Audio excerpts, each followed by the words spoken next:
Ward by J.C. McCrae. A production by Parahuman Audio. Performed by a cast of fans and volunteers. Please visit parahumanaudio.com to learn more. Thank you and enjoy.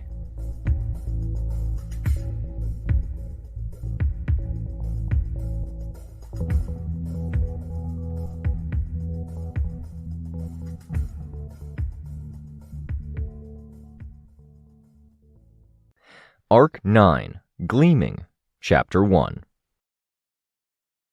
I paced. Simple footsteps felt insufficient to burn off the nervous energy, so I took to flying, only to quickly realize that it had the opposite effect. I would have had to fly at max speed against the wind to feel like the external effort was helping anything psychologically. I landed, and instead of pacing back and forth across the room, I used my flight to push myself down. Walking a few steps involved a whole-body strain.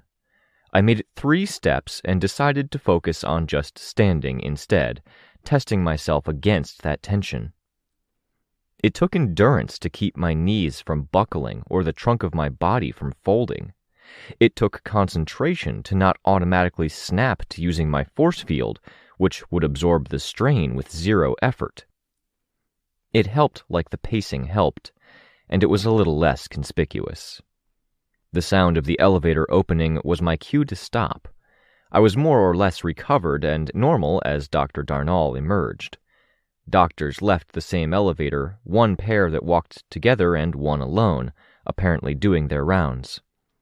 The hospital itself was inconsistently lit. Areas were dim where patients were asleep, and other areas were bright. It was almost backwards, that there was so much lighting where there were no or very few people, and the places where the people were most densely congregated were dimly lit and quiet. The white walls and bright fluorescent lighting made the difference from the dark, unlit pre-sunrise morning outside that much more intense, like there was nothing at all beyond the hospital. Rain droplets on the window captured the light at an angle, forming crescents. Darnall was dressed down from the prior times I'd seen him, wearing a sweatshirt over a t-shirt, jeans, and nice shoes. He looked as tired as fuck, with lines in his face.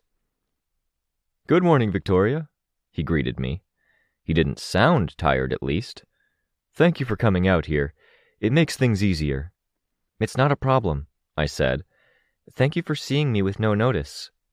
"You're welcome. I'm happy to address whatever it is this is. Here, by the way, we can talk in the cafeteria." The building was the same hospital where I had visited Fumehood, and the same one where I had done some rounds of crisis point-style visits, flying kids around. The part that had been under construction weeks ago was built, and other parts were now in progress. The hospital was set up with long-term care in mind, and the surrounding area was arranged to give the families of patients the ability to stay or live close to their loved ones. Some of those people were up at this alien hour in this fluorescent white space. In a lunchroom that could have fed 200, 3 or 4 pairs or groups of people sat talking. There was a wide expanse of open seats and benches where the only person who might approach and overhear was a janitor. "Do you have someone staying here?" I asked. "Is that too personal a question?" "No, but I come here for some of my other patients." "Ah." "This is close to home, and it's reasonably close to you, you said?" he asked. When I nodded, he nodded as well. "I don't go to restaurants, so I don't know what places we could meet at. With most of my patients, they have places they prefer, or I'm going to them because they work high-pressure schedules, much as you do. If you prefer anything different..." "This is good," I said. "Just anything except an office or actual hospital room." "Good. If it's all right, I'm going to grab a coffee." "I'll grab something too," I said. It was kind of awkward to follow him through checkout and either make small talk or be silent, so I took a bit more time than necessary. We sat. The table was slightly damp, having been recently wiped down, and I used my jacket sleeve to wipe it dry before pulling the jacket off and draping it over my lap. I wore a sweater-knit tube top over a button-up collared shirt. The fabric of the shirt was too thin on its own, because 90% of the shirts on the racks were, and the sweater part of it at least kept things modest while dressing things up in a similar-ish way to wearing a vest. Jeans, worn with the legs pulled down over boots, kept things more casual. "I'm sorry to have you wake up early," I said.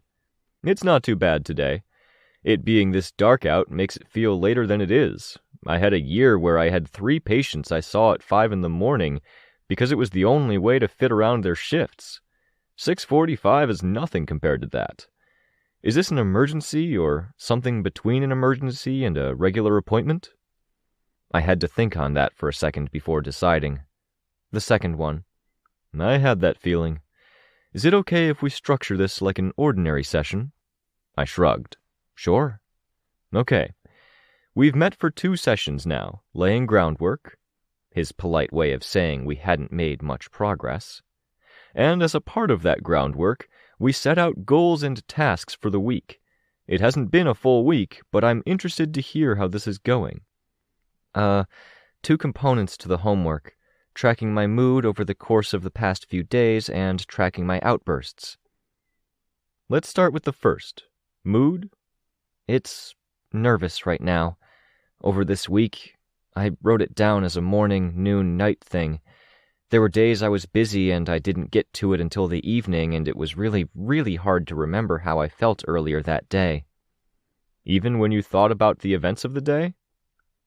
"There were days where I was contacting hero groups, trying to get people on the same page, going after the same villain pair twice, and at the end of those days, I couldn't remember if things had happened that day or the day before, or sometimes the day before that." "I wonder if there's a way to stabilize that, or structure things better." "I don't know," I said. I had an iced tea with peach flavor in front of me, and I cracked it open. I took a sip and then said, "Not at this stage." "All right. Were you able to work it out? If there were blank spaces in the entries, I would be concerned that they would be the times you would most want to be aware of your state of mind." "When I'm most stressed and busy? Yeah. I used my phone, the music I listened to, and the text messages I sent. I was surprised. Having a focus helped." "Reaching out to the other groups?" "And Lookout, yeah. Except, I think I was surprised by the positive trend, and I let my guard down. It led to outbursts." "Uncontrolled power use? On television?" "That was the big one, yeah," I said. "How's your diet?" "Skipping meals. Eating stuff like this on the fly." I indicated my blueberry muffin. I picked off a crispy edge, dismantling the cap. "Your sleep?" "I was up late and I'm up early, as you can see. That's pretty usual." "Are you functional? Having difficulties focusing?" "No, but I think my body tricks me sometimes. Fatigue sneaks up on me." "If you're fine after staying up late and waking up early, then don't worry too much about it. But be mindful and take notes. Try to track fatigue and times when you feel you've hit your limits. At the same times you're tracking your feelings. It can sneak up on you." "Okay. I'm not sure it's staying up late exactly. Last night it was because a teammate was attacked. Casualty from appearing on television is that the bit-rate villains will break ranks and try to mess with you." "Was that Lookout?" Darnall asked. When I nodded, he said, "Is she okay?" "She's more or less fine, but she's having to relocate from her home to an institution. Anyway, we're still trying to track down the people who did it, but that cuts into time I'd spend sleeping." "It's good to be aware of that. Continue to keep track of those times when you do slip, either outbursts or disassociation, and do try to eat better. Your body needs its fuel." Dr. Darnall sounded a lot like my mom talking about the fuel of the body. He told me, "See if the days of accidental or impulsive power use, or especially bad disconnects from whatever is going on, correlate to days you're not sleeping enough or times you haven't eaten recently. I do want to talk about that involuntary power use in a minute." "So do I." It's a good first update. I like how you're already assessing your own data from tracking your emotional state. That's the plan, right? Training me to be my own therapist? Yes.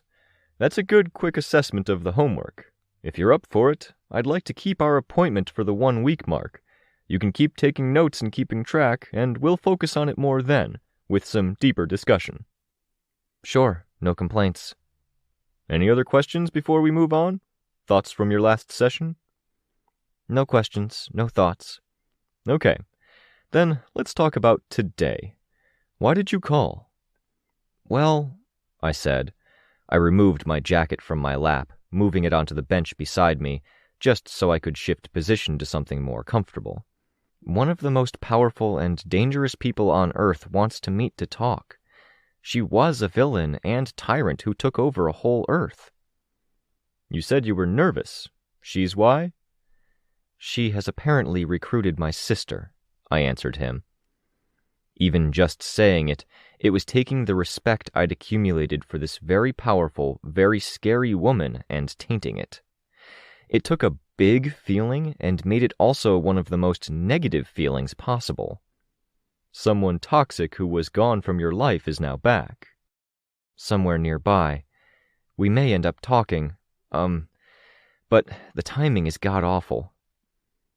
It absolutely is. Some B-list nut jobs just came after a kid. That would never fly before Gold Morning. They put our lawyer in the hospital. We haven't caught up with them yet, despite me spending a few hours last night on the hunt, but the consensus seems to be that it's stupid, petty people seeing us putting our faces out there and wanting to ride the wave of attention. I had a kind of aunt who died for pretty similar feeling reasons, and remembering that's really bothering me. And then my sister gets thrown into the mix? She's the one thing I can't handle. I can't deal with thinking about her on a good day. Now I have to face her on a bad one? Do you have to face her? What happens if you sit this one out? I don't think anyone truly knows her. Sveta knows her by association only. If I sit this out, I think it ends in utter disaster. You attended the taping of Hard Boil. You lost control of your power and it almost ended in disaster. Why is this different? What guarantees that your intervention and presence makes this better? I drew in a deep breath.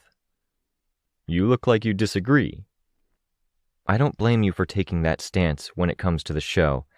It's an interpretation and a fair one. For what it's worth, it didn't end in disaster. I'm still rooting for your team.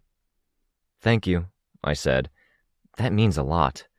Look, Hard Boil was always going to be a disaster or something approximating one, I said. I don't think the show changed many minds among Hard Boil's core audience. It did distract and let us pass the ball to people who can take the shot, and opened up the way for those who receive the shots. I'm not sure I understand. Okay, look, Mayday's with Advance Guard. The team was pretty fractured after the attack on the Fallen. This morning, he's going to go on television and radio. People have questions about powers, about Scion, the day we fought Scion. They'll have other questions, and the teams we're associating with are positioned to talk about it. We're coordinating this like we planned to coordinate information. People want to know this stuff, and they want to discuss it. Hard Boil wants to demonize Lookout. They're going to be left behind while everyone else focuses on bigger things. I saw his eyebrows go up. It's an excuse to let people reach out to media and put their best faces forward. We sacrifice ourselves a bit to give everyone else a chance to elevate themselves. Considering the problem came out of our camp to start with, it's a kind of amends. One that came back on you. Not to diminish what you're doing, but you talked about wanting to protect Lookout, and she was almost hurt by your own words. It did. You could argue that once they chose to use Lookout as their example criminal for the show, she was going to be a target anyway. We just didn't think they would track her down that easily, or that they'd be willing to cross that line. I hope you'll forgive me for saying so, Victoria, but there seems to be a common thread running through your statements and behavior here.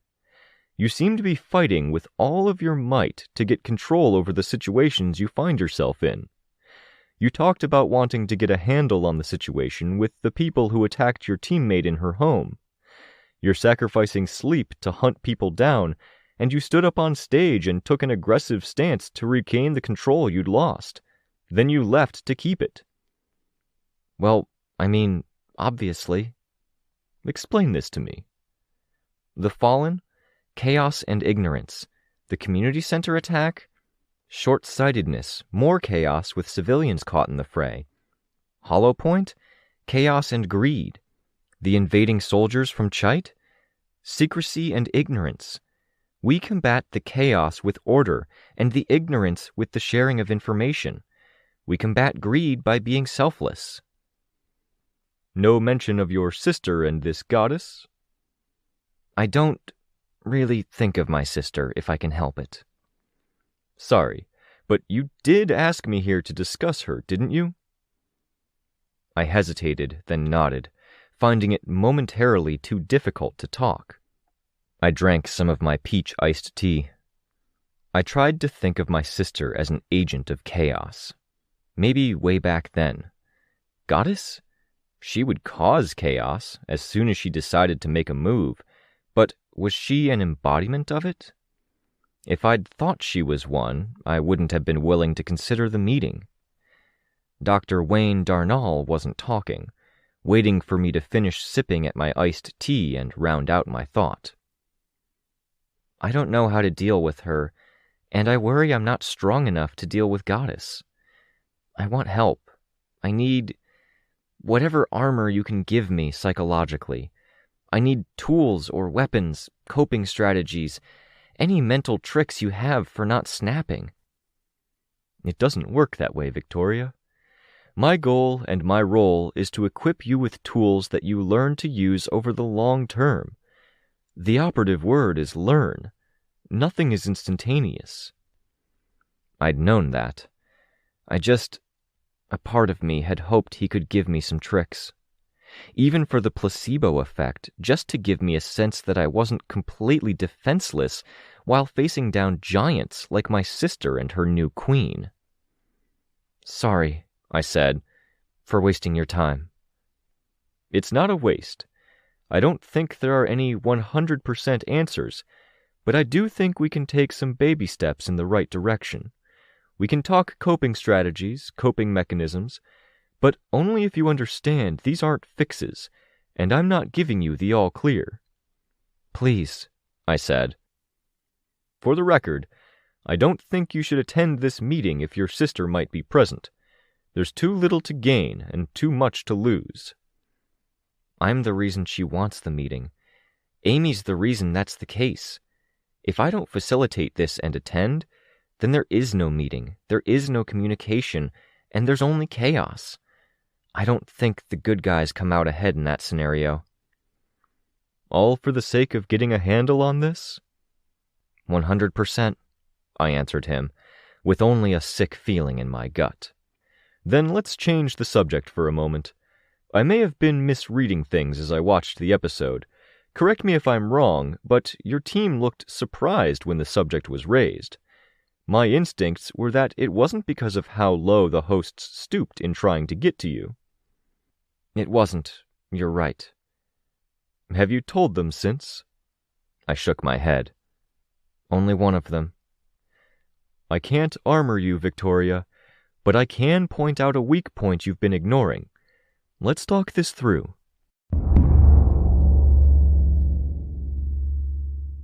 I felt conspicuous as people milled around me. The hospital was waking up, and both the families who were staying at places nearby and the families who were really devoted were arriving for the start of visiting hours, 8:30 in the morning. I didn't feel great as it happened. I was less Victoria Dallin and more the arms, legs, body, and head of Victoria Dallin, very aware of the clothes she wore and the movements of this body. With the rain outside, people came in with wet hair, umbrellas, and coats. Slick wetness slid across bare hands and occasionally the face. Lurching bodies periodically bumped and brushed up against the body of Victoria Dallin. I hated this, and I didn't fight it either. It was a state of mind that had kept me alive and sane when the body hadn't been mine. A way of framing thoughts and not letting the small discomforts and the awkwardness get to me. In rehearsing conversations and facing the details I'd have to spell out for others, I found myself back there. Not irrevocably so. I could have backed off or forced myself to the surface, but I wasn't 100% up to it. Some people saw me and gave me second glances. 1 or 2 smiled. 10 glared or gave me dirty looks. The looks only distorted the alignments and fits of body, skin, mind, and heart. I could rationalize it. I'd been on television less than 24 hours ago, after all. I couldn't sell that rationalization to the feeling in my gut. It went beyond just me, though. It felt like people were more frazzled, more angry, more rumpled. My mind was in a place where I was more able to dwell on the bad. Natalie had family with her, a few young cousins or siblings, a few people of an age to be aunts and uncles, and a lone parent, a mom who was probably the complete inverse of my mom. Her mom babied her, getting water that she didn't reach for, fretting, moving aimlessly. The main reason I thought the kids were Natalie's siblings was that her mom looked very much like a mother of 4 that hadn't slept, showered, and had pulled on whatever she'd had at hand. Natalie just seemed to lie back on the hospital bed and let it happen, making regular comments to the cousin or siblings nearest to her in age. A rain-slick umbrella licked its way along the length of my arm. I pulled my arm away, gripping my wrist to keep it out of the way, and took a step forward and a step to the side. Toward the door, putting myself in line of sight. I rapped my knuckles on the frame. "Oh, hi, Victoria," Natalie said. To her family, she said, "This is someone I'm working with. You're up early." That got me a dubious look from her mom. "I was in the area," intentionally. "How are you?" "I'm ready to go home. They kept me overnight after I fainted a second time, and I really shouldn't have. I'm discharged after lunch."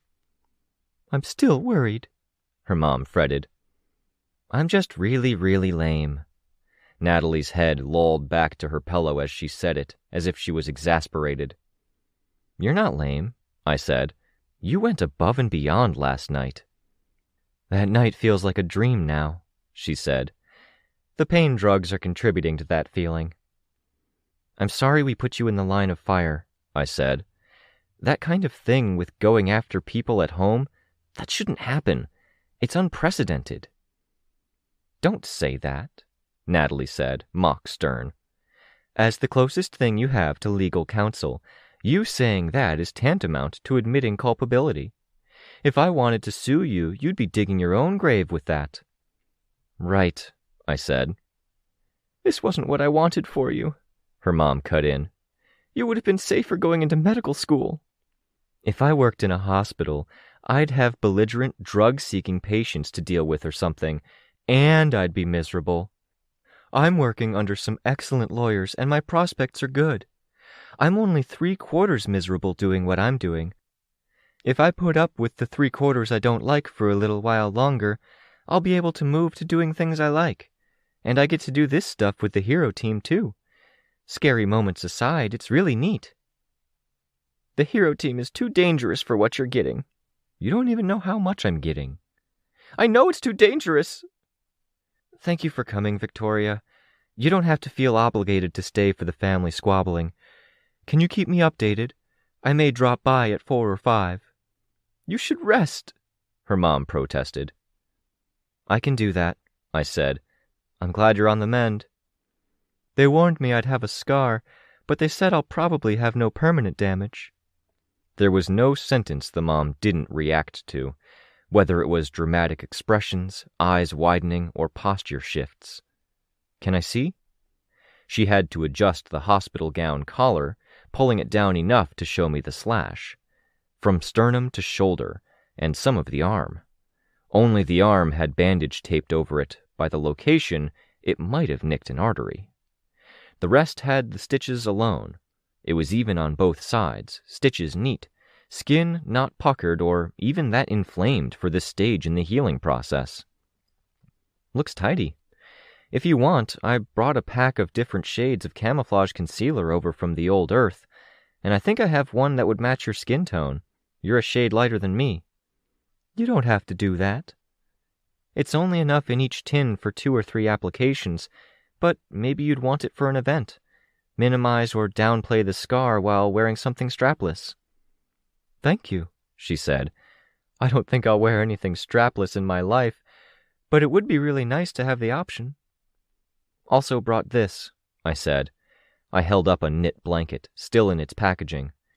It was tartan, in bottle glass green, white, and dark gray. Thank you, she said. I saw the worry line on her forehead even as she smiled. The last time I visited this hospital, the walls were still incomplete. I was imagining a draft. It's perfect. Can you put it over my feet? The mom took it from me and arranged it over Natalie's feet. Natalie seemed inordinately pleased with the gift. Meanwhile, I felt weirdly out of place in my own skin and very aware of her family's attention on me. Drink, Nat, her mother urged. Natalie drank her water. If you're bored with nobody around and if visiting hours are still open, there's something I want to discuss, I said. I can bring anything you need, too. I'm fast and you're not far. If you think my mom is leaving while visiting hours are open, you're just plain wrong, Natalie said. Where's that doctor?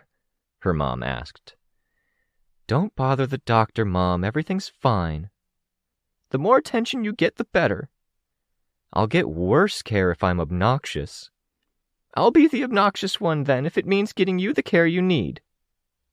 Natalie, I'm going to get out of your hair, I told her. Then, spur of the moment, I winked and said, Be sure to get in touch about that one-on-one conversation. Team stuff. Team stuff? Legal?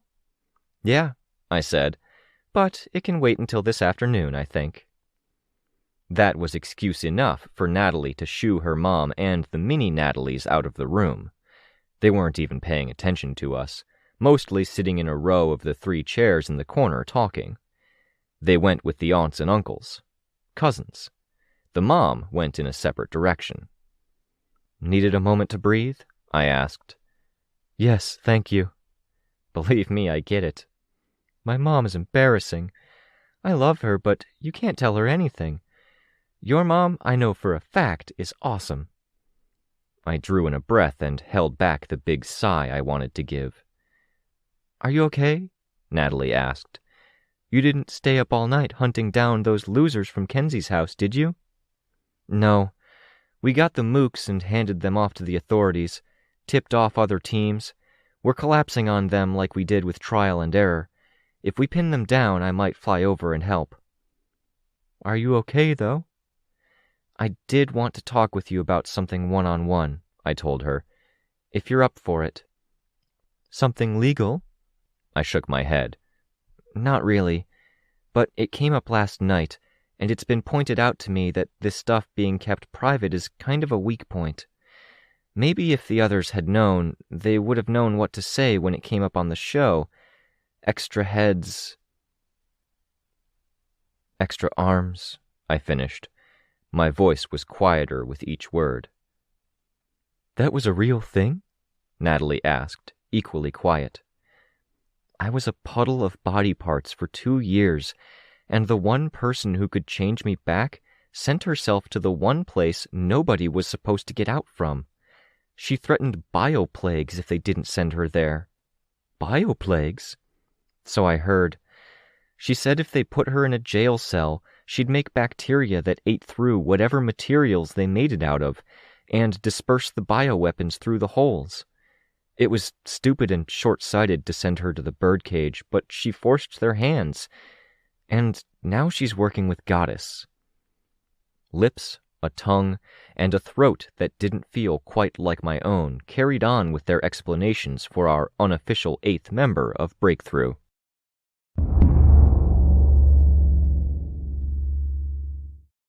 Sveta's first words on seeing me were, "You're drenched."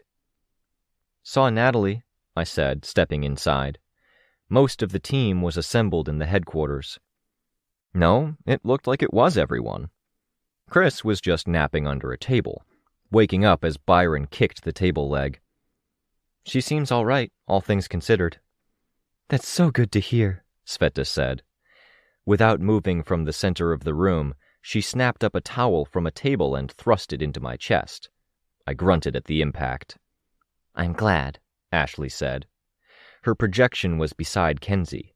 It was static, like a power-saving mode, arms folded, legs crossed, rear end against the edge of the desk, but nothing below the neck moved. "We owe her one. Does she need books or something while she's in the hospital?" "She'd be out of the hospital before she could finish anything. Is there any news on our targets?" I found myself looking to Tristan for the answer, but it was Byron sitting next to Rain in that corner instead. "No reports from the teams that are helping us out," Rain said. "Nothing on Goddess. She's sleeping in," Kenzie said. "But we did have some weirdness at the prison earlier. I wasn't here, and I couldn't do much on my phone, but it's like I kicked a sad, pathetic hornet's nest." "Hornet's nest?" I asked. "An enclave of really shitty tinkers," Chris said. "Probably Teacher," Rain clarified. "But we were thinking it might be the Speedrunner cluster, the new Fallen." "Whoever it is, it's fun. It's like playing whack-a-mole, except they're bad at dodging and the guts get everywhere when you land a good hit. Really satisfying." "But you don't have the files you wanted," Chris said. "I'll get them soon." "This is your specialty, and they're succeeding in stalling you." "I'll get them soon, Chris." The flow was comforting, reassuring. Stuff to do, enemies to target. The banter, the easy companionship. More a team than friends, maybe, or that was the immediate vibe. "I need to get this out of the way," I cut in, abrupt. I was aware of the heads turning. That ease and comfort fled, replaced with scrutiny. Only Sveta looked concerned, not suspicious or surprised.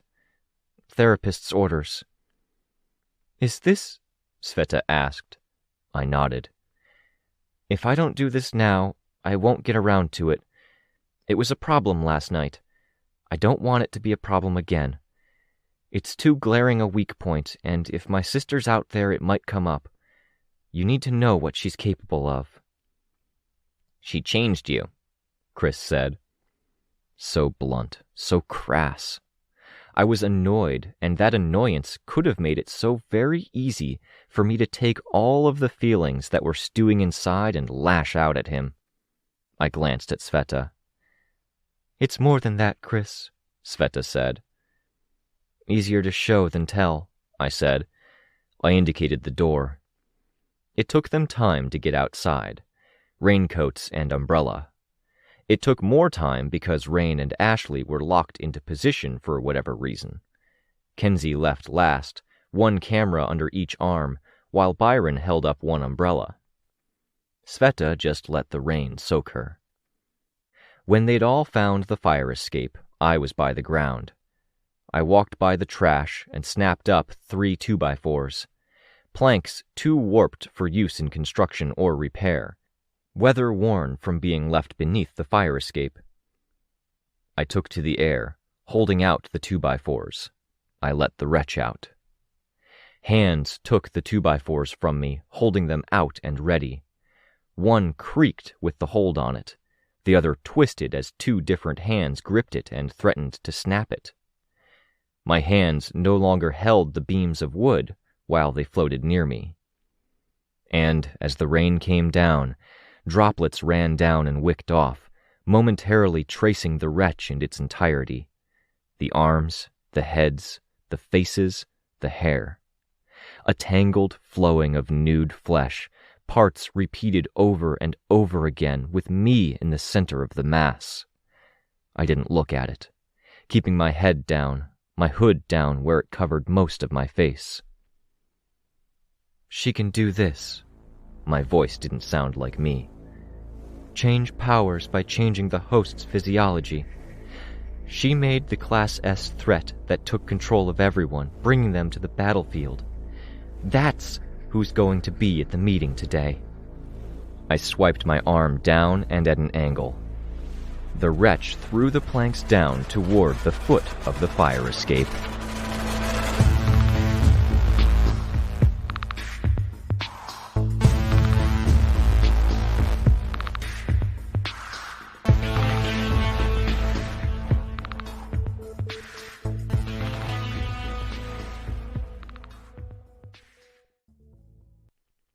Arc 9, Gleaming, Chapter 2. I cast off the wretch as I reached the fire escape. Water didn't stick to my force field, and a lot of it wicked off naturally, but there were enough crevices and folds that did hold water that the rainwater came down all at once. It splattered against my hood and back and against the slats of the fire escape. The others retreated as I landed, some folding up umbrellas. I knew it was to give me room to land, and to get back to where it was dry. No reason to stay in the wet outdoors. I was aware, I knew the rationale, and I couldn't shake the idea that they were getting out of the way of the wretch. I was no stranger to distorted thinking. Even before everything, I'd been swept up in it. As a child, wanting to belong to my family, being the odd one out until I got my power. I'd later realized how lonely powers were. The flip side of the coin applied too, being the odd one in. Amy had been the odd one in more than I had. Purely average in appearance, quiet, she hadn't been passionate about hobbies or about anything in particular.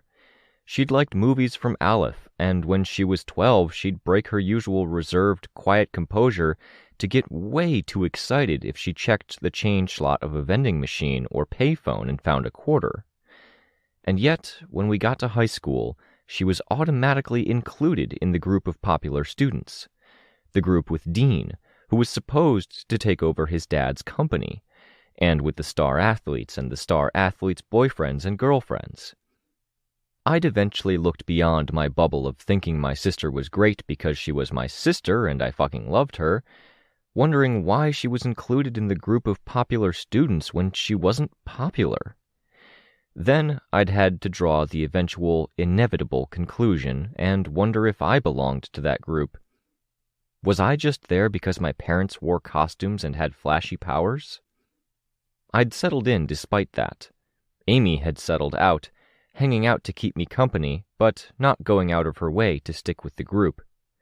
It had been easy for her to move in that direction after I'd gotten powers. I'd been grateful for my earlier realization about the nature of the group because it kept me real and provided a starting point for realizing where Dean was coming from, having come from money. I'd loathed it at the same time because it cast doubt on every normal interaction. My perspective had been distorted by anger, by the fact that I'd been young and I was being confronted with some of the uglier sides of my town. A classmate had confided in me that she had trouble seeing her path to a happy future because every adult she knew seemed miserable, and I'd sat back, thinking that I couldn't see a way for our whole city to have a happy future because my parents, aunt, and uncles had sacrificed nearly everything, and there were still racists, addicts, murders, thefts, corruption, and pain. It had been around the point of that realization that I'd started hitting harder, as if I could hit the worst offenders hard enough that they would stay down, living up to the brute part of the brute classification. So stupid, deluded, short-sighted. Even now, I shuddered to think what I might have become if the combination of Dean and my sister hadn't reined me in. In that world of heroes and criminals, that very stark reality, I hadn't had enough points of reference to think straight. The truth didn't always correct distorted perspectives. It could just as easily create them. Comforting lies and illusions were important. The group maintained its retreat. My instincts told me it was because of what I'd shown them, while my brain continued to protest in vain, telling me Kenzie was waging a war with a hornet's nest, and the others were putting umbrellas away and getting situated. I didn't miss the fact that Byron switched to Tristan, even though it wasn't Tristan's turn. It was Sveta who approached. She still had the towel she'd tried to give me. "Let's try this again. Get yourself dry," she told me. "Whatever you need, let me know. I've got you." I put my hand over hers and gave it a waggle. Then I took the towel and dried my face of the moisture that had beaded it in the midst of stormy weather.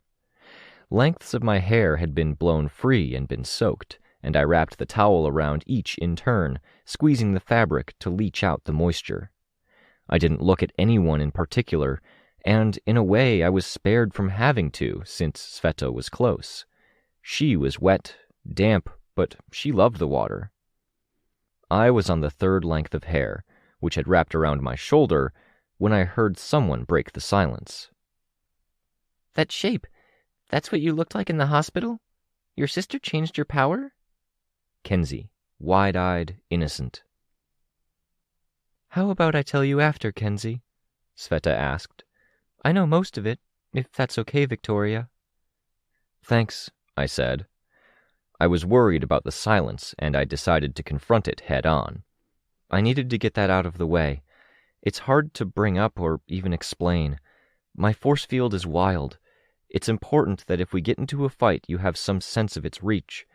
I pay close attention, but stuff happens. If I end up compromised, something which isn't out of the question with people like Goddess in play, it's important you know."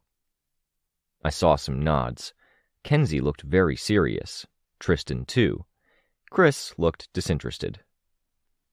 "The force field is your strength? It's the car-crushing strong part of your power?" Rain asked. "It's hard to ask questions because I don't want to push, but I just want to make sure, get this out of the way." "Yeah, it's where my strength comes from." "It's good to know," Tristan said. "Fuck those guys on television for getting into that. They knew?" "Seems like," I said. "That might be important," Tristan said. "It felt like they were angling to come after me, too. They had sources." "Including whoever tipped them off about Kenzie's parents," Ashley said. "I can't imagine them watching that show or reaching out to those people first." "Gary Nieves first, probably," Tristan said. "He was supposed to be on point. We threw him by getting onto the show and changing the topic of conversation to Gold Morning." "That's not really a clue," Rain said. "It might be important." Tristan's voice was firm, his response almost an interruption. "It might be, but... okay. If the trail leads to Gary, are we going to confront him or expect him to have a casual talk with us?" "No," Sveta said. "He's a bigot." "Right," Rain said. "So let's not get too stuck in that specific mud. We can't use that info, so let's just keep in mind that people are getting info and using it to sling that mud at us and move on." "At Mayday, too," Kenzie said. "He was the focus of episode 1. It's why he was distracted when we were trying to coordinate everyone." Tristan sighed audibly. "There are a lot of things to focus on," Rain addressed Tristan. "Let's focus on what we can fix." "I like that," Sveta said. Tristan met my eyes. I nodded. Distorted perspectives aside, I did have the impression that Tristan had jumped in to change the subject, and that it had worked. Based on my understanding of him, it seemed like his particular form of goodwill. Ashley was a staunch defender of her favored few, with thorny words for anyone who stood against those few. Sveta supported. Tristan, he hurled himself into the fray. "On the topic of immediate threats, any update on Hook Line and Kitchen Sink?" I asked. "Herded to where we have surveillance teams waiting, surrounded and arrested. Auger got the actual arrests, actually. They're sitting in on the interrogation, and they'll send us info when they have it." I winced. Not my favorite team, but it was good we got them. "There was chatter," Kenzie said, her back to us as she typed. "Love Lost wasn't happy that they did that, apparently. She might be covering her rear." "It fits her, to not want people going after kids," Rain said. "Okay," Kenzie said.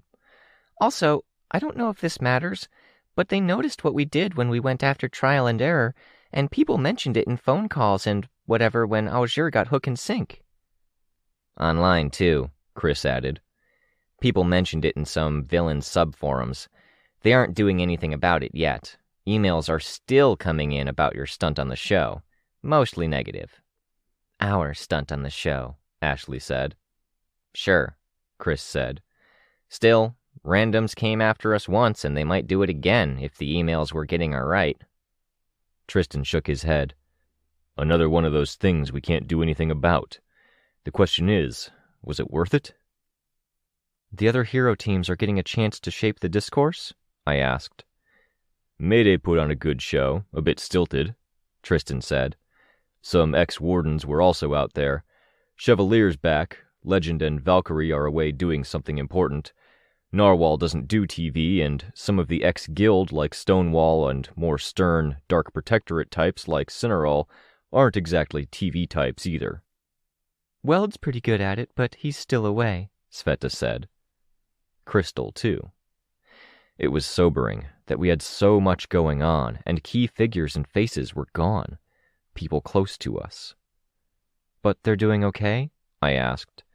I was busy all morning. I'm behind on things. In my expert opinion, they're doing okay, Tristan said. It's looking like it might have been worth it, Sveta added, her voice soft.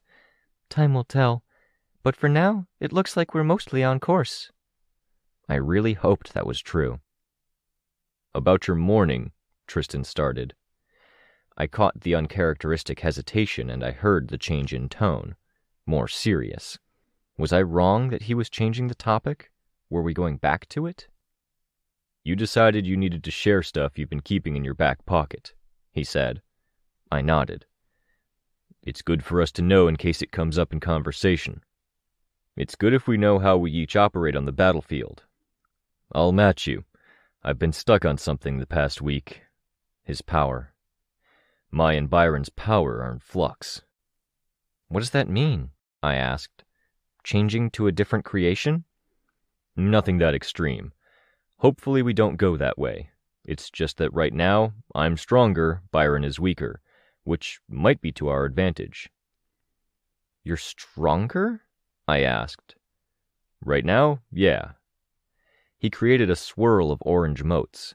They manifested into a rough cleaver shape, the edge narrow if not quite razor-sharp. Dark stone with veins of orange-red running through it. May I? I asked. It's heavy. I crossed the room and I took the oversized cleaver. Dense. Can I destroy it? Sure, he said. I flew up a bit so the floor wasn't in the way of the wretch. My force field out, I let the wretch grip it, my focus fixed on the cleaver, looking for a sudden jerky movement that might indicate the wretch was flinging it at someone. The narrowest edge cracked, then cracked more, but it took 3 or 4 seconds before it outright broke, a corner coming off. Once that happened, the entire thing broke into chunks, raining down to the floor. I let the wretch go, and the stone dust that had built up in the crevices fell down in narrow streams. During the trial and error fight, your creations weren't this strong. They were practically chalk, weak, no substance. Yeah, he said, in flux. Sometimes it's more stable. Lately, it's very back and forth. Powers do that, I said. Some more than others. Breakers especially, some trumps, and powers with a lot of random chance. They depend more on the alien intelligence to manage the power. Or they're closer to that intelligence, so those parahumans feel it more. Powers are more generous or leave you hanging. You think the random chance side of things isn't random? Rain asked. I find myself wondering, I said. But I think if we're dwelling on the sources of powers, it might be worth keeping in mind that it serves their purposes. They have wants, and it makes more sense that when they're choosing something random or giving us more or less raw power, they'll favor us if we're meeting those wants. After I killed Snag, I got an edge power-wise. Rain's expression shifted at the admission, brows drawing together. I had good and bad days when it came to my misfires, before I had working hands, Ashley added.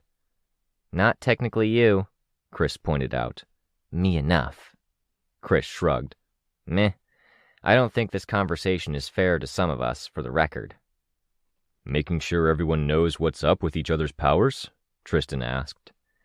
Pressuring side members of the group to divulge by being all share-happy. If you think there's happy in this sharing, you've got it wrong, Rain said. I think there are agendas, Chris answered, his tone harsher, his eyes moving between people but fixing on me more than anyone. Maybe not the first thing in anyone's mind, but I think it's a thing in people's minds. Chris, Sveta said, there's no agenda. If you wanted to share, then we'd be happy to get more information, but for right now... You don't have to tell us anything, but if you wanted to tell us stuff, we'd like it. Chris's tone was sarcastic, almost mocking. Distorted perspectives. The day had barely started and I felt wrung out. Now he was attacking my friend? It was enough to piss me off in a shockingly short span of time. No rising temperature leading to a boil. It was one sentence in one voice that had me instantly off. You're being ridiculous, Tristan said. All I'm saying is that it seems kind of manipulative. The power players in the group dish out their personal dirt. Team Mom Sveta plays nice and tries to rug sweep. Don't call me the Team Mom, Sveta said. And it was at times like this that I couldn't afford to act on feelings. Fingers and fingernails digging into the fabric of the towel, I kept the idea of the warrior monk in my mind. Why don't we pause this conversation and come back to it with cooler heads? I asked. I know I'd be happier if we could. Why don't we just drop it entirely? You said what you needed to say, fine, whatever. But it doesn't need to be a conversation. If it's a conversation, then that means it's going somewhere. And that somewhere is just more pressure and expectations that we talk about shit. You were the one who told me this team idea worked because we trust each other, Ashley said. I think it's painfully ironic that you take something I shared with you in a private conversation and bring it up to make a point about trusting one another. Or do you want to get into that full conversation and why I brought that up? Ease up, Chris, Kenzie said. Stop! I used more emphasis and volume. That, Chris started. Tristan banged his hand on the table, hard. There was silence in the seconds after, broken not by words, but by the mechanical shuffling of Sveta's body as she walked over to Kenzie's workstation. You're way out of line, Chris. This isn't what we're about, Tristan said. Did you dose on double-strength paranoia recently? Why don't you ask one of the girls if they're acting aggressive because they're premenstrual? It's about as sensitive. Stop, I ordered. I had to resist using my aura to punctuate the statement and get their attention. Enough. Whatever you've got going on, deal with it, or ask for help if you can't deal on your own. But don't do this. May I go for a hike, ma'am? All sarcasm. It sounds like a good idea. Let's clear our heads before we return to this topic. I didn't miss the change in his expression, like he was about to say something. Before he could, I said, if we return to it. Clearly pissed, inexplicable in mindset, he gathered his things. His messenger bag had a flap over the top, protecting it from the rain. Grabbing an umbrella, he headed for the door, out into the late morning darkness and the torrential wet. The wind that stirred in the room saw others standing back or catching papers before they could blow away and scatter. The cool wind made me very aware of my soaked clothes. If you're heading somewhere, call me. I patted at the damper spots with the towel. What the hell, Chris? Rain asked. With no apparent powers in the mix, Chris's paranoia had somehow disconcerted the team more than me revealing the wretch. No warped perspective at play there. I understood it. A destructive, invisible force with an alien or dark subconscious driving it wasn't a threat to the team or the dynamic in the same way that a problematic 13-year-old was. Kenzie offered her interpretation. Chris gets to a bad place now and again, and he doesn't have anyone because he doesn't want anyone. That's not an excuse, Tristan said. No, Kenzie said. But I think he's great. He's so fun when he's cool, and I think he deserves a chance to work through whatever's bothering him. Tristan sighed. This wasn't okay here, right? I'm not out of my mind? It wasn't okay, Sveta said. But we're all going to have one bad day sooner or later. Days our powers screw us up, the past catches up to us, or life kicks us while we're down and we can't explain it to the group. Do we need to go after him? I asked. Is that an invasion? Leave him be, Sveta said. We need to figure out how we're going to handle the meeting with the lady in blue, Tristan said. He drew in a deep breath and heaved out a sigh. You're up for this, Vic? I have to be.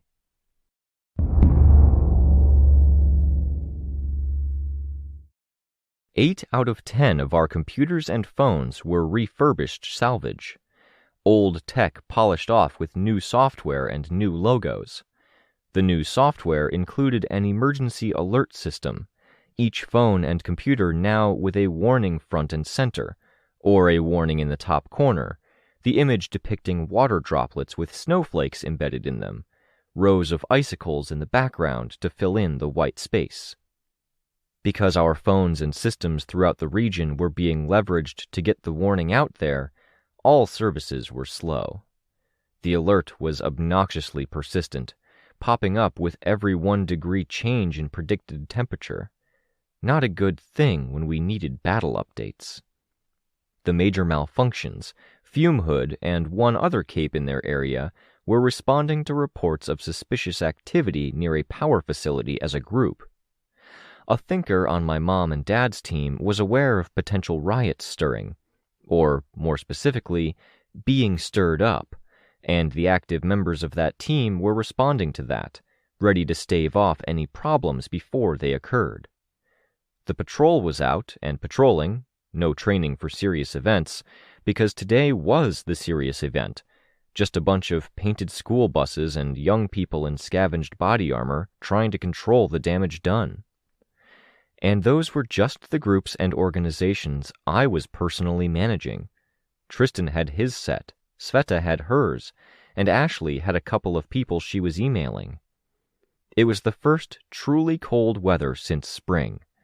Freezing rain that coated every surface in a thin sheet of ice. Ice left people outright spooked. Spooked people, in turn, did desperate things. They banded together to attack even larger groups and institutions, and they robbed places to try and scrounge up resources that could help them get through the winter. Even with the average Janes and Joes who were leaving work at 4 p.m, there would be countless accidents, people needing saving. I would have liked to be out there, helping. I would have really, really liked it if they had focused on staying warm and stayed indoors. Instead, this weather was a cover for the covert, the break in the city's rhythm a chance for the criminal, and it was a whole lot of activity needing attention. The cameras showed Goddess walking up stone stairs. The stairs were built into a hill, not far from the apartments where laborers had been situated. All around the peak of the hill, construction projects stood dark, still unfinished following the strike a month ago. The same event where a broken trigger had leveled a crowd and broken the backs of a laborers' union. She had an entourage of 2. 3 if I counted the creature huddled in Amy's jacket. Goddess's jacket was blue, with a white fur ruff, and she had black pants on with boots worn over. The coverage didn't seem exceedingly necessary as she wasn't touched by the rain. That rain came at an intensity that made it closer to darts being flung sideways than any water coming from above. She was her own eye of the storm, and the storm wasn't hers. Sundancer had briefly stayed in my hometown, and her burning orb hadn't touched anything within a few feet of her, but it had been hers, under her express will. This storm was just nature, and where the rain bent away from her and ran along an invisible slope, I could see the distortions in the air. A young man with brown skin and an umbrella that didn't seem to budge in the wind walked beside her, the umbrella open despite the lack of necessity. On the other side was a young woman with brown hair, freckles dense on her face, neck and arms, and tattoos visible on the backs of her hands, poking out of voluminous coat sleeves, a white duffel coat with red toggles. The others kept glancing at me, double-checking, making sure I was okay. "The attendant had a member who got hurt," Capricorn reported, in Tristan's natural confidence. "Mission fail." "Damn," I said. "Can we follow it up?" "Everyone is tied up or resting. Nothing available, no. It wasn't a big mission either." "They still failed," Swansong said. The laborers had built these stairs to make getting from one side of the hills to the other easier. The path was a touch convoluted, but it was better than hiking up steeper slopes. At the halfway mark, a gazebo-style enclosure or lookout had been set up, with benches inside and out, plexiglass windows, and a fire pit in the center. Buckets of sand and shovels were sitting at the ready beneath tables and in cabinets that had been built into benches. At that fire pit, a fire burned, keeping its flames down as the wind seeped between plexiglass and stone column. My heart was pounding. We were all, cryptid included, assembled. We'd established a V formation. Capricorn was at the front, me at his right shoulder, Swansong at his left. Beyond Swansong was Rain, while Sveta was by me. Past Rain was Chris, while Sveta kept Kenzie close by. She walked with audible, powerful footsteps that shouldn't have echoed like they did, given the environment. I could hear her, and I could hear the scuff of shoe on stone. I knew those footsteps. She'd never picked her feet up enough when she walked places. It became hard to breathe as they stepped into the enclosure. This was it. We'd taken precautions and we were making use of safety measures, but the wait was over. "I would say thank you for coming, but what's the use?" the lady in blue asked. She reached out in the direction of the fire and it swelled in size. It was an oddly disconnected fragment. The formality so brief I had to replay the question twice in my head. The question not directed at anyone in particular. "We're here and we're open to talk," Capricorn said. "We're a novice group, but have information and we have connections. Are introductions in order?" "Bianca," the lady in blue said. "This is Louis, and I hope you know who she is. I already know your names." "Hi," was the addendum from... I couldn't call her my sister because that familiarity combined with relative proximity upset me on a deeper level. I couldn't call her Amy for much the same reason. From Amelia. I felt my skin crawl. "And this is Dot." I had to look to see, getting my first really good look at the little squirrel-like companion. Big ears with longer hair drawing to a point at the tips, a long prehensile tail with a tuft at the end, and big eyes. "Should we call you Amy, Amelia, or Panacea?" I asked. "Amy, please. Same as always." "And are you actually creating life from nothing?" "No, she's her own being. It's really good to see you. It's nice to meet you, Breakthrough. Tress, I've heard a lot about you secondhand. Swansong, we meet again. Same cryptid, kind of." I'd known she and Swansong had crossed paths. She had checked Bonesaw's work on Amy's hands. Cryptid, though? I swallowed, and the swallowing made my throat hurt. It was so tight. "Bianca," Capricorn said, "what can we do for you? I'm guessing you saw us on television and you decided to open discussions." Bianca didn't reply right away. "A power was taken from me," Bianca said. "Without it, I can't return to my throne. I'm being hunted and fucking hounded, and I get no peace." "We've been keeping an eye on you," Capricorn said. We didn't see any assassination attempts. Not lately. They're active elsewhere, which freed me up enough to meet with Amy and her father. As she'd said elsewhere, she had turned her head, indicating the portals? Flashbang or Marquis? I asked. Marquis, Amy replied. Her voice got to me more than anything.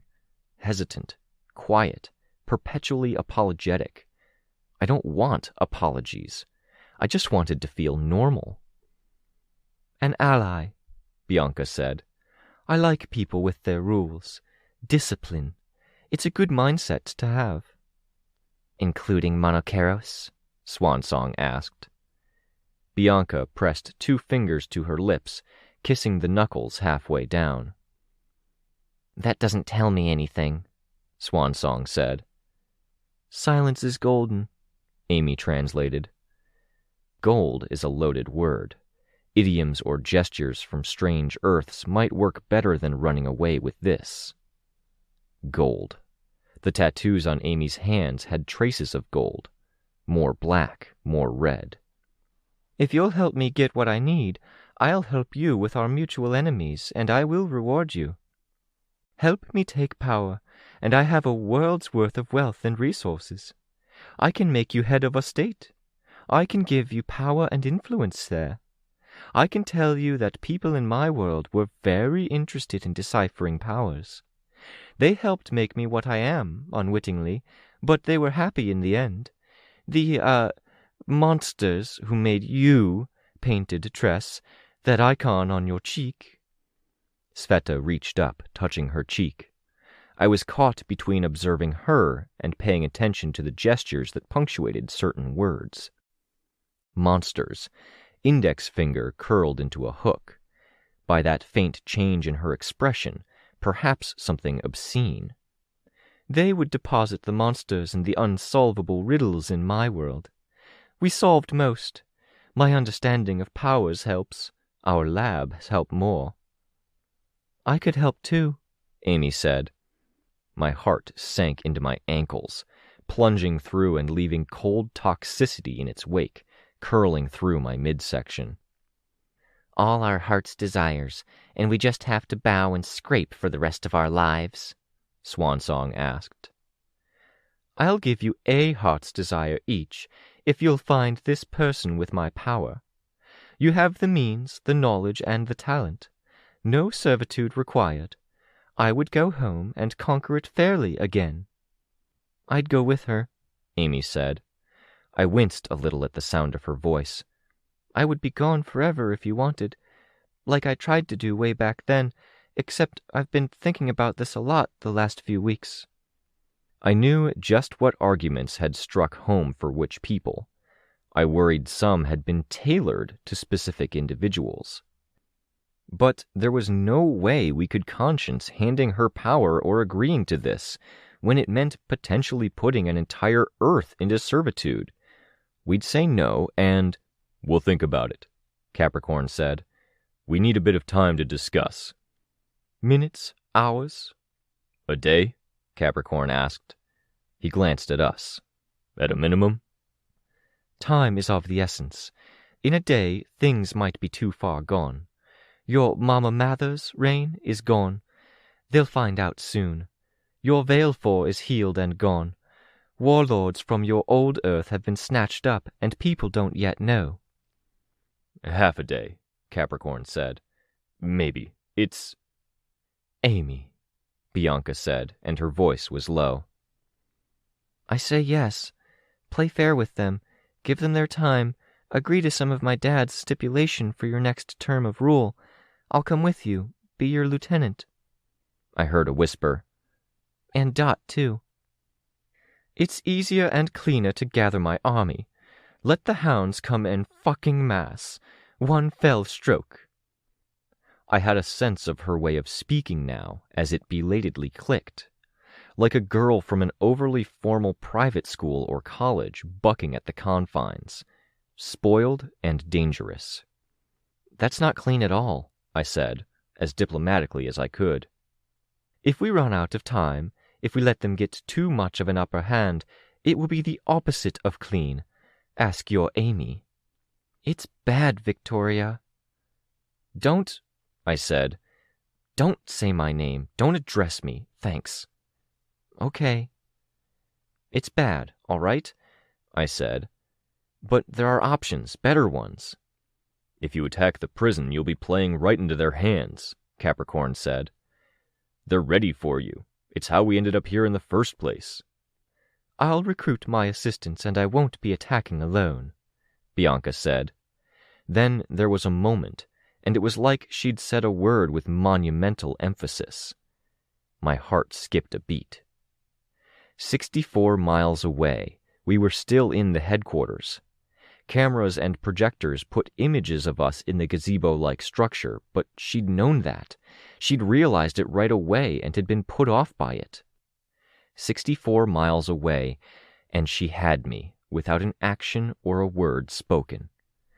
I looked at Sveta, ready to communicate something, and I saw it in her eyes.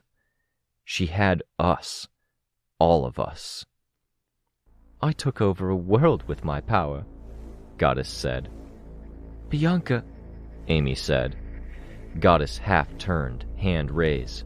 Amy went silent. Goddess finished, turning toward the projected images. That is not a takeover that happens if I need to be where I assert my power. Let the hounds come baying.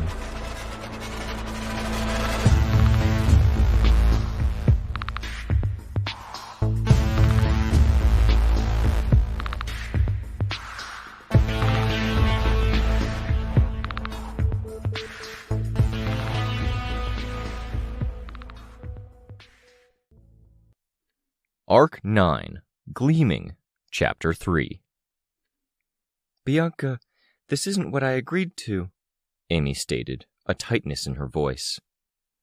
I told you the damn stakes. No, Bianca, Amy said, firmer. I watched the projected image on the wall and saw the little creature crawl out of the space between duffel coat and body, perching on Amy's shoulder. She held what looked like a razor blade melted into the plastic end of a pen, but the nib of the pen was a spike. The resolution and angle weren't good enough for me to see. This isn't okay. This is not how you win me over. I blinked a few times, my thoughts turning over. Amy, Goddess said. I like you. I like your father. Then don't mess with my family. But I can't make concessions to win you over if I lose everything else. You know the stakes, you know the situation, and if you want to change my mind, you better stop posturing and start thinking of some good fucking arguments or options. I have no patience right now. Okay, Amy spoke with measured words. I would appreciate it if you would free them to think coherently so they can also come up with arguments and options. They're clear-headed, or they will be. They're stunned. Were we? I didn't feel like I had my mental footing after the realization of what Goddess had done. I didn't feel especially bothered by the realization either, but I couldn't find a train of thought that went anywhere and that did bother me. It wasn't that they were stalling or being derailed, but that it was a complete and total paradigm shift to switch over to thinking of something that would work for both Breakthrough and Goddess. My eyes darted over the room and looking at anything, everything in my effort to find inspiration. Everything except the image of Amy on the wall. Give them a moment. Once they're with us, the discussion will move more smoothly, Goddess said. She sounded calmer than before. Amy started. It's fine, I said, authoritative. If I'd had my aura, I might have even used it for punctuation, for all the good it would do against Amy. I didn't want to let her respond if it meant I had to hear her voice. Let's do what we need to do. You can leave for some world where you get to be a queen and I never have to see you again. That's... Amy started. She winced. That's a gut punch, Vicky. For what it's worth. It's not worth anything. She was going to come after you all anyway.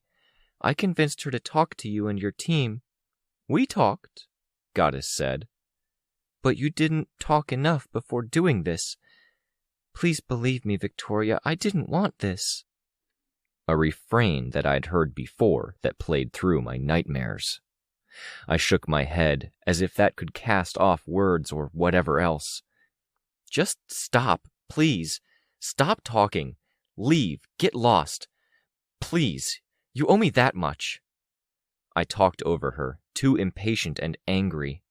It was worse because I was experiencing a moment's hesitation, a lurching feeling like I stood on a cliff's edge and I was unable to fly. I do, but there's no point where I've done enough to make up for it. I'm not sure what I'm supposed to do. Did she mean to let bygones be bygones? As if that was even possible? Was I misunderstanding? Done enough to make up for it? I mean, I'm doing more harm if I let this happen, she said, as if to clarify, her voice quiet. She sounded lost, a little hollowed out. I tried to ignore her, my skin crawling. She sounded lost, hollowed out, and she communicated that same sensation or experience to me with her voice. It wasn't an unfamiliar voice either. I heard voices like that around the edges of my nightmares, images and scenes my brain couldn't keep in my long-term memory. There were other things to dwell on, Goddess for one. This feeling, I could place the why of it. I'd made assumptions. I addressed Goddess. I said we'd part ways after this was done. Was I right about that, or is the plan that we come with you after? Goddess answered me. I'll end my relationship with Breakthrough after I have what I need from the prison, a few of our mutual enemies' underlings removed. Then you can decide with clear heads if you want to come with me. Agreeable? No, it's not agreeable to me, Amy said. It's perfect. Stop talking, Amy, I said. Victoria, stop! I raised my voice, taking a step forward. It took Capricorn's hand on my shoulder to remind me that she was more than 60 miles away. I'd spooked Lookout by being so loud by the looks of it. I saw Amy drop her hands from the small raised hands-up position that had followed my shout. It would have been comical if just about anything about this scene had been different. I didn't like feeling so off when it came to my mental footing, especially when I had to deal with the relative proximity of someone I'd really hoped I'd never have to see again. I avoided looking at the screen. I didn't want to make eye contact, to see if she was staring at me. Make her stop talking. I'll stop. You can talk to the team, I said. Breakthrough? Goddess asked. The others were voicing their agreement, most of the others. My thoughts were chaotic enough that I was momentarily incapable of sifting through overlapping voices. Should work out, Capricorn's voice trailed after the others. Even the projections of Swansong and Precipice nodded assent. Good. The satisfaction that we were all on the same page was disrupted by the sound of her voice. Amy's voice. I grit my teeth. Vicky, Amy said. I'm on your side here, and I don't think you're on your own side.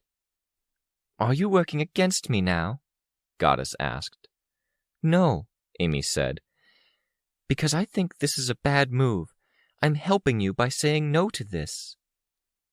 You don't get it, I said.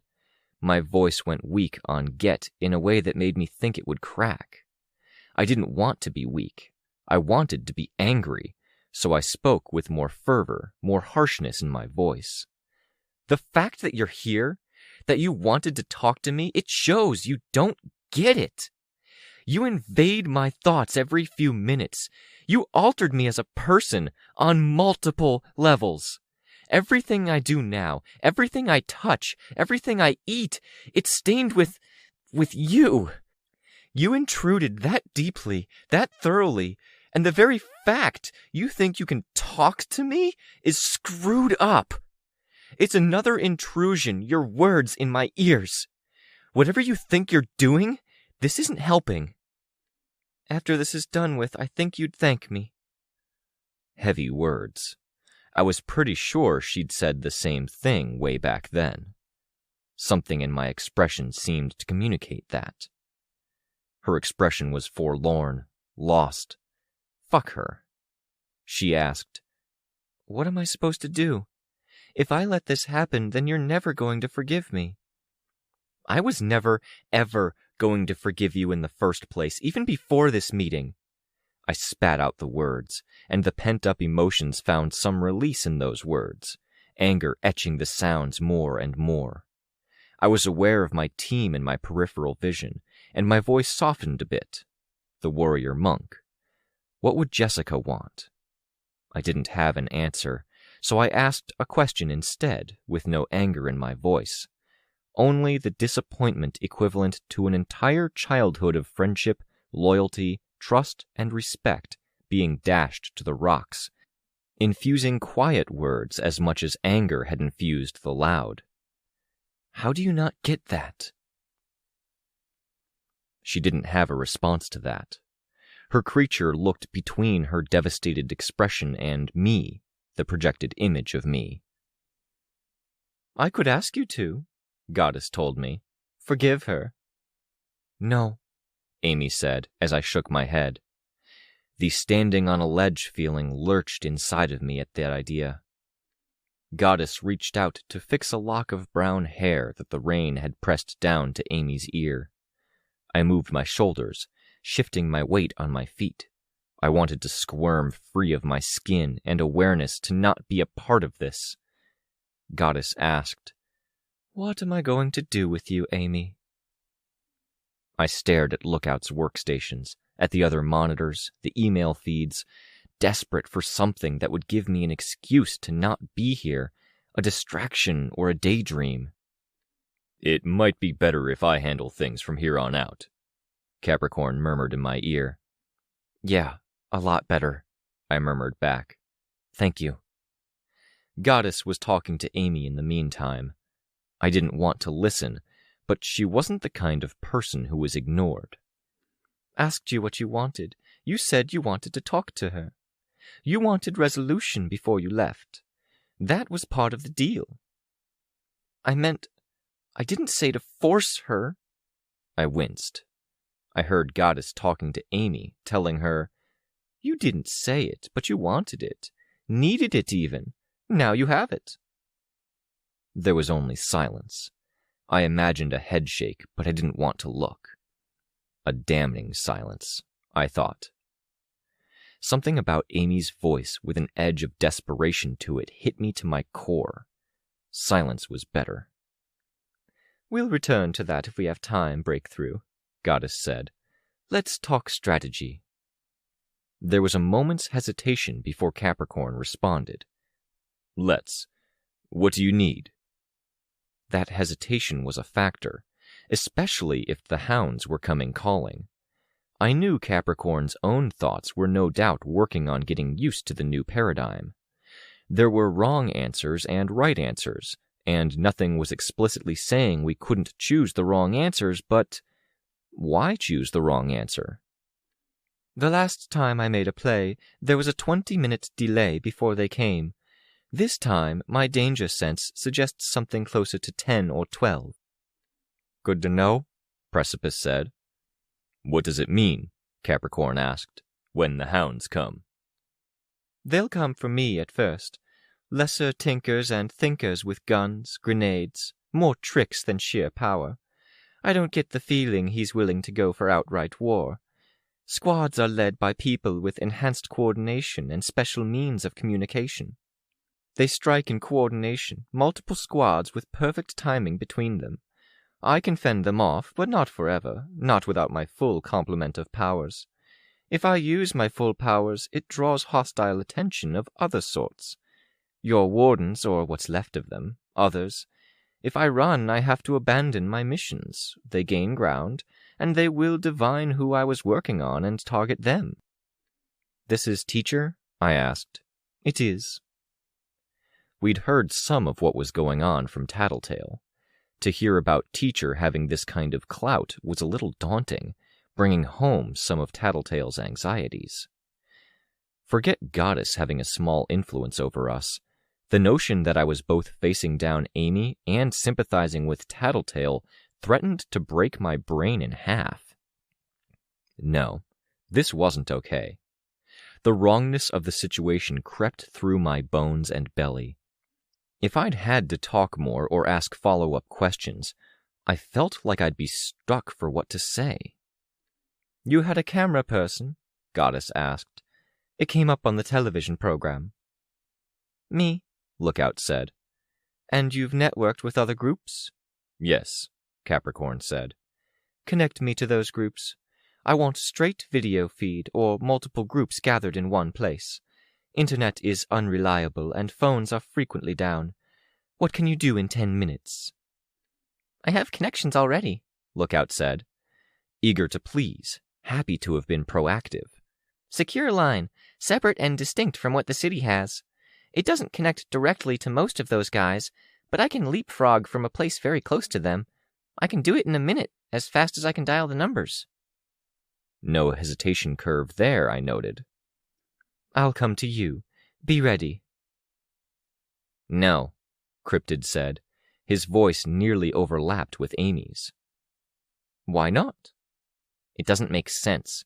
We should be compartmentalizing more." "Compartmentalizing like having 32 online accounts?" Rain asked. "Like that. Break operations into cells. You want to do something, Goddess? Fine. Hold off your small army and let us do what you need us to do." "Just you? No, I want others." "If you reach out to others, people are going to realize. Thinkers watch out for this kind of thing. Some teams have their precogs, others are scattered and wary. We've told them to be careful because multiple players in this game have stranger or master powers." "Cryptid is the paranoid type," Capricorn explained. "If you're not super paranoid, then you're not paying enough attention to how fucked up things can be," Cryptid said. "There are people still trapped in time-looped torture bubbles. The kid who did it, he was supposed to be dead. There is no degree of ass covering that's too much. This, you can't show your hand." Amy had been murmuring with her creature, to Dot, she'd called it, trying to work out a course of action. She'd paused to observe this part of the conversation, and that she was observing that keenly was something worth paying attention to, as much as I didn't want to. "I'm not convinced," Goddess said. "There's no time for subtlety." Cryptid explained. "They put the prison behind 2 portals.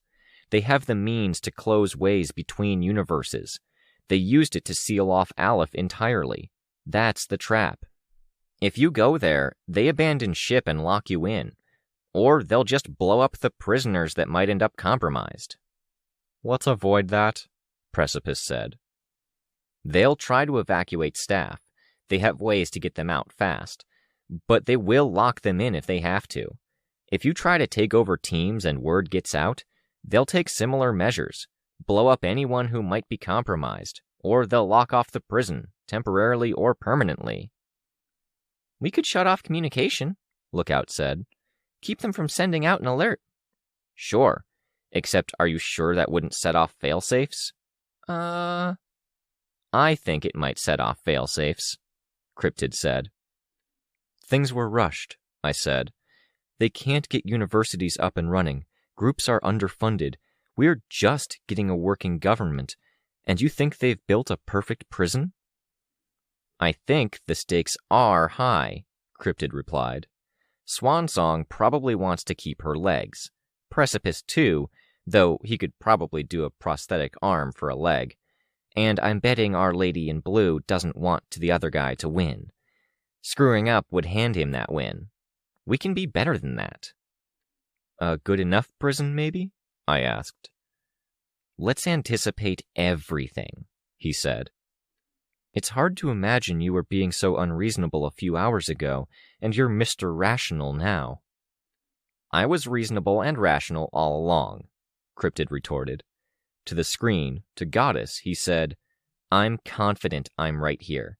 This isn't the way to do this. There are too many traps." Goddess didn't respond. The silence stretched.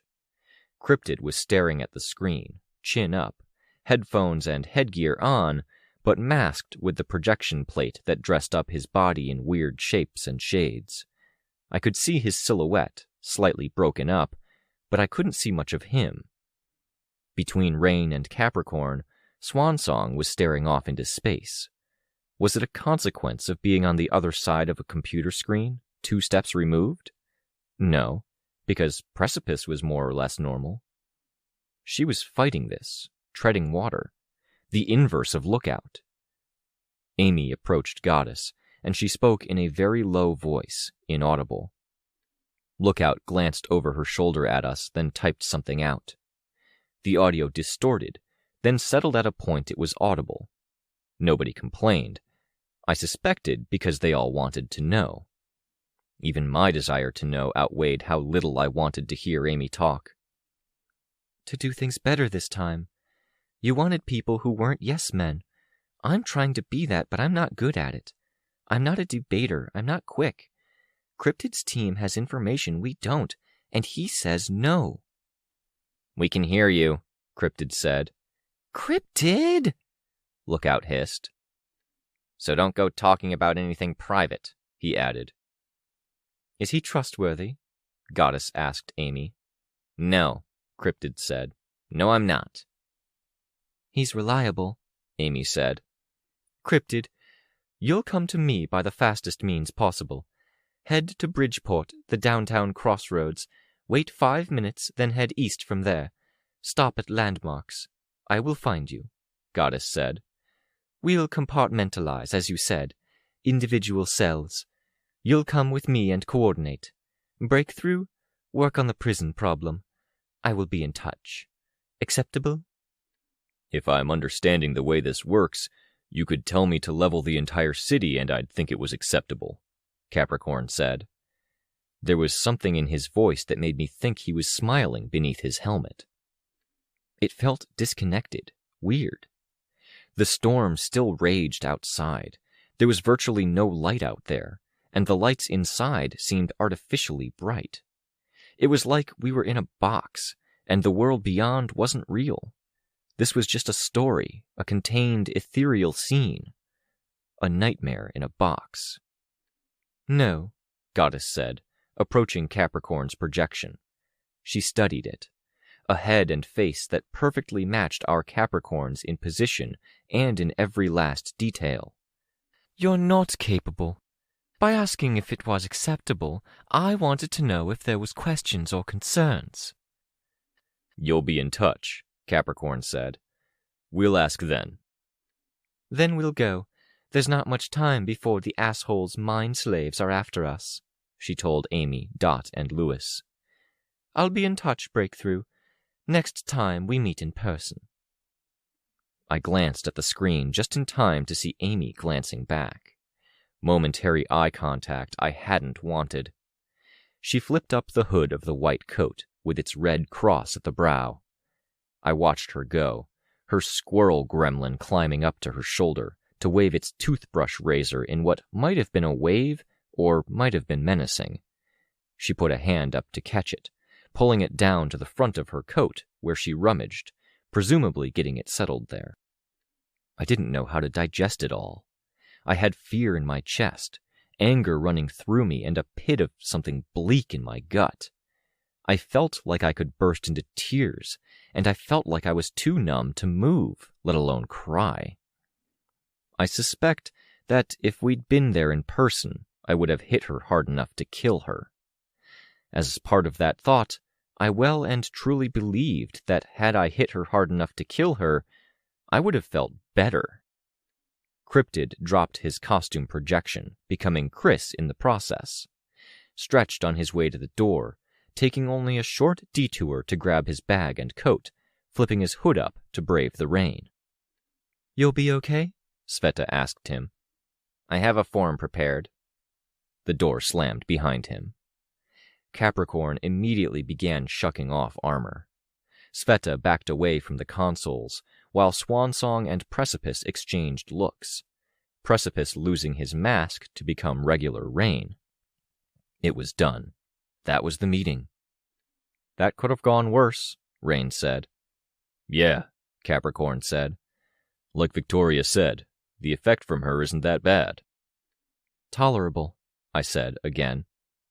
Are you okay? Sveta asked me. I shrugged one shoulder and shook my head. Did it help to get things off your chest? If it did, it was outweighed by how much that sucked in general, I said. I don't know if it helped. Ask me again in a week when I've replayed these conversations and those expressions over and over in my head 1,000 times. For what it's worth, Tristan said. Thanks for coming, Victoria. I think someone as powerful as Bianca is used to getting her way. If you hadn't been here, the meeting wouldn't have happened, and she would have plowed forward, probably triggering the trap. They'd shut off the prison portals, cutting it off from everyone and everything, Sveta said. Except maybe the man who can apparently travel between dimensions. At least now we have Cryptid on the case, and he's guiding the game plan, Tristan said. That doesn't make me super confident, I told him. It's better than what it looked like we were going to be doing with her, Tristan said. We'll find a way to help Goddess, and we'll do it while avoiding hurting the other teams. I walked over to Ashley and Rain, my arms folded. Rain was walking over to Tristan, noting the gear, his attention on tables and tinkerings, lost in thought. It had to be a tricky situation, to be so far away and so relatively helpless. He'd be more helpless if they figured out he was spending hours a day in front of his computer and logging next to no hours online. And then there was Swansong, Ashley. She stared at a point on the table like she wanted to kill it. You've been quiet, I observed to Ashley. I'm trying not to think, so I don't fall into her way of thinking. I think I'm slowly losing. It's fine. We're fine, Kenzie said. She had removed her helmet. Chris is gone, which sucks, but we're all mostly okay. I don't think we are, Sveta said, her voice gentle. But we have a way forward. We have to rely on Chris to handle his end of things. In the meantime, we do what we need to. Tristan was still pulling off his armor. We should touch base with the other teams. If we're going to get information, it should be soon. Byron, I owe you time, but can you do me a favor and let me swap back to pick up my gear before you leave to go anywhere? Tristan blurred.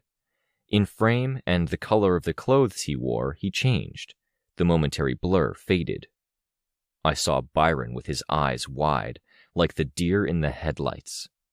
I knew, with the same certainty that I'd known she had us. He was unarmored and unarmed, and wholly his usual self, which was also the self that would look most alarmed by the status quo.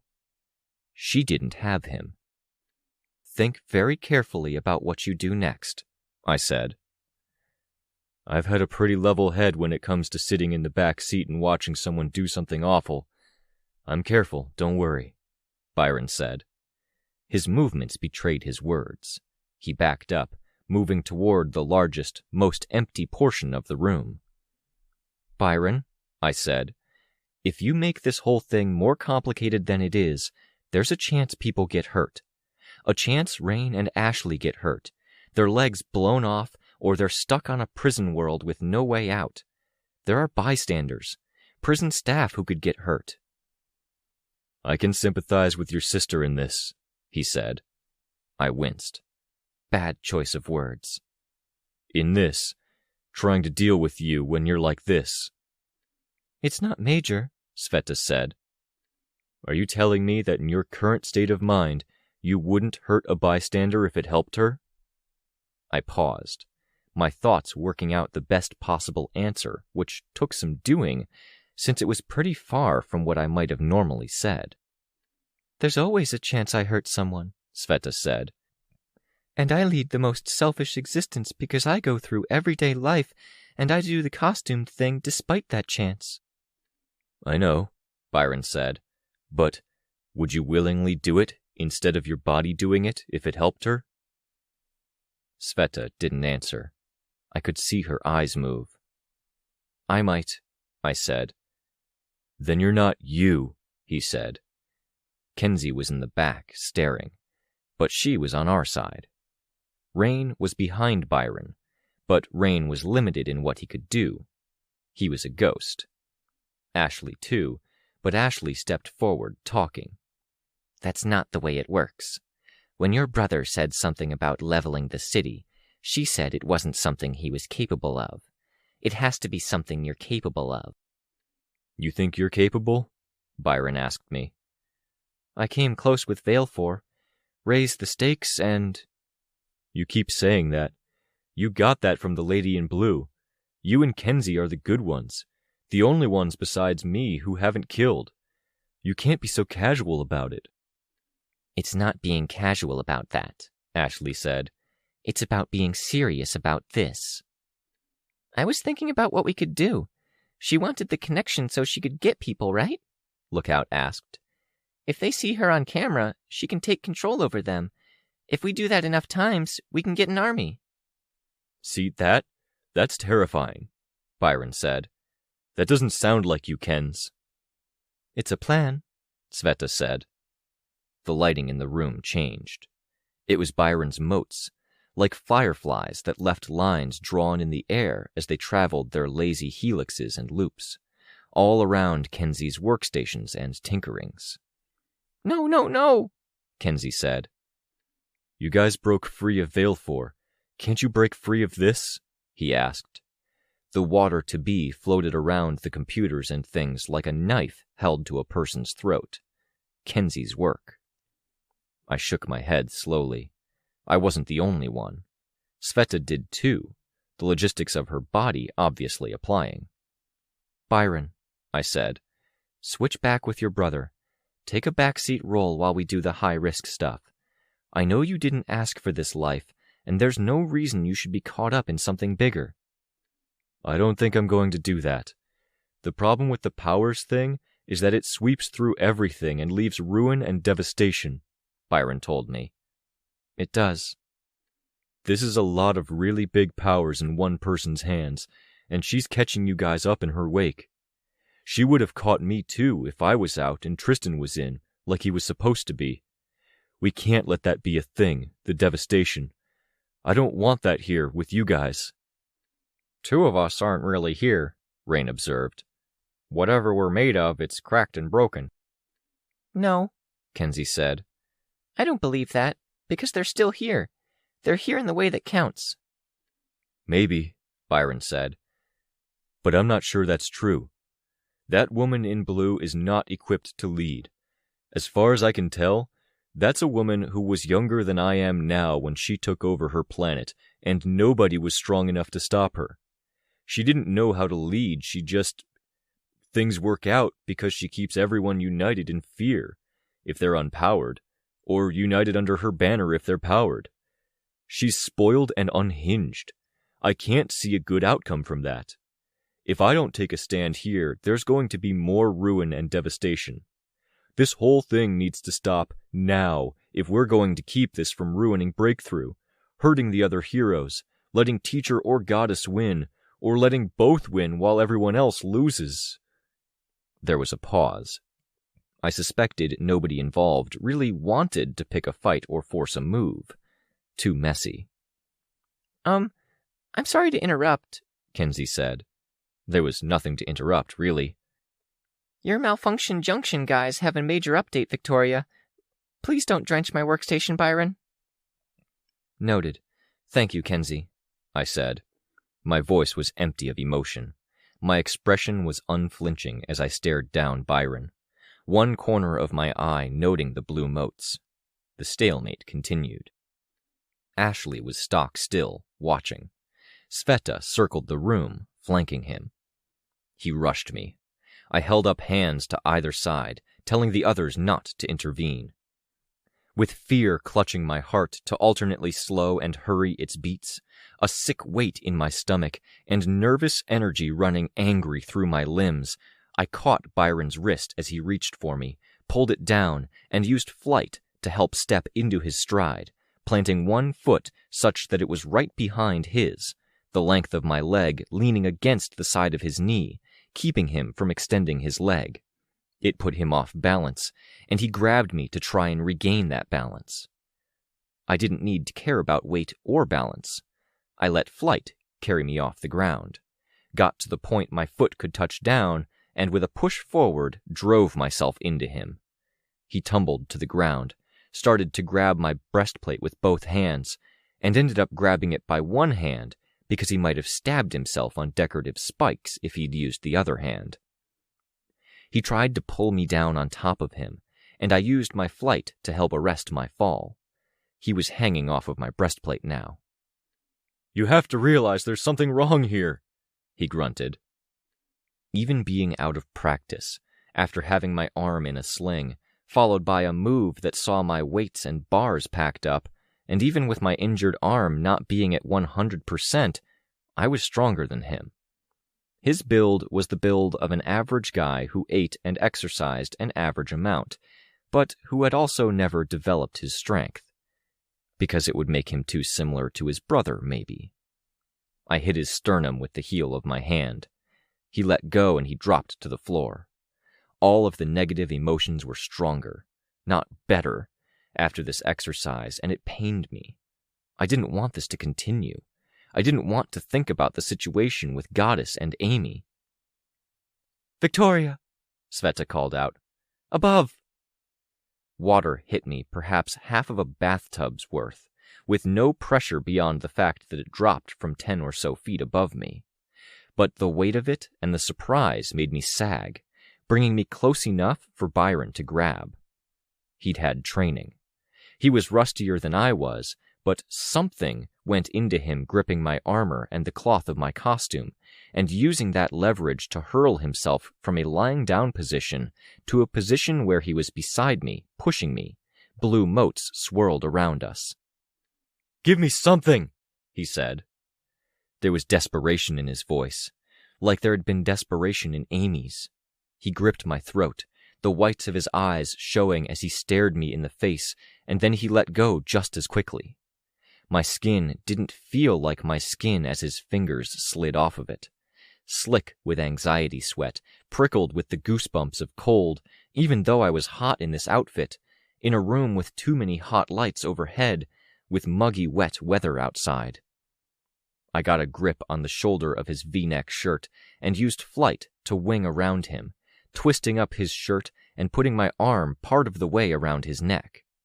I started to pull my arm into a proper headlock. He knew how to break it. Had I used my strength, the wretch would have torn him to shreds. This was the scenario Uncle Neil had been preparing me for when he'd sparred with me. I'd sparred with Dean, too.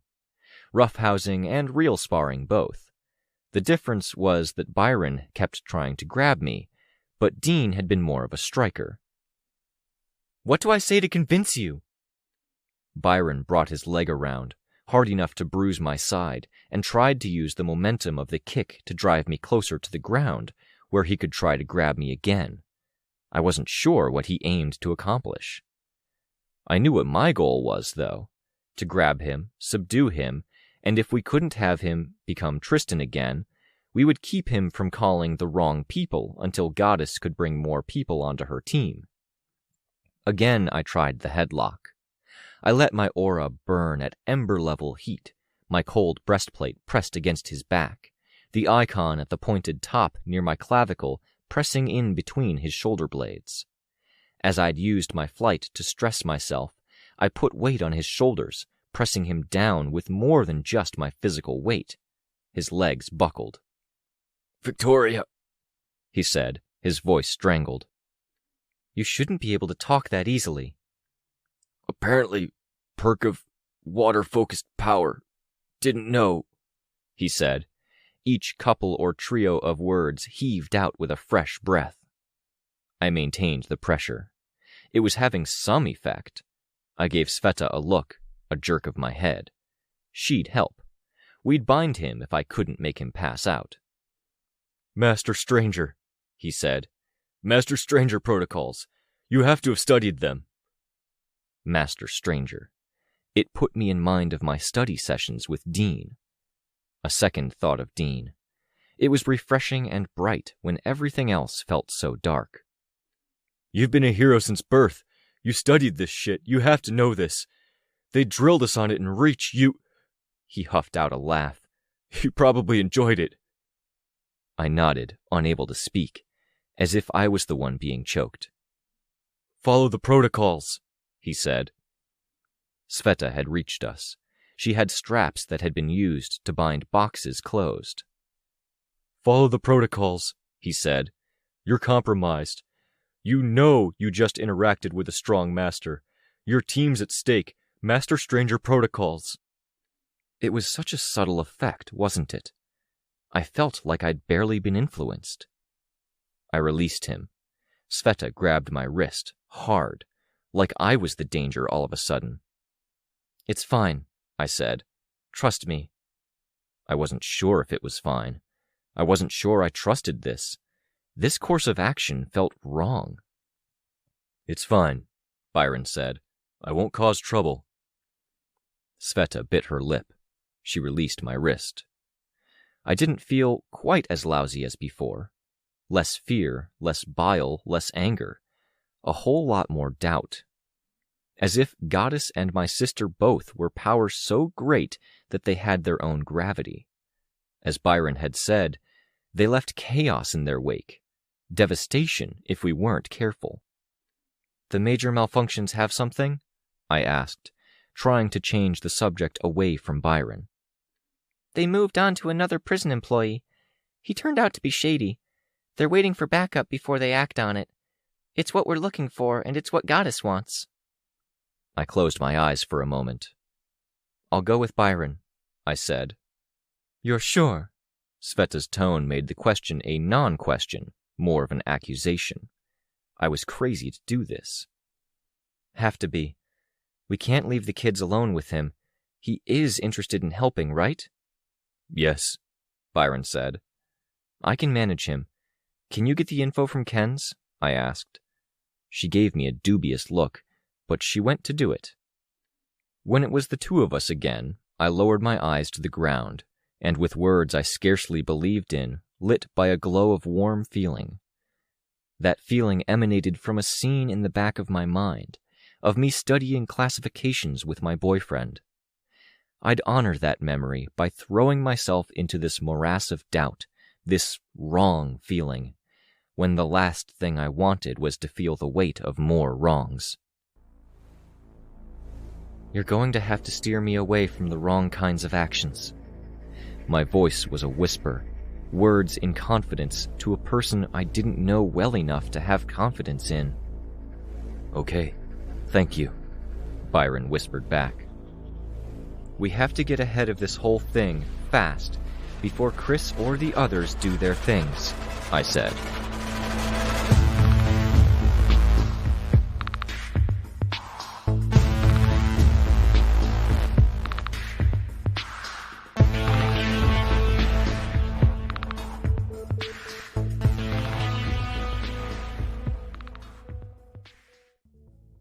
Arc 9, Gleaming, Chapter 4.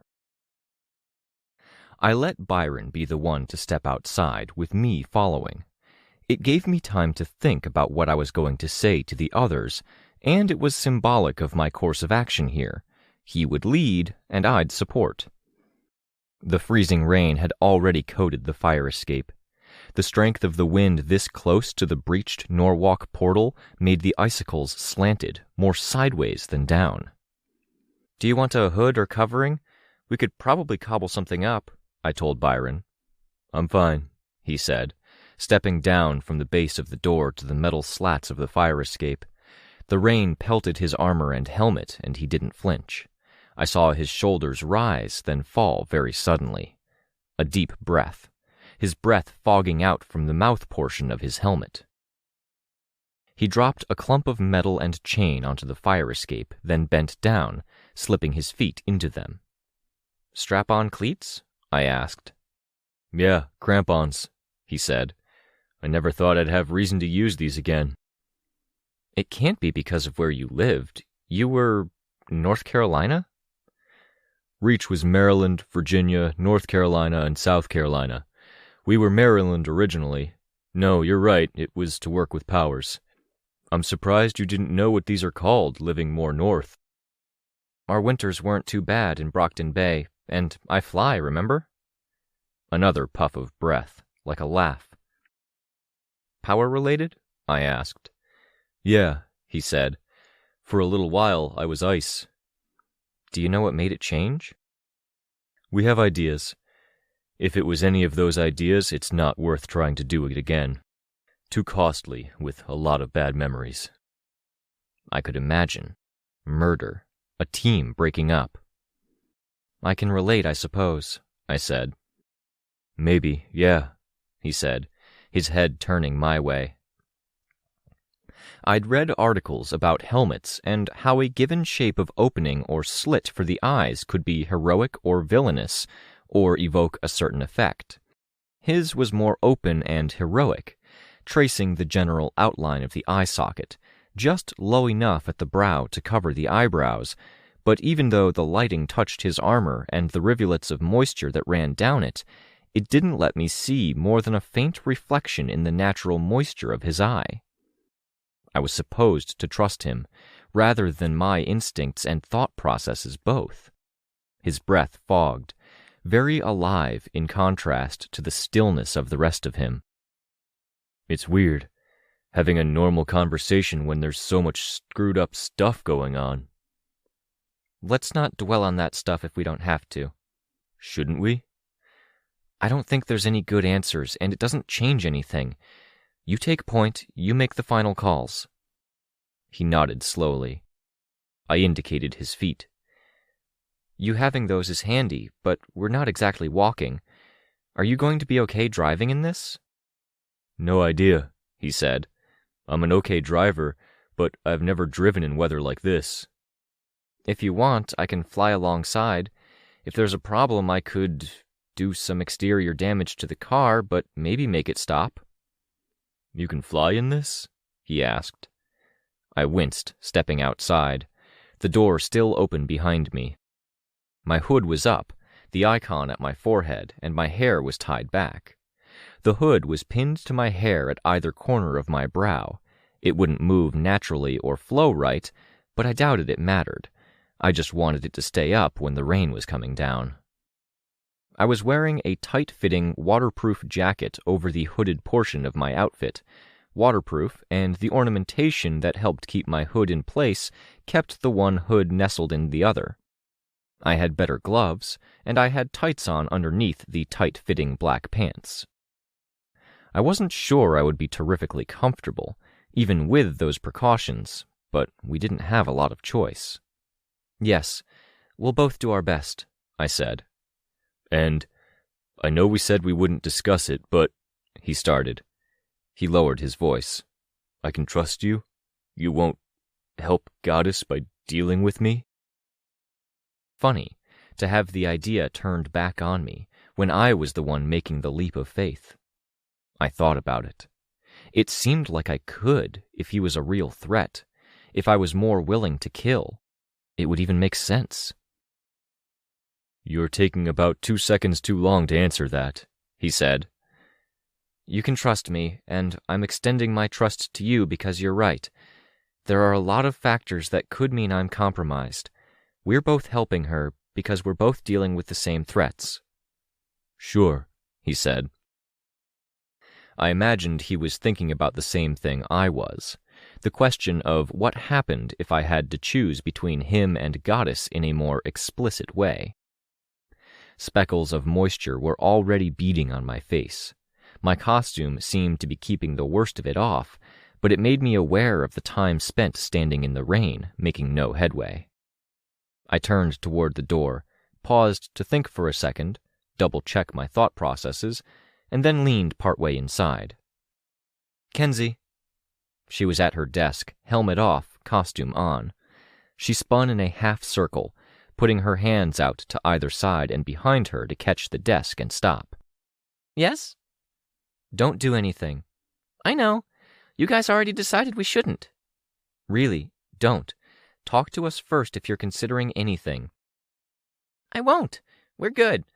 I am low-key Enzy right now. She paused, glancing around the room. I miss Chris already. He would have liked that. I can guarantee he wouldn't have, Rain said.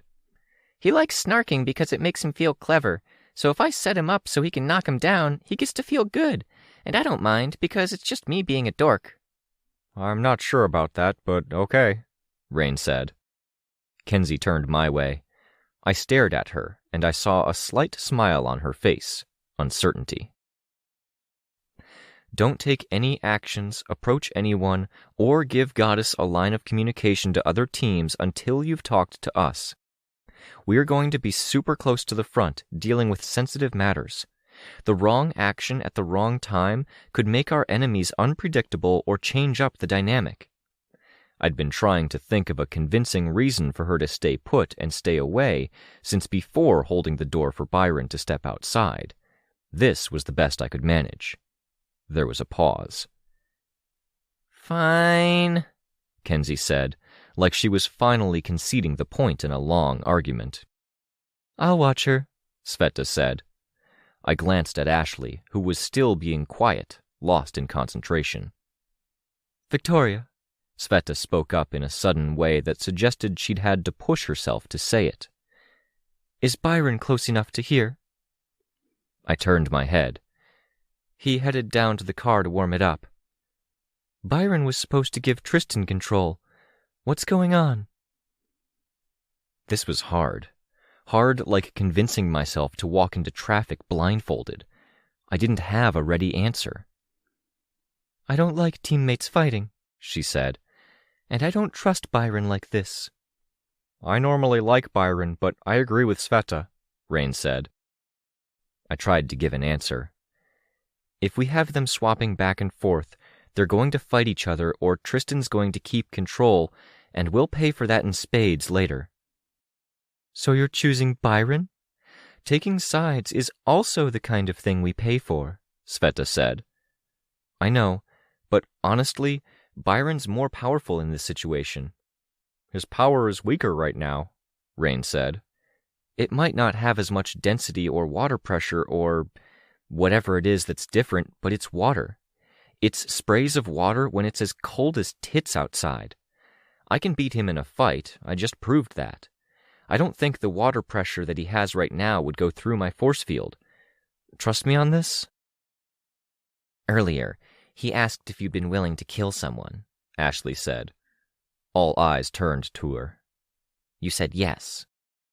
I might, I said. What does that have to do with Byron? Would you be willing to kill him? She asked.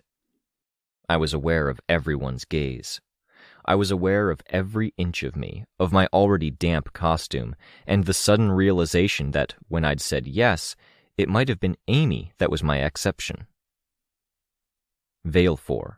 I could hurt him so badly that he might die without care, and I was okay with that. I could go that far, and if death happened, I believed I could make my peace with it. Peace was also the idea at the root of my thought about Amy. She was the person I might kill for reasons other than protecting others. The circumstances would have to be pressing, I'd have to be worn down or otherwise not at my best and most clear-headed, but I could see myself doing it. I could imagine myself being less miserable in the aftermath somehow. Wrestling with shame and self-loathing in the aftermath of something like that was better than wrestling with oblique shame, self-loathing, and the daily fear of either running into her or a repeat incident of her using her power on me. I knew it wasn't rational, that it wouldn't bring me peace or an end to the worrying, but my thoughts could go there. I had to look troubled thinking like this.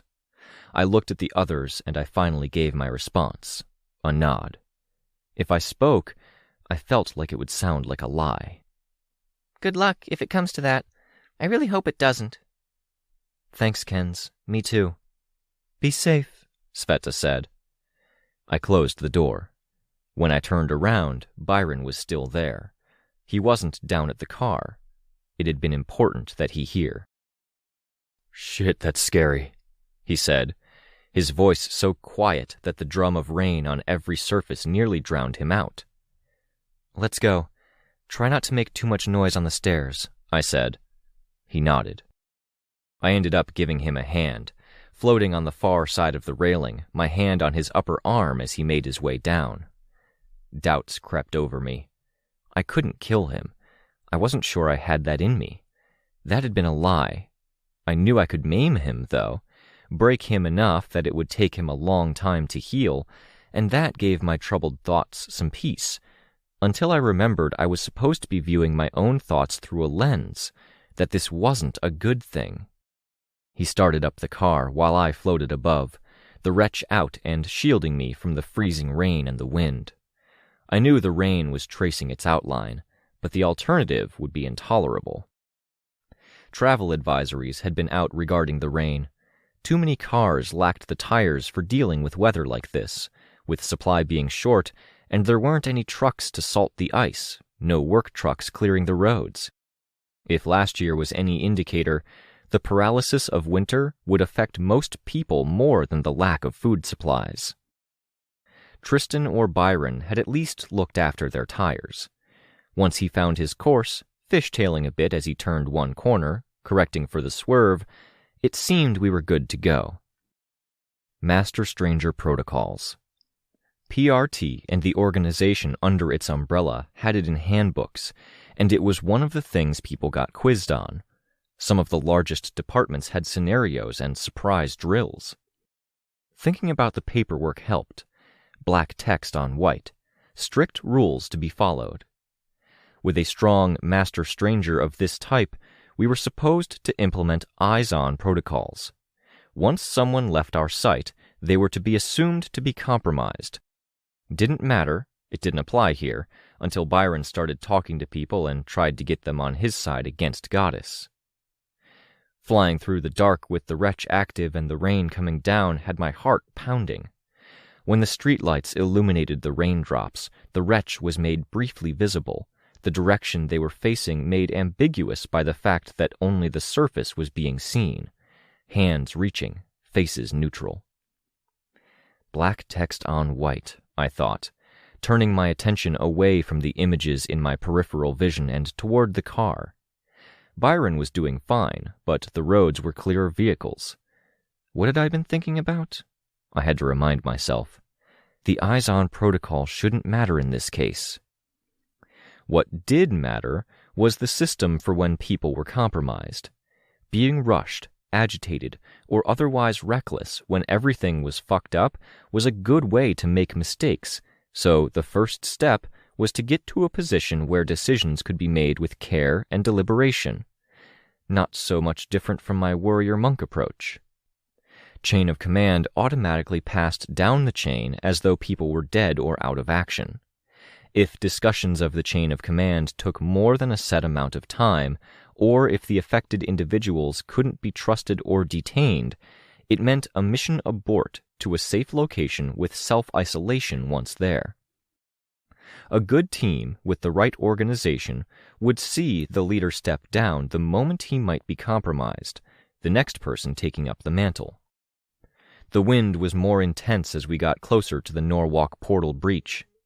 On the upside, the sky on the far side was clear and bright, a slice of blue at the horizon, and the weather that extended out around it was rain-free.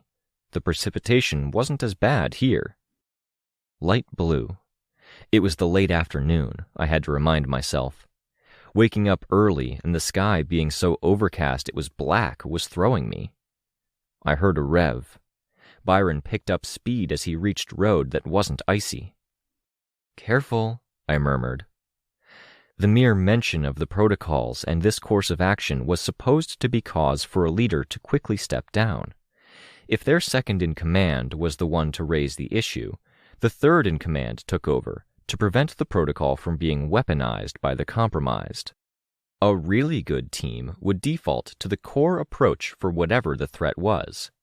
Defer command to the most capable person believed to be uncompromised, or to HQ if comms still worked, then stick to the protocols for dealing with strangers, or the protocols for dealing with masters. I was aware that in this case we were dealing with a master. The protocol? Take them the fuck out. Second priority, right after the thinkers who were ASAP level. 99% of the time, taking the master out of consideration also dealt with the control. I felt nervous at the idea that Byron might be driving, his own mind going a mile a minute as he reminded himself of protocols and options, figuring out a game plan, with eliminating Goddess as his end goal. It was wind and a thin layer of moisture that saw Byron lose his traction, his vehicle sliding over the dotted yellow line that marked the division between lanes. No ice here, but it didn't matter. I landed on the roof, ready to act if I had to. It meant having the wretch down, my hood flapping violently, the pins in my hair pulling at the roots until I ducked my head lower, droplets of moisture stabbing at my face. It wasn't freezing rain, at least. It stabbed only because of the speeds involved. There was no incoming traffic. The turn he made to get back in the right lane felt too drastic, forcing an overcorrection the other way. He came perilously close to steering into one of the memorial posts. There weren't many here, but someone had situated one near the corner of an intersection. Before I could activate the wretch, grab the car, and try to force a correction, he got things back under control. There wouldn't be handprints in the car exterior. We drove around the north of the portal, a slice of sky revealing the barren world on the far side, the sky nonetheless blue, the weather relatively calm there. To our south, buildings were illuminated, people trying to go about their days, waiting for the weather to clear. To our north, some artificial lights and the headlights of vehicles illuminated the spaces where farmers were trying to save crops, and where people were hurrying to handle the weather in tent cities. He'd slowed down, both because of the scare and because of the upsurge in traffic near here, which was good. He slowed down more as the freezing rain resumed in its full intensity, the roads icy once again. Past the breach in reality that was almost an oasis in this weather, into the thicker portions of the city. It wasn't far from here. If we hadn't had to pause to find our way in an area that was too dark, with no street signs or landmarks, it would have taken 4 or 5 minutes. I let the wretch fall away, the ice that had collected in the crevices dropping down to pelt the car, which had slowed. 2 pink circles gave away Withdrawal's location. The lenses of his mask glowed neon in the gloom, as did some of the oils of his costume. I raised a hand, and he raised his. He was quick and silent as he approached, moving on 3 limbs while holding his giant syringe with the 4th. The syringe attachment looked more like a nozzle today. "I'll let the others know you're here," he said as I floated closer. Byron got out of the car behind me. His voice was muffled by his mask. Ice had crusted around the places in his mask where his breath filtered out. "All right," I said. "Can you go easy on Finale?" he asked. "Easy?" "She thinks we did this wrong, and we can't convince her different." I nodded. I was worried what wrong constituted when so much about tonight felt wrong, but I'd wait until I had information. With a possibly altered mental state, moving slow and carefully was critical. It was point 1 of the protocols.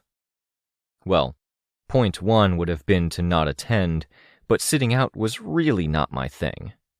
The bright lenses of his mask left trails in my vision as he nodded back. He didn't cross the street directly, instead hopping over to where the shadows were deeper, a narrow band of dark extending across the road where the pools of light from streetlights didn't quite meet.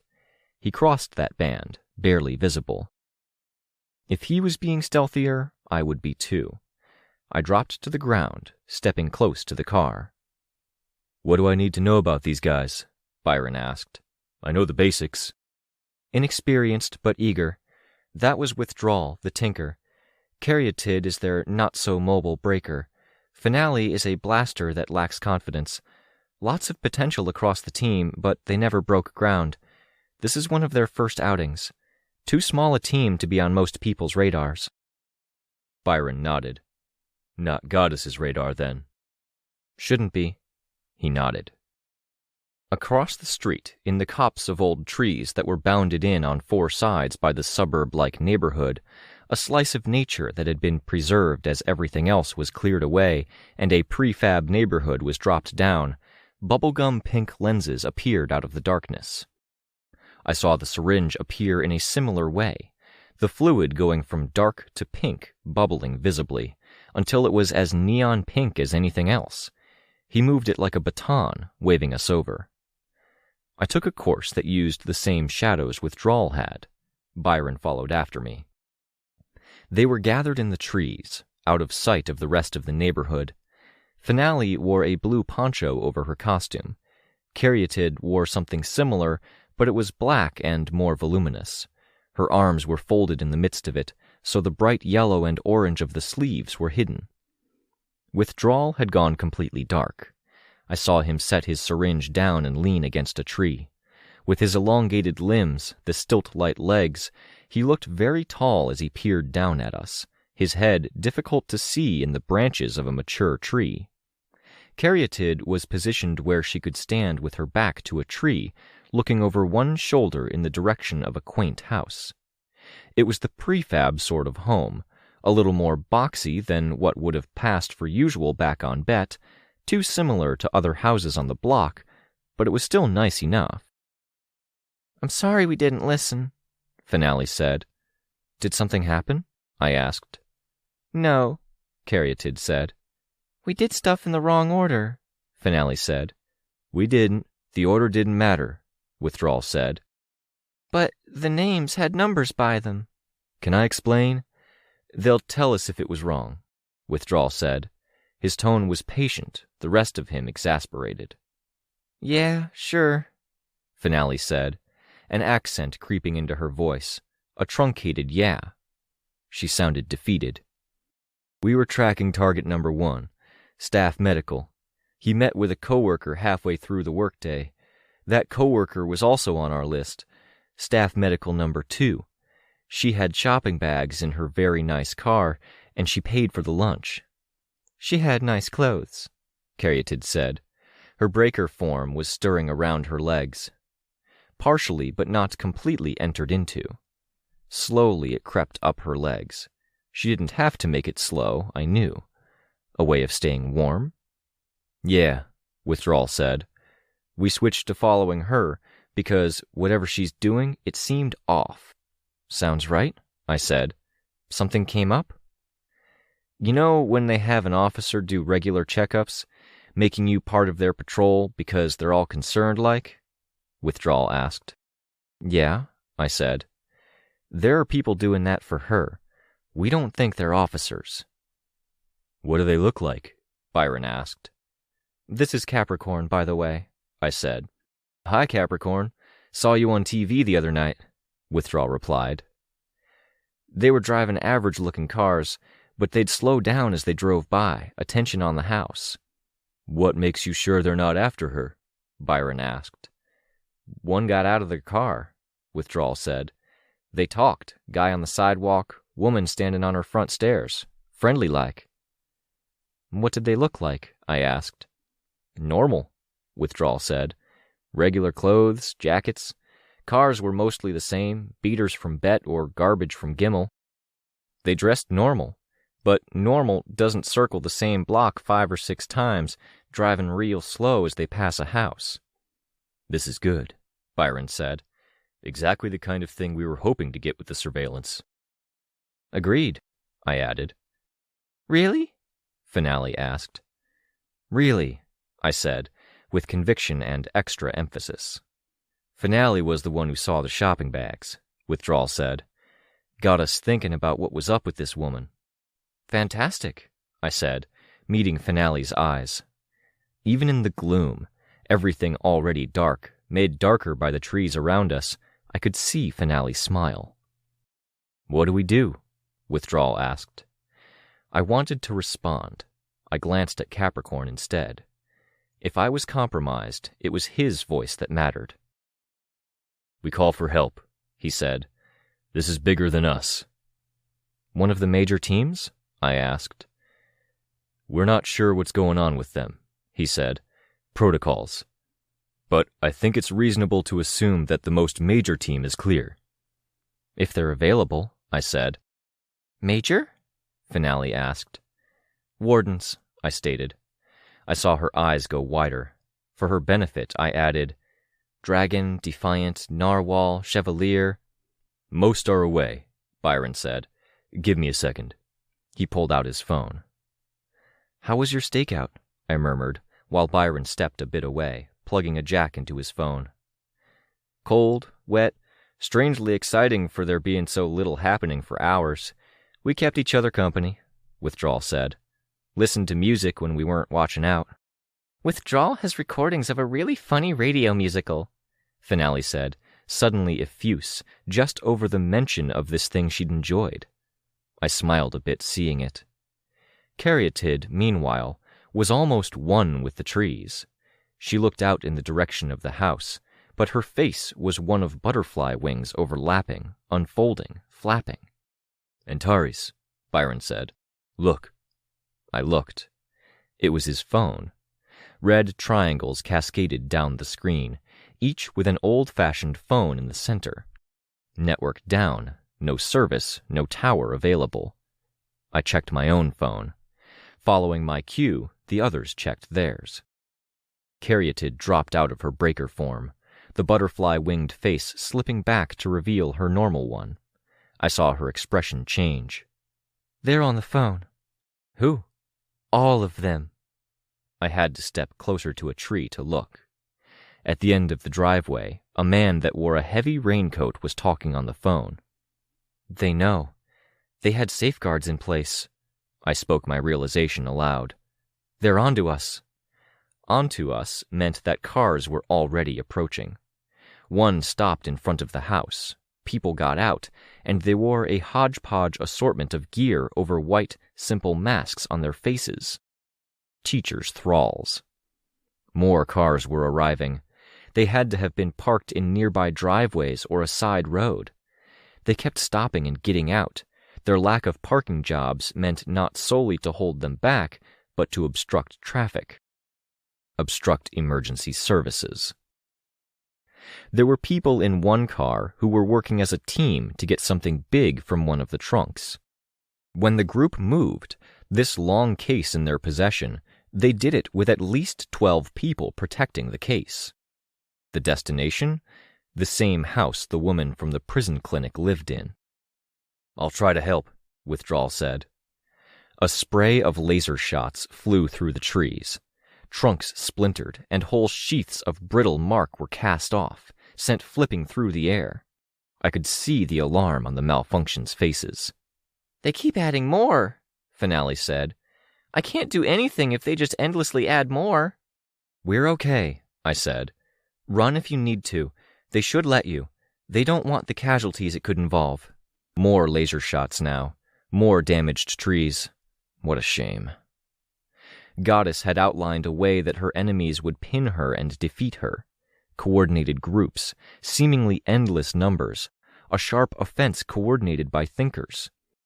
There was no information that they didn't potentially have, no problem we could pose that would fatigue this intelligent morass of humans. Is there any way to get a message across on the secure line? I asked. The one we're not supposed to have? I'll try, Byron said. Figure out what they're up to. We stop and interfere, but the information is key. He was the one in charge, with the protocols. I took off. Be safe, malfunctions. Be safe, Byron.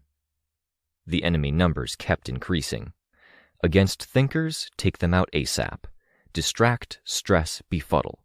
Mental and psychological strain, when it can be applied, should be used, as they have an ironic tendency to have their minds be their weak points.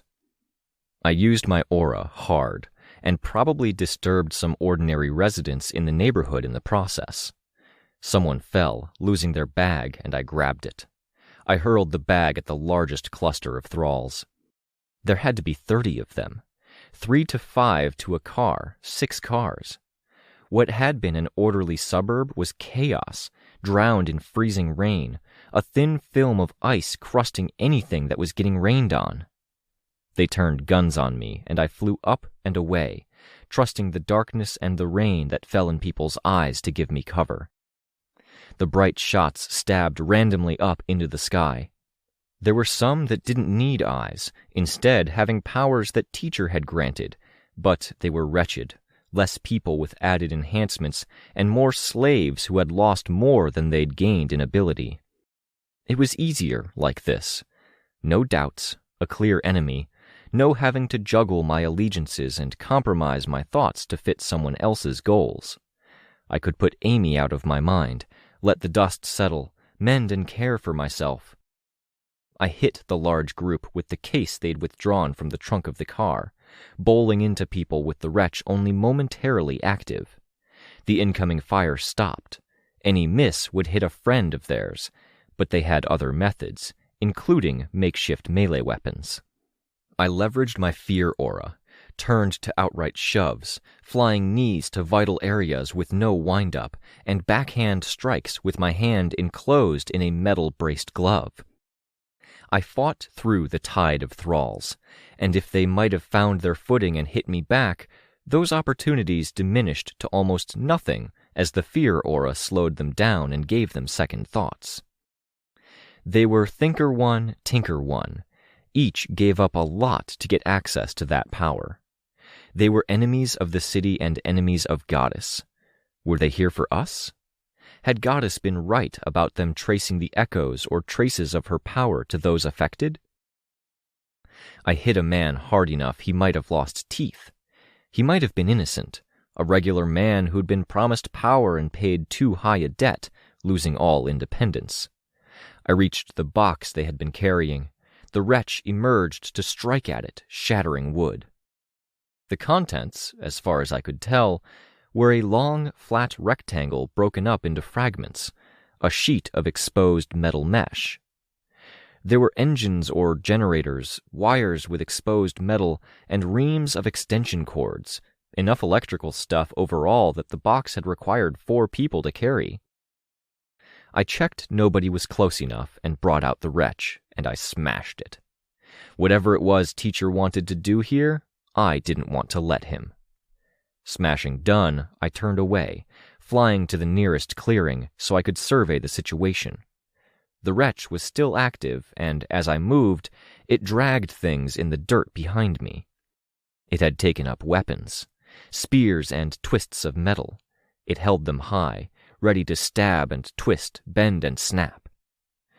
Worse, with people bowled over, there was nothing to deter people from shooting at me. They were realizing it, turning on me. This was too much offense, when I very much did not want to kill anyone Goddess didn't want dead. No, I needed defense. I took evasive action, casting off the wretch, then resuming motion so the scraps and twists of Tinker technology were left behind.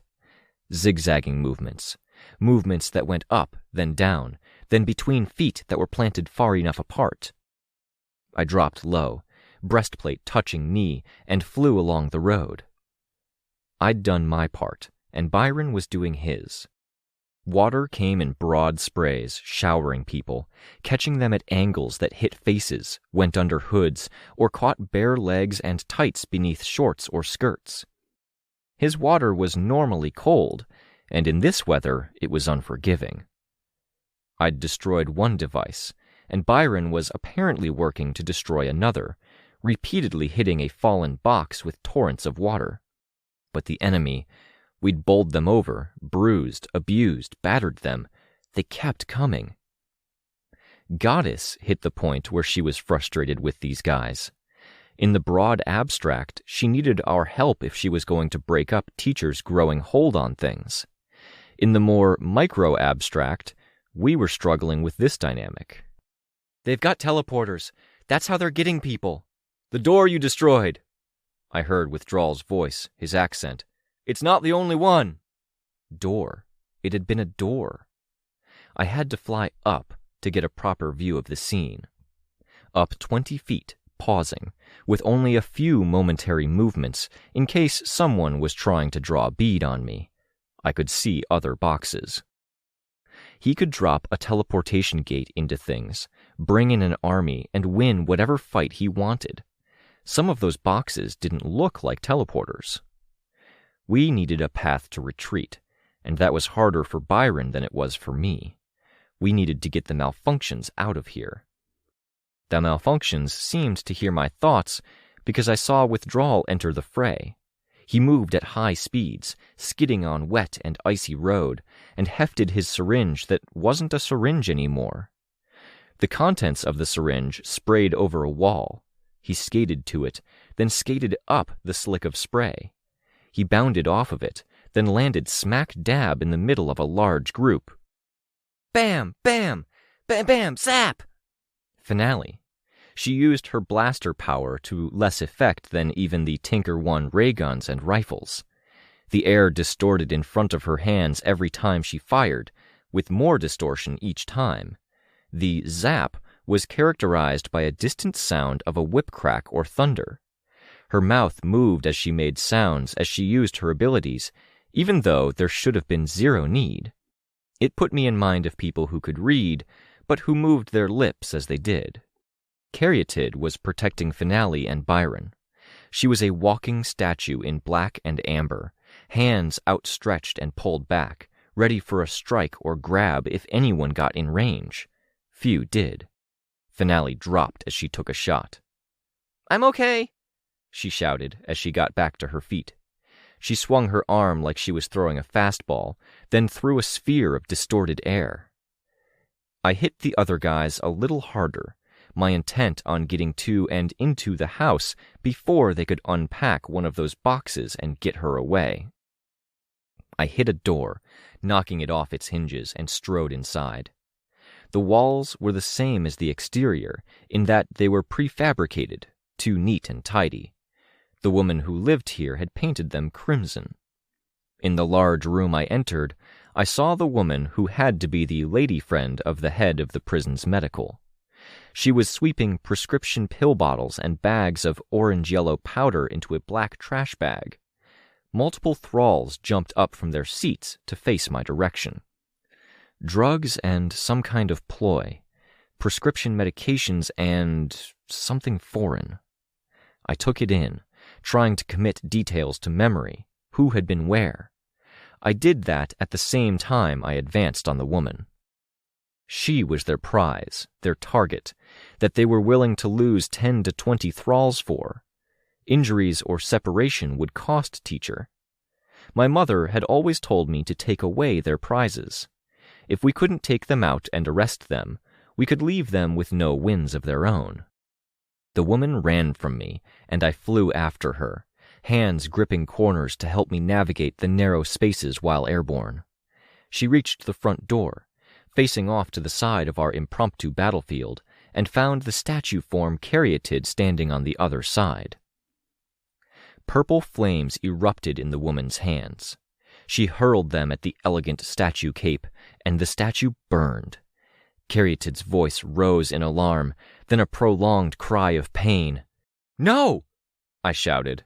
Cornered, unable to get past Caryatid in the moment, the woman wheeled on me, one hand gripping a black trash bag of loot, the other bearing a purple flame that could burn the invulnerable. "I know your clairaudience can hear, Teacher. I want my reinforcements now." She'd had 30, 50 people dropped in. Some had been capable minor thinker powers, shooting accurately in the gloom. Others had been equipped. People with powers.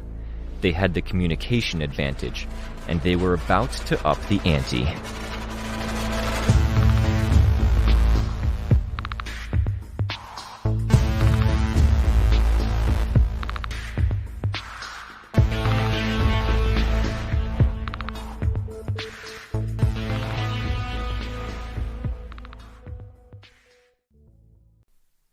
Arc 9, Gleaming, Chapter 5.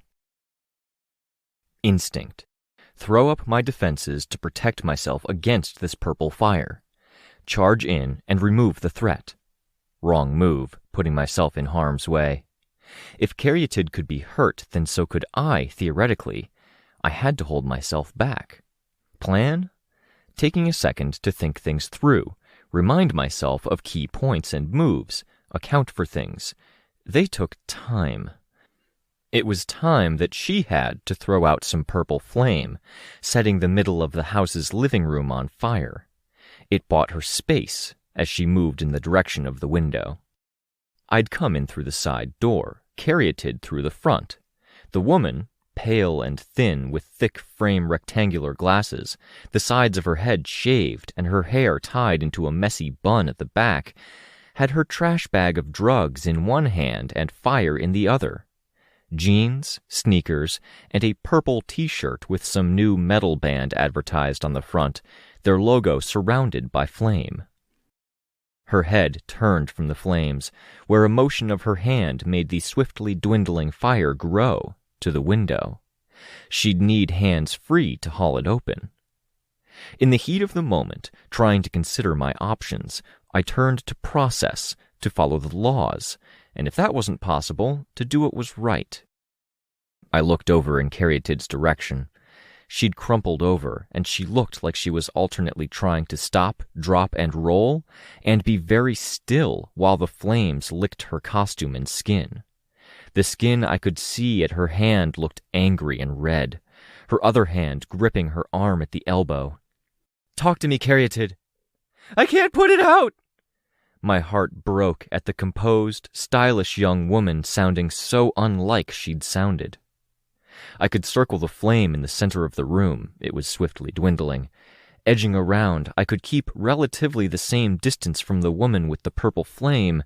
She moved her hand, and the flame swelled violently, barring my path. "Let me—" She moved her hand again.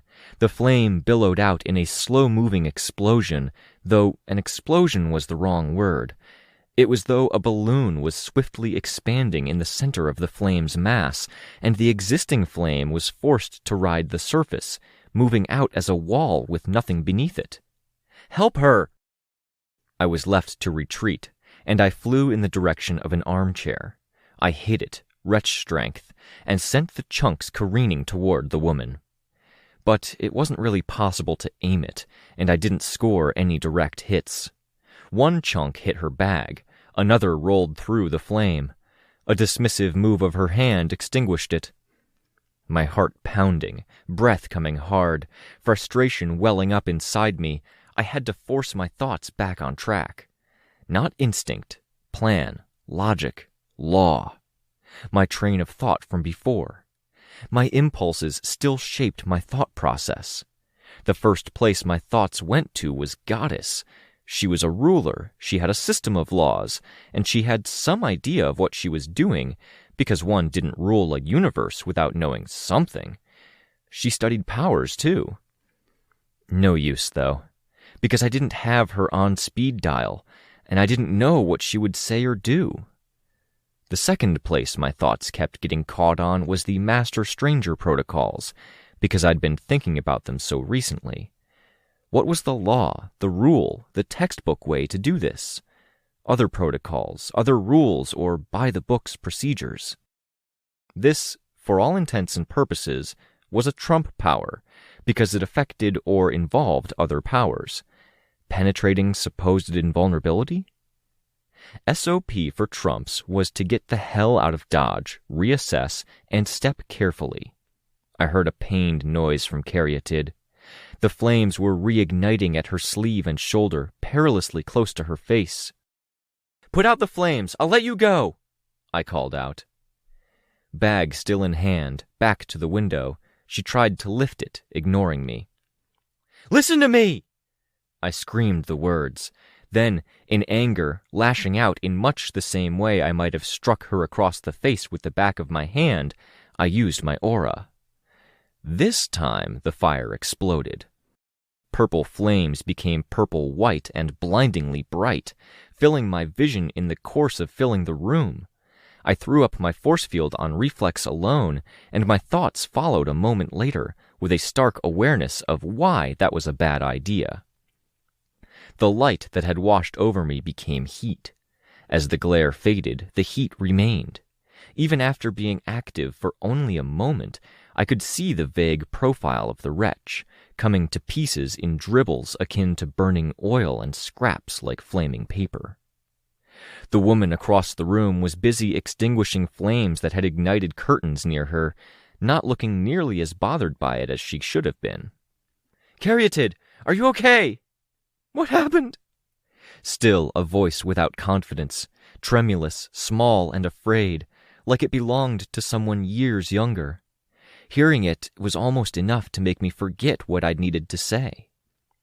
"Don't use your power! The fire ignites powers!" I saw the woman at the other end of the room react to that. That observation was blunted by the more pressing fact that I was on fire and I could feel the heat. My costume had absorbed the worst of it. Get away, I thought. The rule for the powered dealing with trumps, especially the ones that screwed with powers. I had to fight my instinct to get away faster by flying. I ran, feeling like a coward, feeling worse because Caryatid was still on the ground, head low and face turned away from all the hints of flame, my movement stumbling as I almost bounced off of a wall in my not-quite-straight run down the hall. Purple flames that licked me turned orange as I left the house. I spotted a puddle where a road met a dip at the edge of the lawn and threw myself at it. I chanced a use of my flight to get myself to the right angle, limiting the impact as I rolled into it. The coldness of the water and the wet corner of my hood slapping my cheek was a shock to the system. A high whine caught my attention. I turned my head and saw a man in white coveralls, a black jacket, and black winter boots pointing a janky wires and kids building set gun at me. I raised my defenses, and then remembered it had burned. What did that mean? I started to fly away, and he shot me. The force field took the hit, sparks flying from the point of impact, visible flashes of light traveling between raindrops like lightning. Before he could line up another shot, I changed direction, to one side, flipping around to be right side up, a spark of light passing just to my left, and then planting my toes on the ground to help arrest myself and give myself a physical point to orient myself around in space, flew into his legs, rising once he started tipping over. The result was that as his feet went up, his face went down with that much more emphasis. He had the weapon in his hands, and he was unwilling enough to let go of it that he only used one hand to brace himself in the fall. He failed utterly, and more or less met the ground face first, landing with half of his body in the puddle. The gun fired in the moment of impact, or out of some reflexive action, the spark hitting the edge of the lawn, conducting through the water, and making his body convulse and jerk, which included a spasmodic pull of the trigger. The spark hit the same spot, more or less, conducted into the puddle, conducted into him, which made his finger jerk. I kicked the gun away before it could happen again. I could hear more guns. There were enough people around, and the light was bad enough that I couldn't see who was aiming at what. I could see the glows and crackles of guns as they reached the point of being charged enough to fire, the faint illumination giving me some sense of where guns were pointed, but that only gave me a moment to react to each. The woman with the purple fire was either inside or leaving the other end of the house, and as for Caryatid, I flew up, and much like the woman with the purple fire had divided her attention between me and the window, I was left to divide my attention between laser beams flicking through the sky and a barrage of wildly aimed white spark balls that were each surrounded by nimbuses of electricity as they conducted to nearby rain. A red flare jumped up from a near fence that one of Teacher's goons was using for cover, and I gave it a wide berth. It detonated like a firework. I chanced a glance down, and I saw Caryatid outside, slumped over on the ground. I had to help her. At the same time, the others were being overwhelmed by sheer numbers, outnumbered 10-1, with the 10 being armed. Withdrawal leaped from one ancient tree to the roof of a house so prefabricated it looked like a dollhouse. His stilt feet skidded across the roof, cutting and dislodging shingles, followed a moment after by a raking of a thin blue laser beam and a few haphazard shots of brilliant white sparks, like the weapon of the guy I'd just taken down. I used my aura, primarily to distract. Heads turned, shots were altered last second. Those guns seemed to be firing at very steady intervals, roughly one shot every second and a half, and they didn't run out of ammunition. Where they hit a target, they crackled outward, arcs lancing out to the nearest conductive target. It was one of these shots that hit the ground beneath Withdrawal's stilt legs, then arced up to shock the metal there. Once I recognized that there was a pattern, I could adjust. Earlier, I'd had to dismiss instinct. Here, old sparring matches against my extended family came into play. There had been brief skirmishes against thugs who were willing to pull a real gun on a teenage girl in costume, and even an intense skirmish against Fenja had its relevance. As I'd moved in time with her giant-sized weapons swipes, I flew in general circles while I found the cadence here, and they divided themselves by focus. 3 people who had turned my way had those guns. 2 of them were firing almost together, one firing out of sync with them, their spark gun being bigger. A 4th had a laser gun, like the one that had produced the blue laser. 2 shots, changed direction by going to their flank, changed direction again to account for the adjustment of the 3rd man going up. The laser gun glowed blue as it charged up for the next shot. 2 shots, changed direction, dropping down, account for the late shot from man number 3 by flying up and to the right. The laser beam fired and it hit the wretch. The wretch was better at handling sustained damage than a single good hit. The beam burned out before the wretch did. I closed the distance, grabbing one of them by their hair. The movement of my arm reminded me that I'd been burned. My skin felt tight. Fingers gripping hair and coverall shoulder, the top of my foot hooking in between the man's legs, I strained my entire body and used my flight to fly him into his buddy. My aura was affecting others as I was flying closer. They turned, ready to complicate what I was doing. Withdrawal bounded over their heads, moving as if in slow motion, while his fluid spurted out over them and their heads. Guns fizzed and popped, and people fell, sprawling messily in the luminescent bubblegum pink stuff. 1 or 2 people who fell in the thicker patches of the spurt spun in place by some invisible force, their legs failing to find traction. Someone shot at the ground just below Withdrawal's landing point.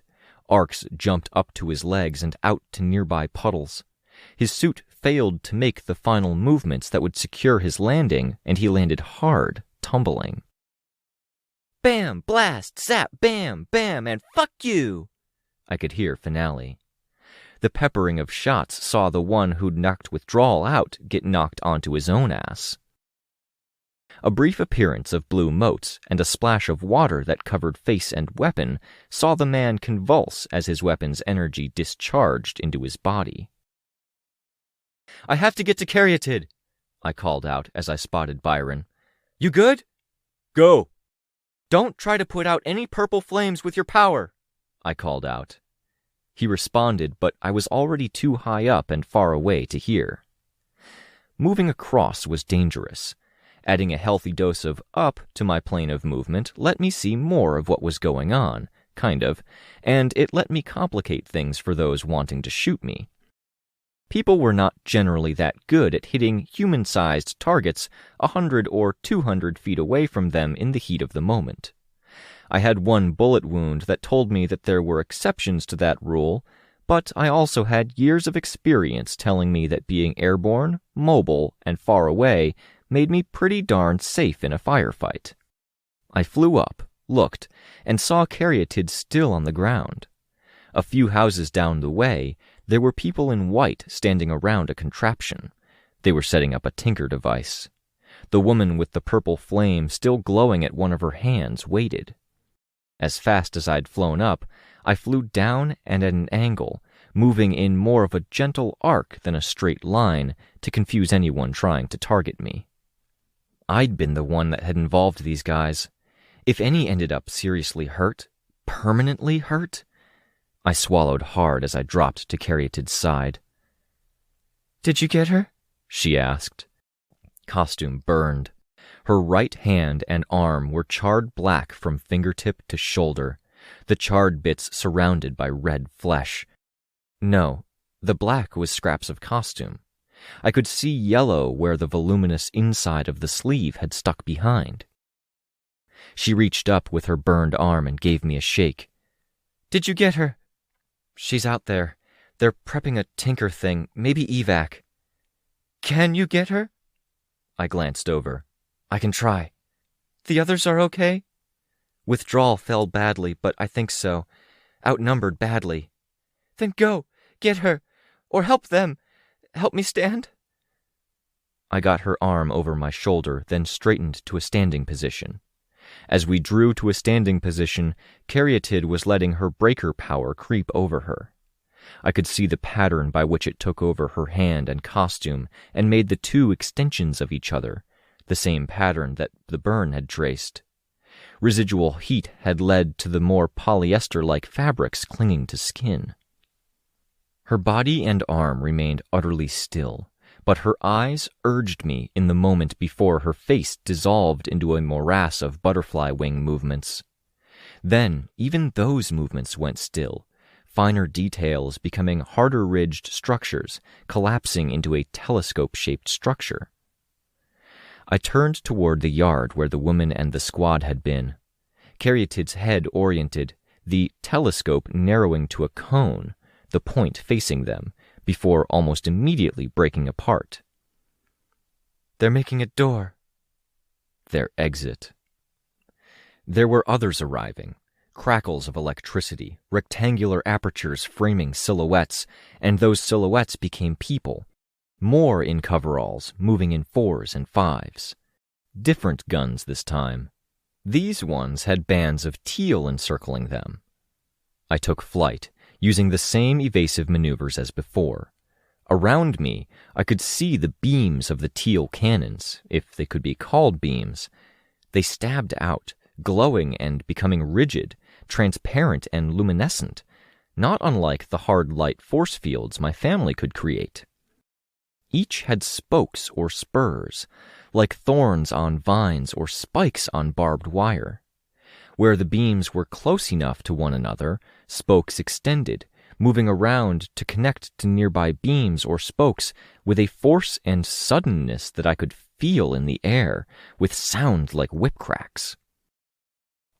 As more beams filled the air, the space between me and my target in particular, I saw my paths steadily closing.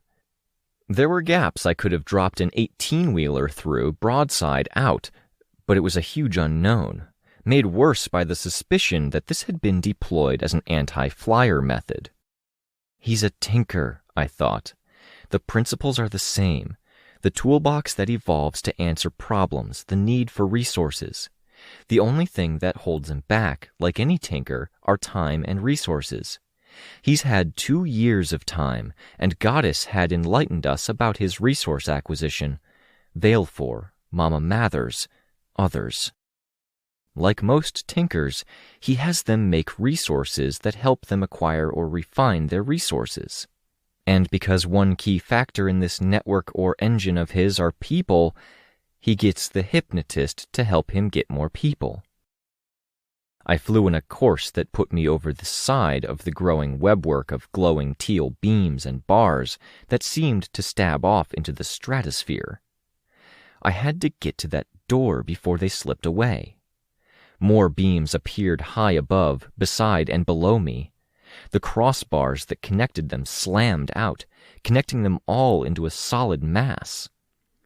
Wasn't doable. There had to be 12 of those assholes down there firing in batteries. I didn't have any routes to travel that weren't to the sources of the beams, something I wasn't sure would work, traveling in the opposite direction, far enough away that maybe the beams terminated or got far enough apart that there weren't cross beams, or fly for a gap. The first and second options meant I wasn't flying down to get to the woman with the purple fire or the group that was building the door. And they had their own flaws, the fact that I was flying into dense webwork and the sheer lack of guarantee, respectively. I flew for one of the gaps I could have rolled an 18-wheeler through, wretch out. Teal webwork flared around me as I approached. It shrank around me, breaking from the larger structure. A lasso, securing itself around the wretch with enough force that the wretch broke. I slipped the noose in the same way that someone could escape a pursuer by shedding their jacket the pursuer had grabbed. Being smaller, freer, not caring about that which had broke. But there were more gaps. I was forced to judge distances and timing.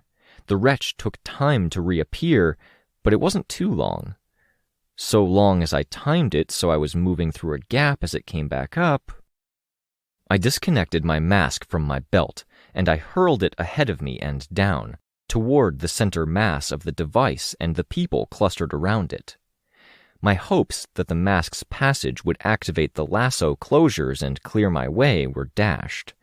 It landed in the midst of the work they were doing, and heads turned my way. The dash became the sequence of movements through that webwork as more lines and bars of force field webbing filled the sky between me and my targets. The wretch was broken as soon as it re-emerged, and I had calls close enough that I nearly lost a boot as the webwork closed. I was losing this battle, but I could get closer. There had to be an opportunity. The webwork steadily closed around me, and theoretically possible escape routes became impossibilities. My focus remained on staying clear, sticking to more open areas where no lasso could close around me. Far below and behind, Byron climbed over a fence, making his way in my direction. I pointed. People on the ground seemed to report my action, or they'd sensed Byron through the use of a power. The ones who weren't actively setting up the door prepared to deal with him. Too many for him to reasonably deal with. Even if he drenched every single one of them now, if every single gun failed because of the thorough drenching with water, I wasn't sure he'd win. 30 people, easily. I saw the nervousness of the woman with the trash bag in her hand. She backed up, putting some distance between Byron and herself, while her people lined up at the fence. Blue motes began to collect in the air, which didn't help matters. Come on, I thought. Then I couldn't watch. More beams were flying in close, and I had to use the wretch while throwing myself into the densest patch. The rectangles and triangles of empty space closed, paused for only an instant as they seized the wretch, giving me only a second to figure out which direction I was flying in. I was literally upside down as I saw it, a flash of purple. Her hand drawn back, flame ready. Byron's arrangement of motes included the air above him. The webwork snapped close around my upper body and one of my ankles. I pushed out with my aura for maximum range. I wasn't sure the power mattered, but I gave that my all too. I squeezed my eyes shut. The aura reached the woman and reached the flame she held. The aura ignited. The woman's fire spread across powers like flame across oil, and I'd filled the space within 100 feet of me with ambient power. Gas, aerosol. Too much to hope for that it would hit this force field webbing and destroy it. Too much to hope for that it would destroy the door. It had staggered that group and distracted a few by setting them on fire. 2 individuals were burning with purple fire and they didn't move or react. Their stares were vacant. Byron looked up at me. "Drench them!" I hollered. "You said—" I moved my arm. Another lasso was prompted to snap closed, seizing my arm in a position where it was over my head. I hoped the gesture had worked. I drew in a breath to shout again, but he was already using his power. Blue motes became the shape of the water, and the lines became the courses that water was to travel. The water pressure was still lacking, but it was a lot of water, and the frozen ground didn't want to absorb it. It sloshed over and through the fence, across ankles, feet, and into the work area where a doorway was being constructed. People were knocked over. The tinker work was left awry. He looked up at me, and there was something in his body language. Defeat. There was something imploring. I knew what he would have asked if he could have done it safely, with the distance between us, or, if that wasn't a consideration, what he would have asked if he'd been able to summon up the courage. Right now, if he used his other power and gave control to Tristan, that water would become stone. It would impact the device and it would trap most of the people there, the woman with the purple fire included. He wanted my permission, which was the opposite of the way this was supposed to work. And then? Tristan would help.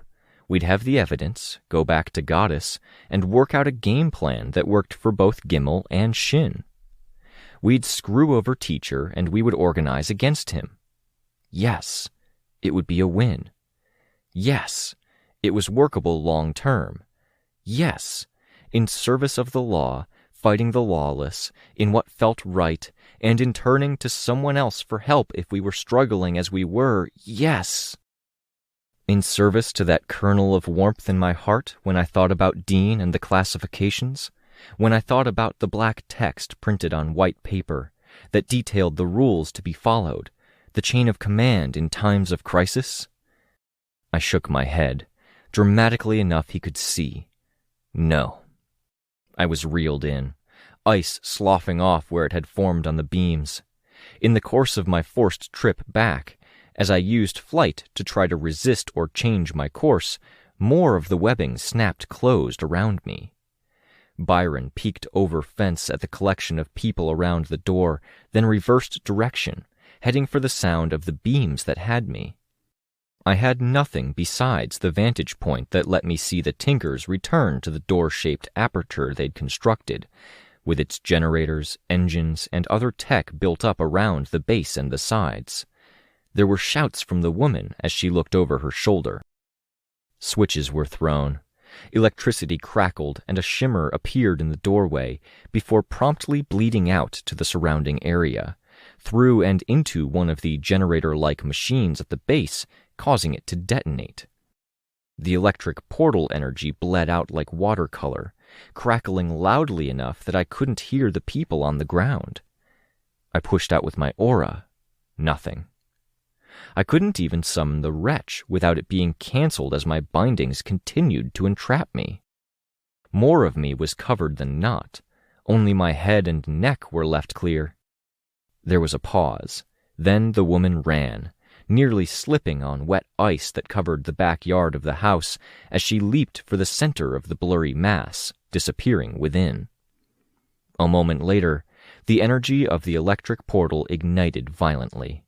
The fire traveled to the subsystems and engines, and they began to explode. The thralls that had been working on it scrambled to get away. A few didn't manage to, and were close as visible shockwaves rippled out through and past them, discarded like they were nothing. In the other direction, Byron was focusing on the guys with the teal web beams. His motes began to form. Men and women backed up, holding their guns, with the almost flexible beams almost all together stretching out toward me, forming a single line that drew me in. Only 4 were positioned with their guns resting on the ground, pointed skyward. And behind? There were still people from the earlier confrontation, though Caryatid, Finale, and Withdrawal were facing them down. 15 or so left able-bodied in the yard with the now destroyed and burning portal, 10 or 12 as part of the group the malfunctions were dealing with, Finale and Withdrawal crouched behind a slow-moving Caryatid, and then the team of 6 with the anti-aircraft force webbing. Not just anti-aircraft force webbing. One of the guys on that team was reaching for another weapon at his ankle, one hand still propping up the larger weapon. "Careful!" I shouted. "Gun!" Byron broke into a run, the crampons giving his feet bite on the icier patches of road. Blue motes became water, washing over that squad. A drenching of cold water in the midst of freezing rain. "Bam!" Finale shouted. One of the men staggered where he'd been finding his footing and fell. "Finale!" I shouted. "If you're building up to something, now's the time!" "I don't want to if—" she started, Then she shrieked as a group that had been huddled behind cover burst out, opening fire. Caryatid was slow to move, but Finale was quick to put Caryatid between herself and the attackers. Behind her, another group was emerging, weapons ready. "Behind!" I called out. No place to take cover. Withdrawal shielded her with his body, empty syringe gun held out like a shield. Both groups fired in concert from opposite directions. I used my aura, aiming to break up the rhythm. It affected Caryatid's group, but it affected the attackers too. More, if I had to guess. "What's the catch?" I called out. "Do it," I could hear Withdrawal's voice, muffled around the edges. I'd been reeled in enough that non-shouts were barely audible. Byron, meanwhile, was dealing with the group. He was taking cover by the back end of a car. The group couldn't move much, so they were continually drenched. One of the guns had stopped working. "If there are any more," Finale said, "I don't want to use my power if there are more coming." "There aren't," I shouted. "They got what they wanted." She looked at me, eyes wide beneath her brimmed cap and behind her mask. Byron's water took out the guy who was lassoing me. The gun fell to the ground. The beam twisted into 1,000 loops like a badly kinked hose, and then winked out with a sound like a titan clapping his hands together a single time. And Finale was doing her thing, wheeling on one group. A blue light shone at one of the thrall's shoulders, then detonated with a musical intonation, like a gong being struck. He was thrown to one side, as was everyone in his immediate proximity. The movement was slower than it should have been, glittering particles surrounding them. More lights shone, one after another, with a rhyme and reason that likely only made sense to Finale. Another detonation, throwing people in another direction, toward the group that Byron was working on incapacitating. One of those people was illuminated with an imminent explosion. As the flying bodies drew into range, the detonation that was waiting for them came down, a higher sound, a faster rollout, sending them the opposite way. Juggling them, herding them together so people crashed into each other, were thrown into waiting explosions. Not perfect. People fell free of the cascading effect of detonations synced out to sound like a drum solo writ out in gongs, bells, and cymbals, complete with a soft destructive effect. I flew down to take out one of the guys who had fallen free of the chain reaction who was fleeing for cover. I kicked him to the ground and then landed on him with added force before stepping on his hand and driving my weight down with my flight. My eyes roved for other strays. It seemed Byron and Withdrawal had them. The explosions weren't true heat, fire, shockwave that liquefies organs kind of detonation. They got sloppier toward the end, as more people fell free and some landed far enough away that their own detonations affected only them, making them flop once or twice like fish on dry land. The metaphorical dust settled. "Patrol block is on its way," Byron said. "Called them pretty early on."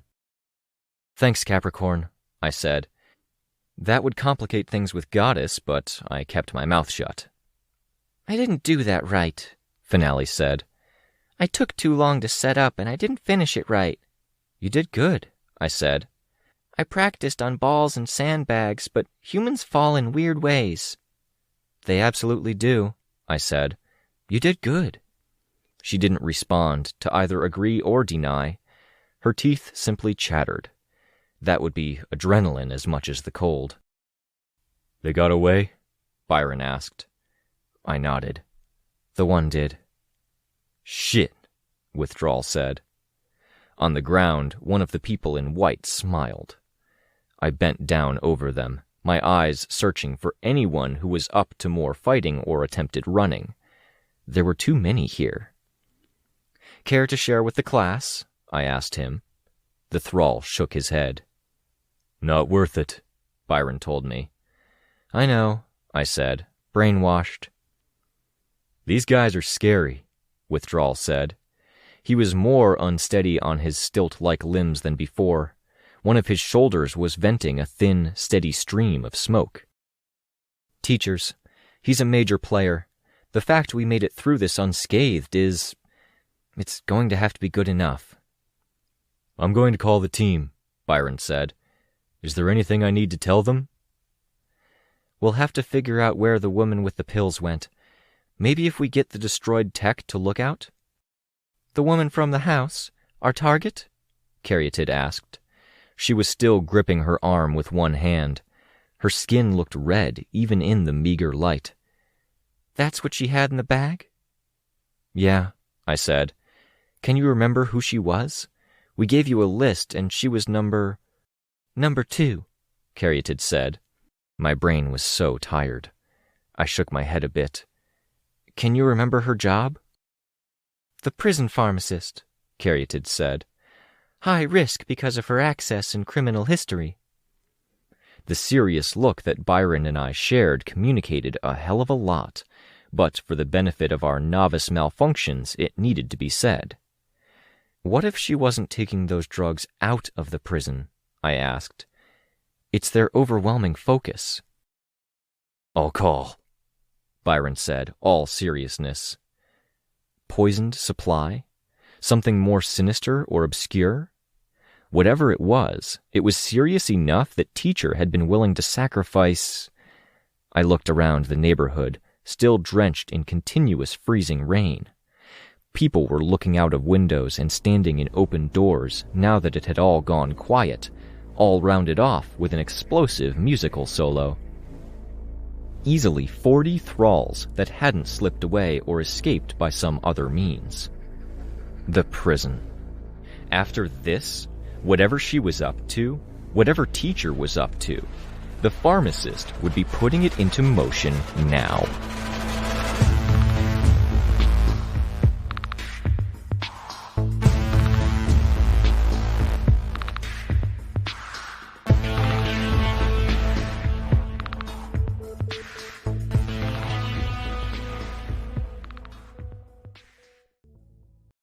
Arc 9, Gleaming, Chapter 6. Reality is on fire. Jester said it in a very matter-of-fact way before adding, Purple fire. Is it spreading? I asked. He shook his head. Shrinking, but slowly, and it looks ominous. It's around the door thing? Is that what it was? A door? Yeah, it's mostly around some tech stuff at the base. Then it's fine. Get people to stand back in case it blows. We already did, Jester said. He didn't move from his spot underneath the shelter of the bus stop. The street was now crowded with police cars that didn't match each other, Jester's patrol bus, and 2 ambulances. My hand was bandaged and the malfunctions were being looked after. The patrol had done its work, and Jester was keeping me company under the guise of getting updates on the situation. That had taken 2 minutes, really. He'd stepped away to report to others, and he'd just come back. As for the rest, it was only in the wake of the event that I could really take stock of just how much of a battlefield this neighborhood had become in a very short span of time. There were a lot of combatants, disabled or otherwise not putting up a fight, who were being put in the patrol bus. Are you okay? Really okay? Jester asked me. I know we're not close, and that's a very personal question, but we worked together. For a bit over a year, and even this week, I was going into work and thinking I could bug you about some power classification thing or something I saw online. I forget what. You miss me? I asked, raising an eyebrow.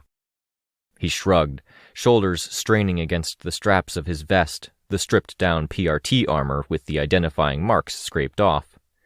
In the cold weather, he was wearing a jacket over the vest. His tattoo wasn't visible beneath the long sleeves. I kinda miss you guys, too, I said. That's a very nice generic you guys. A deft deflection from saying you miss me in particular, Miss Dallin. I smiled. Is that your way of saying you're not okay? You miss when things were simpler? He asked. Because, holy shit, I told Gil to wake me up or pull me in if your team ever needs anything, and I keep getting brought in for really messed up shit." "You don't have to," I said. "I like it, don't get me wrong. Not the messed up stuff." "You're losing me. You like it, but you don't like it?" "I like you," he said, before his eyes registered the words, and he gave a fraction of a second late. "Guys." "Deft." He spoke with more energy and verve, as if he could stampede all over that exchange, leaving it behind him. "I did this whole patrol thing because powers kick ass, and I thought that if I didn't have powers, I could still be the guy in uniform that the big goddamn hero turns to and says, 'Hey guy with the cool call sign, are you going to have our backs?' And I could say yes." "Cool call sign, huh? That's an integral part of this fantasy?" "It's not a fantasy. It's a mission. I'm going to become an instructor and team leader one day, and it'll be mandatory. No gun until you have a decent nick. Exceptions if you have a badass last name and you go by that name." "I feel sorry for your students." "Quiet you," he said. Another patrol bus drove up. Jester raised his hand, and behind the glare of the headlights and the windshield with ice at the edges, the driver raised a hand in response. I punched Jester in the arm. "Thanks for backing us up. You were there at the Fallen thing. You were there for Swan Song." "You're welcome," Jester said. "It's nothing big. Trying to help out when I can. Help the people who are doing the big stuff, like tearing through 75 jerks with tinker guns." He indicated the neighborhood street. The road was low quality beneath puddles and ice, already cracking less than a year after it had been laid down, and the wet surface reflected the flashing blue and red light of emergency vehicles. 50 at most, I said. "How's Swan Song?" he asked. I raised my eyebrows. "I guarded her, kept watch, like you said. Spent enough time doing it I'm invested, and she's cool." I had no idea how she was. The question was enough to get me to check my phone for any status updates. "I'm going to see her shortly," I spoke slowly as I scrolled. "Last I heard, yeah, she was okay. But with everything going on," I stopped myself. "She's in prison, though.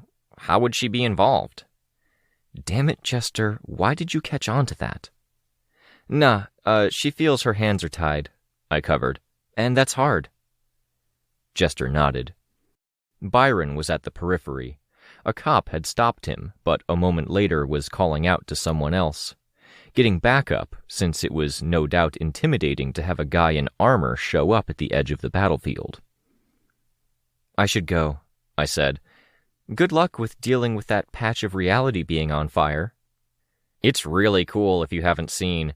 It's like if they froze lightning and then set it on fire." "I got a close-up taste of it," I said, raising my hand where I'd pulled my glove on over bandages, the bandages peeking out the end and tapping the bandage. "And you guys should keep your distance until it burns out to be safe." "We will." I headed in Byron's direction. He was still held up with police, but they didn't seem as bothered. He indicated me, and I gave them a wave and thumbs up. The major malfunctions broke away from the paramedics, hurrying to my side. I paused, letting them catch up, while keeping an eye on Byron to make sure he was all right. "Are you going after the pharmacist?" Withdrawal asked. "Not sure yet. We're rendezvousing with the rest of the team. Once we know what we're doing, we'll be in touch with everyone.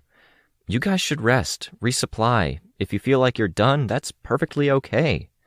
If not, let us know that you're game, and we'll let you know as soon as we know more." "I'm out of accelerant," Withdrawal said, "and my exoskeleton took a beating." "It should be goo-goo or speed slime or something," Finale murmured. "And if you're going to call it that, your suit should be a go suit." I had the impression this was a discussion they'd had before. "You guys are battered, burned, and bruised. You did more than your fair share. You did great. I totally did not mean to get you involved in something that intense. If you want to sit out, I will absolutely not think less of you for it." I was going to say, Withdrawal said. Accelerant is gone, finale is spent, and Caryatid got burned. It's not a big deal, Caryatid said, and Tari's got burned too. And, Withdrawal pressed on, voice muffled by mask, insistent as he fought against getting sidetracked. I think I speak for everyone when I say we found out the pharmacist was up to something. We started this, and it would be satisfying to be involved when it wraps up. I want to get her. Yes, Caryatid said. I looked at Finale. I want what they want, she mumbled, evading eye contact. Sit back, recover, reload your slime, heal. We will be in touch, I said. We have to step carefully when it involves the prison. They're wary of us, and they won't believe us if we try convincing them that their staff member is a problem. All right, Withdrawal said, his head turning, attention between Finale and me. I saw him take a deep breath, halfway through which he seemed to notice something about the frame he was wearing, his hand going to one shoulder to touch the metal there. It stayed there as he exhaled. We'll hang back for now. Thanks. I could see the tension release in Finale's shoulders. Thank you, I said. Byron opened the car door as I approached. He'd apparently fended off the police. I waved for him to get back in, glancing at the cops to make sure he hadn't complicated things by setting them against Goddess. Didn't you get permission to take the box? He asked. Yeah, I'll get it. It's heavy and you're injured, he said. I'll help. I wanted to protest. I shut my mouth. Master-stranger protocols. They didn't really apply here, since this had nothing to do with Goddess, but maybe it was better to get used to letting him give the orders. The box was roughly the size of a coffin, and it did take the both of us to get it into the trunk, the back seats folded down. Byron slammed the back closed. No injuries? I asked. Benefit of being long-ranged. I got zapped a few times, nothing too bad. Weak guns. Non-lethal, I said, my voice quieter. Just about all of it, as far as I could tell, pharmacists accepted. I think it might be part of how they get recruits now. Byron's breath fogged, a lingering aftermath of a sharp, sudden exhalation, a swear expressed unspoken. I didn't miss the sideways look he gave me. His train of thought was easy enough to follow. Recruits. Altered mental states. Quote, brainwashing, unquote. The second patrol bus was picking up the wounded and disabled. It had come stocked with blankets, tending to those who'd been splashed or left lying against cold ground. The thralls didn't fight or argue much. Thanks for having my back, I said. I felt stuck looking after the majors. I saw you needed help, but getting there was tough. It's fine, I said. He hasn't answered anything, and I was the threat that stuck out. They brought out the anti-air brute binding measure. That's on me. I could have been more strategic. We'll figure something out. We have other teams. We have Goddess. And? Byron started. Sit with me. I won't go fast. We're not rushing. I nodded. We both climbed into the car, and I was glad for the warmth that was blowing in noisily from the fans. Byron had to work a bit to get in with the weight and less comfortable aspects of having armor on. For me, it was just the breastplate, and I could use my unburned hand to loosen it. We have an issue, Byron said, as he pulled the car around in a U-turn. It means things might not go that smoothly. The changing powers? I guessed. The ebb and flow between you two isn't favoring you as much. Not that, Byron said. We were approaching a turn, and he turned to look over one shoulder. Is my left side clear? Wearing a helmet while driving is not good for the peripheral vision. I twisted around to look. Clear. He turned, moving more slowly than usual. More emergency vehicles were coming in the opposite direction, heading to the site we'd just left. Tristan and I made arrangements. I'm getting calls. They're impatient, and Tristan didn't pick them because they were easygoing. I could hear the friction of Byron's glove on the material of the steering wheel as he gripped it tighter. The people from Lord of Loss's territory? You caught that. When we'd gone to the other Earth to track down the fallen sympathizers from Chite, there had been a group of people who Tristan had paid attention to. They were in Lord of Loss and Marquis's orbit, which suggested things. Professional, off the grid. Hitmen? I asked. Is there a term for people worse than hitmen? How does that work? Hitmen are generally pretty bad. They're professional. They're about as criminal as you get. How do you get more extreme than that? They don't kill, Byron said. I set my jaw. Too many complicated thoughts were stirred up by that line of thinking. My first, almost hopeful thought was that he meant they were worse as in less effective. The summary thoughts led me down a trail that made me think about my sister. An end worse than death, Byron clarified, unhelpfully. I got it, I said, my voice tense. The car's tires cut through the wet, icy roads. It was far from being good hero transportation. Only the fact that license plates didn't mean anything kept it somewhat anonymous. If anyone cared to pay attention, it'd be a problem. Fate's worse than death. As an idea, it was too close, too fresh. Fuck, my burned hand hurt. Why in the upside-down fuck would you pick people worse than hitmen? I asked. I didn't, Byron said. It was Tristan? He decided on it and moved forward. He does this thing where things get bad and he sees a possible solution. He gets all gung-ho for it. So he hires a fate-worse-than-death hitman? He said it was extreme enough that he'd have to stay in line.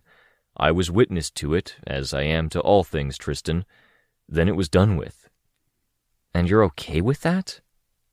I'm resigned to it, Byron said. It happened, and by the time I wrapped my mind around it and did my own research, it was done. Too hard to revoke, and things were better. They were almost good for the first time in years. Things go wrong, Byron. This exact situation, it's one of those things. I know. What the hell are the particulars here? Who are these guys? Barcode. Most of the time they deal in death. But they have contacts, the sort of people who might be out in one of Marquis's cabins in the middle of nowhere not wanting to be bothered. I don't know for sure where those contacts are, though. And one of those is a striker, a dealer in human parts.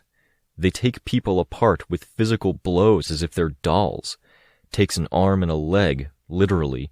Takes kidneys, hearts, genitals, whatever people are willing or desperate to buy. No, I said. If one of us steps out of line or try to game the system, he makes being swapped in just as miserable or worse than being inside. No, Byron, just stop. Please? No details. The car sped along a road, down a street that, even with the periodic streetlight, was mostly too dark to see. The city wasn't that bright around us, with lights in windows easily confused with the light catching on the edges of raindrops and flecks of frost. What's the procedure? I asked. Forget the consequence. It's bad, I get it. How do you do it? We meet up every few days. We confirm we're okay, we swap. There are 2 or 3 people who show up, sometimes with backup, whoever they're working with at the time. One is usually a thinker. They can read people, read us.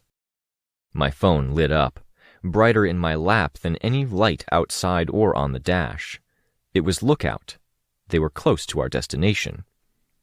They read people? For altered mental states? Yep. Drugs, amnesia, brainwashing. He put emphasis on that last point.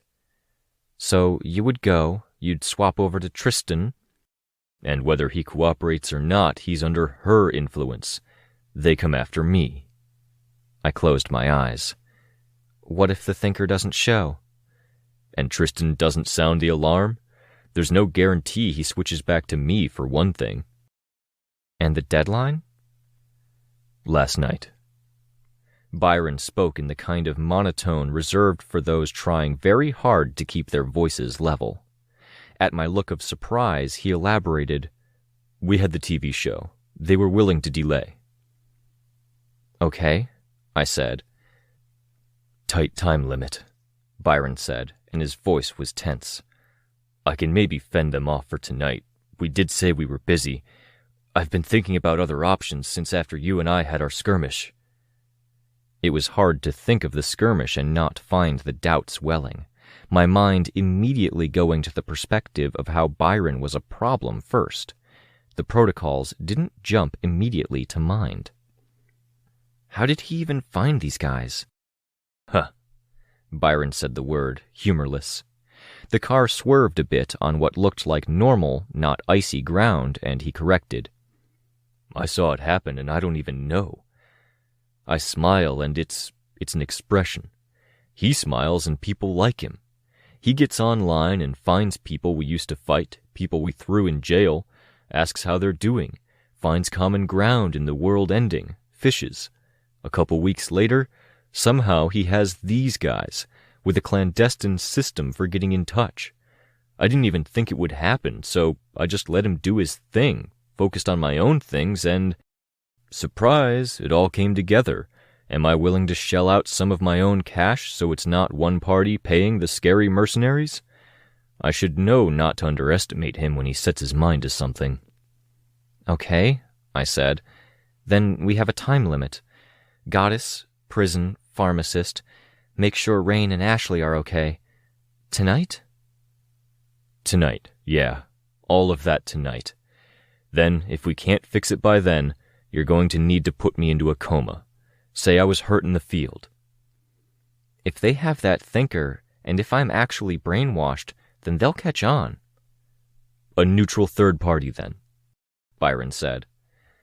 "And we lose our one unaffected person in the chain of command for the Master Stranger Protocol." "Yeah." I folded my arms, being careful with my burned hand, and stared out the window, thinking. I had to anticipate what the others would say and do. I had to second-guess Byron while at the same time supporting him, and I needed to think about Teacher and his motives and goals. Even simpler things were made that much more problematic by the things in their orbit, like Amy's proximity to Goddess. We drove in silence. There was no radio, and our only soundtrack was the noise of the wheels through wet ice and the patter against the car roof. I'd spent relatively little time in cars and vehicles for the past 7 or so years, even during my stint with the patrol block, and my awareness of the individual noises was harder to block out. Not that I minded. White noise was a good grounding for contemplation, and the sounds were alien enough that I wasn't reminded of anything particular. I checked my phone and found it marked with the no service icon. No internet waypoints, no cell. I wanted to have neat and tidy answers and excuses like I had with Kenzie before we'd left, where I'd been able to keep her from going off and doing her thing to try and be helpful. Or so I was hoping.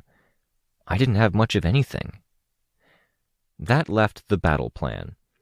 In twisting ideas around in my head, trying to think of how we might help Goddess in a way that Byron might approve of, or deal with a prison with a massive red button, where our enemy could run roughshod and we couldn't. It was all backward. All backward. The most un-superhero hatchback found its parking space at the desolate parking garage. Natalie's bug was already parked in a spot. It was startling, on a level, to recognize how small that car was, that Natalie had to be the person driving it, and the rest of the team had fit in it. The answer, of course, was that 2 of our members were in jail. A third was in Goddess's company, no doubt enjoying how very simple and clear life was. We were 7, 8 if we included our tertiary member Natalie. 3 were gone. That left 3 for the car, Byron and myself. Capricorn and I got out of the car. The others were waiting. Natalie was fidgeting, her eyes wide. Was it a good thing or a bad thing that they hadn't been able to keep her in the dark? Swansong and Precipice are sitting out. No holograms for right now. They're more focused on immediate happenings in the prison, Sveta said. Sounds good, I said. Can I see the tech? Lookout asked. Sure, as soon as we unload it. Can you give us a hand, Nat? Capricorn asked, popping the trunk open. I saw Natalie studying us, wary like she thought I'd suddenly grab her or something. I saw Sveta studying Capricorn in particular, suspicious. Still, Natalie helped, and we slid the box out of the back of the car and down to the floor of the parking garage. Sveta snatched up a few things on the ground that we might have tripped on.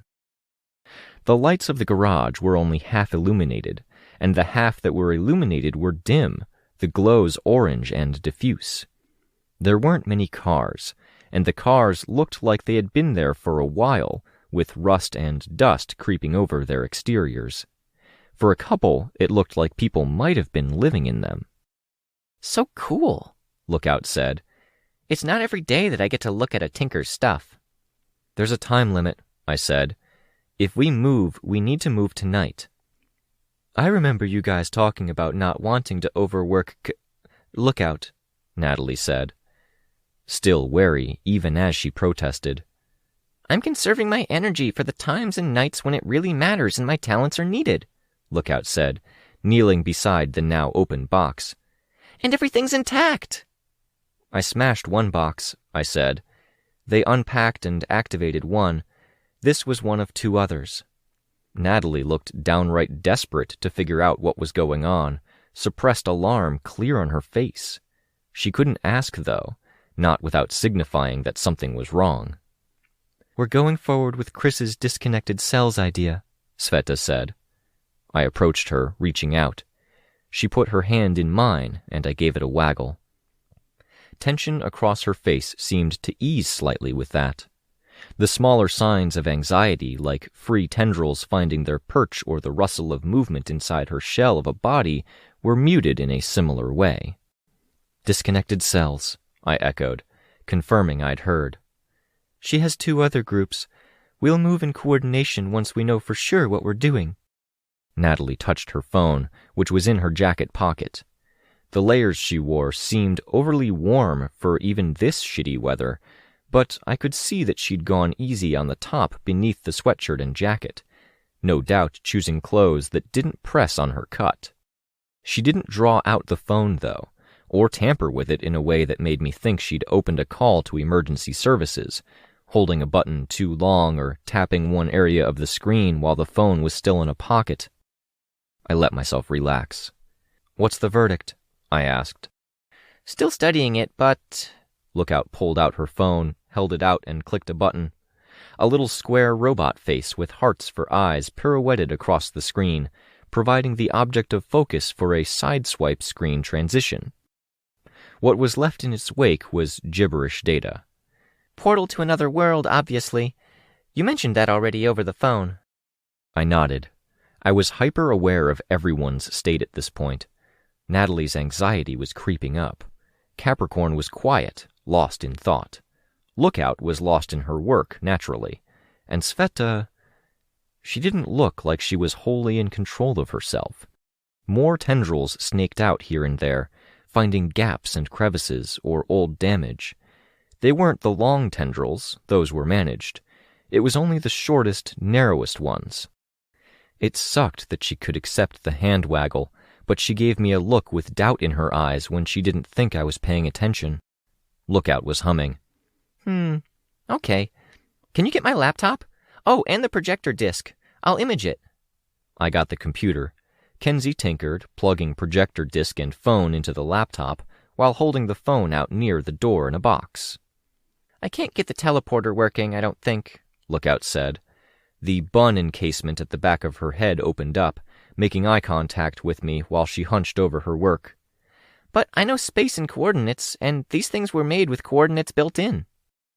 It took 3 tries before it worked, A three-dimensional map, incomplete, with some rooms and areas simply in blocked-out estimations of building dimensions, other areas hyper-detailed. The route we'd traveled was as clear as day. There. Everything about the three-dimensional replication was cast aside as the image zoomed in on the pharmacist's destination point. The image was supplemented by more rectangles that had video feeds. This is pretty awful work, Lookout said. It looks good, I replied, but I was lost in my observations. The pharmacist was in the room I had to assume was the pharmacy. The black trash bag was emptied, pill bottles put on a shelf with other bottles. I pointed at her. Can we get video of the area when she would have been leaving the scene? Capricorn asked. Maybe. I use the cell networks and they're hinky right now. Some of this is old or out of sync. Is that accident or intention? Capricorn asked. The towers being down. I don't know, Lookout replied, even though I suspected he hadn't really been asking for her verdict. What is the pharmacist doing, and how does it factor into Teacher's agenda? Can you get eyes on security while you're at it? I asked. I'm curious who was watching the monitors when a woman with punk hair and a purple metal shirt waltzed through a door made of lightning. On it. Natalie shifted her weight from foot to foot. Capricorn checked his phone, which was gripped in one gloved hand. Feeling the time limit. Another call from the guys? Working as fast as I can, Lookout said. There. It hitched and glitched here and there, but the image split into two rectangular screens. In one, the electrical door appeared. The pharmacist came through with the latter portion of a leap. In the other, we had a view of one of the security guards reach out and change the image on the screen away from the violently flickering image.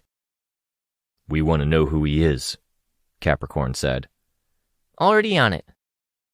I got to watch the pharmacist get settled, torch the portal from her end of it, and then set to work, pulling things from the bag and organizing them in a painstaking way, then getting the baggie of orange, I presumed orange because the image wasn't great enough quality to contrast the warm colors, and it was close, powder.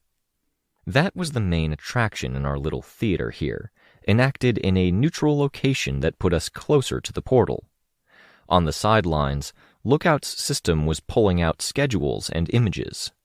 We had one pharmacist and one security guard confirmed as thralls, or whatever it was when they weren't outright brainwashed. It was like dominoes falling. Security guard confirmed compromised. Schedule came up, as did address. Then there were the images, from prison video, from online, and from traffic lights that recorded those who passed through intersections. On a map, routes he regularly traveled were highlighted. From that guy, another guy, tracking destinations and more, the system clearly inferred other moles in the prison staff. As portraits lined up, they became brighter or darker as new information came to light. Victoria, can I talk with you? Natalie asked. Right fucking now? The dominoes are falling. We're getting a sense of what we're fighting here. Can you give me a minute? I asked. I'm kind of freaking out. Okay, as soon as we make sure everyone is contributing, Tress, try to communicate to Precipice and Swan Song that they should absolutely not take their medication of the day. We still don't know what that woman is doing. Lookout, where are you at? I don't know. I'm trying to figure out this door. I might be able to open it, but it's going to mean taking this stuff back to my workshop where I was fiddling with the teleporter project. I can kludge them together and give us a way to move to where the woman with the purple shirt went. How long? Capricorn asked. Byron was concerned about the time. 4, 5 hours? Closer to 4 if I have someone helping. I looked at Capricorn. We couldn't afford 4 or 5 hours. No, we'll go with another tack. We do this backwards. Backwards? Sveta asked. Cryptid thinks Teacher's plan is to get them to close off access to that world. If Goddess is baited into going in there and they close the gate behind her, or worse, catch her between realities. Why do you... Natalie started. She stopped as Capricorn moved slightly, a nudge or small wave, easily missed. For all that he'd talked about his brother, he did okay when it came to convincing others. I went on. If he closes off that reality, especially with another person at the helm, then he can raid it continually, gathering thralls at his leisure. So let's get ahead of him, start from his win condition. That sounds like a thing your mom would say, Natalie murmured. Her earlier insistence on talking to me was forgotten. She had stars in her eyes as emotions that clearly mingled with the worried curiosity, the fixed stares, and the nervousness. It very much is, I said, agreeing. If they're running with cash in hand, take that cash. At best, if we can do that, we force a draw. Teacher wants to lock off the area and loot it. We beat him to the punch and close it off first. I looked Lookout's way as I finished saying that. Do you want me to rig that? She asked. Can you? Use the data you have from that door and figure out a way to scramble coordinates so they don't let people in or so they don't let people out? I can make it so they can't leave, Lookout said. Perfect, I said, smiling. As an option, it fit with time frames Byron had outlined, and it helped to sway an otherwise untenable situation to our favor. It made a kind of sense that Lookout's toolkit would point in that direction.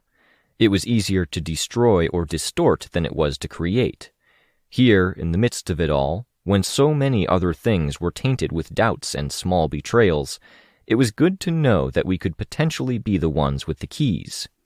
It made too much sense.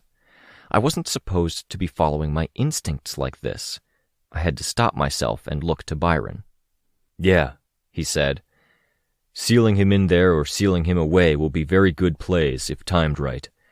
For now, we should inform the other teams we were talking to, see if anyone can do something about the bombs that are strapped to our teammates' ankles, and while we're doing it, we should be very, very careful to keep the cells discreet. Keep them away from Goddess? What about the medication? Sveta asked. I think they give those out around mealtimes, and as dark as it is outside. It's only the evening now, I finished. Meals aren't that far off. Do we roll the dice? Capricorn asked. We have some sense of who is compromised. If we reach out to prison staff and get them to stall... It wasn't so easy as that. Too risky. I shook my head, and he didn't press for it. We tap other sources for help.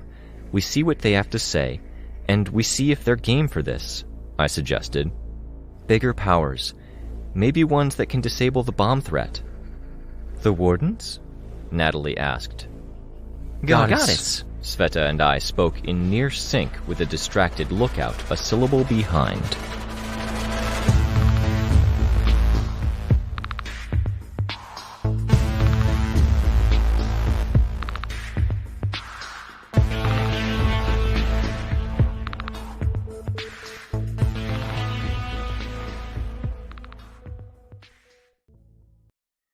Arc 9, Gleaming, Chapter 7. I'm going to need 50 different explanations. Natalie's eyes were wide. Goddess? It's complicated, I said, and it's not really a question of the law exactly.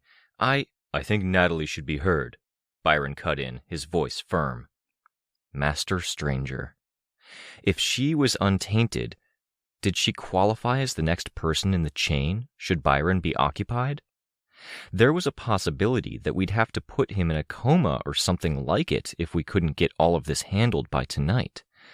Did that mean Natalie would be taking points somehow? What would that even look like? Natalie, Sveta said, we owe you a lot for looking after Kenzie. Mm-hmm. Kenzie made an affirmative sound. But Victoria's right. This is complicated. Before Victoria and Byron left to check on the majors, Byron attacked her. We're really only letting it slide because she has the strength to keep him in line, and I'm not that convinced it's right to do that. That's not entirely accurate, Byron said. Natalie said. I can mediate then, but I need more information. No, Sveta said. Yes, I countered. It wasn't easy to do, to go against every instinct and rational thought and put something forward. Sveta turned, her expression hardening. Harder still to see that. My friend. We lose nothing by doing it, I said. We lose time. Teacher is making his moves and we're 2 steps behind. The woman on the screen right there is preparing drugs for reasons we don't know. We can't take time to catch someone up when they're about to be distributed, and we definitely can't fracture the team and let things go to pieces with infighting. Kenzie's work won't be instantaneous. It's worth bringing more trusted people in, giving them information, and letting them have a voice. I don't trust them, Sveta retorted. I'm sorry. I'm really sorry. I'm grateful for what you 2 do, Byron, Natalie, for what you 3 do, if I include you, Victoria. But I feel like conversations are happening in the background, like you guys talked a lot while I was stuck here, and I don't like the direction things are going. It feels wrong. Yeah, I said. I glanced at Kenzie.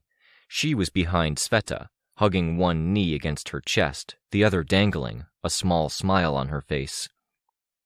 I was trying to figure it out, Sveta said, and the only thing that makes sense to me is if Byron drugged you while you were dealing with him. Drugs don't work that way, I said. Kenzie would have video of him applying the drugs. I do. Something in the water? Sveta tried, almost plaintive.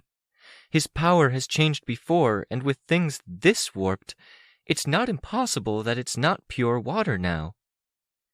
It's a bit of a reach, Kenzie said. I think simpler drugs are more likely. I can check my video. I would really like to see that video, Natalie said. I can show you, Kenzie said, spinning around. Careful, I said. Natalie stopped in her tracks. Sveta's expression didn't change an inch, but the tendrils I could see moved with more energy now. She seemed to notice that I'd noticed and broke eye contact. We don't know if it would work across recorded video. The lady in blue has the ability to influence parahumans, Byron said. Natalie isn't one. That's our line of thinking, I said, but I don't think anyone in this room is going to say that they're super happy with the way things have gone in the last couple of hours. I'm not super happy, but I'm happy we're hanging out and doing something together, Kenzie said. And it started because she surprised us with what she's capable of. However major, minor, or insignificant the influence might be, let's avoid future surprises. Capes keep tricks in their back pockets, especially one as effective and powerful as she is. Noted, Natalie said. If she could affect regular people, she would have, Sveta said. She would have a population under her thumb. From what we've heard reported about her and her world, that's not the case. It's something she has to struggle against. That's our reality. People don't like parahumans, even when the parahumans didn't do anything to deserve that dislike. I think all of us here have seen that in some form. Okay, I said. Very probable, but yes. While there are powers that discriminate to be parahuman only, there are rare cases where people with the potential to get powers can be included in that group. If I could have triggered, I think I might have last night. Natalie's voice was quiet. She touched her shoulder. I think I'm safe, but thank you, Victoria. I opened my mouth to say something about how triggers didn't necessarily work that way, that the popular thinking was that the reason they were so hard to provoke was that the trigger event needed to match the power that the person was primed to get. That someone could have a trigger of abject loss and heartbreak and not get a power, only to get one a few days later because they were threatened with bodily harm, or because their agent was waiting for a trigger event involving fire. But I was grasping at straws, clinging to the science and the chances of danger. Was the risk really that great that Goddess's power included those with potential? That Natalie had that potential but mercifully hadn't realized it? And that Goddess's influence would also work through a recorded video? What's going on with you, Victoria? Sveta asked. Her face showed something closer to pity or disappointment. My eyes dropped to the ground. I don't like this. I don't like this either. I wish we could be on the same page about why we didn't like this. I nodded. Sveta, Byron said. Hey, Sveta said, still in that small, sad voice as she looked at him. I don't want you as an enemy either, Byron. I feel like I haven't even gotten to know you. He pulled off his helmet, clasping it in front of his stomach with both hands. Droplets of moisture from the rain still beaded some of his cheekbone, nose, and chin, and he had a spot of redness around one eyelid that had white edges in the midst, like skin peeling from a slight burn. I'm not totally on board with this, but Victoria and Chris were right. There are things we can all agree on, and being careful is one. That teacher is dangerous, and dangerous to our teammates is another. Tension didn't show in Sveta's body, but it showed in the details that wriggled around the edges and gaps, at her prosthetic neck that her head was perched on, and around her wig, almost indistinguishable from the locks of hair. It showed in the lines of her face, in features I would have called Eastern European. Byron seemed to take Sveta's silence as reluctant agreement. Kenzie, when you're done with showing Natalie the video, can you talk us through what you're doing? In the interest of being careful, I'd like to make sure we're not making any missteps when it comes to this... What is it we're doing, Victoria? Shutting the door so teacher can't? Something like that, I said. I'll show you in a sec, Kenzie said. Let's make sure we have a good game plan, he said. And, Sveta, you and I stand at different sides on this, but we can balance each other out. We each justify where we're coming from. That keeps us level. She remained silent. I get where you're coming from, he said. Your past experiences, she shook her head. But that was heated, irrational, driven by anger and emotion. Communication is better, I added. Speaking of staying level, or of balance, Sveta said the word slowly, almost dangerously, in a way that made me unsure if the words themselves were dangerous or if she was implying threat. Are you going to release Tristan? No, Byron said. Not like this. Sveta pursed her lips. We took measures to ensure neither of us could go too far. Tristan isn't a stupid guy, Sveta. Trust in that. Let's focus on helping Ashley and Rain, I jumped in before an argument could start. Okay, Kenzie said, clapping her hands together. My time to shine. Sveta walked over, her gait less even than usual, before stiffly placing a hand on Kenzie's shoulder. So, based on what my scanner is picking up, I built one into my phone's camera to read any computer's data on the sly. These gates cross dimensions, and they have to see where they're going. That's where I come in, because machines see with... anyone? Cameras, Byron said. His eyes weren't on Kenzie, but on the video footage of the fight. Natalie crouched by the table watching. She glanced at me over one shoulder. Cameras! Well, there are other ways for machines to see, and this is closer to feeling than seeing, but I won't get bogged down. It's close enough, and it's not that different from what I was experimenting with when I was making a camera that might see Byron when Tristan is out, or vice versa. Versa, yes. So, a couple of ways I can do this. To use an analogy, I could take the camera's flash and crank it to always on. Other gates are trying to look in would see an overexposed image, and they wouldn't have a clear picture. Would the prison notice? I asked. Flickering cameras and lights, maybe. Hair standing on end if you're in the right place for long enough. And would it be traceable to the source? To us? After a little while. But Goddess only needs a little while to do her thing, right? So we could turn ours off just long enough to let her in and let her out, while not letting the other ones start up. That would leave the exit portal intact, which would be best for her. I don't like that it could draw attention. What other options are there? The way these gates work, they warm up and map out the surrounding area. It's a slow boil and it takes time, and I think they use multiple cameras to get a clearer picture. Then they flash, pulsing, to make sure there isn't anything new in the area, like a person walking through the space at that time. Because that would skew the signal, I think. That part of it is kind of a mapping program, but it's instantaneous or spontaneous. Can this camera be one of the multiple cameras? I asked, giving the other ones wrong info? It could. I think they could decipher that this one is the culprit and block it out, especially if they're already warmed up with their mapping done. And you asked about tracing the signal.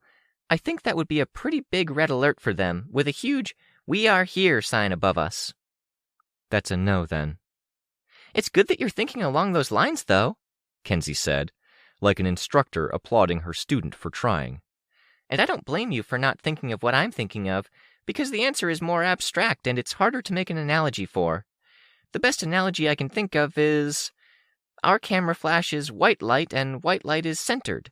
But if we tint the light from someone's camera's flash blue and green, which is up, then any other cameras are going to adjust more red because the image is skewed, which slants everything down.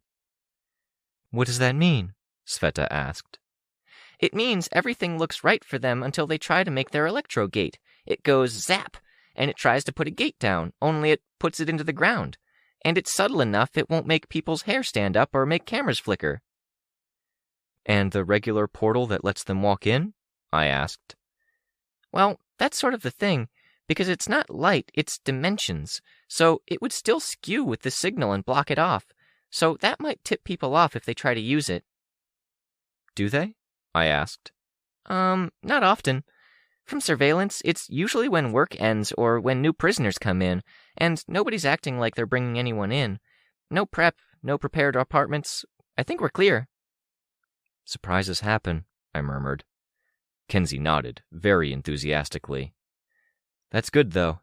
It's a shame we can't keep the front door open just to make sure that everything doesn't go to hell the moment one employee tries to leave because they have an upset stomach, then close it later if we have to. Maybe we could? Kenzie asked. She made a bit of a face, scrunching everything up. You don't sound sure, Byron said. If I situated our blue-green light right, maybe we could put it far enough away that the front door wouldn't close, except I'm making an educated guess at that point. And if we need to close the front door, we take the blue-green dimensional light this gate is making and move it closer? Turn it off, cool down for a few minutes, then turn it back on, situated closer. Yeah. Are those few minutes long enough for them to do something? She scrunched up her face again, shrugging slightly. We should contact Goddess, Sveta said. Let her know what we're doing. And talk to the other teams? I suggested. The major malfunctions wanted to know, and we could use help. Chris wanted to keep things discreet, Byron said. Each group as a cell. We share info and maintain contact in a limited way. She's our network hub. She can lead, Kenzie said. We don't have a way of getting in touch with her. We have a way of getting in touch with Chris, and Chris is with her, Sveta said. I'll call him, Kenzie said. Don't, just... Byron started. He trailed off, looking to me for help. I wasn't sure what to give him. I was aware of Sveta's stare. I'm going to step outside, he said. Can I talk to you? I'd really appreciate your perspective on things, Natalie said.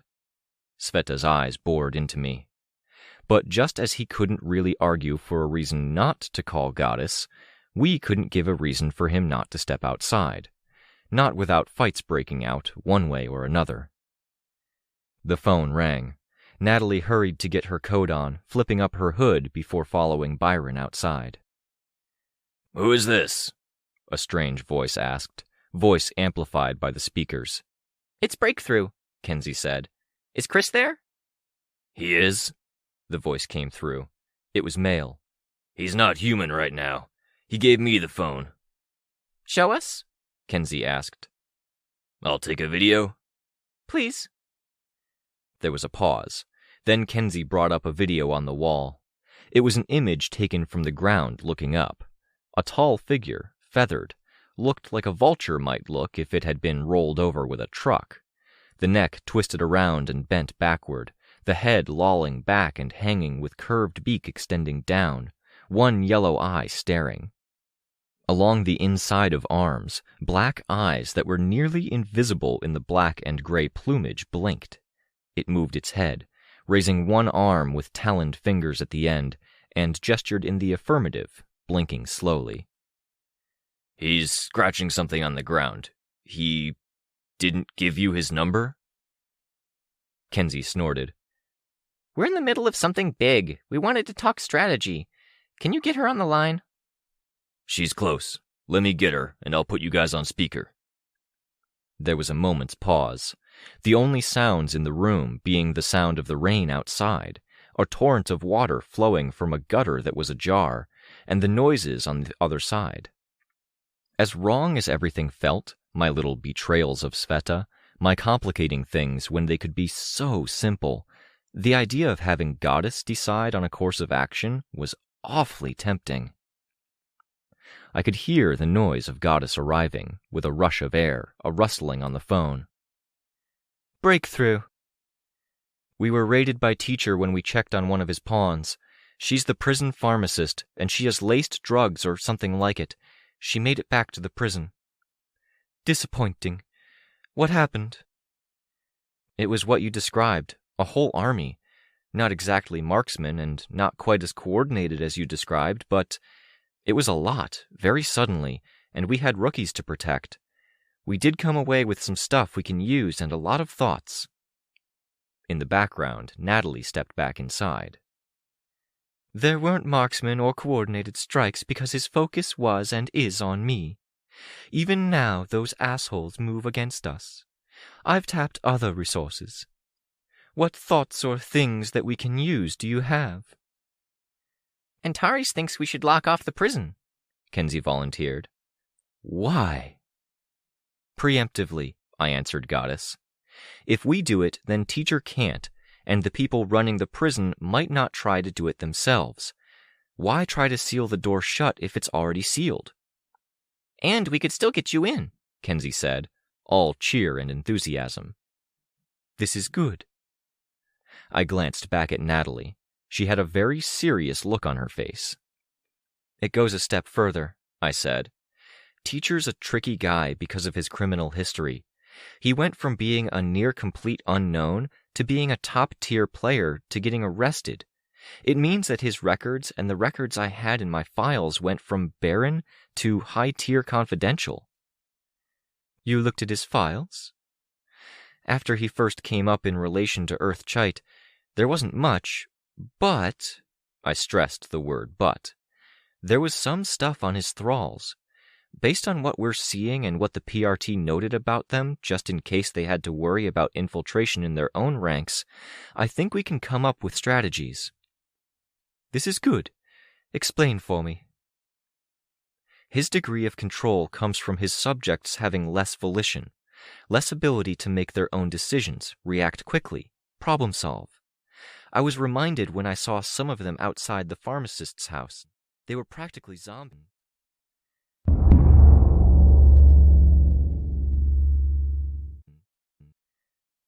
Within the prison, a red-haired correctional officer with a receding hairline sat with his share of monitors in view.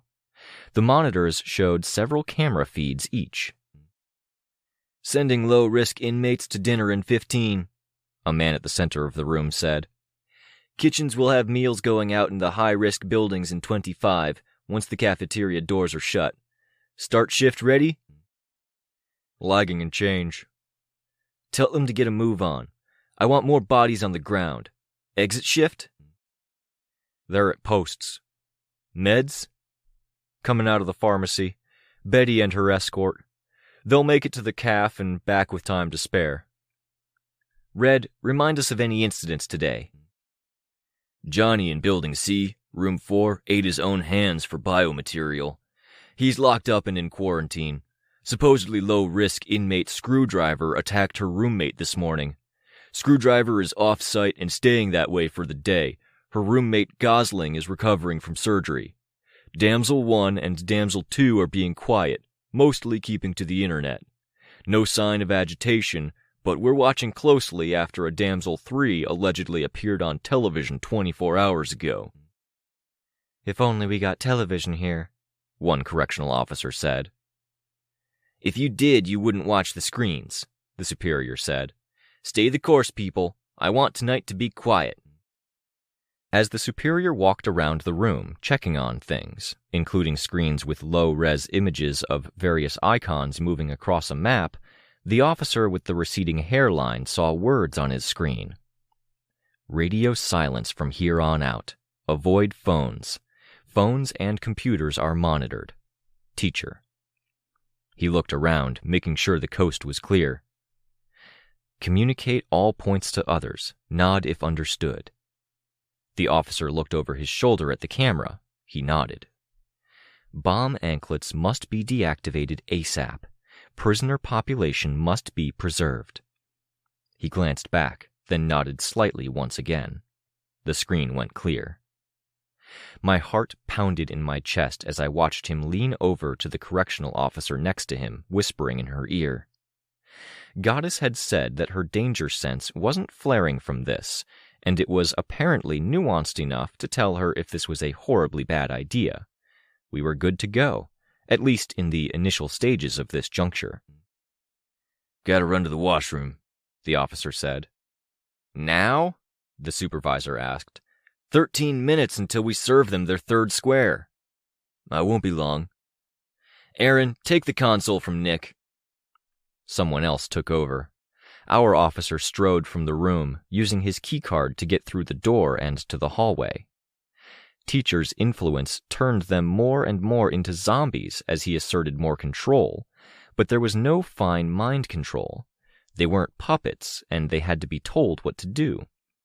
The lack of volition and the weaker problem-solving meant they were more gullible. Should I message someone else? Kenzie asked. Let's not test our luck, I murmured. The guard headed straight to a guard who was at one T-shaped intersection of hallways. He leaned close to say something. On Kenzie's projected image, lines traced his lips and mouth movements. A line of gibberish appeared, then was deleted. Couldn't read his lips. The program might work after a few tries with the right camera angles, Kenzie said. 3 factions have the power to win, lose, or decide the course of this game, I said to Sveta. Us, teacher, and the prison. There are others, the prisoners notably among them. They can't win or lose, they're just part of this, except for a select few like Precipice, Swan Song, Monocaros, and Crystal Clear. Crystal Clear is on board, Byron said. He was at his laptop, hunched over it. Foresight just emailed me. They're ready for when we are. And the teams we put on people related to the prison and around the prison are on standby, I said. Kenzie's arm pointed up and waved around, less focused on the specific target than it was indicating a series of overlapping maps. The teams were represented by icons. All of the ones who'd been planted in nearby areas of the megalopolis were now stationed within a few blocks of the first 2 portals. We'd identified our correctional officer because he knew the pharmacist well enough to be one of the first people she'd communicated with once through the portal. Now, through him and the course he traveled, with information backed up from our series of dominoes, people we'd already noted as likely teacher compromised because of their contact with these confirmed as compromised, we were able to confirm our suspicions on most counts.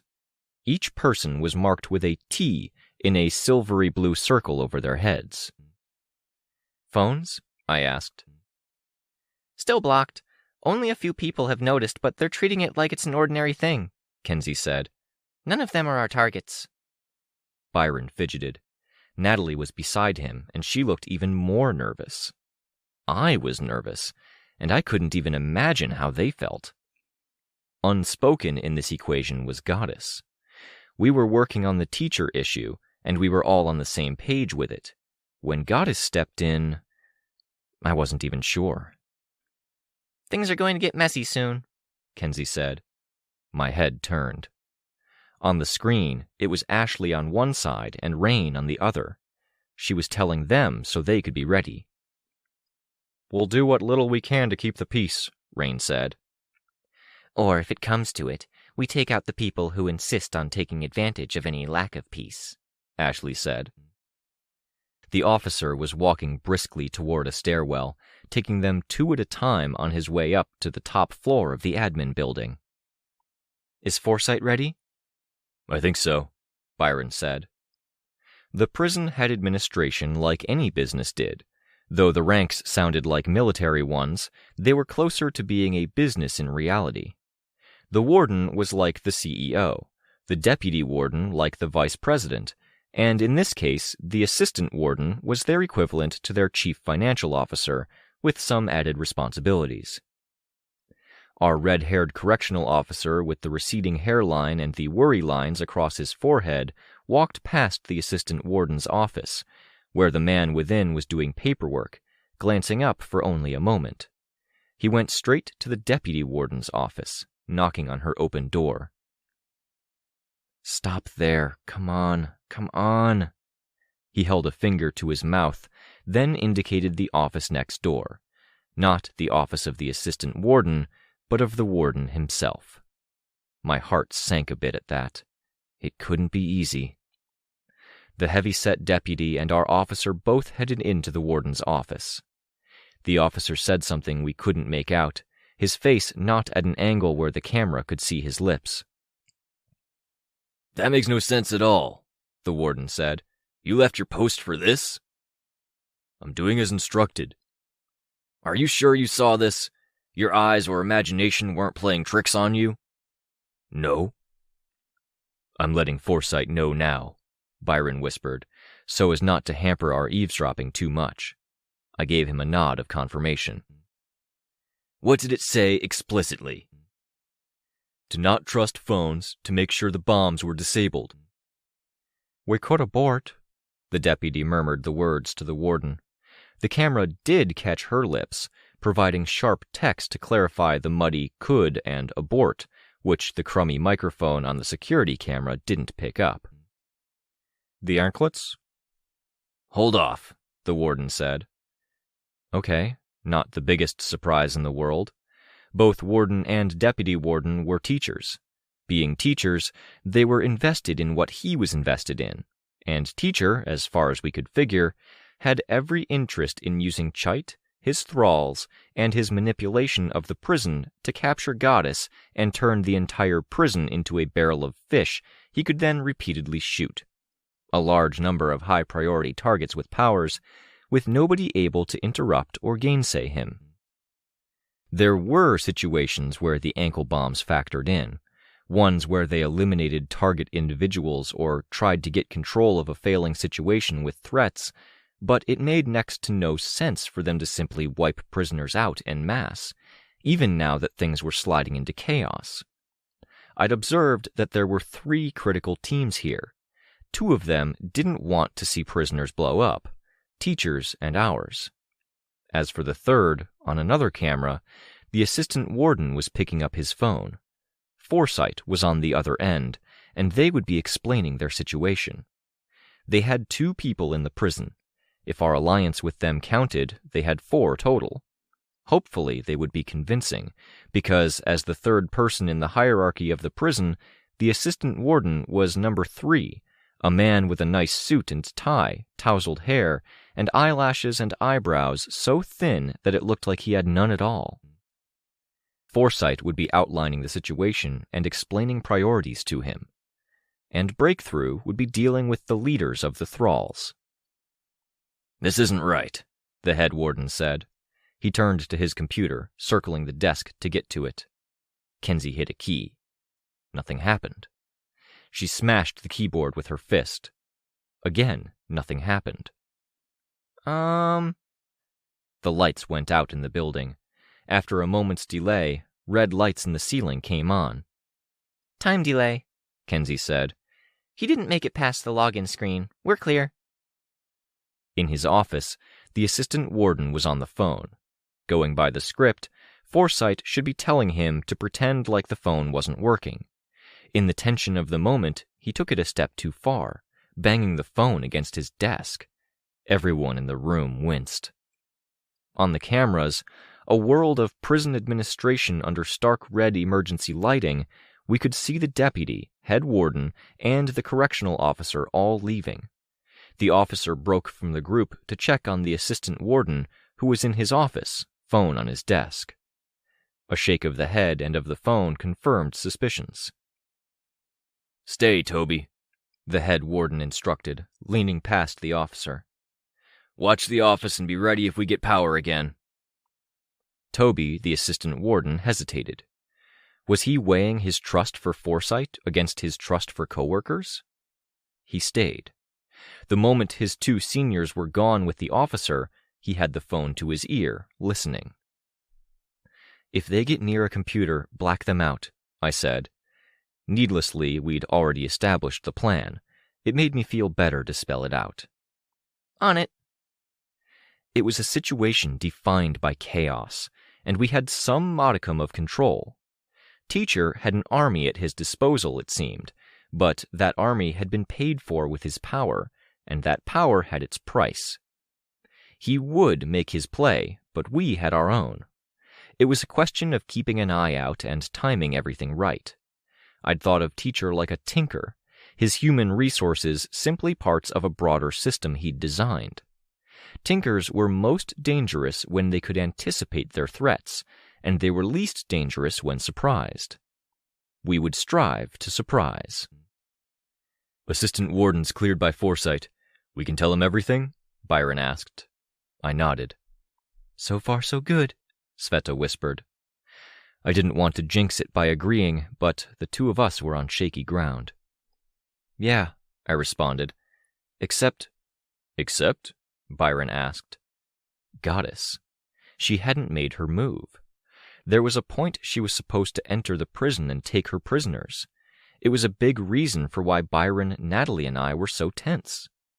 The moment that happened, everything else was up in the air. My hope was that by having Goddess there, we could seal her in and scramble the signal. We had people on the inside we could reach out to, but my real hope was that her power would be of the wide-reaching sort that didn't reach through dimensions.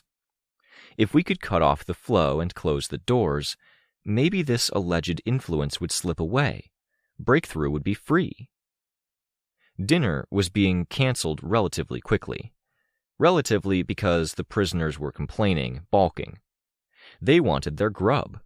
But Foresight had the assistant warden in their corner, and he'd made the calls necessary. "Computer screens at one end of the prison are flickering," Kinsey reported. She hit buttons. The super low-res copies of the security screens in question were blown up large on one wall. They showed what had to be at least third-hand video feeds. Computer screens caught on one security camera above them, viewed through another daisy chain of security apparatuses, and then displayed on our wall. Sure enough, one computer monitor blacked out, fritzed, and then went normal. A moment later, an entire row flickered, one by one left to right. "He's sending his army in. They know something's wrong," Kinsey remarked. "We don't have eyes on them?" She shook her head. "I think they're out on the outskirts of the prison." "All right," I said. We didn't have Goddess in our net. As wrong as that felt... I glanced over at Byron. He met my eyes. "Shut the door," I said. "He's got just enough of an army in there to lose all plausible deniability." "Shutting the door, blue-green tint. We'll see how fast his hornet's nest of underlings figure out what we did." Door shut. Ankle bombs disabled for now, and with nobody really in a position to want to use them, provided things stayed peaceful.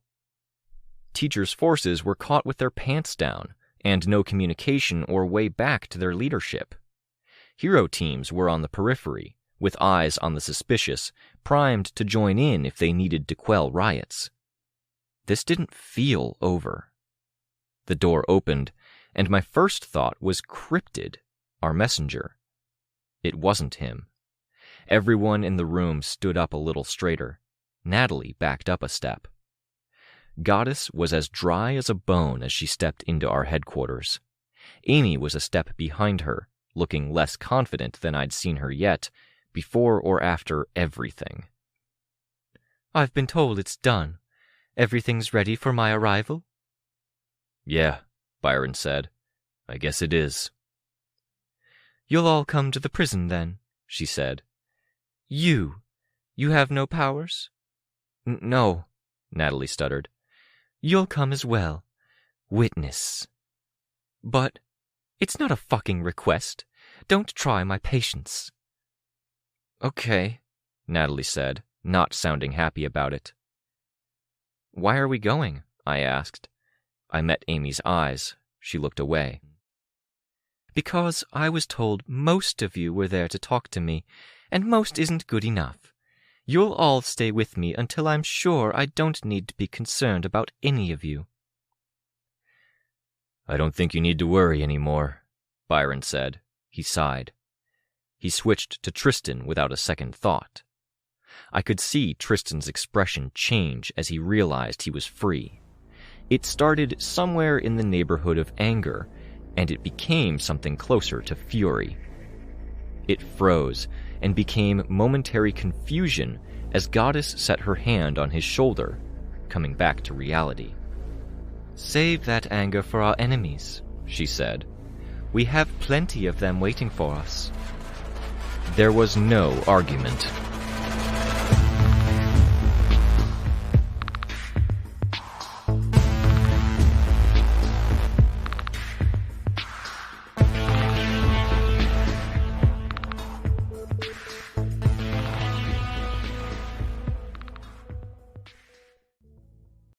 What the hell is wrong with you?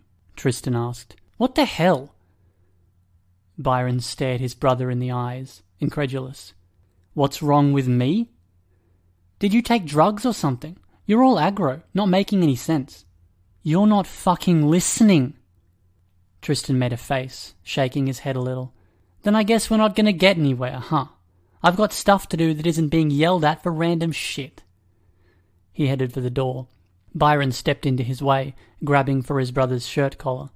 Tristan's attempt to shove the hand aside produced a small ripping sound. My shirt! Let go! Sucks to lose stuff you care about, doesn't it? Byron asked. Oh, fuck you. You didn't lose anything. Now let go. If you want to bitch and shout about stuff, the parents will be home soon, you can share your feelings while we eat, and they can tell you that you're making no fucking sense. Tristan's attempt to push Byron aside and leave didn't get him anywhere, except to risk tearing his shirt further. He grabbed Byron's wrist, hard. Tried that? They take your side. Because I'm right. You're not right. Byron raised his voice, which went a note too high. There were tears in his eyes. Tristan screwed up his face in disgust. Come on, By. Name one person you know who would look at what you're doing right now and say, hey man, cool. Good for you for handling this way. That's the whole fucking issue. Byron jerked his hand, tearing the shirt on purpose this time. Tristan grabbed him with his other hand, fingers digging into Byron's shoulder and wrist, and shoved him against the door. Through grit teeth and pants of breath, Byron growled the words, Do you know how hard it is to make friends? To get people who have my back? It's not hard at all, and that's the furthest thing from the issue. It's the issue, Byron shouted the words into his brother's face. It's what I'm trying to get into that thick skull of yours. Ever since 6th grade, I'll make the effort to make friends, and then you'll show up to a party or even a place where we're sitting around and talking, and you're in. You're part of the group. It's only easy for you to make friends because you take mine. It's not a transaction, you dipshit. Just because they're my friends doesn't mean they're not yours. It does. It always Byron pulled his hand to the side, ripping the shirt more. He stuck his other elbow into Tristan's shoulder, partially shrugging free of the hand that gripped him. What followed was a flurry of him wrestling for a grip and striking out in half-push, half-punch hits, and Tristan doing much the same. Tristan prevailed, just a bit bigger, a bit stronger. Byron found his breath. It always fucking did, Tristan. You join my groups of friends and then you make fun of me. Reality check. Tristan, his face inches from Byron's, breath hot against Byron's face. 9th grade, little brother. That's what people do. Dad and our uncles rib each other. Rib, Byron shouted. Not fucking destroying each other. His voice cracked at destroying. He hated that. Destroy? Tristan asked. He started to laugh, but he didn't even get a sound out before Byron pulled his fist free. Byron bucked, trying to dislodge his brother, and brought a knee up to hit him in the side. When held back, he scratched, anything to hurt, to convey what words couldn't. Tristan winced. Fuck, that hurt! Stop! Byron panted. If there's a new thing in clothes, you beat me to it. That's not destroying you, you shit. That's me reading the fucking magazines and paying attention. If I beat you to the punch, wear my hair in a way that looks good, you do the same and say I copied you. I can't say things without you saying I'm copying. I can't talk about a movie I watched or say a slang word without having to wonder if you're going to use it to get a laugh, or if people will do the pecking order inside joke shit and say you were there first, you beat me to it. They say it because you keep hammering it in. I've been trying to make a point. You need to walk your own path. You're the fucking parasite. You're the one who follows me. You're the one who's walking on my path and calling me the copycat. You've been doing it for years and there's nothing left for me. That's what's destroying me. He pulled his wrist free and punched Tristan in the side. Tristan grabbed his hand. Having nothing I can choose to do with my hair or my clothes without you or someone in the group using it as ammo. He punched and Tristan deflected, shoving his arm off target.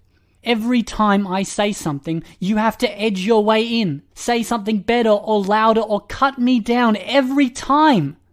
None of the hits seemed to be making any impact. None of this did. Not being able to sit down with my friends because you're there and I know you'll all joke about me, and they never did it before you entered the picture. It's called getting closer to people. You figure each other out and you know where the lines are and you prod them. You break my lines. You kick them down and say things and they make fun of me for weeks. They've been calling me little brother for a year. Fueled with adrenaline, Byron punched out. Even with Tristan holding his arm, he was able to clip his chin. And then you go out with Katie? That's what this is about. It was going together to the stupidest fucking movie. It was one thing. It didn't matter. It mattered to me. I'm trying to convey to you that it matters and it doesn't get through if I say it, hit you, or scream it. Byron's voice was reaching a fever pitch. I liked her and now she's your best friend. Your beard. Tristan's expression changed. His voice was as cold as Byron's was hot. With a surge of strength, he pushed Byron's arms down. We're going there. You're going to scream it so our parents might hear if they come in through the door. They know. Everyone fucking knows because you're really fucking bad at hiding it. It's why they treat you with kid gloves and give you the extra attention while you figure yourself out. Katie's more excited to have you as a gay best friend like in the movies than she is about having me as anything. Even when you're not there, it's about you, because they talk about how brave you are because you're out to people, and then they joke I'm weak, I'm lame because they think I don't have the guts. I'm not fucking gay. I'm not weak. It's fucking ridiculous that I get the flack. Byron started to win the hands-to-hand struggle once again. Tristan was stronger, but in the sheer emotion that Byron brought to bear, he forced his way forward, arms straining. He got his leg forward and pressed it against the side of Tristan's knee so Tristan couldn't stay standing. Inch by inch, he pushed back and pushed Tristan down. You're a fucking gay basher then. Tristan's voice was strained. Fuck you. Fuck you to hell, Trist. Fuck you, no! Byron shouted, his voice a snarl. You don't get to play that card when I have backed you up. I have gotten in fights for you because they kept saying shit. Gaylord, Gaylord, Gaylord back in 7th and 8th. Gaylord, Gaylord, fucking faggot Gaylord. Shut up. Sucks to hear, doesn't it? But you know I was shutting them up back then. I took the harder path so you'd have it easier, and it doesn't matter. You don't care. It never counted for anything, and you even used it against me. You were the one who called me a pussy after I told them to shut it on the sissy shit. You just take. You have to win. You make this a competition. Except when I win, if you can call it that, I don't get anything except normal. And when I lose people I care about. He pushed Tristan onto his back, and in the moment Tristan put his hand back to push himself into a standing position, Byron moved forward, pinning the arm under one knee. Both of his free hands fought with Tristan's free one. He hit and deflected. I lose. Katie laughs at me. Rob and Jem call me weak. Mama and Papa talk to you more than they talk to me. Stop. You first. Back the fuck off. Stop taking. I'm not taking. You are. Why can't you listen? Stop talking and listen to me for the first time in your shallow, selfish life. It's not on purpose, you moron. It's life. You're quiet, I'm loud.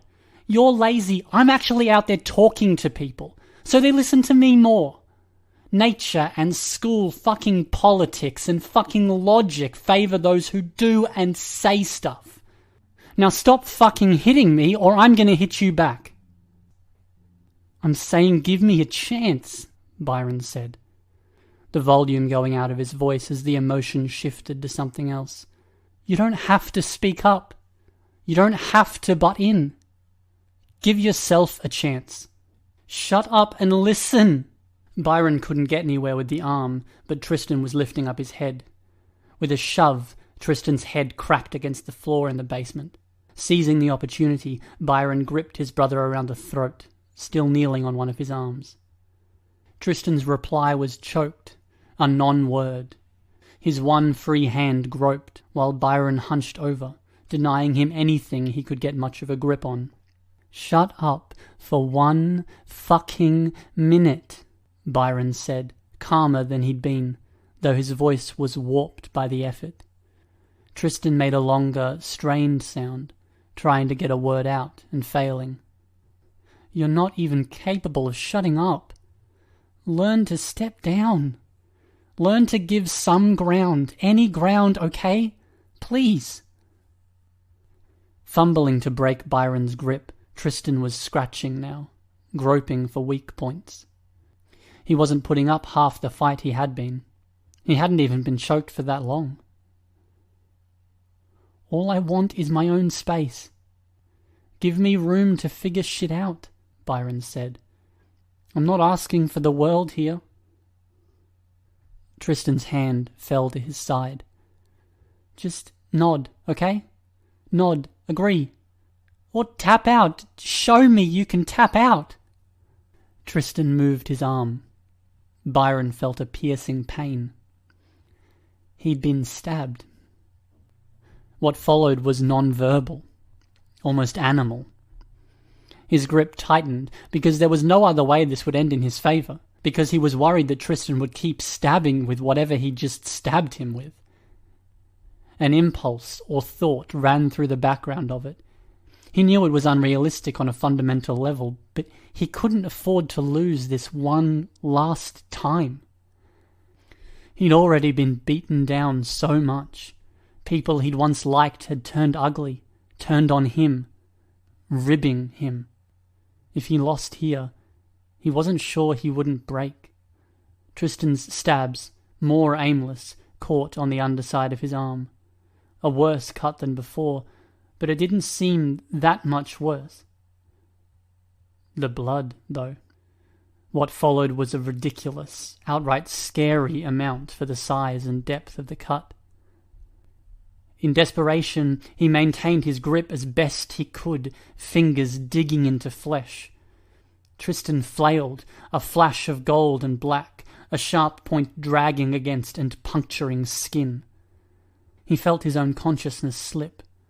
and it wasn't because of the blood loss. He saw silhouettes, paired, human, with something to them that he recognized on a fundamental level, or because the vibrations in the background of it all spoke to him. Warrior and scholar. Another pair of silhouettes. Not human, not a warrior and a scholar, but a creator and a destroyer. Another pair.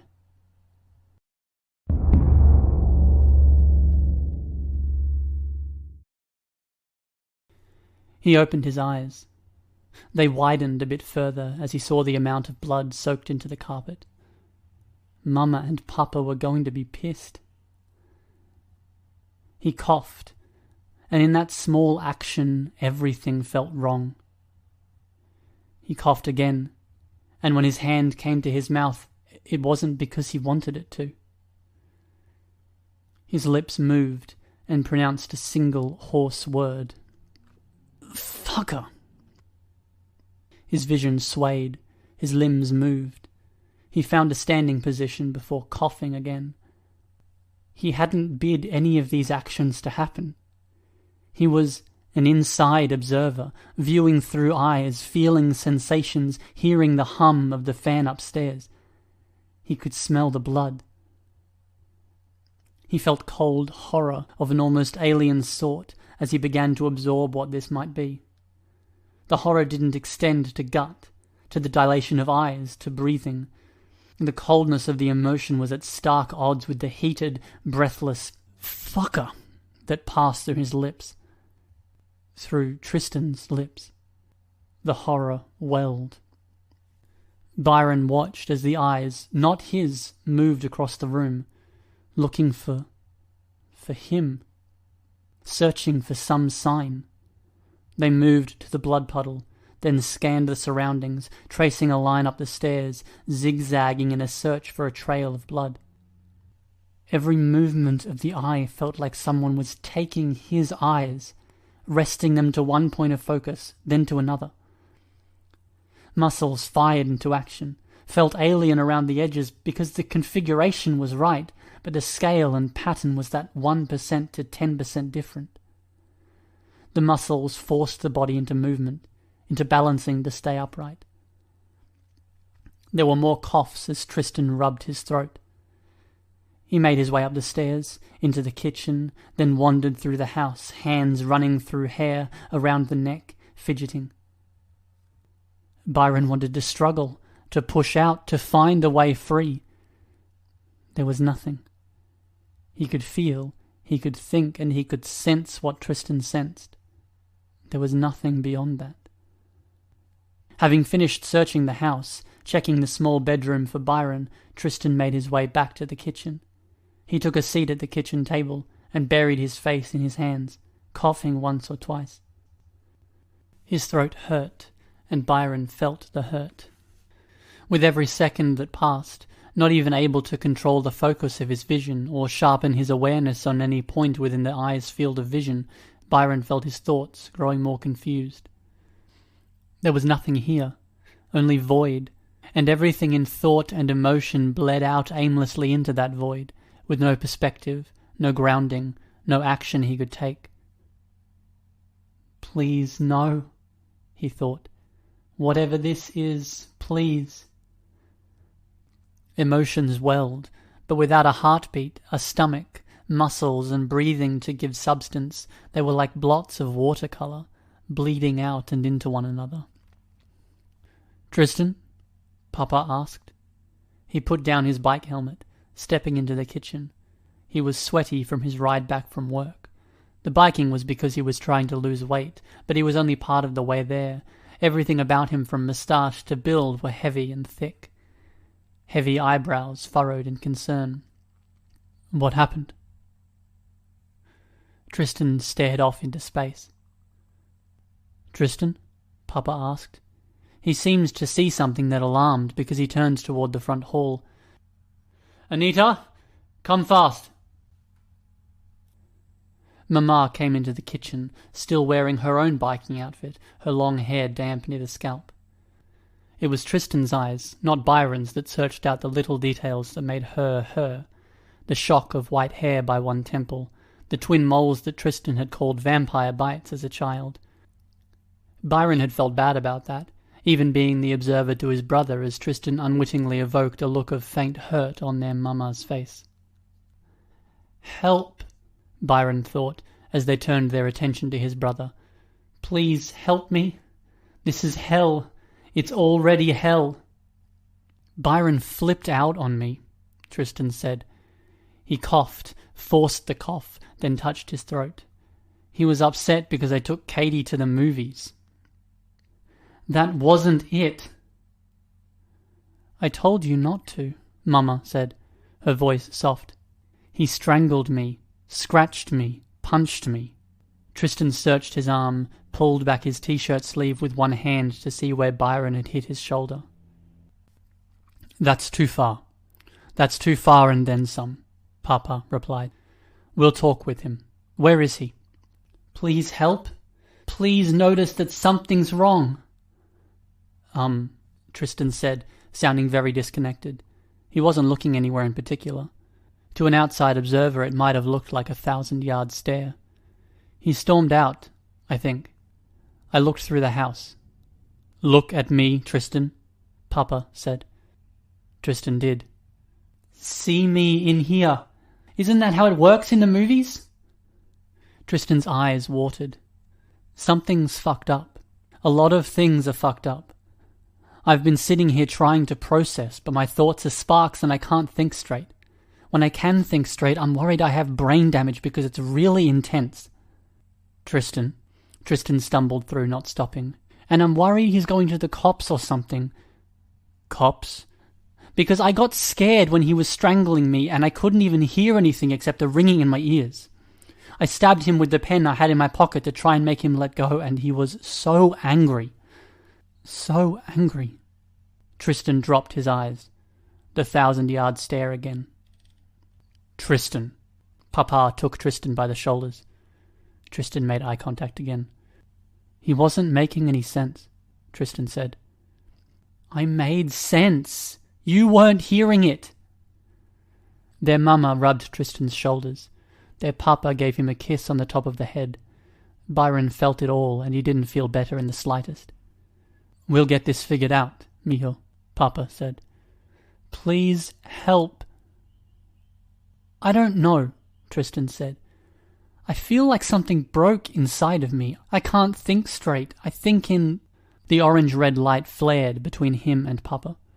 A will-o'-the-wisp from a video game, the diffuse light of a tinted light bulb without the glass to encase it, condensed into a ball a couple of inches across. Sparks and lines. "Dios mío," Papa said. He stepped away. Mama's hands dropped from Tristan's back. The lights traced thin lines through the air, just as intense as the lights were at their center, but without the diffuse glow around them. Byron might have been the least surprised of all of them. Deep down he'd realized something like this had happened. Tristan seemed to belatedly realize what was happening. He pulled away, and the lights and the lines drew together into something solid, a tangle of metal that had been twisted and bent, with razor-thin strips twisting and branching up and out.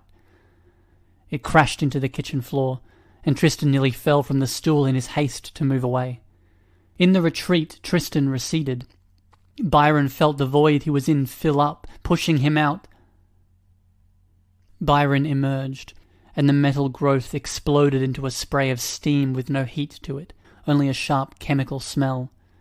His parents backed away to the far end of the kitchen. Byron gasped, much as if he'd surfaced after being held under water for a very long time. He found his breath, and then he screamed. Neither parent could do much more than stare. "My boys," Papa said, his eyes wide, his voice filled with heartbreak. "What have you done to yourselves?" He felt the void he could slip into so easily, more a sentiment than anything he could touch. It was as if he was standing with his back to a ledge, an impossibly long drop below that ledge. With that knowledge came the realization that Tristan was inside him. Nausea and shock overwhelmed him, and he vomited onto the floor. "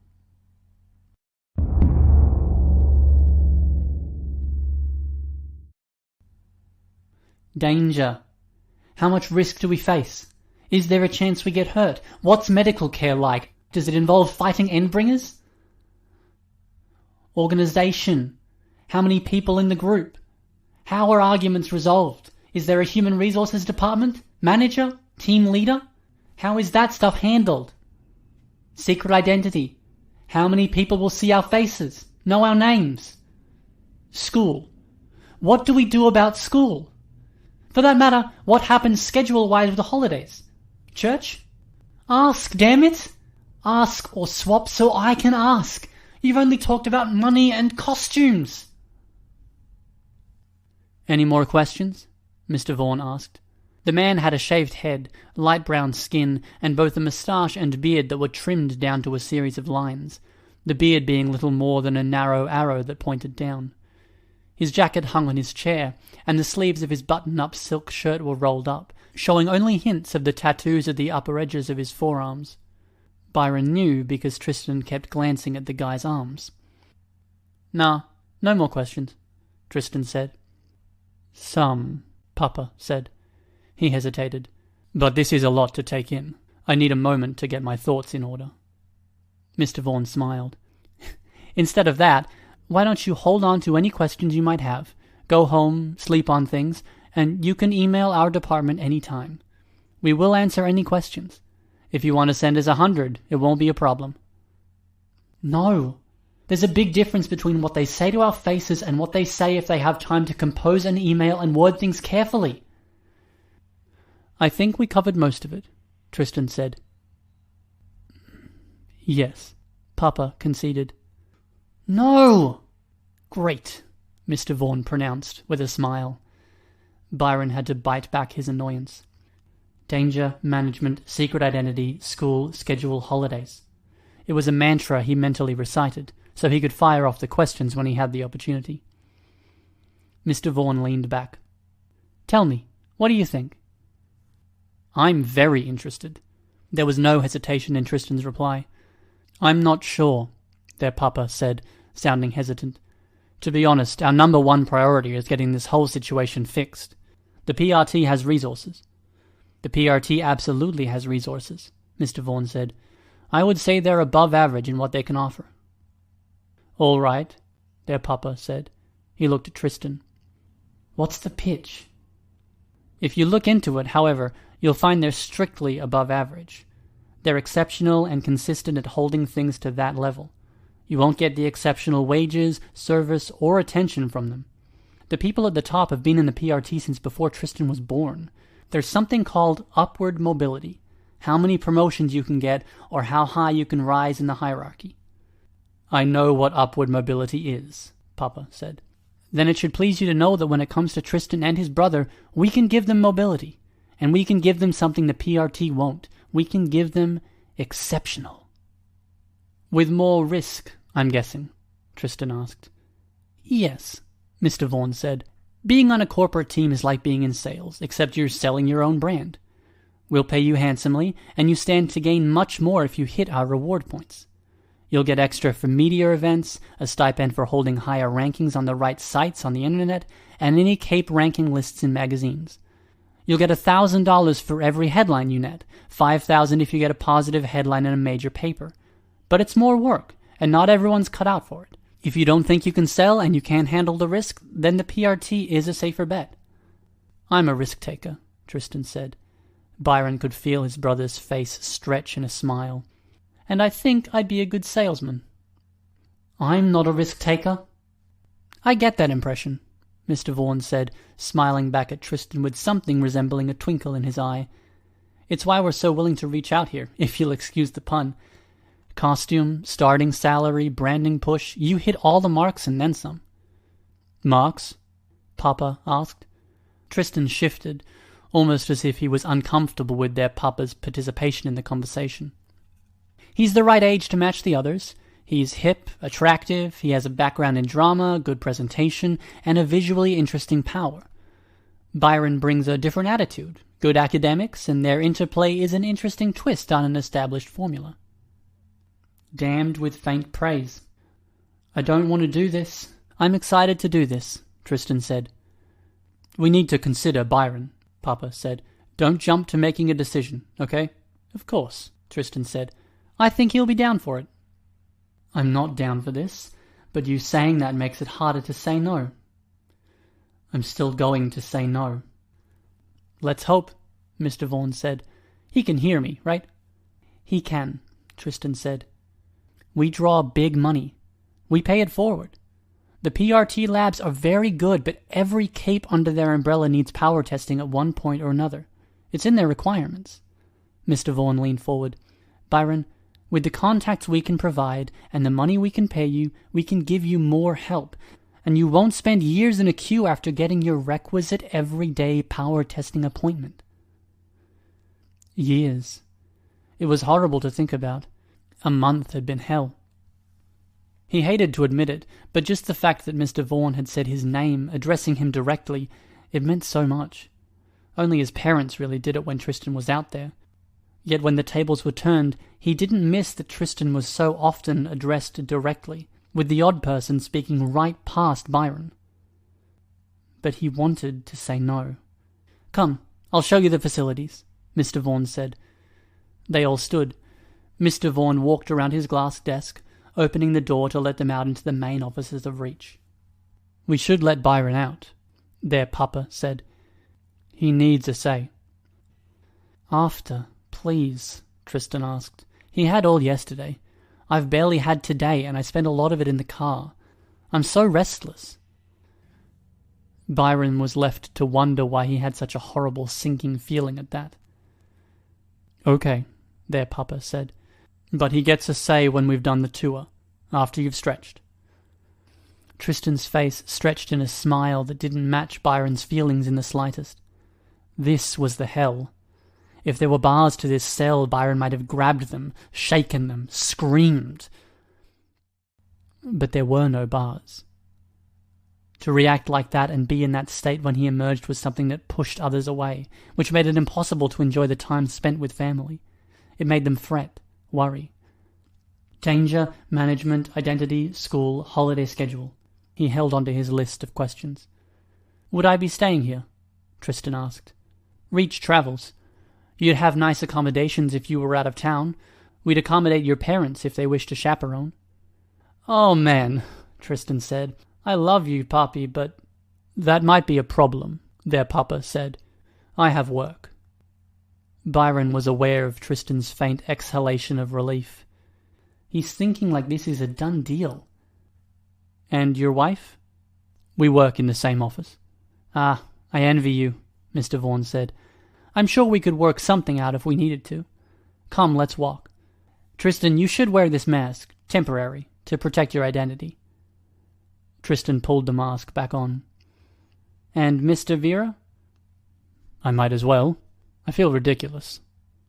The walls of the entire building were decorated with a stylization of Reach's logo, a symbol that was clearly meant to strike a middle ground between a flame, the loose silhouette of an outstretched hand, if that hand were drawn with a very limited set of sweeping lines, and an arrow.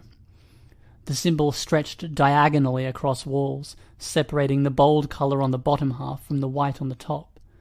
Tiles on the floors had whatever colours were on the walls at one edge, dissolving into less and less squares. It was the kind of thing that could have been tacky, but so much of the rest of the building was high quality, with high-resolution images on framed posters, benches, railings, and other things in striking design. It looked more like an art museum than an institution. They'd been to the institution, the PRT offices. Past the lobby there hadn't been a lot of polish. The room where the staff worked on computers had smelled like stale coffee and printer ink. But Byron was wary of things that presented a polished facade to hide their flaws. He knew well enough because he was inside a living embodiment of it right this moment. Mr. Vaughan waved to a muscle-bound man who was standing beside a computer in a gym. The man waved back. "Gym, free to use. We have one staff member who's there at all times, professional trainer, and between 9 and 4 there's a second person in the building who can turn up in 5 minutes if the man on call is busy with someone else. You look like someone who hits the gym." "I am." "What sports are you into?" "Right now it's rock climbing, mostly. Some snowboarding, some surfing, but that's only doable if we're in the right place at the right times. I was into football in grade 7, but I got injured, had to sit out for the season, and lost interest. A lot of injuries, Papa said. Too dangerous. Byron felt Tristan's eyes move over Papa's face, no doubt worrying as Byron was hoping. Ask!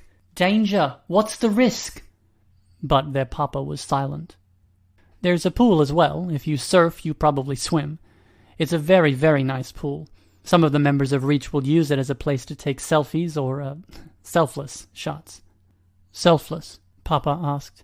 Another kind of selfie, Papa. Don't worry about it, Tristan said. For heroes, Mr. Vaughan explained. They will have social media. The face is hidden, shots are taken from behind or below the shoulders only. It teases the fans, gets them thinking about the person beneath the costume. The boys and girls will take these selfless photos by the pool or while standing on rooftops. I'm not sure I like any part of that, Papa said. I'm sure you raised Tristan and Byron to be smart about these things. Papa laughed, abrupt, which looked like it surprised Mr. Vaughan. He looked at Tristan. I think you might have misjudged my son. Papa! He is very smart, but not about that sort of thing. Byron felt Tristan turn his head to look at Mr. Vaughan, felt the heat in his face, the clench of a hand that indicated emotion more than anything in his voice betrayed it. I think what my dad is saying is that if it sells, I'll probably end up doing it. But if it's about modesty or whatever other issues my dad has with it, yeah, it's probably not me. Why would you want to get people to think about who you are under the mask? Keep it secret, Tristan, Papa said. I will. I'll just tease. Misdirect. All posts to social media are held for a short period of time and run past our staff, Mr. Vaughan said. Each will be scrutinized to make sure there is no danger, nothing that can be misinterpreted. See? Tristan asked. I do see. I see so much of my younger self in you, Papa said, one hand cupping Tristan's chin, shaking it. And this is why I'm worried. The longer this goes without me getting a say, the more likely I am to say no. Not that I'm sure it'll matter. Danger, management, identity, school, holiday schedule.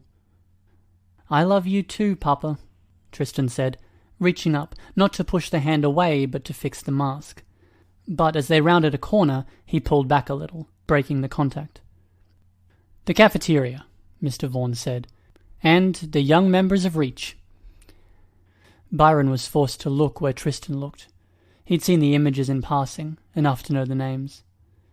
A helmet that consisted of a face-shaped plate at the front with chiseled features, hinges at the brow, the back and sides of the helmet fashioned to look like rolling locks of hair, all ivory and silver. The bodysuit of the costume wasn't skin-tight, but a material thick enough to hold the armor plates that were worked in rigid. The armor's edges and the pattern along the suit's chest and down the legs echoed the rolling waves of hair.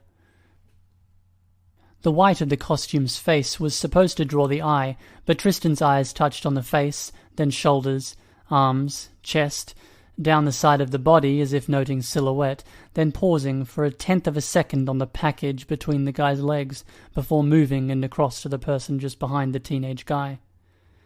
Figurehead? Byron thought, with a bit of exasperation. The glances were something he'd had to get used to. Tribute was taller, and again he had a high-quality costume, sleek and form-fitting down the body. A decoration extended up from a disc at the chest, like a raised collar but gold, and with nothing joining it to the shoulder. More gold and more disc motifs decorated belt, mask, gloves, and formed a pattern on the inside of the fabric that draped down from the belt to the ankles. The skin that was visible was a cool black. Byron would have thought Tristan would pay more attention to the guy, given his apparent fitness, height, but no. Tristan's gaze paused for that tenth of a fraction on Figurehead's mask as it cut across again, to the man standing to the other side of Figurehead. Then there was Boundless, all angles, athletic, muscular, but in a lanky way, like a basketball player. His mask and the pattern on his bodysuit weren't shaped like anything, but instead had a pattern that started from a ridge at the center of face or chest and swept back in sweeping lines. Another person Byron couldn't identify, hadn't seen in marketing. Newer, maybe. Lean, skinny, and fidgety. Her mask was like a cat's, with ears that were worked into the side, sweeping back. Chain links ran down the black bodysuit-covered neck and draped over the shoulders and over a flat chest. More chain decoration extended down the hands to oversized claw gauntlets, which dangled from the elbow, leaving her hands free. Steamwheel was a girl tinker, with a mask that was hard metal, starting at 2 rectangular frames and extending down, leaving the forehead uncovered and mousy, greasy brown hair free. Short, flat-chested, maybe young. In full costume she was a titan of metal, with a dramatic wheel mounted on it. Then, more eye-catching, there was another girl with a veritable mane of silver hair, a bodysuit that clung to the body, styled in a complex weave of jet black and silver locks that made it look like her hair was worked into her costume. The harlequin-ish design had one arm covered in the metal molded to look like hair, with blades extending up and sweeping back from the rigid structure. Tristan didn't look, but Byron knew from pictures she had a very generous chest. Quiff. And, beside Quiff, the last member of the junior team, raven-haired, wearing a dress-ish costume that she wouldn't have gotten away with in the wards, her legs long and slender. Like the others, fine moulded metal was persistent across the design, and hers had crescent moons and discs with crescents worked into it, extending up from shoulders and from her mask in a diadem or crown style. She could have played a princess in a movie. Her mask left more of her face exposed, enough that Byron could see her lips, painted with lipstick. For whatever reason, Tristan noticed it, focused on it, and Byron was treated to a view of the slight smile. When he had been looking at photos of the team, he hadn't even paid much attention to her. Seeing that small smile, he was paying attention. "So this is the guy we heard about," Figurehead said. "Is he joining?" Tribute asked. "I'm tempted," Tristan said. "Discussion is pending," Papa said firmly, "and I have questions about things like school, other things I'm apparently supposed to email about." The adults left. "Let me out. I should meet them too." Tristan approached the group, all smiles, shaking hands. There was a brief demonstration of his power. The newer member was introduced as Furcate. "Let me out." It was everything that had happened with his prior friend groups. Tristan bullying his way into things, elbowing Byron out. If Byron knew them first, Tristan knocked him down a peg on his way into the group dynamic. If Tristan knew them first, Byron never had a shot. "I'm going to say no, you asshole. I'm going to veto. I'll ruin this any way I can if you don't fucking give me a chance to get to know these people." We're going to have to adjust tactics with Boundless leaving in a few weeks. Less mobility on the team, more stand in place and mess them up types, Figurehead said. "I'm pretty mobile," Tristan said. "You get in fights then?" "We're supposed to be careful about how we go about it," Quiff said. Then she winked. "We have a lot of accidental run-ins with villains and crooks." "Perfect. If you want food, by the way, we're totally stocked. There's a microwave too," Figurehead said. "Oh man, thanks," Tristan said. "I'm ravenous. It was a long car trip and we grabbed gas station food." "Figured," Figurehead said. "I'm going to grab something too." Byron's anger mixed with disgust.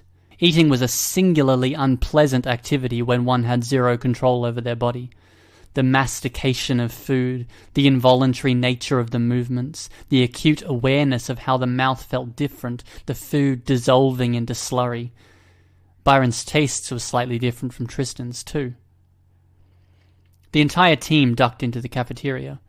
Tristan got a sandwich loaded with cheeses and deli meats, and had Tribute show him how to use the panini press to heat it up. With every chew, Byron felt his patience tested.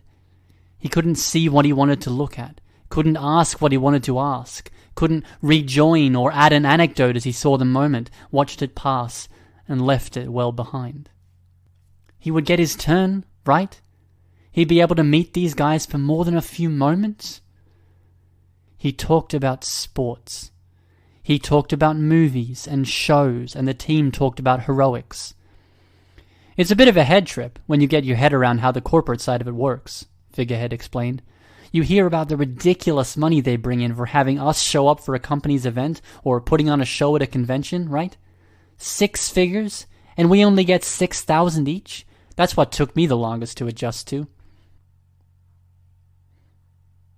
I don't really care about the money, Furcate said.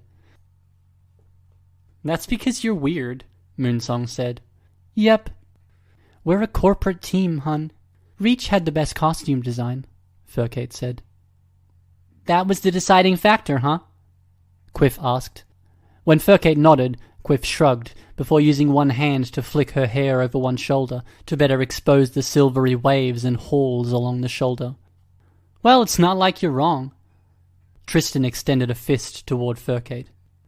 I think you and I are going to get along. Furcate hesitated, then slipped one hand into the oversized cat's paw gauntlet before tapping it against Tristan's hand. I'm going to get something else. Eat something that isn't shitty candy, Figurehead said. I'm going to get seconds, Tristan said. That was the best sandwich I've ever had. Byron hadn't even noticed the taste. He'd been stewing over being trapped within, too busy trying not to think about slick tongue rolling through masticated food. The realization that Tristan planned to take the time to make and eat a whole other sandwich, not even a small one, made him want to scream, to lose his mind. His thoughts were a storm of fuckery, of vitriol and plots to get his brother back, to maybe finally get through to him and score one win when Tristan realized that his selfishness in this moment had cost him a chance to sign up with this team. Meanwhile, oblivious, Tristan made another sandwich, then put it in the press. He plated it up, grabbed some napkins, got another drink, and then sidled up to Furcate, who was grabbing what looked like lemon drop candies, of the sort grandmothers might buy and keep in a ceramic bowl collecting dust. Do you have a preferred pronoun? Tristan asked, voice quiet. Furcate asked. Her entire posture was immediately more defensive. Sorry if I'm totally wrong. I was listening to see what they said, but they dodged around it. They, Furcate said, guarded. They looked over at the group, then added, I'm saving the she for when I feel done. You know if I have a shot with any of the guys on the team? Figurehead. The tension in Furcate's neck and shoulders relaxed. The response was a headshake. Damn. Tristan returned to the table. Welcome back, Quiff greeted him. Tristan held up his sandwich like he was toasting the group. Byron knew that if he tried to do the same, it wouldn't work somehow. I was remarking to the others, you look very interesting to my power, Figurehead. Ah, Tristan said. He sighed a little, almost resigned. Is there a story? Does the boss know? The boss knows. I'm kind of a special case. Literally, I think there's a label for it. 53? Quiff asked. Is it only obvious if we get your clothes off? Ha ha, Tristan said. He winked at her. Hate to disappoint. No. Case 70. I don't know that one, Figurehead said. I share a body with my brother. He would be joining the team too. Yeah? Shouldn't we meet him then? Moonsong asked. Come on out, brother. Don't be shy. I have to let him out, just like he has to let me out. Then what the fuck is wrong with you? Moonsong asked. She moved her hands dramatically. Let us meet him already. Byron was so stunned by that line that he had trouble processing it. He felt only confusion as Tristan held up his sandwich, pronounced, Goodbye, sandwich. I'll miss eating you, with dramatic flair, and then stood from the table. Tristan took off his mask, turned his back to the group, and tossed it up before releasing Byron. Byron only barely managed to catch the mask. He put the mask against his face, holding it there as he turned around, still putting the cord back behind his head. He saw Moonsong smile, red lipstick, almost pleased with herself, or pleased with him, and he felt his heart skip a beat. He realized he'd been looking at her, just her, in a way that would have been very obvious. He dropped his eyes. He looked at the others. "So, you interested?" Tribute asked. The list of questions he'd meant to ask had already flown from his mind. With them went his reservations about joining the team, his anger, and the intent to stick it to Tristan. "I think I might be," he decided.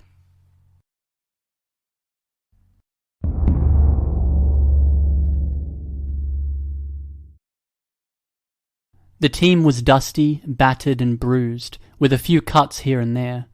Nice costumes were damaged, and where they weren't damaged, they were soaked through with sweat. Tristan walked them through the door, limping slightly. Steam Wheel clunked off in the direction of the garage. Reach's staff was waiting for them. "Injuries?" Mr. Vaughn asked. "Nothing serious," Figurehead said. "Event report?" Mr. Vaughn asked. "It's late, so make it a short one." "Do you want to hear how the fight went, or how the media's going to report on it?" Quiff asked, one eyebrow arched. "Time spent asking that question could be spent telling me both. Then you can give your costumes to the design team for repair and go to bed. It's been a heck of a week. Let's rest when we can." "We did okay," Tristan said.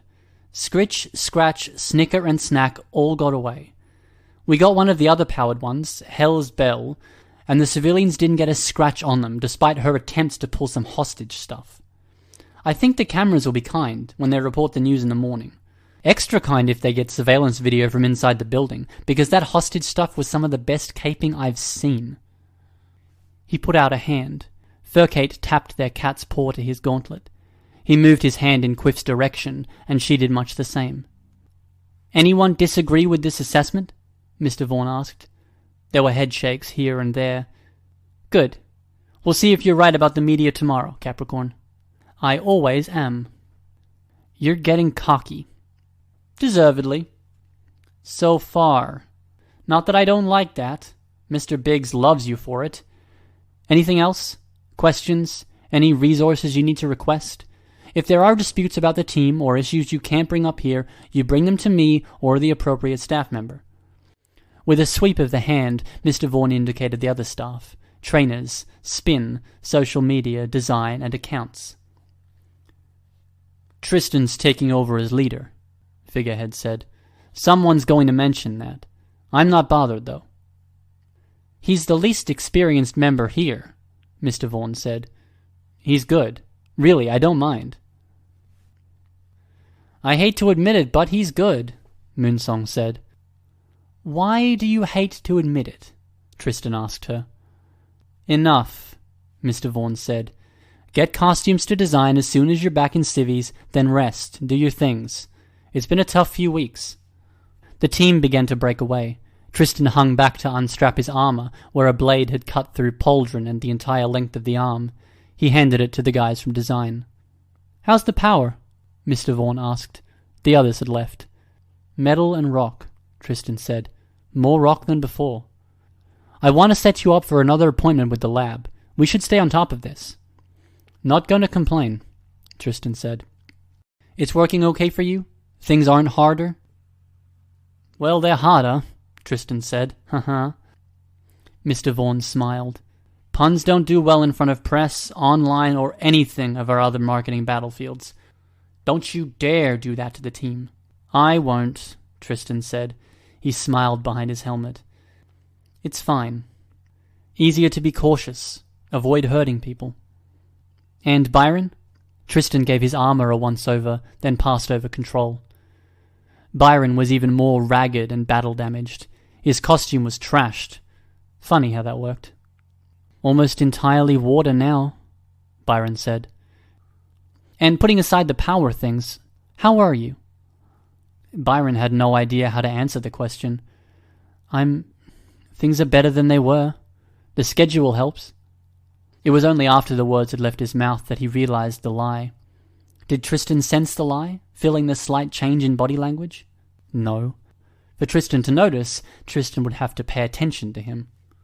"You know where my office is," Mr. Vaughn said. Byron nodded. He made his way to the showers. He took off his costume, rinsed off, and experimented with his power. Sprays of water. When he contrived to get some in his mouth without spraying himself, it didn't have that chemical smell or taste to it, like the suffocation gas had. Rather than give the damaged pieces, he decided the entire costume needed attention, and deposited the whole suit of scale mail with the design guys. They would be pulling an all-nighter. On his way back to the dorm rooms, he saw and waved at Figurehead. Then it was back to his room. He couldn't sleep. More accurately, he couldn't bring himself to lie down in the bed, couldn't bring himself to give up the time he would spend unconscious. It wasn't supposed to count, but... Suffocation gas. The thought crossed his mind. It was hard to breathe, to swallow. It had been a heck of a week, as Mr. Vaughan had said. Something practically every day, whether it was fights or showing up at an event for law enforcement. As fun as the Cape stuff could be, with the banter and the team interplay, the emotional highs and lows had their cost. And he had so very little available to spend. He made his way to the desk he shared with Tristan. Homework.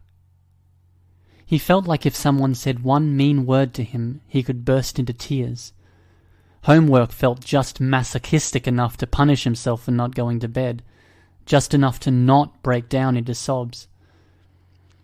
At least with homework he could tell himself that the time he spent in the here and now was time that he was freeing up later.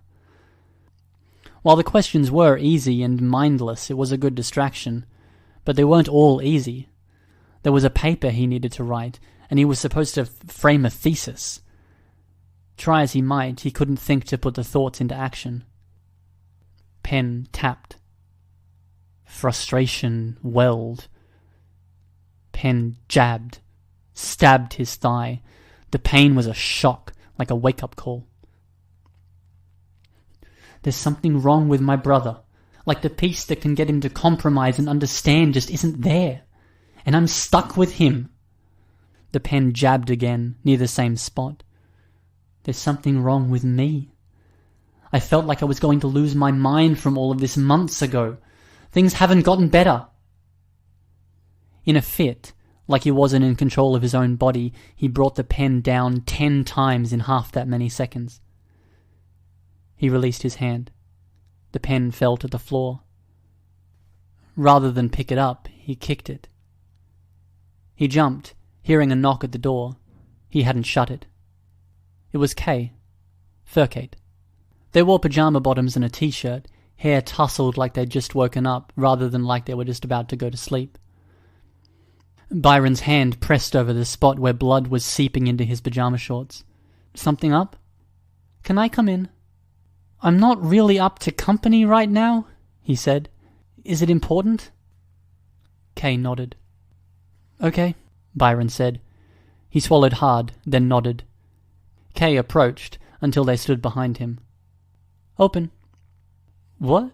Byron started. A hard object was pressed between his teeth.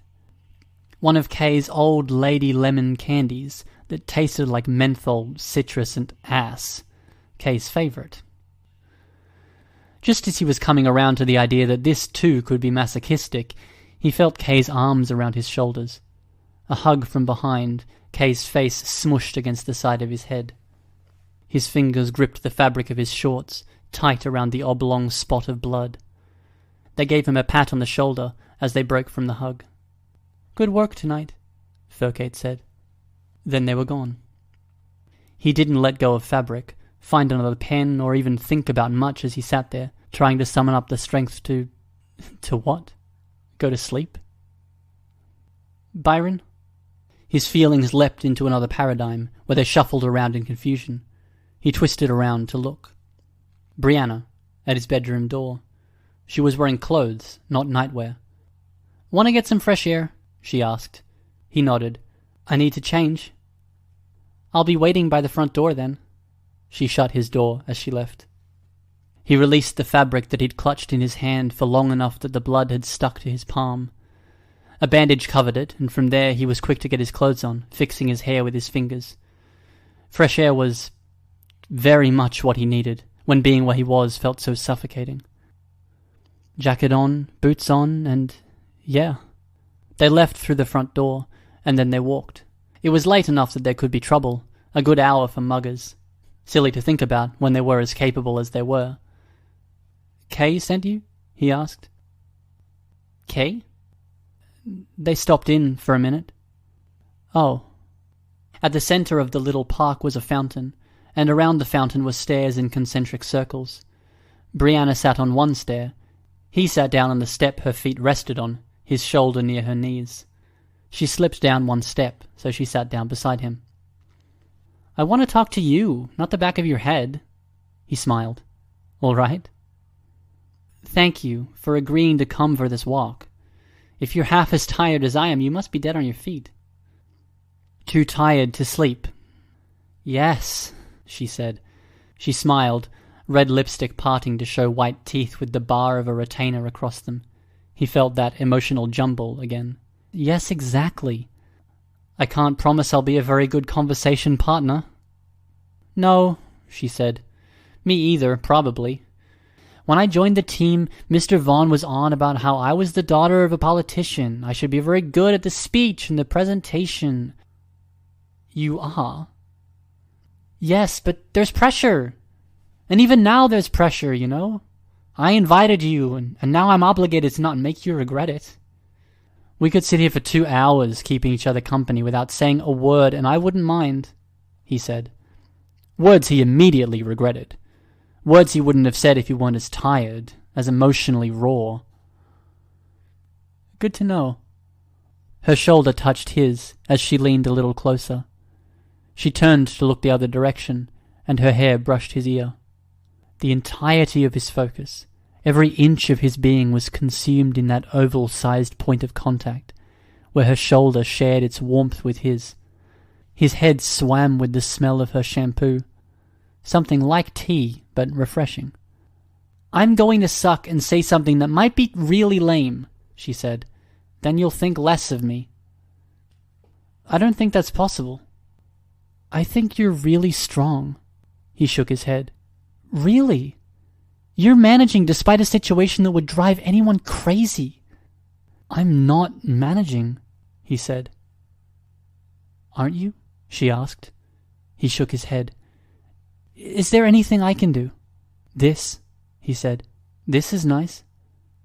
She reached out. Her fingers worked their way between his. She clasped his hand. Like this? Yeah. Do you want to talk about it? I wouldn't even know how. I'm not sure what I'd say. I can't imagine, she said. Her voice was a whisper, and it sent tingles through to the core of his body. Like the stab of the pen, it sent a shock through his body, as sure as anything. It reminded him that a girl this pretty and this amazing was sitting with him, so close that she could whisper and he could hear in that nuanced a way. I'm glad you can't. It sucks. That it's your brother. That can't make it any easier.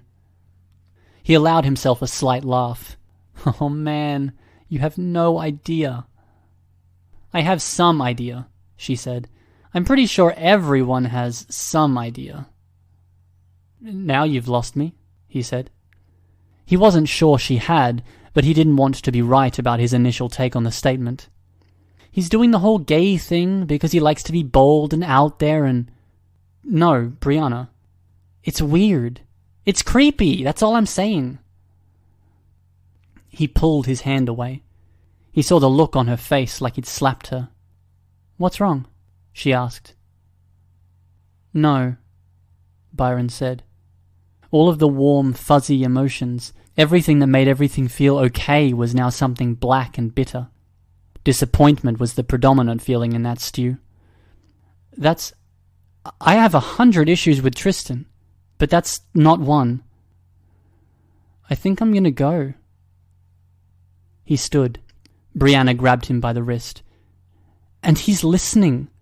He sees everything I see and hears everything I hear, Byron added.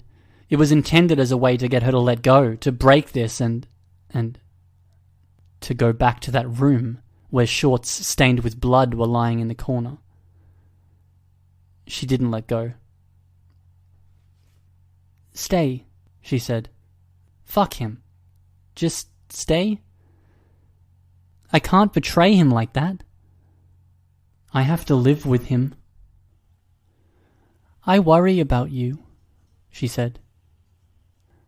I worry about me too, he thought. And I really enjoy your company, she added. I would like to sit for those 2 hours in silence, if maybe we could. And that way there won't be problems.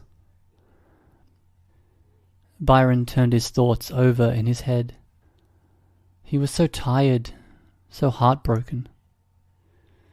The only way, he trailed off. Yes? Give Tristan a shot?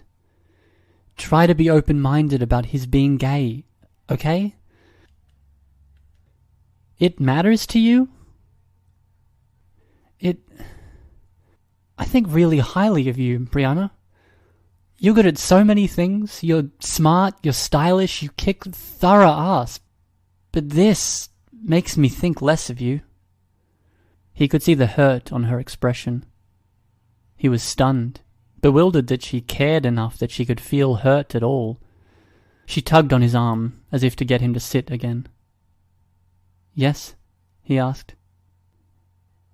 If it matters to you, yes. He allowed himself to be coaxed to a sitting position. She took his hand like she had before. She leaned into him more than she had before.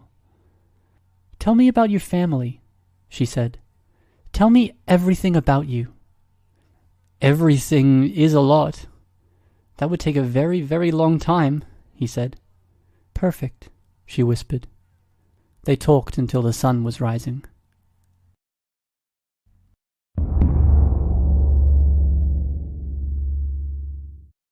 I thought for the first time I was legit going to lose my mind.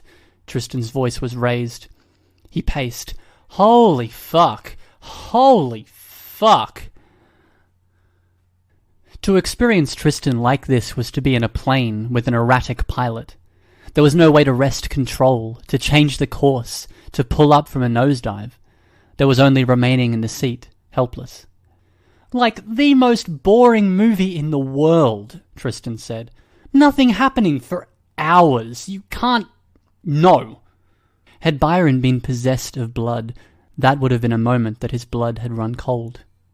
Had he had eyes, they would be widening. A moment of realization. In the wake of last night, spent with Brianna, the issue wasn't that Brianna had been homophobic. Conversely, the fact that Byron had stood up for Tristan wasn't even a point of data in this moment. It wasn't even the time spent. Yes, Tristan was mentioning that, but Tristan had gone days with even less happening. Days of silence, when Byron had been almost non-functional in the first weeks, the two of them trying to find their way. Tristan had given up control at their papa's orders. Byron had spent hours just staring at the television, at repeats, nothing going on. Then Tristan had retaken control, and without comment he'd taken care of the eating, resumed his day with only the periodic freakout. Tristan had been able to deal with that. In this, something was different. For a large share of those hours, Byron and Brianna had talked about themselves. Byron had done most of the talking. He'd even tried to keep the topics relevant to Tristan's interests when he could. That was the issue, in the end. For his brother, listening to him was so impossible that it was literally harder than doing nothing at all. And with that, a realization of just how insurmountable the obstacle was. The fact that Tristan might never understand because he wasn't even willing to begin trying. That was what would make blood run cold, eyes widen, if Byron were anything more than a watercolor splotch diffusing out into a void, along for the ride. A half-dozen hours of listening to Byron explain his perspective had Tristan more on edge than Byron had ever seen him. Byron had ran out the remainder of his day, deferred control a couple of hours early, and Tristan was seemingly unable to get over it. I can't, Tristan said. Tristan shucked off his bodysuit, then donned civilian clothes with a clear intent to go out. The plane with its erratic pilot dipped. Tristan made his way out of the building. Capricorn, Quiff said, noticing him as she entered. She was costumed, and she looked like she'd just come off a patrol shift. Everything okay? Nothing's okay. I'm losing my fucking mind. I can get the boss. No, Tristan said, stopping in his tracks. He fidgeted. I can't do this, but that would spoil things. You're supposed to run a patrol tonight, she said. Byron could feel the emotional impact of that realization rolling over Tristan. He felt his own, really. Tristan wasn't one to lose track of the team stuff. On a usual day, at a snap of the fingers, Tristan could probably recite the next month's schedule and then produce an essay on what it meant for team strategy. A slight exaggeration. I'll cover your shift, Coiffeur said. You're sure? Tristan asked. Yeah, she said. Just do what you gotta do. We all have our bad days. You're the best hero I know, he said. You better believe it, she replied. A week ago, he said, we crossed paths with some of the other local heroes. The Wards, the guys from Haven. There was talk of a thing. A thing, Coiffeur said. She glanced up at the security camera. I'll text you from my personal phone. To yours. You're not going to be doing anything in a Capricorn sense, right? Right, Tristan said. The thing. Byron connected the thought. It was late, nearly 24 hours from their patrol last night. In crossing paths with various teams, there had been talk about just how intense things had gotten, with teams breaking up, villains banding together, and crime spree following crime spree. The various kid heroes had talked about needing a break, a chance to cut loose. And Tristan, it seemed, needed to cut loose. Tristan had dialed for a ride before he was the rest of the way out of the building, and he moved with the speed and assuredness of someone with an enhanced physique. The message appeared on his personal phone. An address and a note. Kay was already there. The ride showed up, and Tristan climbed into the back. He provided an address on the same street. Want to earn some extra cash? Tristan asked. Maybe, the driver said. Grab me a drink from the store, Tristan said. I'll make it worth it. I don't know, the driver said. I have a lot of cash, Tristan said. Leaning forward, he began putting bills down on the console between the driver's and passenger's seats. Byron couldn't track the amount because Tristan wasn't bothering to. And I really want to get drunk. The plane with the erratic pilot spiraled. Byron felt only the experience of suppressed panic, akin to imminent suffocation, bleeding out into the void where his body and physical sensations should be. No more than 10 minutes later, with a paper bag tucked under one arm, Tristan was walking up the driveway of a house. There were guys sitting on the porch. You got someone who can vouch for you? The heavy-set 20-something guy asked. Kay, Tristan said. The guy twisted around in his chair, opening the door and leaning in. Kay? There was a pause. Then Kay appeared at the door, wearing skinny jeans and a top so small Byron suspected they'd have trouble breathing. Hi, Kay said. They held the door open.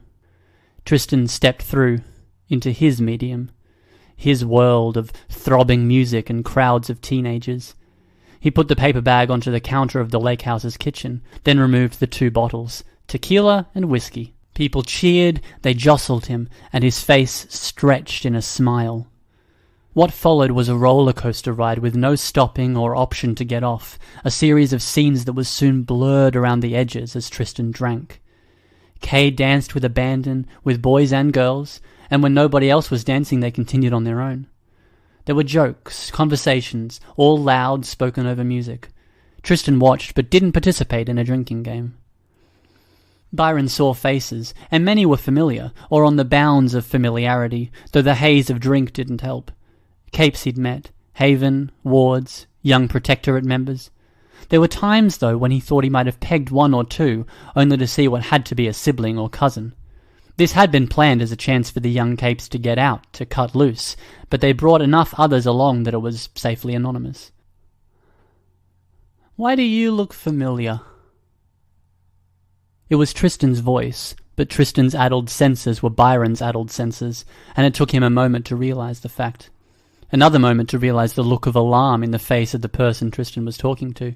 It was one person out of 20 or 30 Tristan had talked to in recent hours, and Byron was tuning much of it out, focusing on tolerating all of this. But this, the look of alarm, it made this significant. It's a party of semi-anonymous heroes. We aren't supposed to bring up secret identities.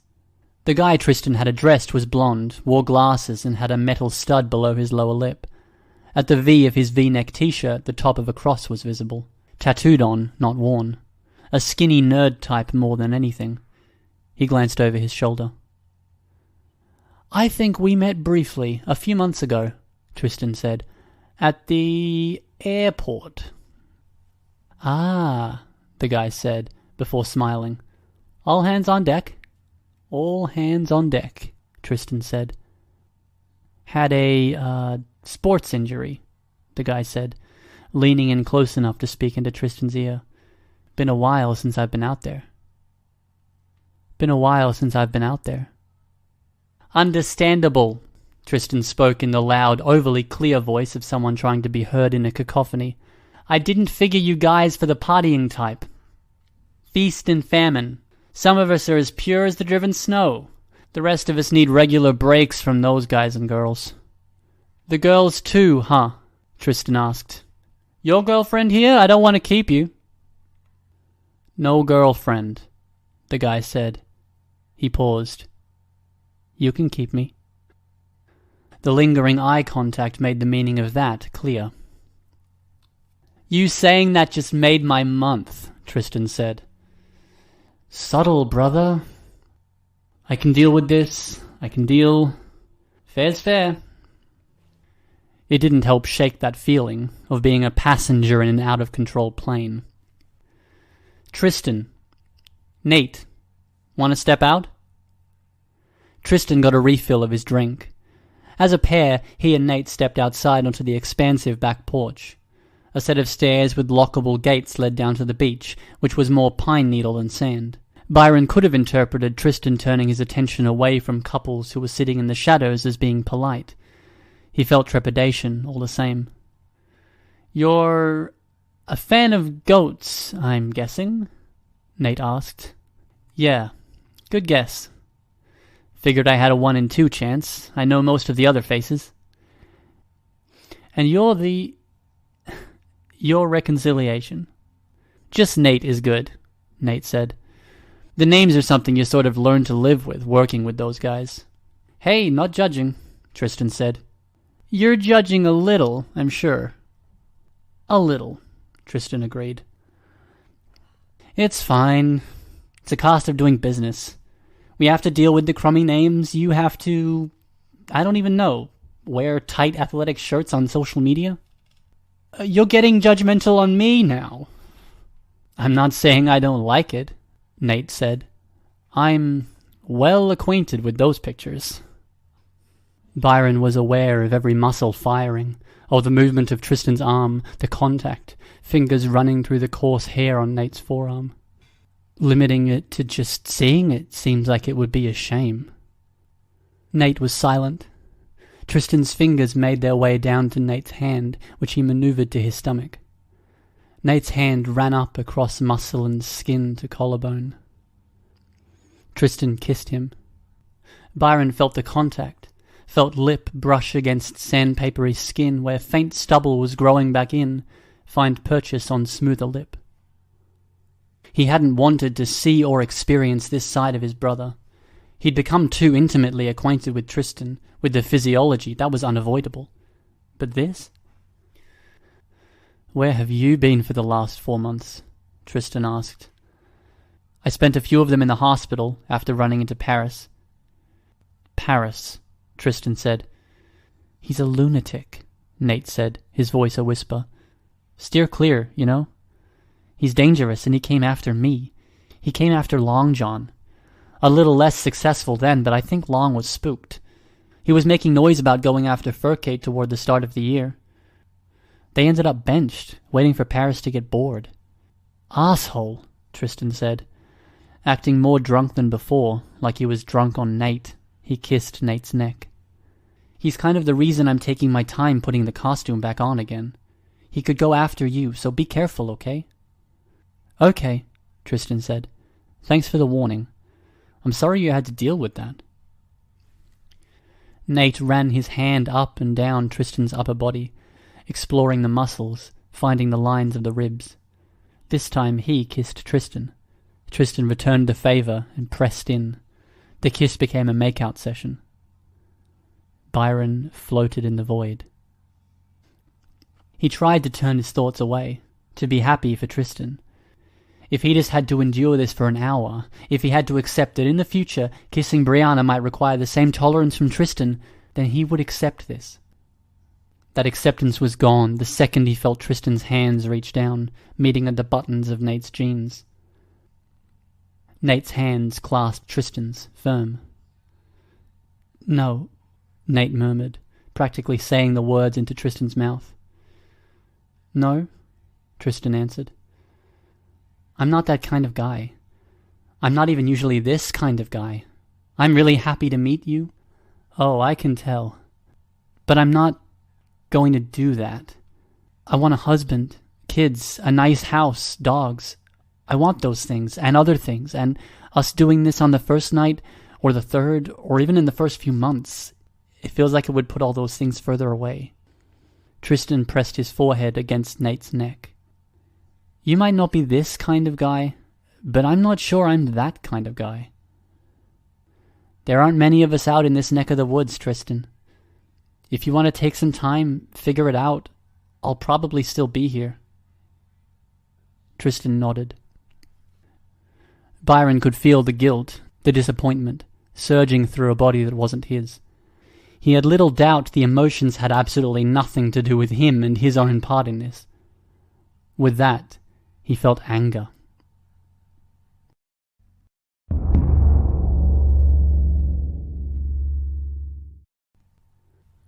You're two of my best capes, Mr. Vaughan said. It was one mistake. I don't want this to be a problem. It was not a mistake, Byron said. No. If cooler heads hadn't prevailed, that would have been something much worse than a mistake. Mr. Vaughan gestured, fingers extended, moving in a tight circle. Byron shook his head, pacing across the fancy office with its fancy-coloured tiles. He switched, forcing himself to dive into the void, to displace Tristan and give Tristan a body. He's making a big deal out of nothing, Tristan said. He does this, gets unreasonable. It doesn't sound like it's nothing to him. Not many things are nothing to him. The difference between him and me is when I have a feeling, I feel it. When he has a feeling, he bottles it up. Then the bottle cracks and it fires off steam in some random direction for some random excuse. He hung out with a girl for hours and hours at a detriment to me. I kissed someone. What were you doing? What was your mindset, Tristan? For just a couple of hours, I wanted to get reasonably drunk and forget everything. Forget that I have to worry about my brother. Forget the power issue that I'm living half a life. And did this forgetting extend to forgetting about your brother as you pursued potential relations with a partner? No. Mr. Vaughan gestured. Tristan switched. Byron was free. Yes. You can't know what Tristan thinks or plans, Byron. I think you're being a little bit unreasonable. I live in his body and look out of his eyes more than 180 days a year, Mr. Vaughan. He doesn't pay much attention to me, but I pay a ton of attention to him. Because I have to. We've enforced some loose rules that keep a balance between you. These aren't sufficient? No! No, not at all. I need something more. That keeps things like last night from happening again. Until this situation between us is fixed, there needs to be restrictions. Mr. Vaughan gestured. Byron stepped into the void once again. We talked to you, we established rules, Tristan said. Now he wants to change the rules? No, I am not cool with that. Another gesture, another change. Is there no room for compromise? Compromise? Byron asked, incredulous. I don't see how you compromise on that. I thought I was being pretty cool with tolerating the extended touchy-feely makeout session. What are you thinking the compromise is? I don't know, Mr. Vaughn said. But my issue is it seems very unreasonable to expect total abstinence for the indeterminate future. That's insane. It's not that. It's that he wants to go have sex or do whatever with randoms, and I have a front row seat. I have to see it. I have to feel it. And that's... You can't change that. You can't make it not the case. I know you're not a stupid man, Mr. Vaughn. You have to understand this. I, Mr. Vaughn said, find myself in a difficult position. On a certain level, I very much agree. Where I'm leery is that we have had attention from the Youth Guard. Gender freedom, freedom of expression, sexuality, they are touchy subjects. So is me being subjected to that. Byron, Mr. Vaughn said, his voice firm. My concern is that if I take a stance or take a side, I am opening myself up to issues no matter what I do. I suspect you are right, though you may be acting unreasonable or operating on too many assumptions when it comes to your interpretation of your brother's actions. That... I don't know, Mr. Vaughn said, less an admission of ignorance and more of a statement of direction. Probably not. You're probably right, but I don't and can't know. I don't want to abandon you either. If I wash my hands of this and say it's between the two of you, I think I know the outcome. Oh yeah, Byron said. I think so. Before it comes to that, before I'm forced to make a choice that hurts my relationship with one of you, or before I make a choice based on things I can't know, I would like for the two of you to talk. Discuss. Let me step out of the office. I'm going to go to the cafeteria. I'm going to grab my dinner. I'll come back, and if you have found a resolution, my respect for the two of you will redouble. And if we don't? Byron asked. Then, Mr. Vaughn said, we will discuss, and we will make hard choices. Byron nodded. Mr. Vaughn stood and left the room. Byron tried to think of what to say, what argument he could make, but before that, he had to know. He had to confirm his suspicions. He switched to Tristan.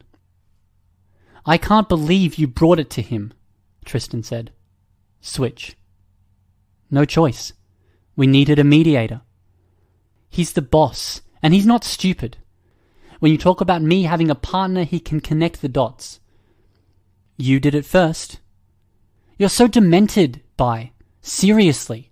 I was already having a shitty day and... God. Is this about Moonsong? I really don't give two shits about Moonsong, Bai. Are you sure? Because you went off rails and made a beeline to that party right after I talked with her? Byron switched out. Tristan had the body, but Tristan didn't respond.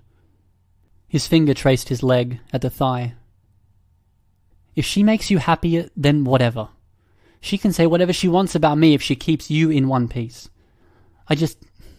I really despise the fact that you're not understanding that this is what I need to keep myself in one piece. Tristan, he doesn't want to sleep with you. This isn't the hill to die on. Date him. Kiss him. Stick your tongue down his throat if that's what you want. If you can do it while being aware your brother is there and watching and feeling it all. If that's what you want, I'll deal with it. But I have to draw the line at anything that goes under the underwear. No, Tristan said. One word, curt, then switching out. No? Byron switched. Tristan switched back a moment later. You fucking child. Byron snarled the words. You can't even justify it? He switched. Tristan switched a second later. Byron was left standing in the office. He knew Mr. Vaughn would arrive soon. You know he'll back me? I think that's what kills you. You know you're wrong, and what you're wanting here is unjustifiable and unreasonable. He switched. There was a long pause. Then Tristan switched back, not a word spoken. Tristan, Byron said. He hesitated. Tristan, I have to draw the line here. Tap out. Give. Accept my terms. Or I'm going to reach out to Nate and I'm going to tell him everything. That I was there. That I could see him. I'm pretty sure he didn't even think that was possible because he's an actually decent human being and he would have stopped you well before if he'd thought of it. I will tell him and he will think you are completely and utterly fucked up. Which I'm pretty sure you are. Byron let those words hang. Then he switched. Tristan was very quiet and very still. That motionless silence lasted the remaining 3 or 4 minutes before Mr. Vaughan returned. "Did you make a decision?" Mr. Vaughan asked. Again, a pause. Long, as if Tristan was having to rewrite his priorities and find a way to act and form words when everything was reset to 0. "I agree," Tristan said, his voice soft. Nothing beyond kissing and holding hands. "I can't tell you how much I respect you for coming to this compromise." "I just wanted hope," Tristan said. "I wanted to be a regular teenager for a couple of hours and feel like there were silly, stupid, good things over the next horizon. I wouldn't have done anything. I just wanted to be able to pretend it was possible." "I thought it might be something like that. But you got close enough in your pretending that you spooked your brother," Mr. Vaughan said. "I admire you for agreeing to this, for his benefit." Tristan shook his head. In a sea of doubt like watercolour bleeding out into endless darkness, Byron counted his first real victory against his brother.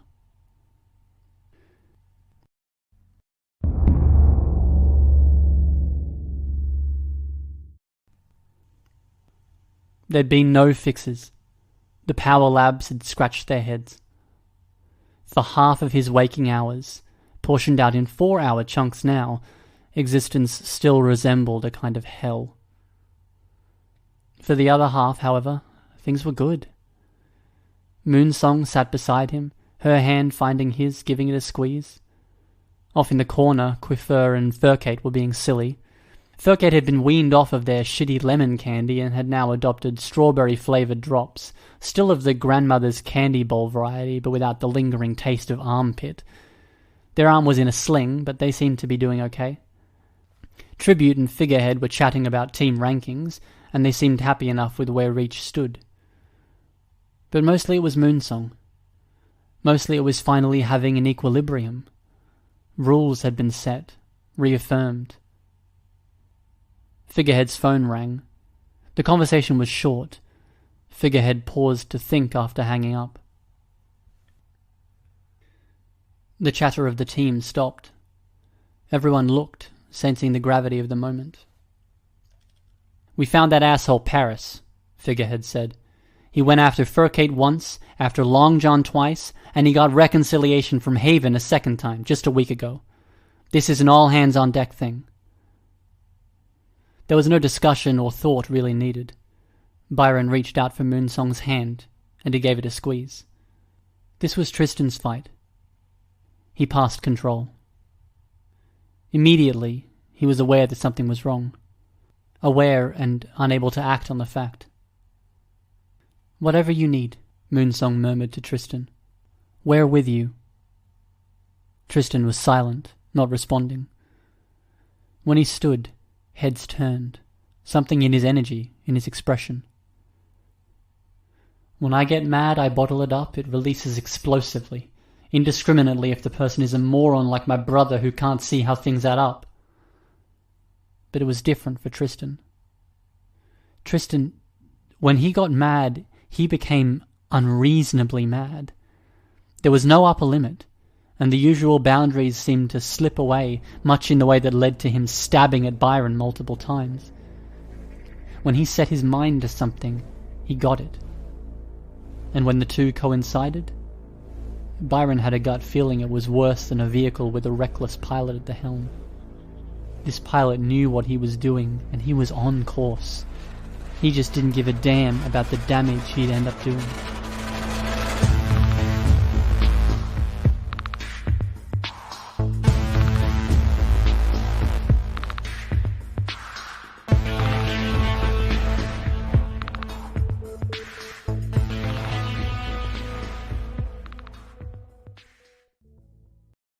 Arc 9, Gleaming, Chapter 8.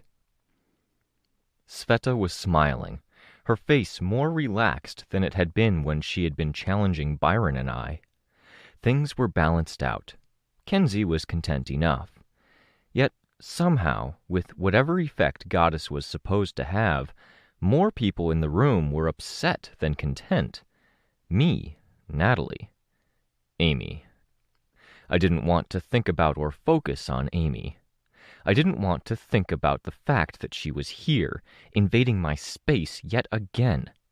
I could still recognize that she wasn't happy with the current dynamic. Tristan. For all the advice, the good advice, that Tristan was supposed to calm down and focus his efforts on our number one enemies here, he was as angry as I'd ever seen him.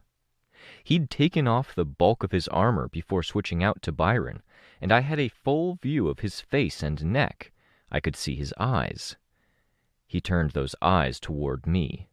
The look was dark, the tilt of his head and the overhead lights casting the sockets in shadow, with the shadows branching out through the lines along the nose and between the eyebrows.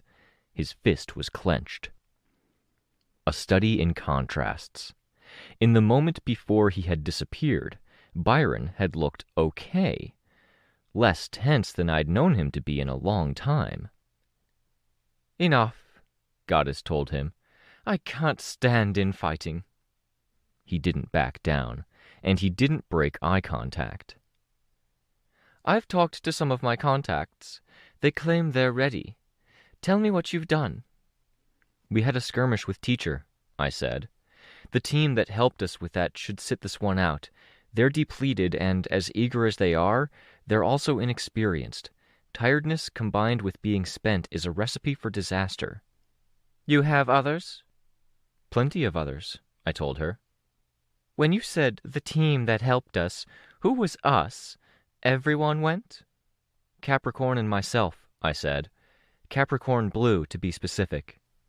She looked at Tristan. Seeing him still staring me down, she touched his shoulder. He turned away from me to look at her. "They ran into a cape," Tristan said. "Set powers and interdimensional doors on fire." "I know her. Teacher will send her after me sometimes."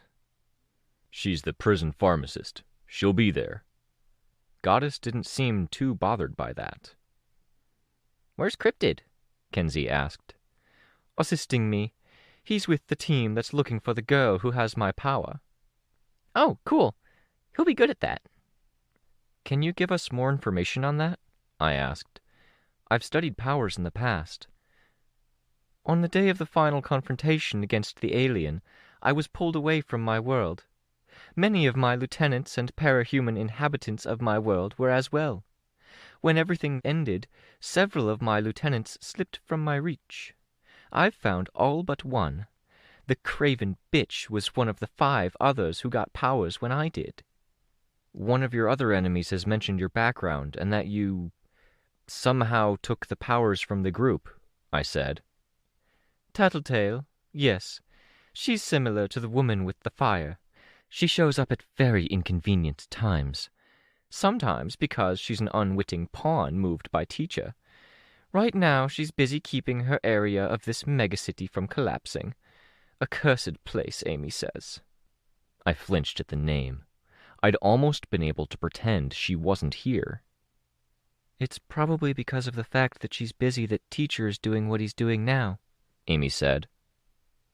"I want to ask, why are you here, Amy?" Sveta asked. I'm kind of uniquely situated to get a lot of this. I knew Teacher, I knew Valkyrie. I've talked to Tattletale a few times. I had a sense of what was happening with Gold Morning before some others." I folded my arms. "What I was asking is, why are you here?" Sveta said.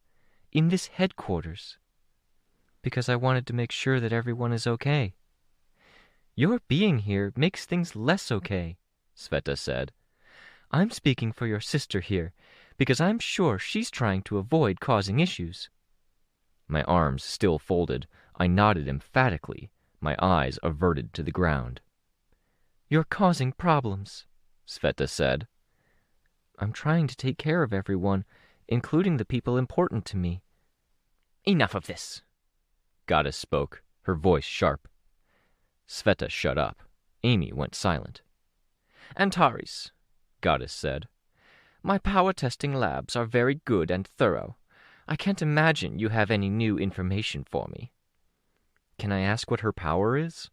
I might not know things that are better than what you learned from your labs, but I keep track of capes, as much as it's possible, with clandestine groups and cults coming out of the woodwork. A power battery. She has 5 very minor powers, scraps of powers, but she has the ability to charge one, extending its range out dramatically in a straight line, usable once every long while. And with this power back, you'd extend your range? In a sense, she said. She made eye contact, and there was something searching in her gaze. Not straight lines. Including the brainwashing? Natalie asked. Nothing is washed, Goddess said, her voice hard. It is aligned. Natalie nodded, ducking her head down. Her answer to Natalie's question hadn't been a no. If you're done interrogating me, tell me about the prison. I lensed the energy the gates put out to throw teachers' attempts to get in or out of whack. Teachers' pawns are stupid. They lack volition, I said. And they're gullible, which means they're stupid. We tricked them into talking to each other, and we have most of them identified. Including the people in charge that Teacher got to, Tristan said. He didn't look any calmer. It was an uncharacteristically cold kind of anger, though, one that left his voice level even as it stood out across his face, neck, and arms. I could sympathize on a level, but my anger wasn't hot or cold. It just felt sick. It carried forward from the sick feeling that had come from being at odds with Sveta. I was thankful that she was defending me and that she wasn't causing issues, because I wasn't sure if I could have managed if she didn't have my back right now. We control the access for now, Kenzie said. He's trying to figure it out, but I'm looking at data, and it looks like he keeps trying to open the portals 100 feet below the prison. The energy diffuses out into the ground. He did 4 tries almost right away, and it's been a little while since then. He made 1 try, still down there. I think he might be out of energy. Good, Goddess said. She smiled. Good work. Kenzie's legs kicked as she wiggled. Get ready. We'll go now, Goddess said. We have one more play that's in the works, I said. An ally is going to make a move, and we should watch what happens so we know where people are. Get ready in the meantime, then. I met Tristan's eyes briefly as he turned toward the corner where he'd left his armor, still angry in an inexplicable way. There was too much to keep a handle on, and telling myself Master Stranger protocols felt like it was about as substantial as shouting, "Santa is real," when I knew he wasn't, and Byron had been compromised. My option now was Natalie, who I could maybe trust but couldn't rely on because so much of this cape stuff went over her head. Or Amy, who maybe knew the cape stuff, but who I couldn't ever trust. Natalie. I could reach out to her now. And the others, compromised, by the rules and guidelines stipulated in black and white, outlined in tests that tens of thousands of PRT employees had to take and perfect, even the desk jockeys. I checked my phone. My phone was safe, covering distant territory. No messages had been sent by Rain or Ashley before all communications had been shut off. I looked at the monitors. Also safe. People were heading toward the cafeteria, and in that group, I could see Crystal Clear and Rain. It was good. Coal-Belcher was in the group with some of his lieutenants. Less good. In her apartment, Ashley stood with her back to the kitchen counter, her head bowed, her arms folded. The damsel, for lack of a better description, sat on a chair, one arm draped over the back, the other along the table by the laptop that was now closed. It wasn't much use to them now that the internet was cut off as well. Another screen showed the video feed from Ashley's iCam. Once we were inside, if for any reason she wasn't still in her apartment, then chances were good that we'd have to deduce her location. Goddess walked over to look at the screens. Kenzie, organizing her stuff and unplugging things from the computer, looked up. Amy moved in my peripheral vision. I shifted my stance. My aura was on and off in such a short period of time it barely rippled past my skin. She wasn't focusing on me. She'd taken a step toward Sveta, who was attaching her armor, her mask on the table next to her. "Hello," the small creature on Amy's shoulder said, voice high. A few people glanced over. "Hello," Sveta said, before returning to what she was doing. She kept Amy in the corner of her eye. "Dot, meet Tress," Amy said. "My mother told me a lot about her, and I made small talk with her boyfriend when I ran into him at the warden's headquarters." "You have a machine body, and you don't smell much like flesh or blood." "Be polite," Amy said. "It's good!" Dot exclaimed. "So special to have something made like that. A lot of love and care." "There was," Sveta said. "The most important person in the world had to work hard to make it even possible, and someone had to study very hard to learn how to make it, and that's a kind of love, too." Lookout, helmet on, gear gathered, approached to get a better look at Dot. I opened my mouth to express a warning, but Lookout stepped back as Amy turned to look at her. Good, I thought. Dot didn't seem to care, instead adjusting her perch on Amy's shoulder. "My Red Queen does good work with a lot of love, too," Dot said. "I've seen the work she does," Sveta said. I could feel a weight pressing in on me. Amy looking my way made it worse. Tristan, on the other end of the room, was getting his armor on. He watched intently, still silent, but for a few of the strategic comments he'd dropped for Goddess. "Natalie," I said. I was desperate for an out. "Can we talk organization?" "Please," she said. "We can step outside," I said. "If you don't mind your jacket getting wet, give these guys some elbow room." Natalie nodded. "Stay inside," Goddess said. There went that plan. Why did this have to be so hard? One person standing in the center of the room while her squirrel-like companion made small talk was harder to deal with than just about anything. "My Red Queen has fixed a few of my kind. Big ones, weird ones. She could fix you. She could make you just as wonderful in shape and strong enough you don't need the body." "Don't volunteer me," Amy said. "Things are more complicated than that." "But you can! You can make her any shape at all, and then she won't need that machine anymore. Then I can take a hand or take an arm. It's all so colorful." "That's enough.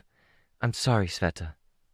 Sveta didn't respond, only giving Amy a cold look that, 10 minutes ago, she'd been directing at me. "But I want—" Dot started. Amy brought up a hand and stroked Dot like Dot was a cat. I saw the contact, and revulsion gripped my entire body. Natalie looked between Amy and me, and then stepped closer to me, hand moving as if she was going to touch me. I flinched, and she stopped. I nodded, and she touched my upper arm, just below the ornamentation of spires there. She moved between Amy and me, blocking my view, and the gratitude that rolled through me could have stopped a moving vehicle. I hated feeling weak and powerless in front of people like this, in front of Lookout who couldn't understand, in front of Sveta, Tristan, and Goddess. I looked away, tried to swallow and it got stuck, caught somewhere between up and down, in a position that paralyzed, too ominous for me to figure out how to breathe again. I really truly felt like forcing it would leave me either choking if I moved one way or outright coughing out a mouthful of vomit. Fuck her. Fuck her for being here. Fuck her for intruding, for not getting it. Fuck her for her selfishness. In anger, disgust receded. I could swallow, the motion hard enough it hurt. "What's going on?" Natalie whispered. "This is Goddess's mind control effect? And you're resisting it?" "I'm not resisting it," I murmured. "Every iota of my being is telling me that it's not a problem, it's minor. I'm making the sensible calls. But Byron said I'm affected." "Byron is..." She turned to look in Tristan's direction. "He's affected now. Swan Song and Precipice, too." "Oh," she said. "What do I do?" "If you ask me, we ride this out, treat teacher as the bigger threat, and we deal with that first. We resolve the prison situation and we let Goddess go rule her world as she sees fit. If she asks, we go with. We switch our focus. A lot could be done if we do our part there and use that work and accomplishments there to help Gimel." "And if she says she wants to destroy Gimel?" "My first instinct would be to evacuate everyone and then destroy it." "And if she didn't want to evacuate, kill everyone?" "I couldn't do that," I said. "Just like in the video, then," Natalie said. She'd seen Byron fighting me, had apparently heard the audio. "I can get away and call people," she murmured. "The wardens?" "I think you trying would set off her danger sense," I said, and as I said it, I turned my head. Goddess stood by the computer terminal. Lookout was standing by her again, chattering away. Goddess wasn't listening, though. She was watching Natalie and I. "Be safe," I said. "We'll figure something out." Natalie nodded. I was pretty sure I was lying. "Do you know Master Stranger protocols?" I asked her, my voice a dire whisper. As expected, she shook her head. "You're not compromised. If you say to do something, anything, I'm going to put my trust in you. Byron might, I don't know." Natalie opened her mouth to reply. She was interrupted by a change in the lighting. A whole wall of projected images flickered over to being a single image from a surveillance camera. It was in color, and the sky on the other side was lit by hues ranging from blue to pink and orange. The shadows of the people in the image were long. Rain was a step behind crystal clear. On another wall, in another panel of projected image, Ashley had moved to the balcony. Damsel stood beside her, claws wrapped around the railing. Others were watching too. "Audio," Tristan said. "This with the full knowledge of the consequences," Crystal Clear said. He'd been close to the head of the group of prisoners that were going to the cafeteria to eat, and now he stopped, arms out to the sides. Guards were moving to flank, weapons drawn. "Don't be stupid, Crystal Clear. Your record is good. You haven't had problems yet." "Yeah, don't be stupid." Cole Belcher's voice was accented, with nasal intonation that didn't fit him. "I was looking forward to my dinner, and I get cranky when something or someone gets in the way of that." "I have it on good authority that this prison is under attack as we speak. Part of that attack involves the drugs they intend to hand out at the cafeteria. I'm asking you to put a lockdown in effect and put everything on hold, medication included." "I'm seconding this," Rain said. "You're delaying our dinner, boys?" Cole Belcher asked. "Yes, sir. Sorry, sir," Rain said. "Not smart." "Stand down, everyone else. Kneel. I don't want funny business." The other prisoners in Rain and Crystal Clear's group were dropping to their knees. "If a few hours pass and nothing happens, feel free to come after us, Cole. But we're pretty sure on this," Crystal Clear said. "Us," Rain said. "Put me out there. Feel free." "Sorry," Crystal Clear added. I'm going to make you sorry if these guards don't. Getting between me and my motherfucking meal. Cole Belcher growled. From a distance, through the speaker, it sounded more like a child trying to sound menacing. I wondered if he was more dangerous sounding in person, backed by reputation, in a Brando as Godfather way. "Down on the ground!" a guard called, indicating crystal clear. "I'm already kneeling." "Chin to dirt!" Again, requesting facility-wide lockdown. "Chin to the fucking dirt!" Figured it wouldn't work, Rain said. Crystal Clear dropped, hands at the back of his head. "We're going to cuff you, and then we're going to take you two back." An explosion. Lookout hit keys. Our view shifted to surveillance footage of the cafeteria. The detonation had wrecked the door and surrounding brickwork. "By the look and sound of that, it seems like Crystal Clear's power," I said, my voice quieter than I'd meant it to be. "At least they don't realize it's him," Sveta said. "Yeah. They had to put the guy who can grow explosive crystals on his head and send them through solid surfaces face first against the ground, huh?" The guards were focusing on getting the prisoners away from the site of the blast. Crystal Clear and Rain were pulled to their feet. They didn't seem to realize that it had been Crystal Clear. It was possible they knew what he did on paper, but recognizing it in the field was something else entirely. "Over there," Rain said, turning his head. Crystal Clear stumbled as he turned partially around, while the guard had a hand at the back of his prison-issue jacket. As part of the stumble, he brought his leg back and kicked, scuffing the ground.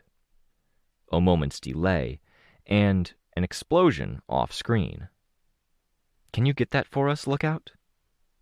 Amy had moved closer to me in her effort to see what was going on in the video. Natalie positioned herself, guarding me. Sveta, too, had moved to another point. Goddess was watching, but not intervening. I knew she meant well, but... Lookout's voice cut through my thoughts. "Going back 10 seconds. Play." Video footage. People running from the cafeteria. One of them was the pharmacist, marked with an icon over her head, courtesy of Lookout's tech. Crystal Clear had to have put a crystal in his shoe because he'd sent something forward when he'd scuffed the dirt with his toe. The explosion was the usual Crystal Clear sort, but as it hit the pharmacist, she flinched, reacting, and the explosion unfolded into something more dramatic, with rolling waves of purple flame. The shoe crystal would have been his plan for if they hadn't had him put his head to the ground. The smoke was clearing away. Our pharmacist was fine in the wake of it. Of fucking course. "That's our cue," Tristan said. "We'll have to trust they've got this figured out. Rain and Crystal know what the pharmacist can do." Goddess turned toward the door. With a power, she bid it to open. Wind and flecks of moisture came in, beating the first few feet of the floorboards. As she approached, however, wind and rain stopped. The group headed for the fire escape, Goddess lifting herself up to the railing, then floating down. Tristan was behind her. My thoughts were on Crystal Clear and Rain, on the pharmacist, and how we'd travel to get there. To my right, a supporting hand reached for my shoulder. It was a colorful hand in my peripheral vision. My first thought was that it was Sveta. Then, after processing color, that Natalie had put on gloves. A hand of mostly red, black secondary, with lines of gold running through it for highlights. I hadn't even fully processed the thought or the warning shout of, "No!" before I was flying. Force field out, I swung to strike her preemptively, before she could make contact. The swing came at a downward angle. Floorboards became splinters, and I could hear Lookout shriek off to the side. I saw Amy's eyes wide, her stumbling steps back as the floor shifted subtly under her feet. Dot went from under her jacket to her shoulder, then bounced off. Floating. I had no reason to move a hair. I'd spent so long trying to avoid thinking about her, trying to find my equilibrium, to deal. Even swallowing or breathing could be made hard. Wearing skin could be hard when the idea of her was close. But if I didn't move a hair, if I was a statue, all bridled fury and potential energy, I could stare her down and hope that there was something that I could convey here. My aura was still active. I was probably disturbing the neighbors. Just like with the swallowing, I couldn't bring myself to do more than hold it in uncomfortable, bad-for-me limbo. "Victoria," Sveta said. "Sorry about the floorboards," I said. I didn't look, but it was hard to miss, even in peripheral vision. "That's probably the security deposit and then some." Amy's lips parted. Anger flared in my chest. She got out just the 2.5 words, "I'll pay." I flew in, wretch up. She hurled herself back and away, and it was like she was moving in slow motion. My flight was faster than her running. Something connected with my force field. With it, the paradigm shifted. I couldn't be close, couldn't risk being touched.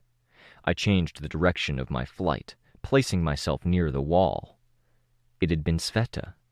As I turned around, she was reeling in her arm. Amy had to circumnavigate the hole I'd put in the floor to get to the door. Dot jumped from Lookout's arms to Amy's shoulders as she passed.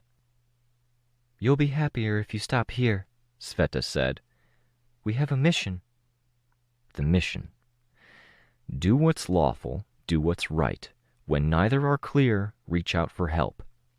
The law and right aren't in the prison right now. They needed help. "Okay," I said. "Absolutely." I headed for the door. Sveta reached out, extending an arm to my shoulder. I stopped. "Give her a second to leave. Some distance will be good," Sveta said. "She won't leave," I said, "because leaving would be the right thing to do. I have to make her." Sveta's expression shifted, a frown. "Sorry, Lookout," I said. "I probably spooked you." She laughed. I imagined a smile on her face on the other side of her mask. I floated past the hole and through the door. I had to lower my head a little so I didn't get a face full of freezing rain. On the ground beside the fire escape, Amy stood beside Goddess. She hadn't left. "Sorry, Natalie," I said as I passed her. She was standing on the uppermost stair that wasn't the landing at the top of the fire escape. "No," she said, her voice small. "I get it." I wonder if she actually did now. Goddess was staring me down, looking utterly unbothered, beyond maybe some impatience about getting to the prison. Amy stood a little ways back, in her civilian clothes, her jacket's hood up, her eyes not visible. And I was shaking, like the cold had gotten to me. It hadn't, but close enough. As I drew nearer, I brought the wretch out. I let the rain outline it. Goddess didn't flinch. I saw Amy take a step back. She said something I couldn't make out over the drum of the rain. I flew around the pair, put myself in front of her instead. I touched down on the surface of the parking lot, and the wretch scratched at it, scrabbling at it with multiple fingernails of a multitude of hands.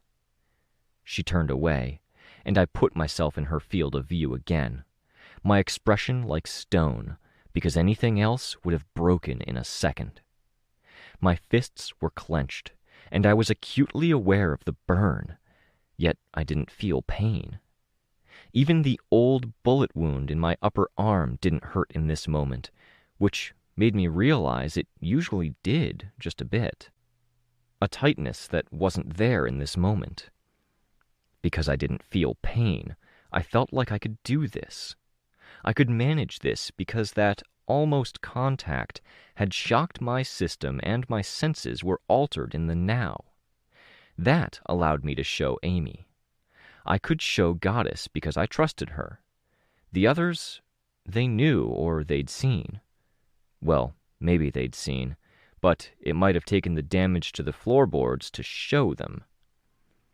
Adrenaline surged through me to impel, drive me forward. In a moment, I was stiller than even a person standing could be. A person that stood needed to make micro-adjustments to their position to keep their balance. Weight shifted from foot to foot. Not so for me. I could have been a corpse.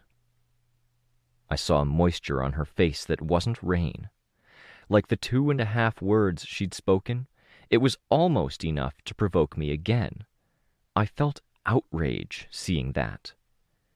I knew I wasn't being rational. I knew I was in shock.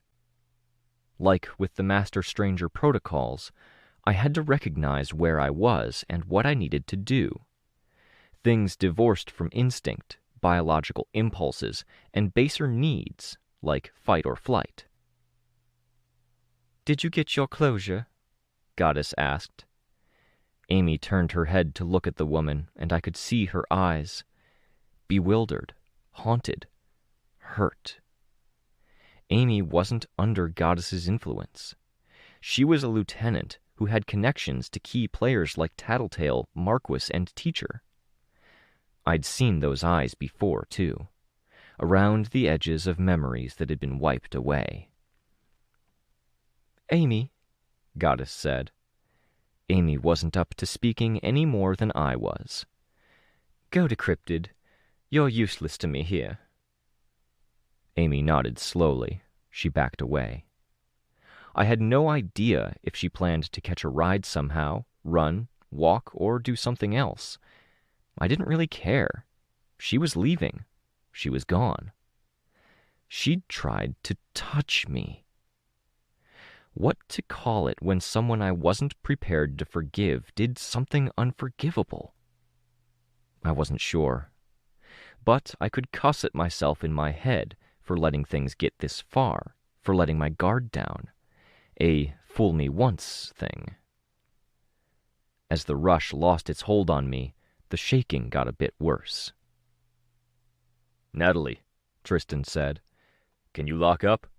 Tress has trouble with things like keys. I don't think Lookout keeps keys readily available.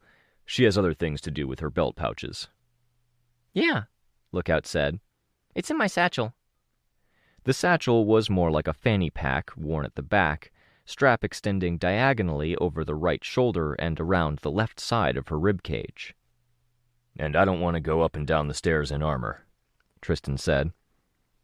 "Okay," Natalie said. Tristan threw his keys to her, a small object thrown in the dark. By his accuracy, more than anything, Natalie caught the keys. And just like that, things were close to normal again. The shaking in my hands didn't quite go away. I saw Goddess raise one hand.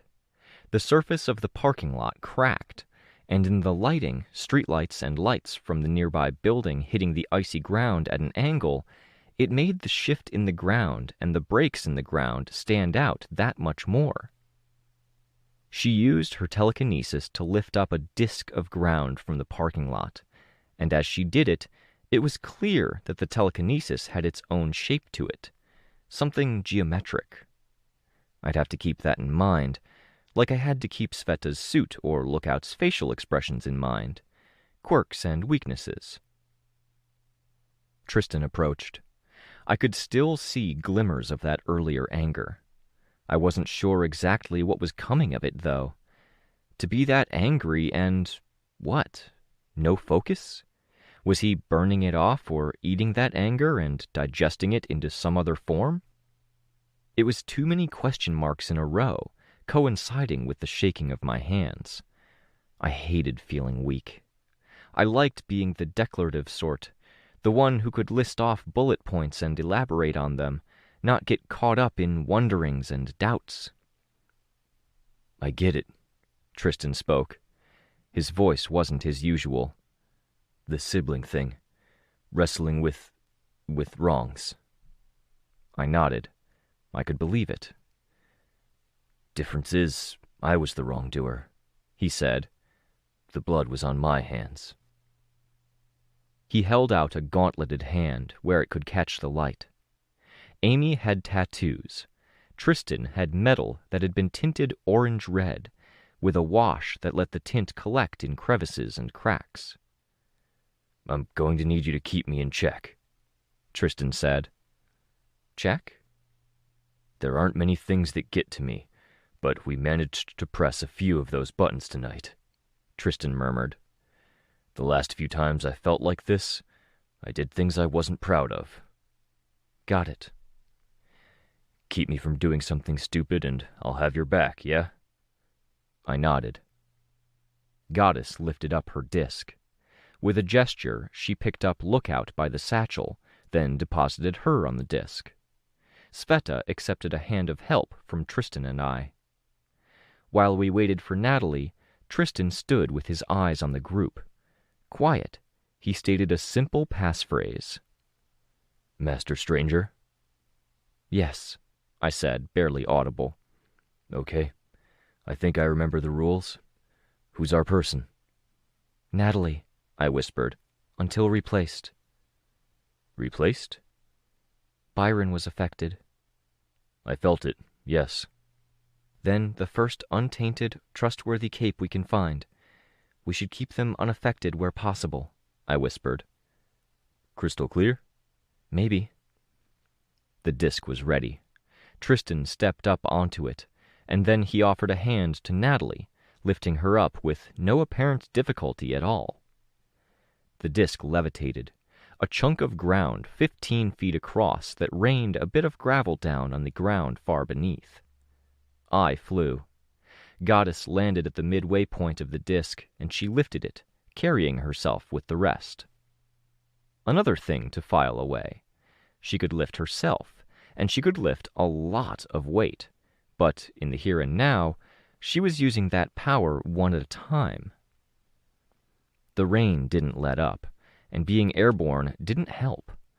There were less buildings to break up the flow of the wind, less sources of heat that could warm us up. My costume was covered in a thin sheet of ice before we were halfway to our destination. 5 minutes after that halfway point, my armor began to crack. The weight of the ice was its own downfall, and it came away in Victoria shapes, cascading down to empty streets below. We reached the first portal and passed through. The weather was different. The lighting from the now expired sunset, the sky bright even though it was night and it had been raining. Eerily tranquil. We approached the second portal in the airlock-like arrangement. Lookout deactivated the scrambler, and we had a clear shot through, the ability to see through the gate to the other side. With that clear shot, we had a view as well. The guards, their guns, and apparently prisoners that they'd released to assist them. Capes standing at the edges of the group of correctional officers ready to back them up. The wave of telekinetic force that reached out struck at them one by one. It had its own pattern, like a series of numbers that matched to the earlier pattern we'd seen. It swiped over the guards and it disarmed them of their weapons. A moment later, like a fractal pattern cracking the wall before the shape took its form, a pattern not too unlike Tristan and Byron's power, Goddess tore an entire wall out of the side of the building. People who had been standing ready to defend this place now scrambled to get clear. "We tear it all down before we leave," Goddess said.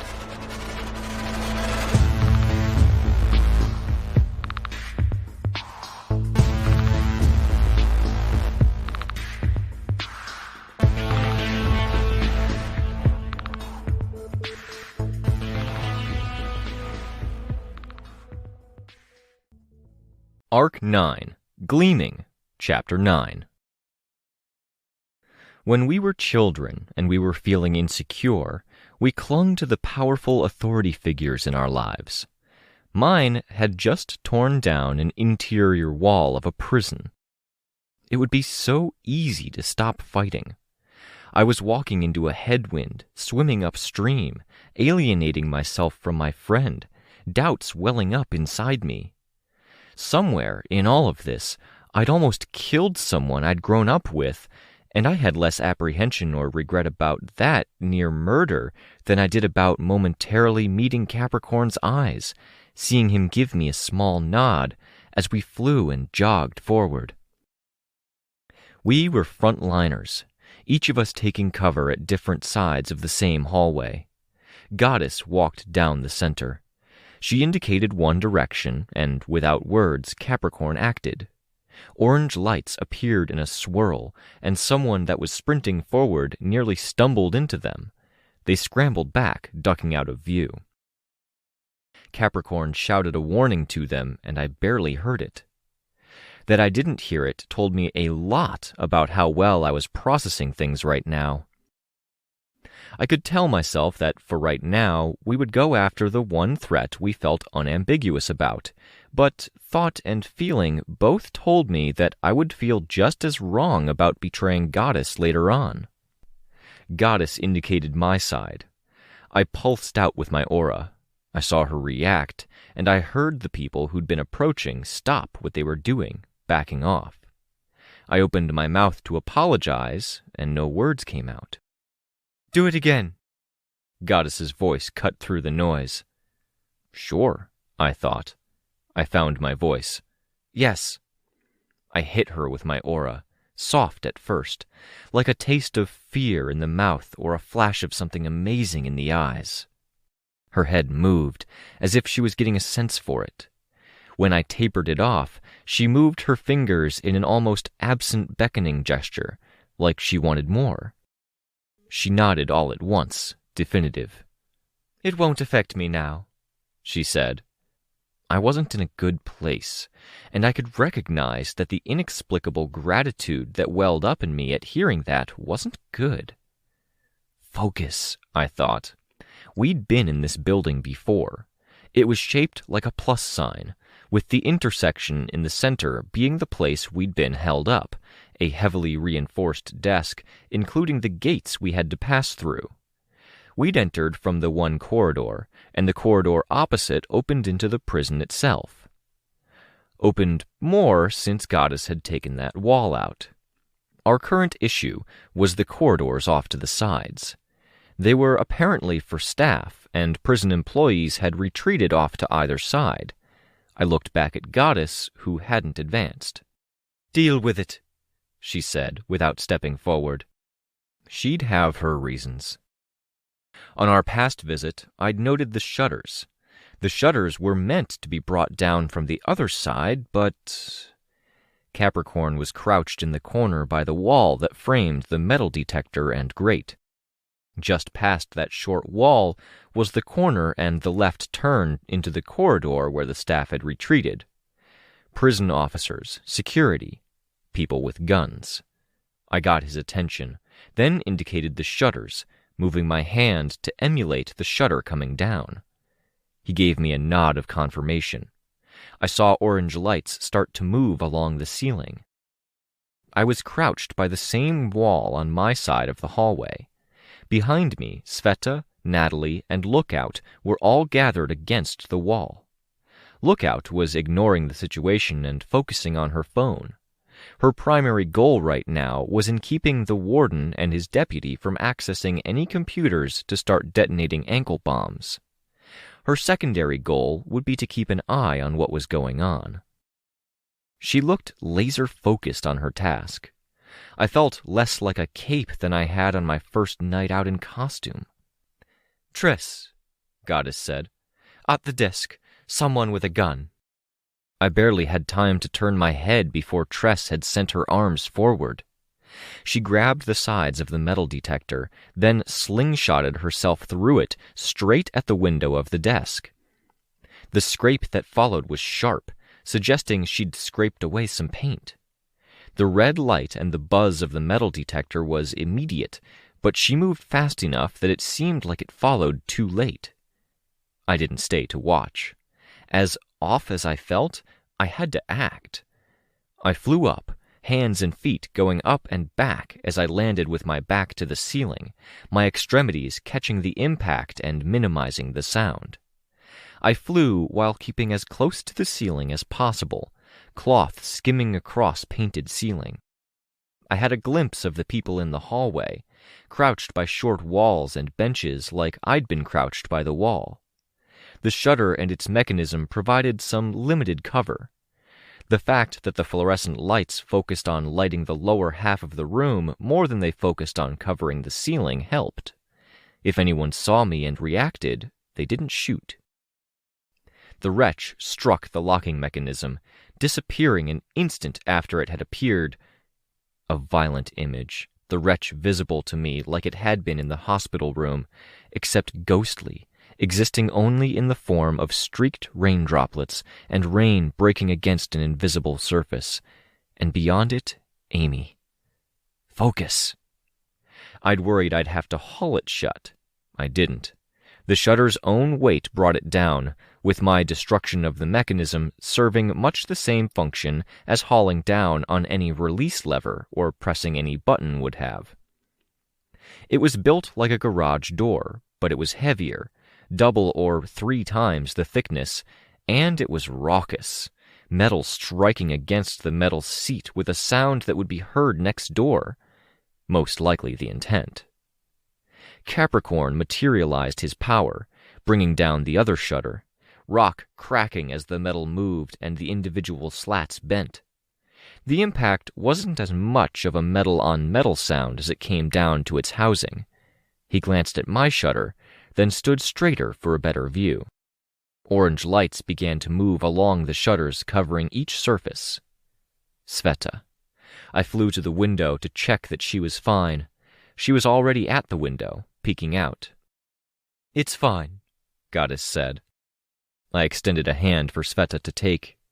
Too late, as her prosthetic hands seized my wrist, I realized it was the burned one. It hurt, but I ignored it, pushing through it, as I helped pull her through. She found the positioning for her legs after they were through. My arm buzzed and pricked with the pain even after Sveta let go. Stupid mistake, and a mistake that bad could get us hurt. Focus, Victoria. Goddess pushed down the additional barriers and barred walls that we would have to be buzzed through. The group fell into step around her. The staff in the 2 side hallways effectively bunkered in. Capricorn made a gesture of his hand for effect. The orange motes became an additional wall of stone, flush against the metal shutters. It was very possible that it would make the shutters impossible to open until after. It was a cold shock to think about how we had to handle the after. We'd just interfered with law enforcement, and the law was supposed to be one of my go-tos. Follow the law. If that wasn't possible, do what was right. If that wasn't possible, we were supposed to reach out. If I set that law aside, and I didn't want to, but the situation was complicated, then I had other laws. In the morass of doubts and concerns, I had to get centered and focus again. I needed to put the events of 20 minutes ago behind me.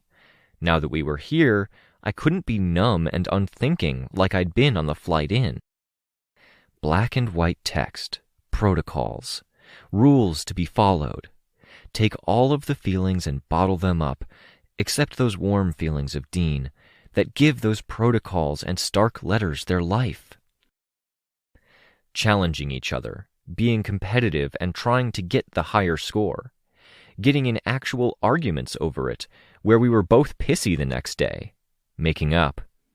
Dean telling me as we cuddled that competitive was hard for him because his dad expected so much and he could sense his father's disappointment when he didn't do his best.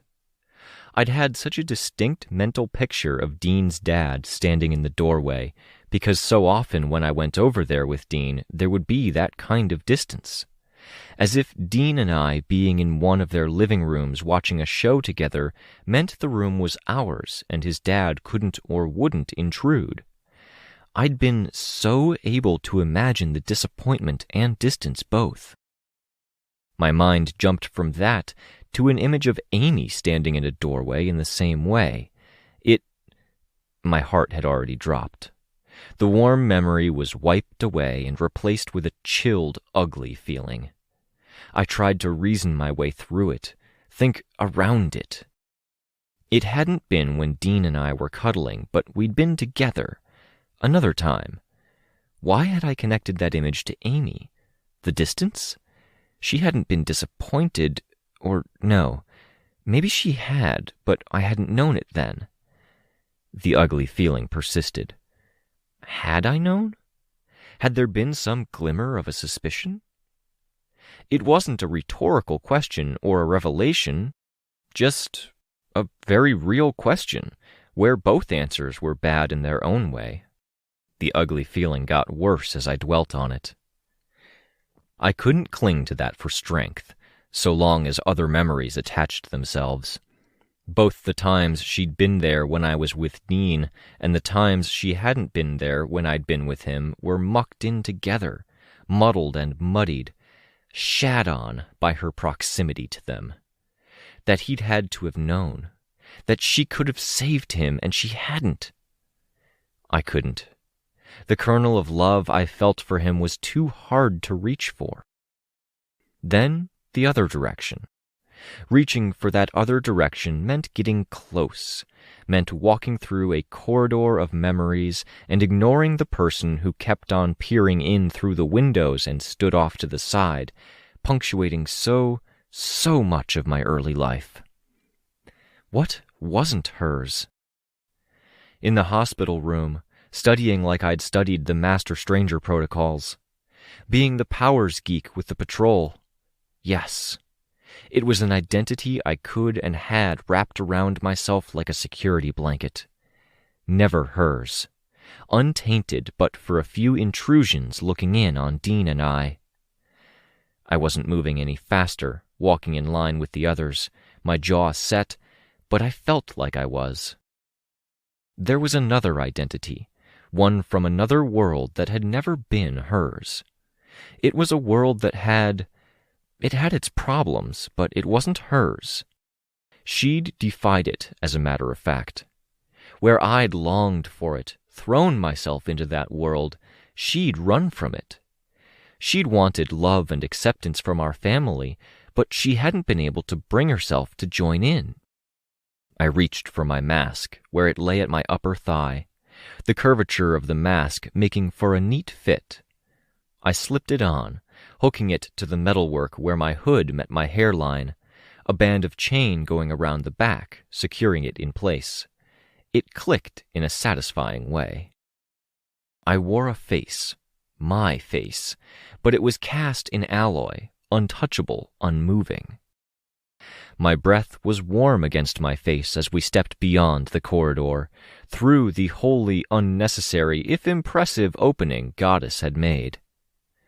The sky was so bright, and it was warm. There was only a sliver of sun, but after the darkness and the rain, the harsh coldness, the setting was eerie.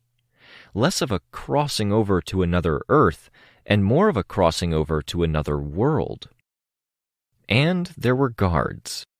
The long distances and the open spaces with only chain link blocking off access meant that getting from A to B was more time-consuming, and that was a dangerous thing when anyone with a gun had an open shot, often with next to nothing on the far side of us, the targets.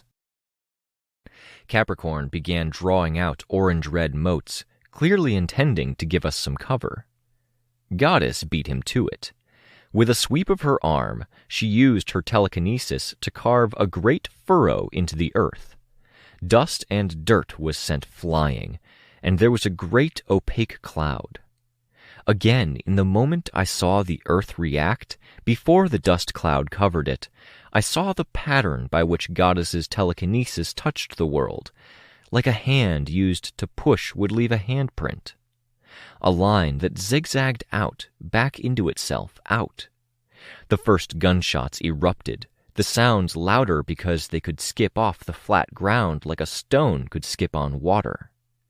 Our group ducked down, and I put the wretch out, shielding Sveta, Kenzie, and Natalie.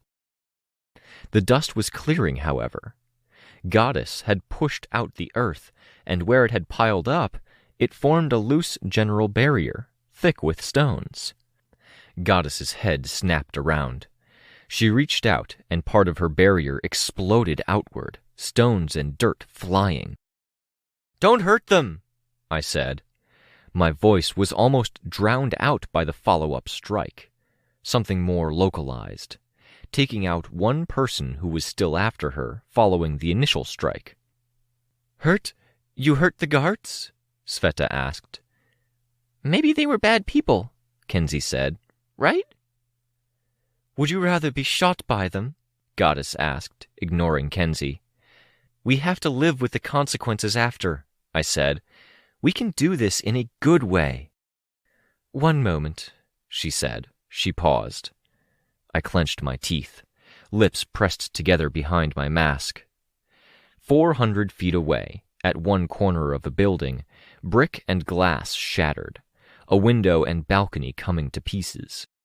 From what I could see of the follow-up, a series of blasts and destruction within the room she had targeted, she was removing the floor from the room. "That," I started. "A moment," she interrupted, firmer. Her focus was wholly on that spot. There was a pause. "One fucking moment." I remained silent, letting her do what she needed to do. She turned her head slowly, looking around. "There was a sniper. There's one more on the other side of the complex. They're not taking a shot, they're too far." With a finger, she indicated a building. "Girls' side," Kenzie said. "The men and women have fled, retreating to a fortified position." "I could spot them on my phone," Lookout offered, helpfully. "No," Goddess said. "It's not a question. I'm saying it because I know it." "Oh, cool," Lookout said. Goddess indicated the nearest building on the boys' side. "You'll escort me. Teacher's pawns are close, and they were picked to stop me." "Is that the plan?" I asked. "Visiting each building in turn, rounding up the capes, dispatching the guards and anyone teacher set up? Why does it sound like you're questioning me?" I hesitated. "I am Antares. I am a scholar of powers. I was born to capes and raised to be a cape. I reached, grasping for the strength to push through my doubts. Me with my mom and dad. A weird scene, because I had been young, and I had a debate with my parents while we'd been out in costume, and I'd been thrown off balance. I didn't have time to replay the whole memory in my head. "Yes," I said. The fuller answer found me as I grasped the rest of the memory. The debate with my parents had thrown me off because they'd talked to me like equals, had considered my opinion valid, conceded points or defended them. "You wanted people close to you who weren't just yes men. It's why you had Amy, who you weren't—" I trailed off. Bringing up Amy had slowed my momentum. Trying to find a word to encapsulate this killed it. "Aligning?" Lookout offered. "Inviting to the coolest cool kids club? Except we're not all kids, "Aligning," I said. "Thank you for the word, Lookout." "Anytime." "I did," Goddess told me. She turned her head, looking for something. "I don't like standing in this open field when we don't know what teacher has prepared. We'll walk to our destination." I nodded. Capricorn created barriers to one side of us, as Goddess watched over her shoulder in the same direction. Natalie looked scared. It might have been the passing mention of a sniper. "You wanted people who debate with you, offer differing points of view. You listened to Cryptid, so is it okay if I bring up some points?" "Cryptid may not be your best example, Antares," Goddess said. There was something ominous in her voice as she said it, even though she looked at me and smiled like there was almost a joke in there. I don't understand. He came to me with a form prepared to counter me, and that is, as far as I detected, only one of 3 levels of deception that boy was putting into practice. You don't want to tell me that you're following his suit. I wasn't sure most of the members of the team weren't shocked at that. Looks were exchanged, of alarm, concern. But he's helping you, Lookout said. He is. He's clever enough that I want to work with him. Antari's little Lookout is a little more blunt about questioning me and making me wonder about her, and she already attacked one of my new lieutenants. Did you have an actual argument, Antares, or are we going to talk about him? Because if you didn't have a problem to raise, I won't be happy you questioned me. Actual argument, I said. It took me a half-second to refocus myself, taking my thoughts away from Chris and back into thinking like a cape, the kind of cape that could debate approaches with my parents.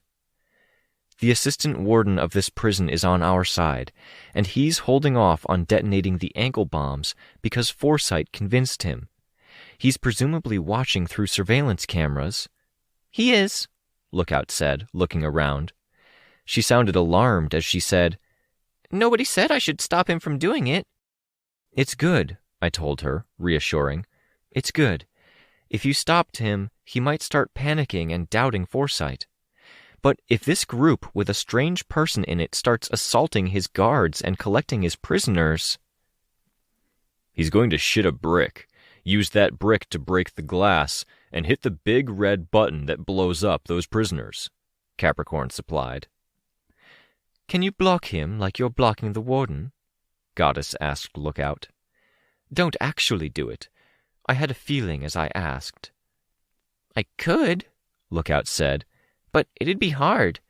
I'm already splitting my focus, and unless I want to shut off all power across the complex...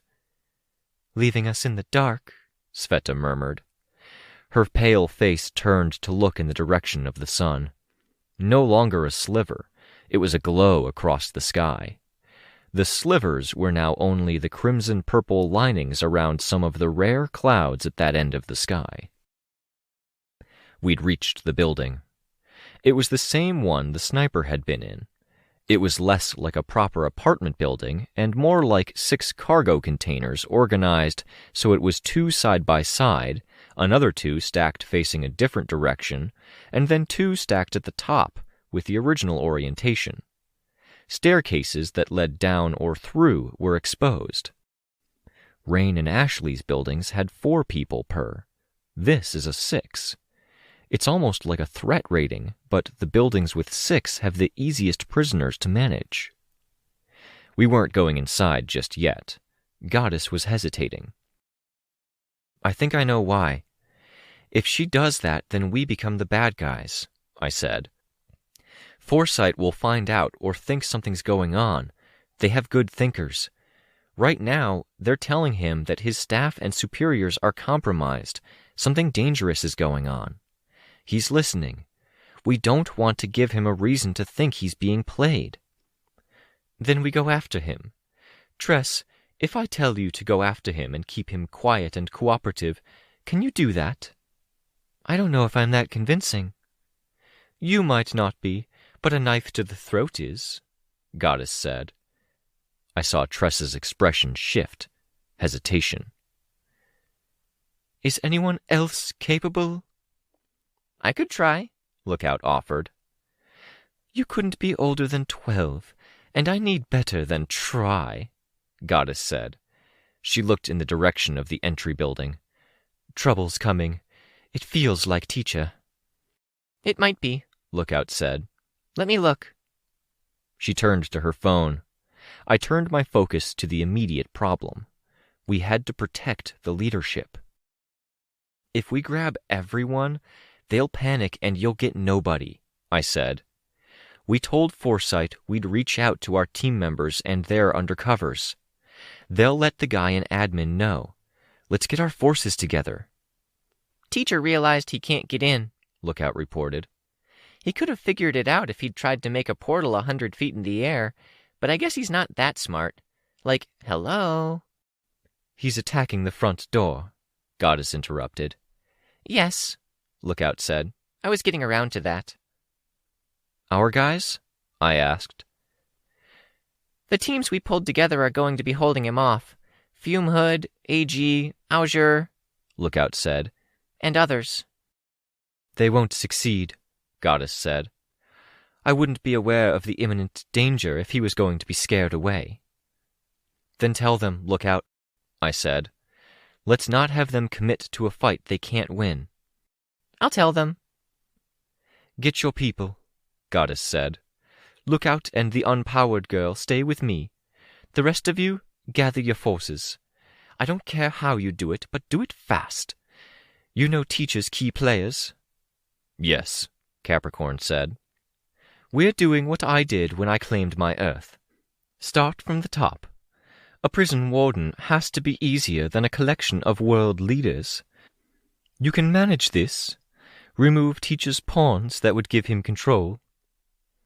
Would help, Lookout said, her attention back on her phone. I'm spending half my time keeping these guys hemmed in, now that they've split up. They're gathering guards, too. We don't know what Teacher's people are going to do. They could blow up everyone not on his shortlist, and that could include Ashley and Rain. It could include Crystal Clear and Foresight's other people. Or they might do something that isn't using the ankle bombs. We can manage, I said. Here, Lookout said. She had her bag slung over her back, and she retrieved one of the projection discs. It's kind of broken since last time, but it has enough charge to draw lines. It's hooked up to the computer at home. The surveillance... Short version. Goddess sounded testy. Points at people, Lookout said. Good, Capricorn answered her, before bumping her shoulder with one fist. She laughed in response, but we were already heading away, further into the prison complex. I did glance over my shoulder at Natalie, though. She'd been silent, quiet. What was she thinking or doing? Did she have a plan? If she just looked after Lookout's welfare, I would be happy. But there was a chance that wouldn't be enough. There was a good chance we needed more than that. Master Stranger protocols. We needed one level head in our group. 50 or 60 eyes were at windows, staring down at us. We were in the 6s, the buildings with the 6 apartments each, where the minimum risk prisoners were. There weren't many. The 4s were more numerous, more dangerous prisoners who were deemed cooperative enough to have full privileges. Sveta, Capricorn, and I jogged. Rain and Crystal Clear first, Capricorn said. The disc he held had lines extending from it, and some of those lines lit up. Yes, I said. I can't figure you out, Victoria, Sveta murmured. Master Stranger protocols, Capricorn said. Sveta looked at him. What? Master Stranger, I said. We are under the influence of a power. We can't trust our own judgment. And you're on board with this, Capricorn? She asked. You're okay with this? Do you trust me? He asked. Not like this, she exclaimed, stopping in her tracks. Do you trust me? He asked again. Forgetting this specific situation, do you trust me? It's more nuanced than that. Do you trust me? Stop that. Don't play your games with me, Capricorn. Do you? Yes, she shouted. There was a pause as she gathered her composure. In that pause, the jeering and shouts from prisoners was audible. Catcalling, threats, offers to get us money if we let them out. Most of the time, Sveta added, more subdued. Do you trust Antares? Most of the time, Sveta said. She looked at me. Yes. Do you trust Weld? What does Weld have to do with this? The protocols we're talking about are Ward and Protectorate protocols. If Weld was here, he would be following the rules too. Do you trust Weld? Do you believe in the Weld fan club? That is the most manipulative shit, Capricorn. If you don't answer with a resounding yes, I think I win. Fuck you. No, you don't. And yes, of course I believe in my boyfriend, but bringing him up is a stretch. Sometimes our feelings get screwed up. I've had to deal with it before, I said. You know that. Yes, Sveta said. The rules for the protocols are simple. We listen to the people we can be sure aren't affected. And you aren't affected? We're all affected, Capricorn said.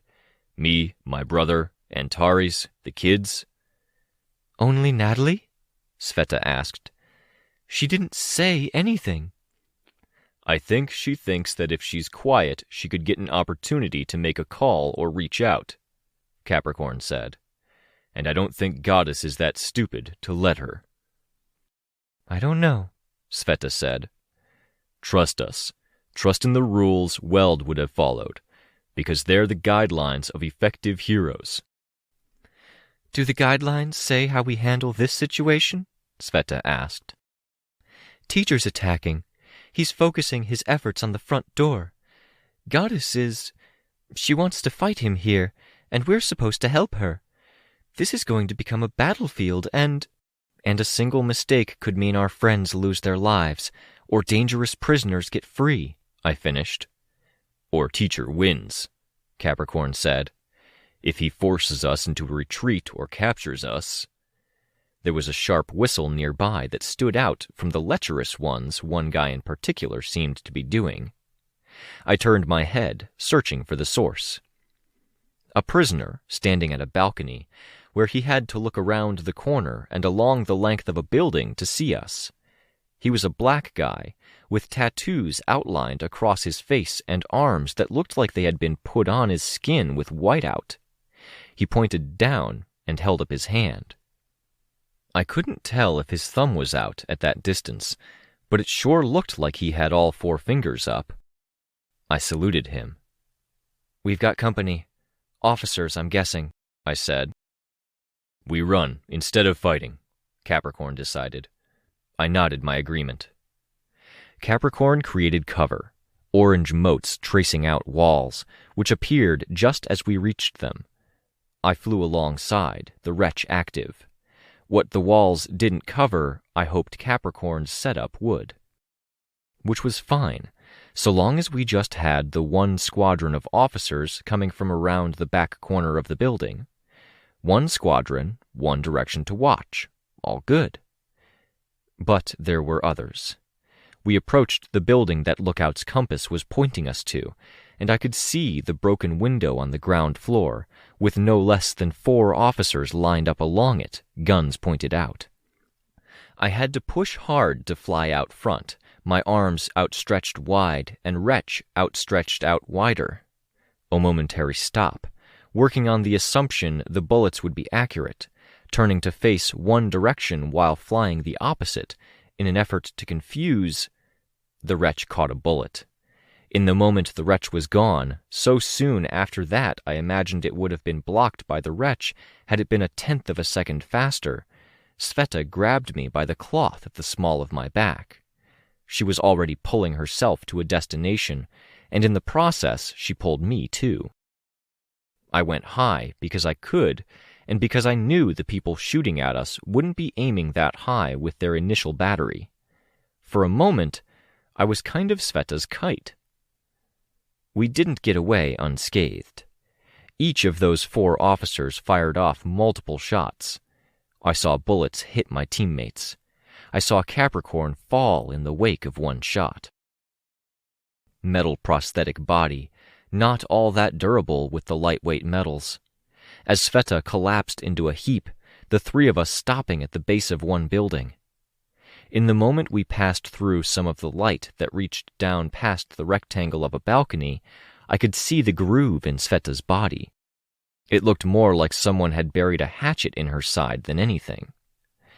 And Capricorn, he crawled to the base of the wall, sitting up, before twisting his leg around. It looked like his armor was up to snuff. Whatever it was made of was denser, and it hadn't parted or let the bullet through when it had taken the grazing shot. Maybe a deflection, maybe a graze.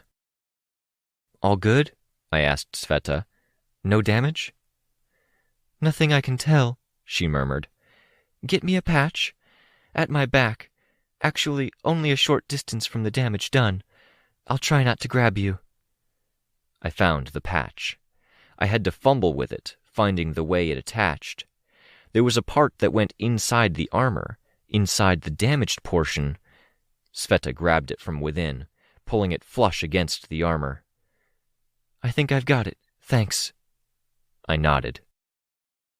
Capricorn leaned out to peer around the corner.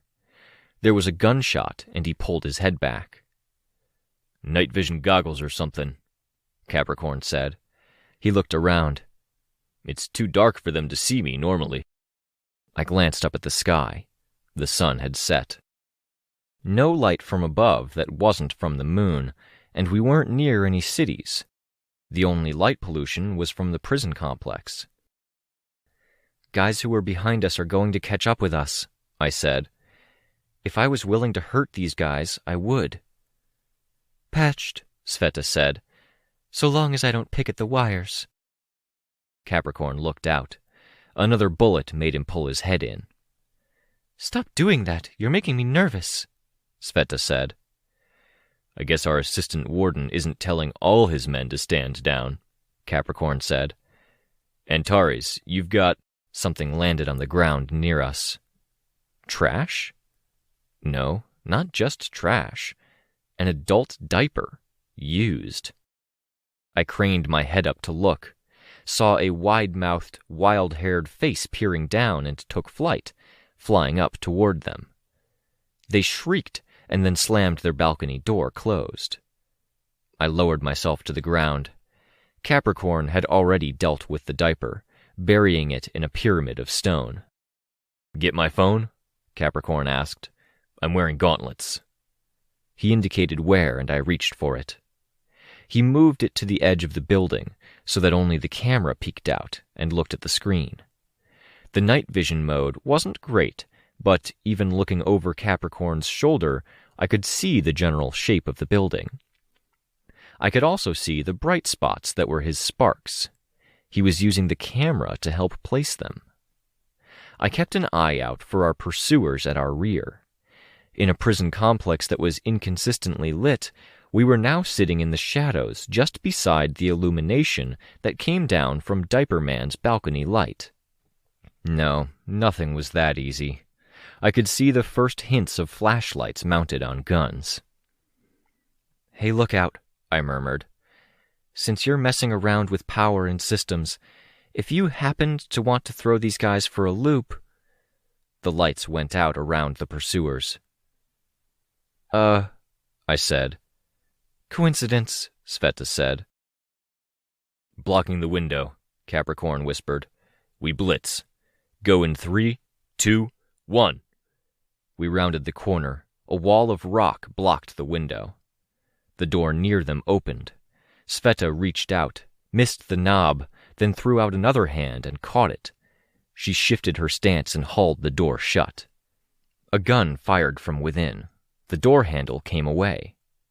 Sveta, halfway to reeling her arm in, whipped it. It reversed direction, extending in the direction of the hole. She grabbed someone or something on the other side and yanked. They collided with the edge of the opening door, which promptly slammed. It was only a moment later, and after seeing Sveta's expression, that I remembered the height that the usual doorknob was at, and what she might have grabbed. The guards shot out the hinges, and at that point, there was no keeping the door up. I flew to intercept, and as I saw their movements as they turned to track me, I shifted course, flying up. With the wretch active, I hit the ceiling just above the door where the light was.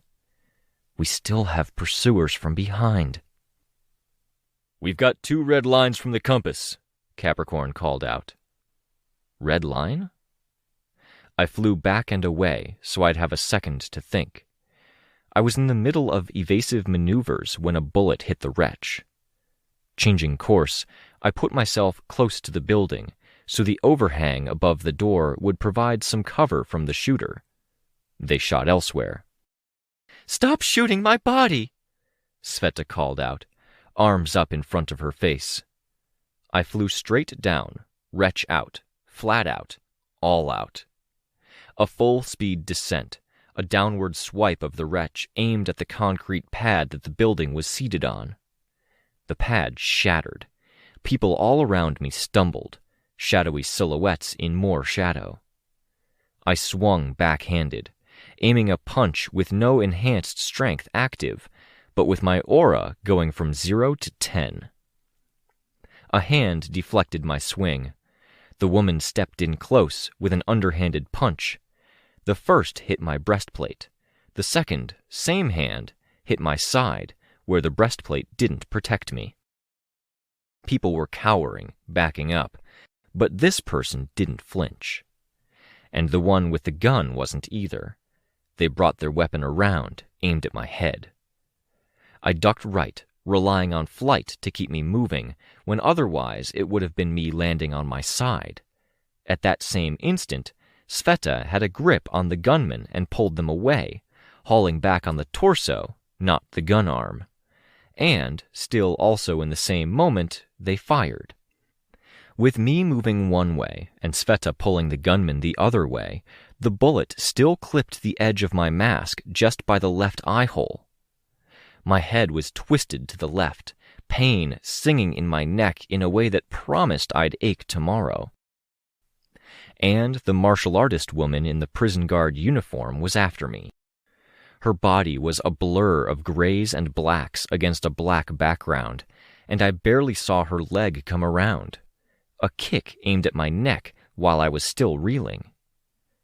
Teacher thrall, I realized. I brought the wretch out. She kicked the wretch, and the wretch might have been lashing out or growing out in her direction, because I saw and felt her leg break. She landed on the 3 intact limbs, centered herself, and then pounced at me. "The hell?" another officer asked. "You've got moles," I shouted. "It's why we're here." The gunman was maneuvering to get a shot, his focus on Sveta again. The second teacher thrall. The night vision sniper Capricorn had remarked on wasn't using night vision. They had something else going on, courtesy of teachers' gifts. And they were dead inside enough that my emotion power wasn't affecting them. Capricorn closed the distance with the gunman. Sveta grabbed the pouncer. The wretch's first hit was deflected, but only barely. The woman was hit hard enough that she was pulled from Sveta's grip. She didn't have a second leg to catch herself on, so she wobbled unsteadily as she dropped to a one-legged squat, put her hands out to either side, and then sprung forward at me yet again. I ducked low, using flight to orient myself, and kicked out. She was ready for it, pulling her leg up out of the way, but the broken leg that dangled wasn't so adroit. I'd kicked it hard, and as dead as she was inside, she seemed to feel sufficient pain or shock. She landed hard across broken concrete. "Hey, stop!" one guard shouted. Capricorn had been punching the gunman, his gauntlet fist coming back from what couldn't have been the first hit, starting to move in for a third or fourth. He stopped himself. When he let the guy fall, the guy fell limp, unconscious. His head lowered, fist clenching. "Can't stop," I said. "We've got more coming." There were others in the incoming squad. Capricorn looked down at the compass. I saw 2 more red lines.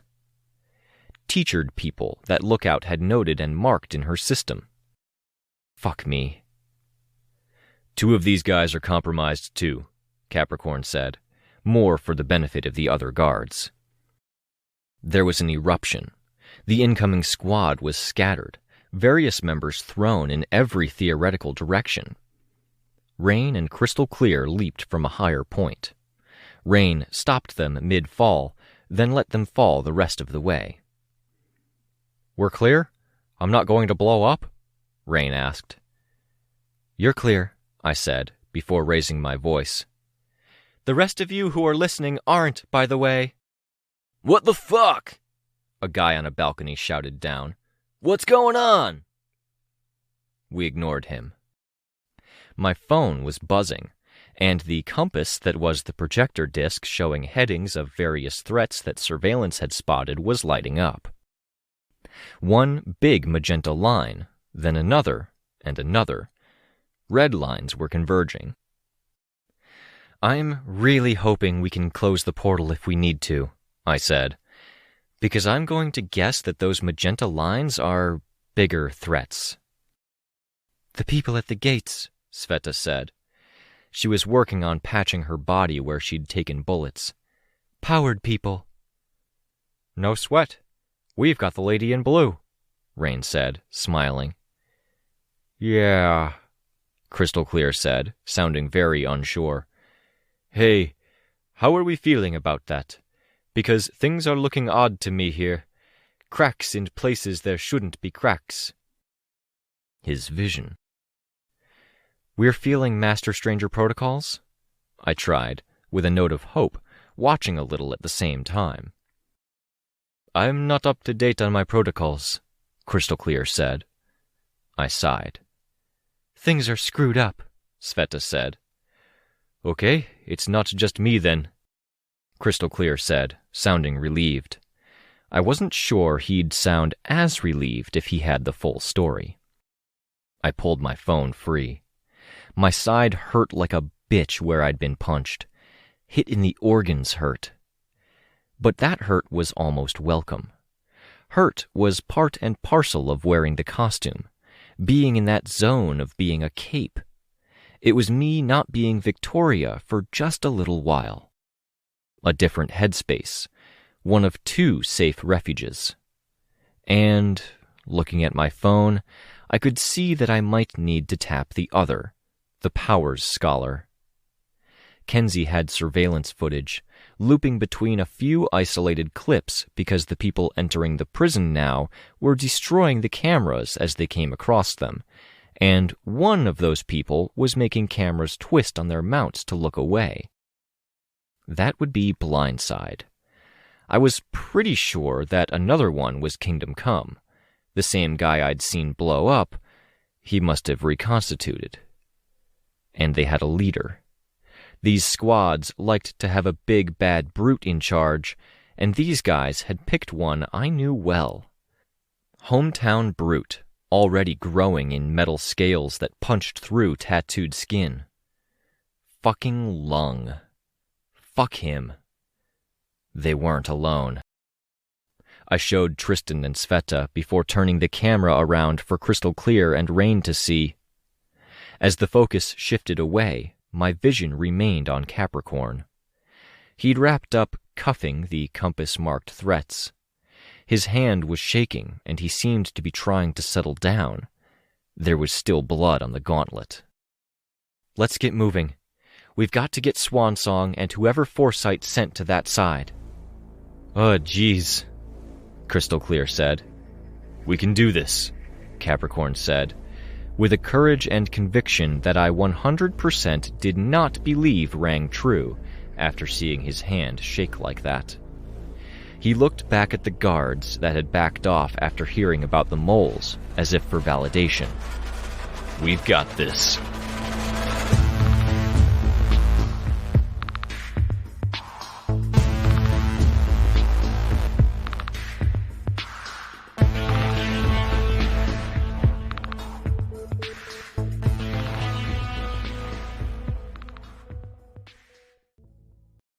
Byron.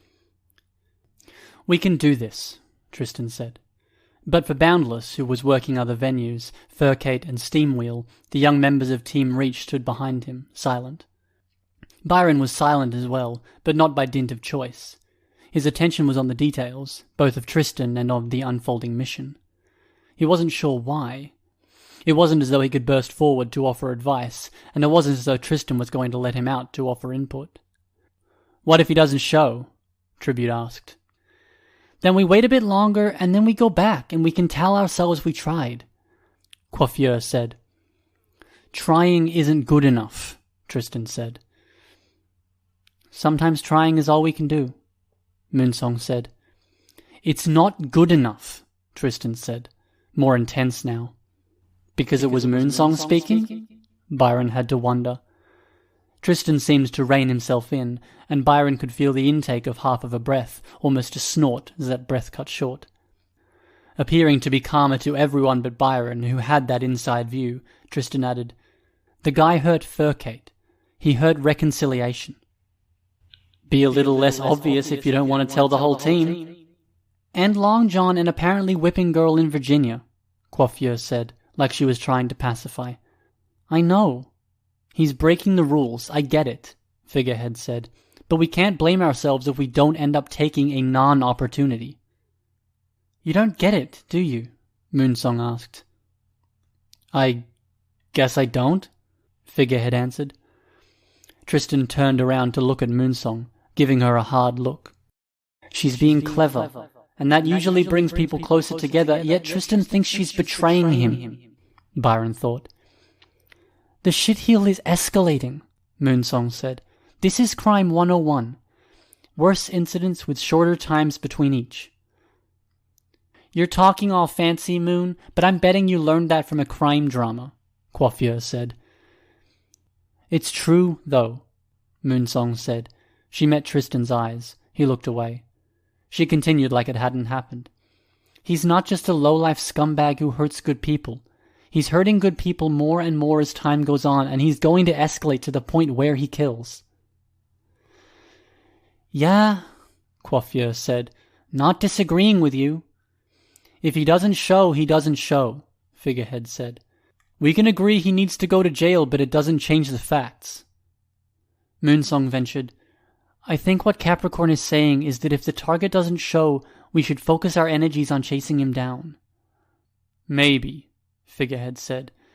He looked at Tristan, who shut his eyes, leaving Byron to only detect the nod by the mechanics of muscles moving, the weighty sensation of fluids shifting across his brother's head. He needs to be dealt with, not arguing that.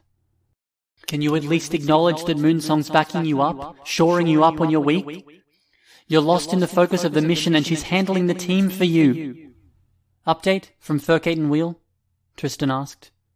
In position. The location was part of a mess of buildings, set in a triangular plot of land that seemed as though it had been pledged to 3 different buildings, ended up shared by all of them, and was then complicated further by the access and egress roads. An apartment building loomed over a capital E-shaped section of storage lockers, with a view that was further blocked by a squat building that was shared by multiple stores. It was no surprise that none of the 3 installations seemed to be doing especially well. Like plants trying to share the same sunlight, water, and soil, all 3 withered, with an apparent lack of thriving. A highway, a major road, and a road leading off the major road and into a morass of suburbs boxed it all in. The car they were expecting eased its way down a narrow passage that cut between the highway, onto a single-lane road that would turn the bend and enter the area with the storage lockers. They heard the slamming of the car door. Tristan leaned out to look, a fleeting glance before he pulled his head back in. The image was momentary, but it stuck in Byron's mind's eye. A man with Boundless's height but Tribute's frame. Boundless could have been a basketball player if he'd been coordinated in the slightest, and Tribute was a middleweight boxer. It was Paris, in costume. His mask was the sort that covered the top half of his head, going down over his eyes and nose. His hair was long, very straight and blonde, and the costume was a mix of loose cloth, like a mantle worn over the shoulders, and the form-fitting with cloth and leather bands wrapped around the arms and torso. Black and blue-green, with decorative flourishes in a spade-like shape at the front of the mantle where it hung over the sternum, and in the metal at the end of his belt. He'd been bent over almost double to look into the car window. Let him go, Tristan whispered. Is he talking to the group or is he talking to himself? The car had to maneuver carefully to navigate the tight space. It had been here before. The roads in and out of the storage locker area were confusing to new visitors, with most being one way and one being out of sight. This is where he comes after he gets hired for a mission, Figurehead said. Our sources were right. Shit. Figurehead's nervous.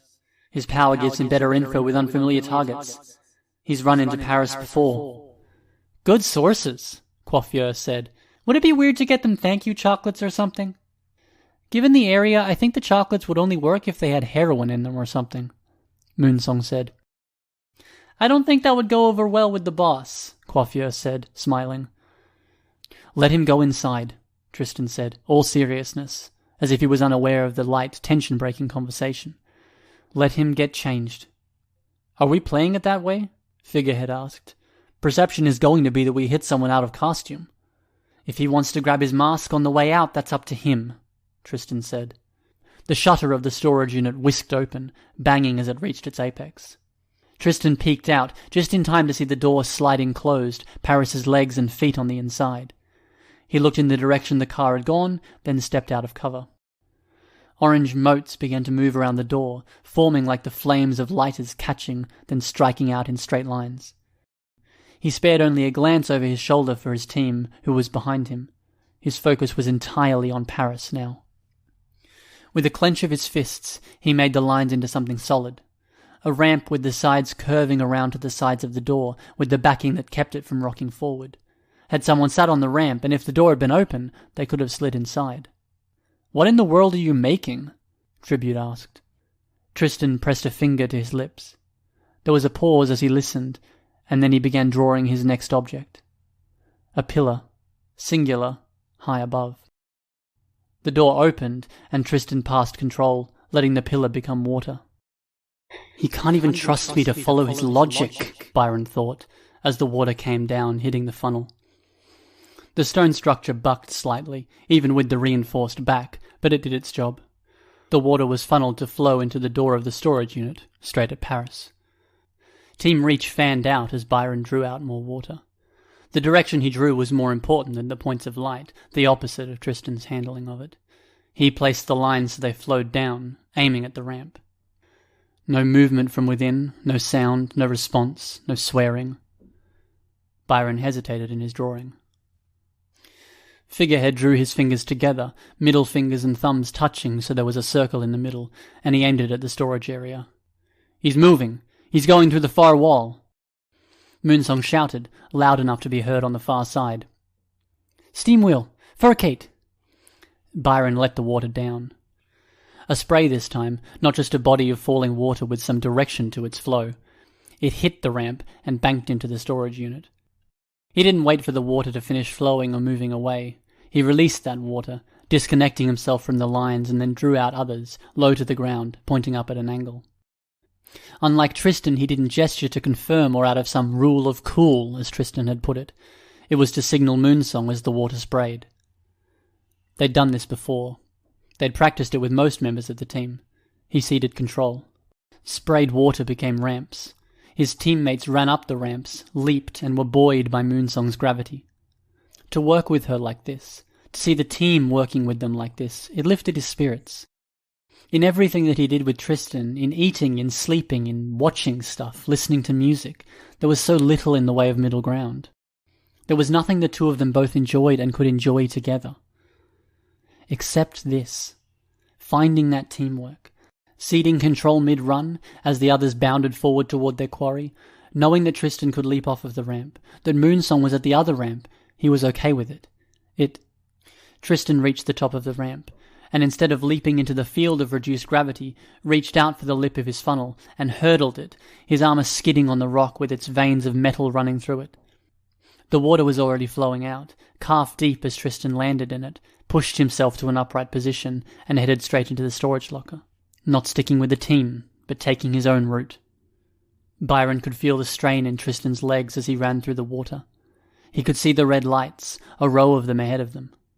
Had he been able, he would have said no. He would have vetoed this course of action. It was too brash, too aggressive.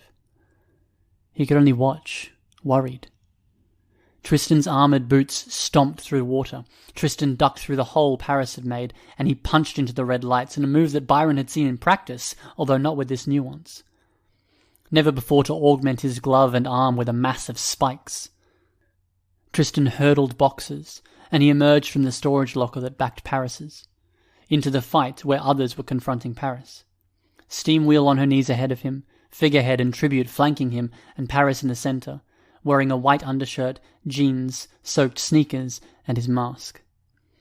His arrival from behind caught Paris off guard, but as far as Byron could tell, it also caught their team off guard.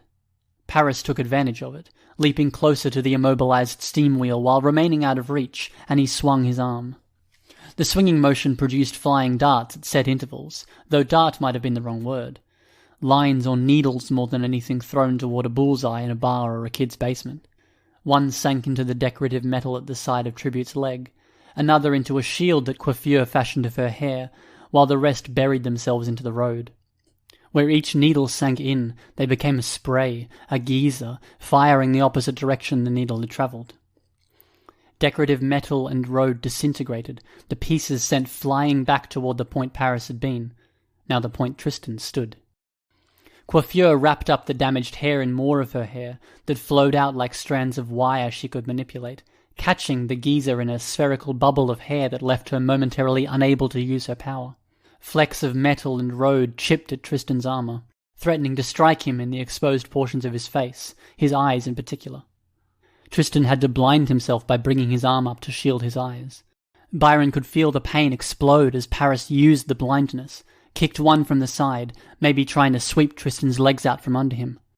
Let me out. Let me out. Let me fight. We can trade off in moments like this. Tristan landed on all fours, tried to find his balance, and before he could raise his head, felt the impact of a kick against the side of his helmet. He went flat. The giant wheel at Steamwheel's back spun up, steam poured out, and Steamwheel skidded forward, still on her knees. Tristan raised his head, watched as Paris backed out of the way, and created a mote of light, moving it only an inch or so before giving it life. Paris walked past it, twisting around to throw more darts at Steamwheel. Tristan didn't even look at Steamwheel. He was focused on Paris, creating another mote, another short motion before he gave it life. It manifested as a spike, and Paris stepped on it. "I'm out of action!" Steamwheel shouted, her voice amplified by mechanics in her suit. The spike hadn't punched through, but Paris had rolled his ankle and tipped over. Byron felt a surge of triumph at seeing Moonsong slap Paris down with an increased gravity effect. Steamwheel hit the ground hard, landing on her back as her suit disintegrated around her, the fragments flying out. While she was on her back, the fragments were directed at the ground. Paris twisted around and threw darts toward the roof Moonsong stood on. She had to move, and as she did, the gravity effect broke. Another throw clipped Figurehead in the side of his mask. He had to twist away to keep the resulting spray of his disintegrating mask from firing into the group. He's the worst guy for us to fight. Maybe if we still had Boundless? Or if you would fucking let me out so we can work together, Tristan! Work with me! Work with the team! This guy is a professional, trained mercenary with more years of fighting capes under his belt than any three of us put together! Tristan heaved himself to his feet, eyes moving to the ground, seeing the $20 bills floating in the water that was still flowing from the storage locker. He raised his eyes to Paris, and Paris flicked his hands down, a barrier of geysers, disintegrating the road and sending the fragments directly upward. Tristan trusted his armor to protect him, running past the barrier. Byron felt the bite of a pellet at one corner of Tristan's jaw, sharp, with an impact that made teeth clack together, followed by a pain that felt like a sore spot on the tooth that has been hit with ice water, magnified by 10. Another pellet bit into the back of Tristan's leg, finding its way into the space beneath armor, past bodysuit, and into calf. Paris was careful with the one leg where he had rolled his ankle, and Tristan was far less careful with his own injured leg, pushing through the pain. He closed the distance, orange motes appearing like stars on the ground behind Paris as Tristan charged in, swinging. Paris backed into a field of spikes and uneven ground, his footing unsteady, every other step a stumble. He blocked one gauntlet with the length of his arm, and the resulting grimace suggested it hurt. The surge of triumph in the chest the two brothers shared suggested Tristan was glad to see that hurt. Tristan shifted his footing, and with his fist still in close proximity to Paris's arm, slashed out with the spikes that he'd attached to his armor. Paris pulled back, stumbled more in the process. A moment later, his feet skidded on Tristan's rock, wet from the water that had splashed up with each footfall. Moonsong's work, pushing him down when his footing was insecure. Tristan closed the distance, swinging in the moment Paris was essentially reduced to kneeling. Byron knew every technique Tristan was employing, every thought process. He'd seen the training sessions and he'd had his own turn at them. Tribute's power surged through Tristan's body, and the time seemed to slow down. In the moment he felt it, Tristan felt confident enough to shift his footing and balance and throw out a kick from the side. Not a move Byron would have been confident making, but the reason Tristan did these things, took the risks, made the bad jokes, was because they worked. Where Byron failed, Tristan succeeded in his recklessness. The kick landed, Paris catching it with the entirety of his folded arm, being sent sprawled by the impact. Tristan adjusted his balance, and in the same motion brought the leg he'd used to kick down in a stomp aimed at Paris's ankle. Paris bent his leg to draw it back and away. "Ah!" Moonsong's voice, pained. Byron felt a sudden surge of alarm, and his frustration welled as Tristan didn't even take his eyes off Paris. He was drawing out more motes. "Look! Check on her!" "Shit," Figurehead said. At that, Tristan glanced to one side. It was the holes that Paris had put into the ground. The geezers had spat the high-velocity fragments skyward, and those fragments were coming down. There was a line of blood at Moonsong's exposed shoulder. She bent nearly double and touched her hair as another came down. "Get away, Moon!" "Help her, you jackass!" Tristan turned his attention back to Paris. In that moment, Byron hated Tristan. On realizing that Paris had shifted position, using long limbs to put one needle to the gap beneath Tristan's helmet, that hate didn't fade by half. "Switch! Look at all of the rock you've left here. The rock on your costume pointed at him. If you switch, that rock becomes water, we put him in the ground and we fucking have him! Trust me and switch!" Tristan stared Paris down, not moving, not switching. Behind them, their teammates could be heard running for cover. The strength and perception effect faded as Tristan had to give up his position. Tribute gave advantages at the cost of his own, and he needed his focus to do it. "I know you like sports movies because fuck me, you've made me watch a lot. How can you not draw the short fucking line and connect yourself to the jackass team ace who thinks the entire team exists to support him and let him score? Especially when you share a fucking body with one of those teammates!" Tristan's eyes were locked to Paris's, and Tristan and Byron were both aware of the moment Paris glanced away, noting the teammates who were now beyond the area that was being pelted with a rain of pavement shards. Tristan moved, reaching, moving his head to one side. Paris was faster, his free hand grabbing Tristan and throwing him to the ground. No needle in Tristan's neck, but Tristan's armor had been caught and was coming apart, and Paris was free to run. More darts were thrown behind him to cover his retreat. Furcate was waiting as Paris sprinted away. Their arm was in a sling, but they had the other arm in their cat's paw gauntlet. As darts were hurled their way, Furcate split in two, each moving in a separate direction, with the darts passing between them. Each of the two Furcates was different, one of them resembling the original, the other with an arm free of the sling, a costume of a different cut. Tristan climbed to his feet as Furcate started swiping and slashing at Paris with their claws. They were nimble, but it was an ordinary human nimbleness, nothing augmented. For that matter, Paris's strength and agility weren't anything special. Coiffure had apparently realized that her hair was done disintegrating, and she was next into the fray, hair forming a bubble around her as she leapt through the fence of flying particles. She kept weapons in her hair, blades at the end of braids, hidden in the expansive growing mane, and she used them, hands reaching out, catching a cord, swinging the blade, her own hair deflecting that blade from hitting her as it carried on its course. She moved like she had Tribute backing her, with a flying leap like Moonsong was helping with the gravity situation. When her blades came down, they came down with a force that Moonsong had to have helped with, biting into the pavement. Then, the rest of the team incapacitated or stuck in support roles, it was Tristan, Furcates, and Coiffure fighting. Here and there they drew blood. It was enough to tell them that they were getting somewhere, achieving something. Furcate split again. Unlike their usual gauntlets, this furcate had gloves that extended to the elbow, with 5 long blades each, their mask narrow like a fox's. 3 furcates, 1 Tristan, and 1 Coiffure. And it should be 1 Byron, Byron thought. He wasn't watching for clues or details anymore. Furcate was used to fighting alone or as a pair or a trio, a quartet if they felt like pushing themselves. Coiffure needed to reach out, and Tristan worked best with battlefields he could exploit, and he was limited in what he could do when any changes he made to footing could hamper either of the others. And, Byron had to admit, Paris was very good at what he did. He didn't curse, even under his breath. He wasted no breath and few moments, and when one person got in the way of another, he used that, taking a position that meant Tristan had Furcate in his way if he wanted to close in. In one of those moments where he had no access to Paris, Tristan punched his fist into a collection of motes. They solidified into a single spike, extending forward from Tristan's hand like an extension of his arm. Even with his enhanced strength, it was heavy. Byron could watch as Tristan swung, could see Tristan's eyes mark the point where Paris's heart was. Paris saw it too. The swing was deflected, the spike pushed downward, that same hand gripping it, pulling Tristan off balance. Paris's other hand reached towards Tristan's chest, where glancing contact with disintegration pins had sliced at his breastplate without producing the geysers.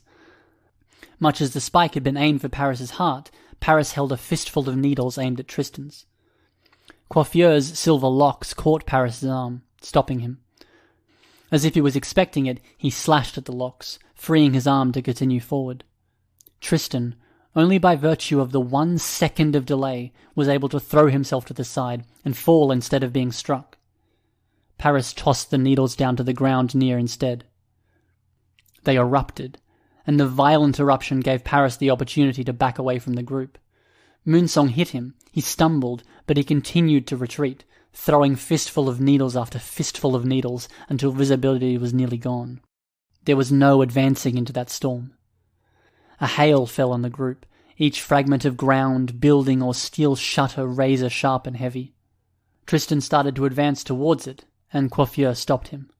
"You know you can't," she said. "He's getting away," Tristan said, and he sounded hollowed out, far from any Tristan Byron had ever witnessed. "They have a way of doing that," Coiffure said. "But," Tristan said. The second of the furcates that had appeared now advanced, flinching at the nearby spray of disintegrating street, hopping over potholes that the darts had made. One metal claw thumped against Tristan's chest, by his heart. Furcate's body rested against his side, head at his shoulder. "We made him bleed," the furcate said, staring into his shoulder. "We took his storage container from him. It had money in it, probably a lot. I wanted to stop him. For reconciliation," Tristan murmured. "For you." "Yeah." "For me," Tristan said. His voice was barely above a whisper. "I've never hated anyone before, and I hate that man." "Yeah." "Let's get under cover before these pellets start raining down any harder," Coiffure said. "Come on, you badasses." Tristan allowed himself to be led away by strands of silver hair tugging on his arm. Furcate pulled back, lingered. The 3 furcates turned to one another. It was as though they played a game of rock, paper, scissors, but they played with numbers.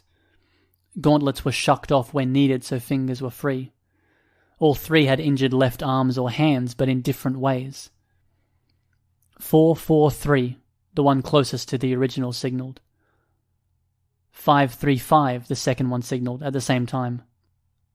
7-2-5, the one with the fox mask indicated, putting 2 extended splintered fingers against the palm of the right hand with all 5 fingers extended.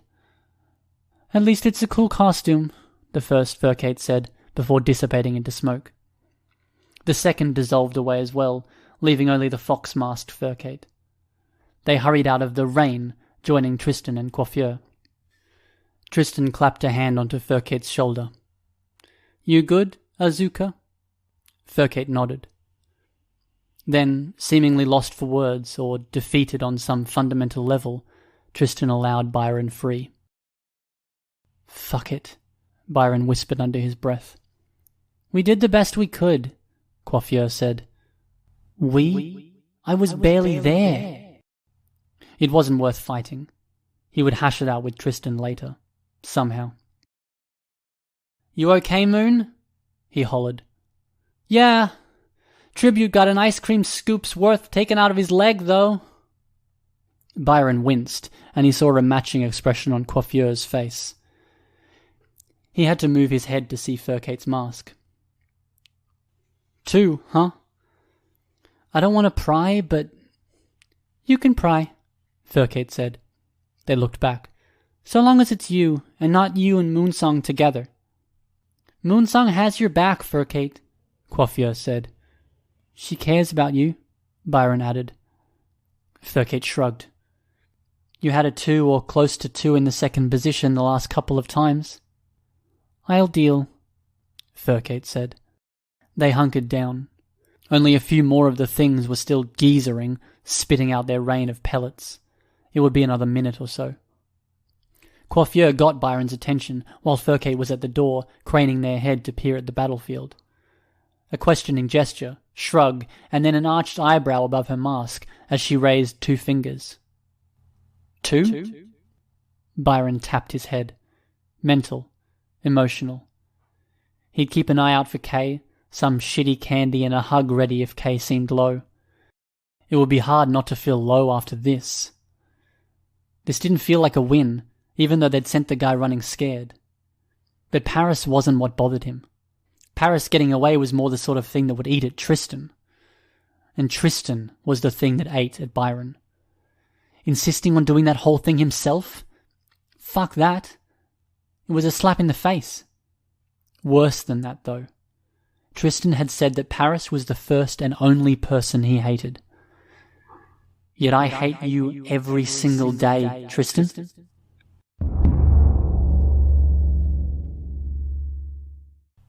Tristan. "Abide with me. Abide with me. Don't let me fall," Byron sang. "And don't let go. Walk with me. And never leave.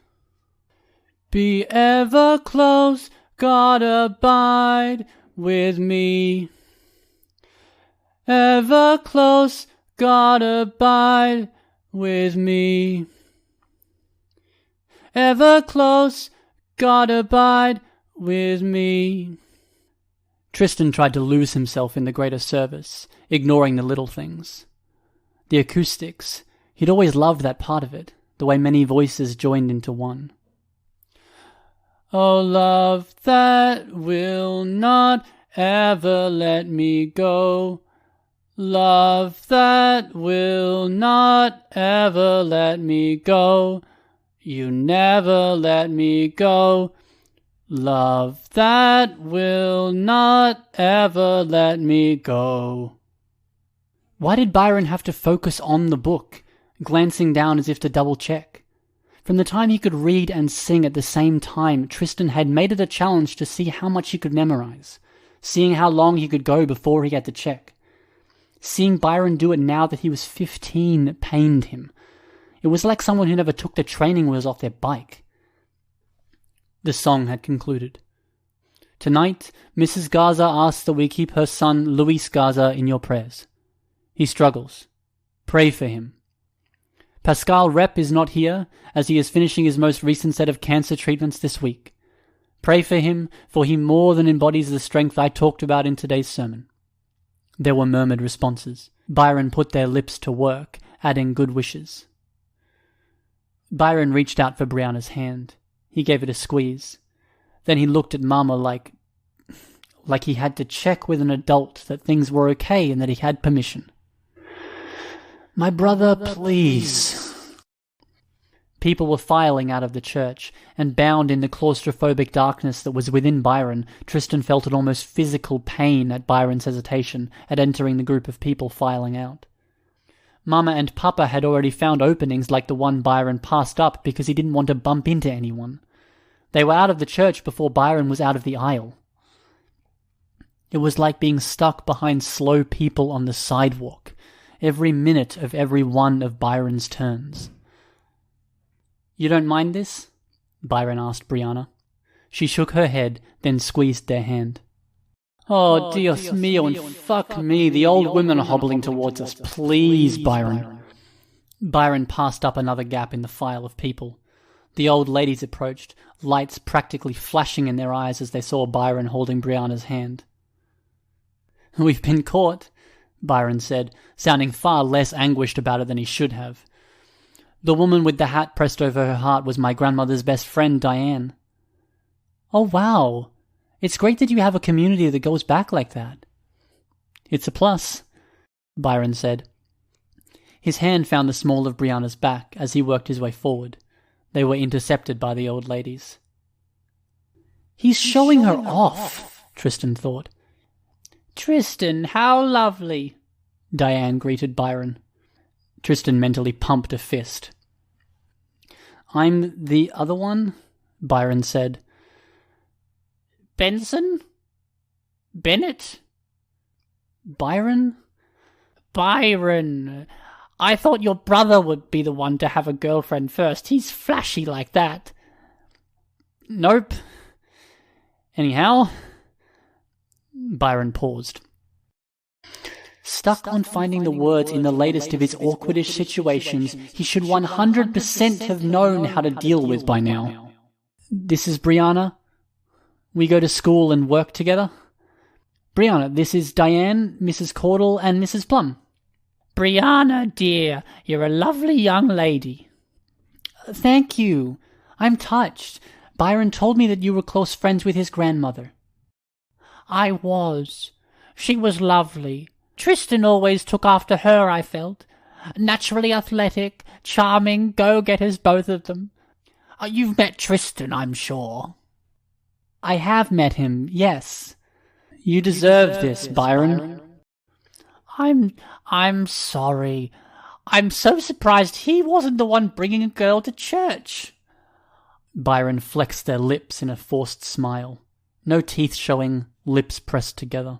The conversation wrapped up, with only 2 more thinly veiled attempts at setting Brianna up with Tristan while Byron stood there, being far too polite about it. It was Brianna, not Byron, who found the excuse to break away and rejoin Mama and Papa.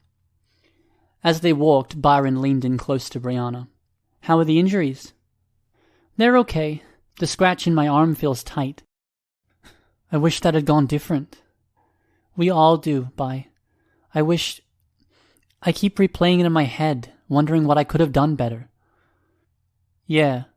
Byron, still holding Brianna's hand, raised her hand to his mouth, kissing the back of it.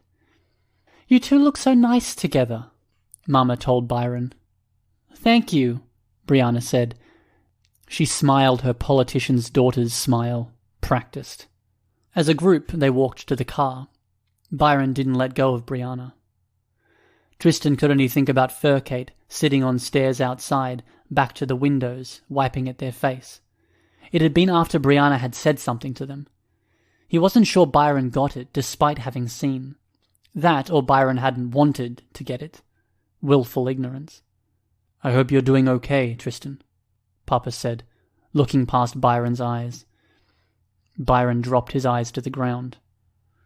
I don't think I am. "As soon as we drop Brianna off, I'll take you out for ice cream, Tristan," Papa said. "We'll talk." "Oh, that's nice. Do you take Byron out for ice cream?" Brianna asked. She couldn't help herself. She had to interfere, and she had to do it in a slimy way, acting innocent and dim-witted. "I didn't think Byron liked ice cream," Papa said. "I don't mind it," Byron said, timid. "It was always a thing Tristan and I would do after his games," Papa said. "Byron and I, we had other things we would do." "Oh? What sort of things?" "We would watch movies together while Tristan went out with Anita." "It's been a while," Byron said. "Do you want to do something, Byron? We could make plans if you have any ideas." "It's okay," Byron said. It's hard juggling things with the team. Are you sure? Byron shrugged. Yeah, it's no big. Brianna met Byron's eyes. Byron shook their heads slightly. Gutless. The closer they were to Brianna, to Moonsong, the more distant the rest of everything felt from Tristan. He thought of Nate, and his failure to get the arsehole that had taken a chunk out of Nate, even when he was giving his all, and that distance coalesced into a wedge, driven right at the muscle of his heart. He might as well have been physical, trapped in this darkness as Byron's world played in slow motion beyond it. He had to do something, because he couldn't keep feeling this way. He'd die.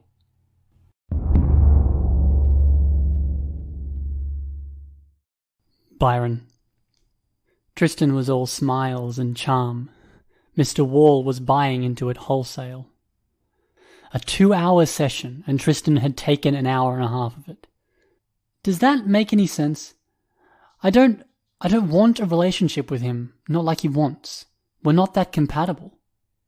But he's one of the most important people in the world to me.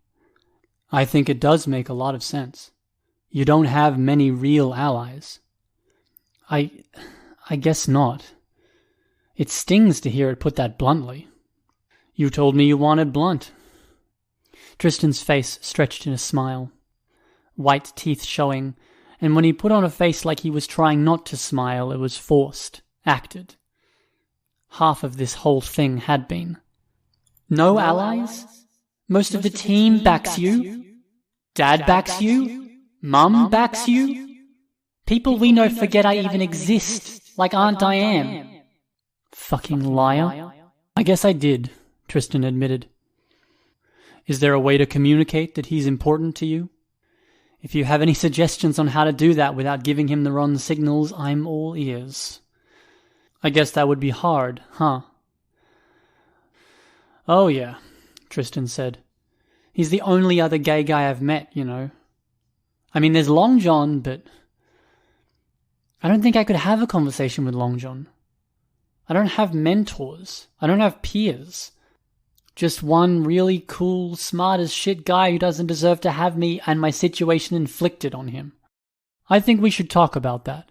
Why inflict? Because I'm thick-headed. Because I'm not there half the time. I'm not allowed to even pretend that I could do something with him that isn't kissing. It had to be hammered out as a strict rule. Because the only thing that stopped you that night was Nate. I talked to Mr. Vaughn about that. I thought it was good of you to strike that compromise, Tristan. It kills me. It wasn't a compromise. It was me losing the ability to even daydream about something I think about every morning and every night. Being with a guy. You can daydream just like I daydream about Moonsong. The rule being in place makes it impossible to even hope or daydream about it. Not a question, but a statement? Byron felt Tristan's head jerk in a firm nod. I don't know if this computes. Maybe I'm just fucked up. Yes? Yes? Mr. Wall asked. A question, not a statement. It's like I had it in my head. Nate was just so neat, and I wanted to do something for him, right? Sure.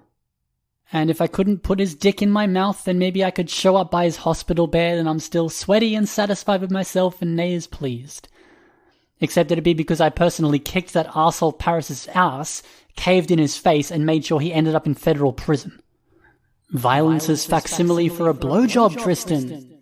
No, not fucked up at all.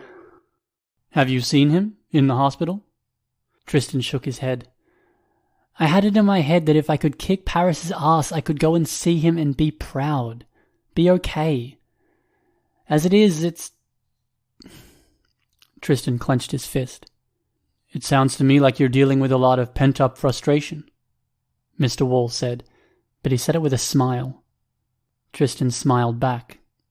I haven't manhandled the ham candle in the last year, Mr. Wall. I'm 15. Frustration is putting it lightly. No compromise there? Byron says no. And whatever he thinks I was going to do that night with Nate, I'm not going to do that to him. I think I knew Nate was going to say no. I just needed to be able to pretend. What if he hadn't? Then I would have stopped, asked for his forgiveness for leaving him with blue balls. Easier if I'm already on my knees, and I would have explained our situation. I was there and I don't believe you. I believe you, Mr. Wall said. The man pulled his sleeve back to check his watch. It had a Team Reach logo on the face. There isn't long left in the session, but if it's okay, I'd like to have a short conversation with Byron. Let me guess. Can you compromise? Tristan this, Tristan that.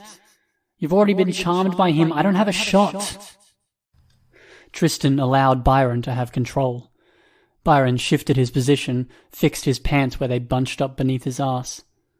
Hi, Byron, Mr. Wall said. It's nice to meet you. Hi, Byron replied. He placed his hands on his knees, sitting back, and he braced for it. Let's talk about what Tristan is trying to express, Mr. Wall said. Guess correct, Byron thought.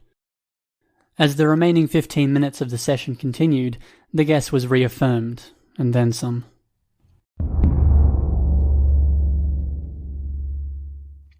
Tristan. Byron, I really don't want to end up in a position where I'm mediating the disputes between you two, especially when those disputes involve your off time. I don't want this either, Mr. Vaughn, Byron said. But what am I supposed to do? Have you tried talking to Tristan? Every day since we could form partial sentences. I've come out with one win. One case where we disagreed and I got what I wanted or needed. Sounds about right. That's your fault, not mine. Have you tried talking to him about this? Mr. Vaughn sounded exasperated. I told him it wasn't cool. It was dangerous. He shut me out. No response. Tristan? Mr. Vaughn asked. He did the change gesture. Tristan took the driver's seat, felt his body take shape from the blur, felt the lurch of his heart starting after a long period of dark stasis. What's your take on this? Mr. Vaughn asked. It was a group of people we trust. Kay and Allison were there. So was Reconciliation from Haven. You drank. Yes, Tristan said. Even as he thought snitch, he willed Byron to hear the thought with all of the emotion he put into it. Underage drinking isn't great, Tristan. Yes, I know, Tristan said. He drew in a breath. It's how I cut loose, Mr. Vaughn. I know Byron painted this as being a bad thing, but it wasn't that bad. You slapped someone's ass? Yes, Tristan said. He let out a huff of a laugh, trying to lose some of the tension that was building up in his chest. It really wasn't a big deal. It was a guy's ass? I don't see how that matters, Tristan said. Byron wasn't vague enough. Mr. Vaughn isn't stupid. He can draw connections. Okay, Mr. Vaughn said. Doesn't matter then. But you passed out, Tristan. In a safe place with friends close by. You passed out in a strange place. I know Kay and you were close, but Kay has their issues. Allison is a damn good cape, but she isn't someone I would trust my daughter to if my daughter was out drinking. Allison works damn hard and parties damn hard. Tristan smiled. Some of those other friends you mentioned were from other teams. It's not impossible they'd want to see Reach come down a peg, especially with our recent ratings. Not Reconciliation. Tristan, okay, but I think Byron's right. This sounds more negative than positive. One photo from one bystander, head and face cropped out, matched to your selfless shots, and we have an issue. Potentially a legal issue, or one with the youth guard. Tristan felt a tightness in his chest. He wondered if Byron felt it too. No more drinking, Tristan. Have a beer with your friends if you must, but nothing like last night. That tightness became anger, impulse. You can't tell me that. You said before it's outside of work hours. Tristan brought his hand down on the desk, rising out of his seat. There was a tremor in his voice as he voiced his response. No. You drinking in moderation seems like a pretty decent compromise. You can't tell me what I can or can't do outside of office hours. I'm a damn good cape, Mr. Vaughn. I earn for you. You do.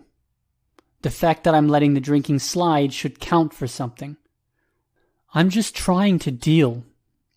So am I. I'm trying to do what's best for Reach, and I'm offering you a compromise. Moderation. Please don't fight me on this, Tristan.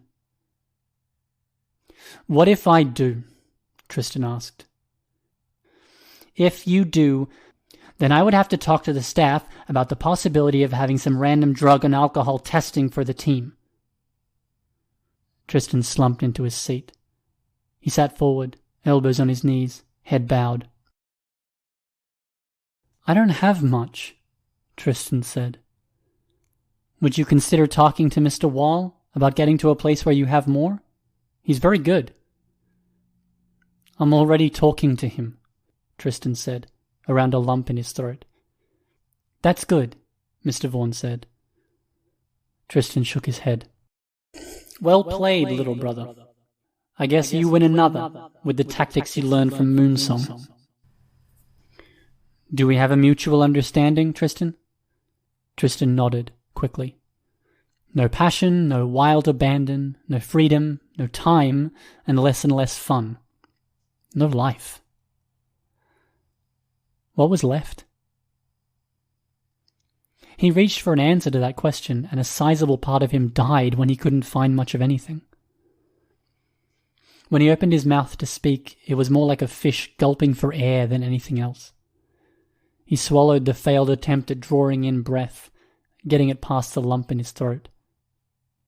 Please tell me we have some news on that arsehole Paris. We don't, but you'll be the first to know the moment something crosses my desk. Please, Tristan said. He raised himself to a standing position. He walked over to the door, and found himself unsure if he'd said it loud enough to be clear. More firmly, he told Mr. Vaughn, Please.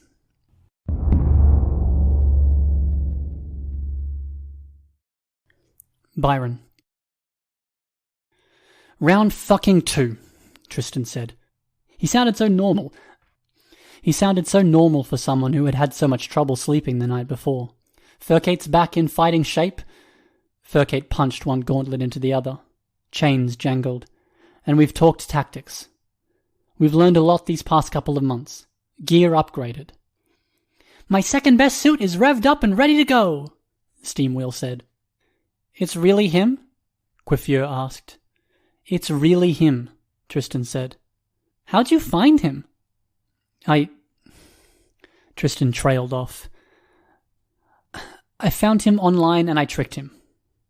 You obsessed. You created an online persona, a convincing one, and you convinced him you wanted to hire him. Kick ass, Figurehead said. I'm worried I'm not going to be useful. There's a chance he has backup. Just focus on the backup, support us where you can. If you can get a clear scan on him and go in for the critical hit, that's great. Figurehead nodded. If he has backup, though, and we couldn't deal with him alone last time? Last time was my fault, Tristan said. I was too caught up in doing it myself. Teamwork will make up the difference. I hope you're right, Moonsong said. I'm right, Tristan said. I'm always right. Nobody disagreed with him, beyond a roll of the eyes from Moonsong, and it bothered Byron more than he cared to admit. We corner him and we don't let up the pressure. We've drilled on this. Tristan put out his gauntlet. Other people tapped gloves and gauntlets to it, with Steamwheel going low, putting her power armor's fist beneath the group's huddle.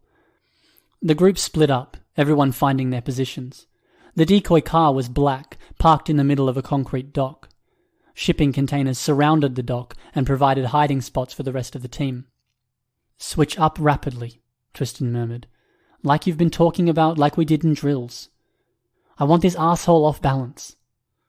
Tristan passed control. Yeah, Byron responded. Then he passed control back. Like a handshake. But please, Tristan started. He paused, looking over at other members of the team who were getting into position. "Let me finish him, so I can tell Nate I did." Control was passed. Byron couldn't bring himself to nod right away. But he did nod, in the end. "And if you're going to hesitate like that, then just swap," Tristan said, the moment he had control again. He fixed his helmet's position. He didn't extend control back to get a response to that statement. "It had almost been cool," Byron observed. "This had almost been the way it should be." Paris's car made its way past shipping containers and to the dock. It stopped nearly 100 feet away from the parked car. Doors opened and Paris climbed out of the back, almost unfolding as he stood straight, because he was so tall that even a spacious back seat required some contortion. Tristan looked at the guy's muscles, at the quality and condition of his costume. It had been updated since their last excursion. The people in Paris's car looked like ordinary staff for some rich guy. A chauffeur with sunglasses and an earpiece, and a woman with a similar outfit of black suit, sunglasses and earpiece. The reality was that Paris just wasn't around that much. He was a mercenary, an admittedly capable mercenary, and that meant he got work. When he came back, it was because this was home. For whatever reason, coming home also meant attacking certain specific people. Tristan drew a spike in the air. As Paris paced around the car in his languid way, Tristan let it fall. The wind impacted the spike's course slightly, made the point veer so it no longer pointed straight down. It pierced the engine block with a crash that saw Paris and his staff practically fall to the ground. The back half of the sleek, professional car practically leaped up off the ground. Moonsong caught it with her power, and the residual impact of the hit saw the car fly up, spinning end over end, practically weightless. Credit to Tristan that a professional like this fell for this. But falling for it wasn't as good as things being said and done. Tristan passed control. Byron began drawing out his circle. He left it unfinished, in a way that tended to make his work unreliable in consistency. In this moment, he was pretty sure he could trust it. The lines and dots solidified. There was a splash of water, but it was minor. The primary focus of his power taking effect was now ice. The area around the car was now an ice rink. Immediately, Paris's darts were thrown around that ice rink, dissolving it. Still, it kept Paris from running for it. He could maintain his footing, turning around to look for attackers, but running for safety required more traction. Where darts disintegrated ice, cracks spread between impact points. Paris used the cracks, running so that one foot was directly in front of the other, each footfall carefully settled on safe ground within the crack. Steam wheel charged in, wheels spinning, steam venting, feet pounding with so much force that the broken ice bounced up 5 feet with each footfall. Paris leaped, feet going backward like he intended to slide on the ice, arm going back as he planned to throw. Byron passed control to Tristan. Ice became stone. Low traction became high traction. Paris went from a slide to a roll, a tumble. Steam wheel vented steam after Paris, a heavy plume extending forward. Camouflage systems on her suit shifted tints and shadows, making her blend into the steam clouds. Paris rolled, found his orientation, and sprung to his feet, springing too high as Moonsong caught him. A moment later, as he was still moving through the air, she brought her hand down hard. Low gravity became high. Paris fell in an awkward way once again. And, barely taking any time to recover, he switched to the offensive. More needles were thrown, and the needles he'd set on ice were creating a storm of hail and rock shards. He barely seemed to care as they came down on his own head, but it impacted the others. Figurehead apparently had a read because he went after the driver, who had backed off, and the black woman in the suit. When Figurehead could use his power, he was an action movie star in a movie with great choreography. Every strike was predicted, countered. Every step was a weak point. The woman reaching for a weapon saw Figurehead getting his hands on the weapon first, using the butt end of a pistol to rap the chauffeur across the knuckles as the man threw a punch. Coiffure lashed out. Her hair was longer this time, her weapons that she'd woven into her hair now tailored for ranged strikes, whips and chains. When Steamwheel wasn't in close, Coiffure was lashing out, forcing Paris to dance. Tribute was focused on Coiffure. He would switch to the next person as soon as they took focus. Paris began throwing darts at Coiffure. Steamwheel put on the pressure this time, stepping from the cloud of steam to attack Paris from behind. A feint. He was expecting her, and needles went to Steamwheel's elbows and knees. She reacted by hunkering down, her wheels spinning and producing vast quantities of steam. The steam was hot enough that Coiffure had to back off and Paris had to hunker down. Moonsong hit him again. Furcate leaped down from a shipping container, splitting as they landed, and Tristan marched forward, levelling a glare at Paris. "We're on a dock. If he goes for the water, I'm the answer for that." Somewhere along the line, the choking gas had become water, and then the water had become ice. Where Tristan seemed static, remaining with solids with only a slight nuance, Byron had evolved. Byron liked to think it represented some growth within himself. Finding Brianna, finding assertiveness. Paris used his darts to create localized hazards. It was how he fought. He was athletic, agile, and he knew how to fight. As he threw down darts, Byron and Tristan took turns covering up the areas where the darts spat out geysers of bullets.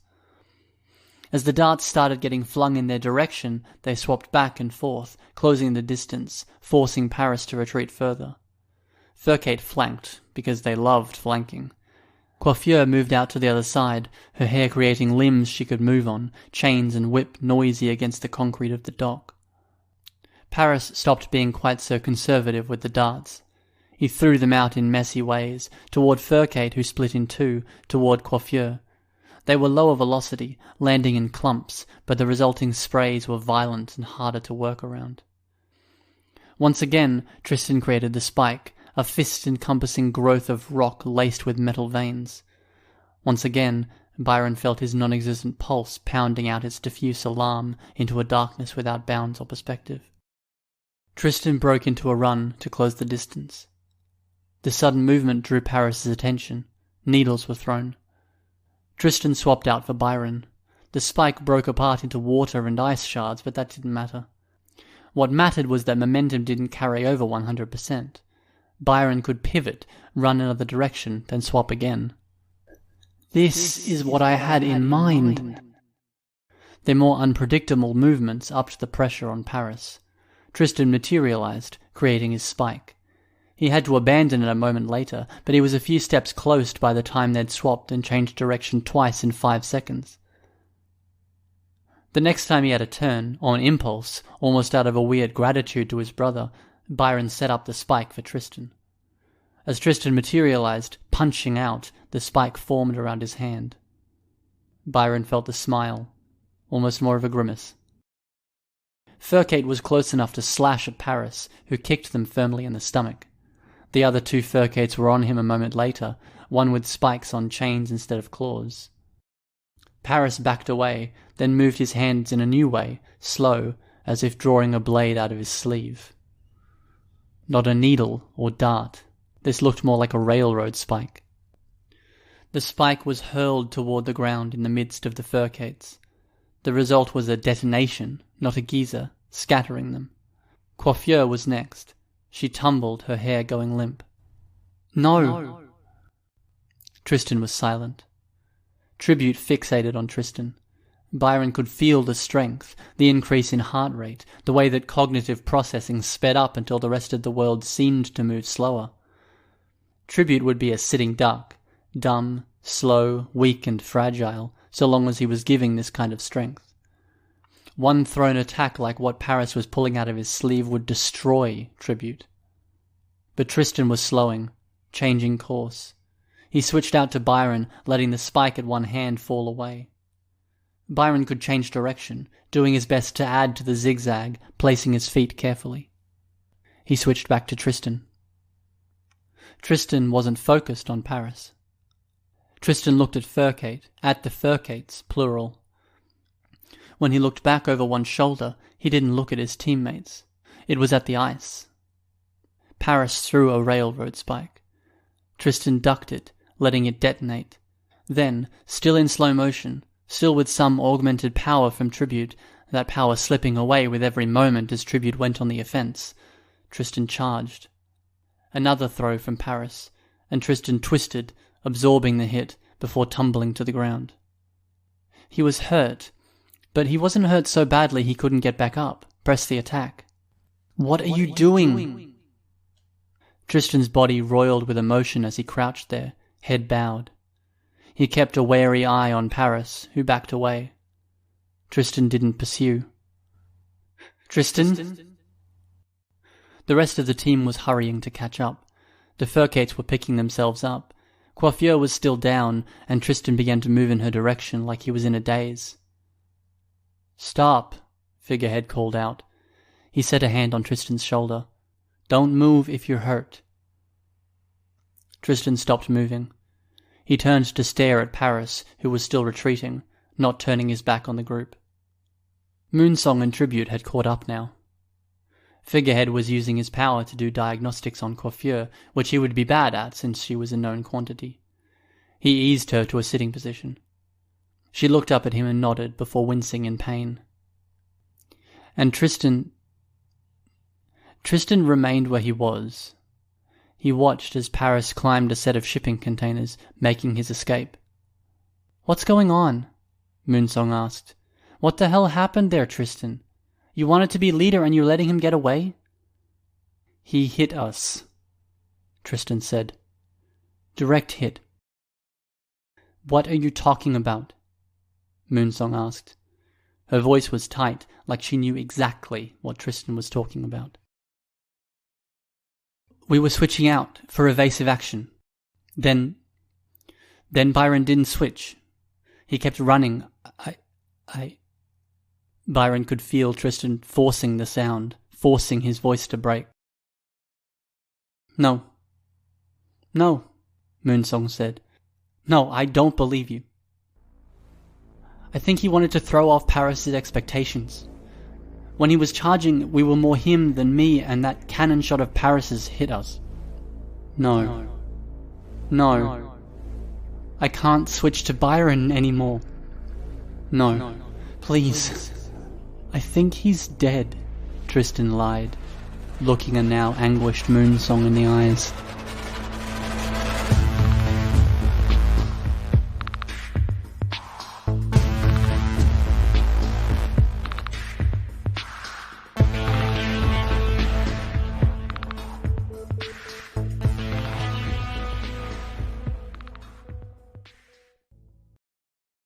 Arc 9, Gleaming, Chapter 10.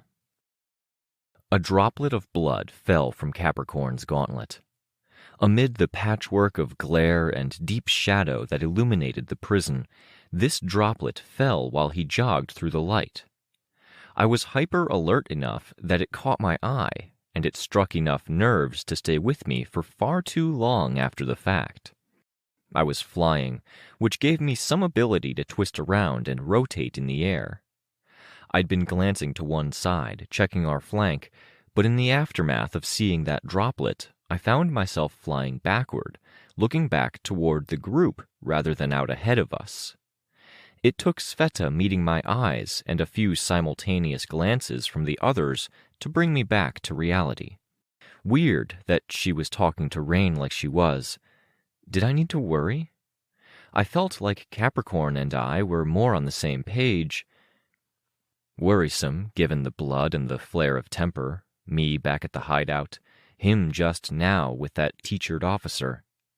But Rain and Sveta seemed a lot cooler about Goddess, and the protocols of proper caping were far less ingrained in them. Tristan was talking to them about Goddess, about trusting protocols. The blind led the blind. I wanted my own blind self to join in, but I didn't trust myself to string coherent thoughts together. Battle mode, Victoria. Thinking about the ingrained things helped. How many nights had the teenaged me gone out in costume? White costume with the dress and the skin-tight shorts beneath for modesty, gloves, knee-high boots, short cape, my tiara with its spikes radiating out. That was physical. I'd stretch, check on any injuries from the night before, adjusting my costume to cover any hints that I wasn't invulnerable, and then I'd be out the door, running first and then flying. All of that was the physical, the external. Internally, it was excitement, anticipation, reminding myself of all my mom's little tricks about how to present oneself when out in costume. I would be thinking about the recent crime maps, the online listings of last known sightings by villains, and Mom and Dad's rules for my costumed activities. The lines blurred at times, but it was very much a role I wrapped around myself, past and present, a mode. It hadn't been that long ago that hands tattooed in red, black, and gold reached out for me in a place I'd thought safe and mine. I was shaken. I remained shaken enough that a droplet of red threatened to bring me back to that wretched place where Sveta had been forced to grab me and stop me. But routine left its scars, I supposed, even though I didn't think of them as bad scars. It wasn't just the bad experiences that left their mark. A route walked through the wilderness enough times became a dirt path, a scar through nature. Cities were harder to alter, but a cape or team of capes making an area part of their regular routine changed that area. A pair of gloves and knee-high boots could be washed and worn enough times that they came to fit perfectly. Scars and marks, impressions. Impressions had been the idea I'd been searching for, and I was glad to have it. I had to be able to do this. I had to find that worn path, that image that I could wear as comfortably as any pair of gloves. I had to be able to settle into that mindset. Any alternative to being functional was not okay. Not for right this moment, with so many people counting on us. Not for the long term, when it meant I might have nothing at all in the aftermath. There were too many welds, crystals, vistas, and major malfunctions out there. Too many Jaspers, Gilpatricks, Yamadas, Natalies, and Darnalls.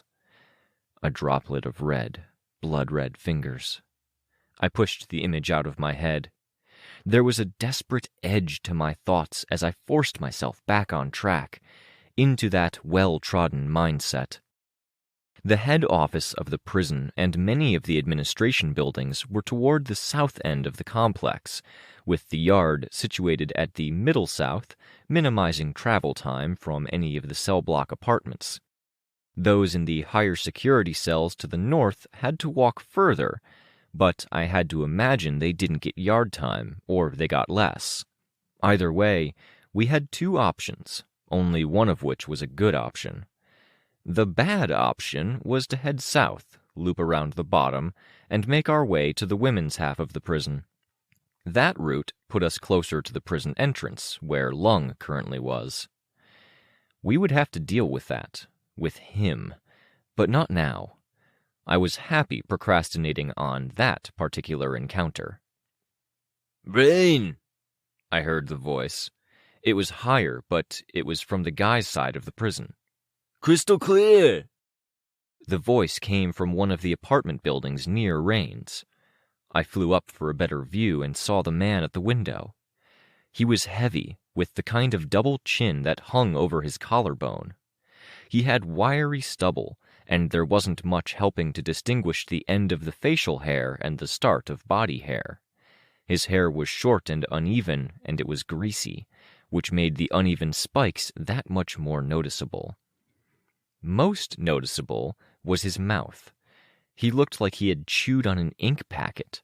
His teeth were yellow-white, but the spaces between them, the lines around his mouth, and his tongue were all black. Coal belcher. And a villainess. Heroine? Heroine. He gave me an up-and-down look that made my skin crawl. Still staring at me, he called down. How are you out, boys? What's this commotion about? I'm offended you interrupted my motherfucking meal, and I'm more offended you're running around with 2 legs. Special dispensation since we used to be heroes, Rain said. 2 masters are fighting over who gets to take over the prison, deactivate the ankle bombs, and recruit everyone inside. Yeah? Are we hoping they win? One of them, maybe, Rain said. Neither of them, Crystal Clear said, loud enough to be heard from the second floor. At a more regular volume, he said, I think your judgment isn't that good right now, Rain. Neither, I echoed crystal clear, not sure I sounded like I believed it. Crystal Clear moved his arm, pointing, and Coalbelcher leaned over the railing to see him better. While the prison boss wasn't looking, I gave Crystal Clear a slight nod. The others hurried on their way. I saw Coalbelcher practically twitch, seeing them leave without a goodbye. He was the boss of the men's side, and he'd been ignored. I could afford to stay. I had to think about the future, consider options. If we pissed this guy off, we could win today and see Rain suffer for it tomorrow. They have to run. Time's critical and the guards are coming. We don't know which of them we can trust. I could be useful there. What do you think about getting me some of that special dispensation? Coalbelcher asked. He licked his fingers, then smudged the black spit around one eye. It looked more like grainy black paint than anything. I have trouble believing you were a hero, I said. His fingers dragged slowly down one cheek, smearing black there. Between the black eye socket and the cheek, it was the initial steps toward a skull face. A lot of trouble, I said. If you try to leave, they'll take your leg. Sorry. You sure?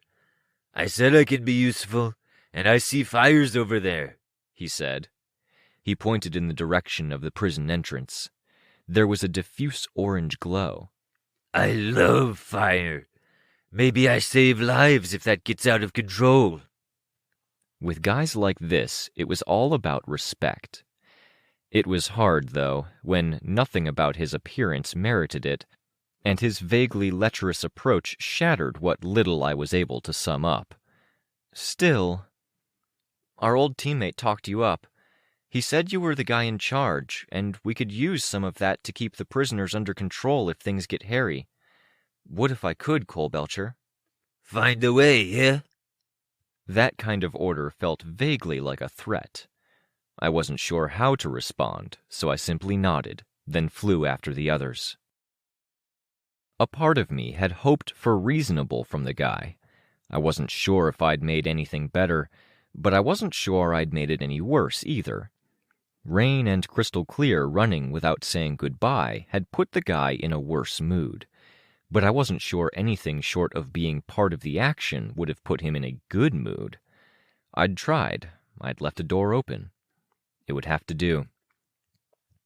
Rain had used his blades to cut through the fence and the wall separating the two halves of the prison, and the group was through.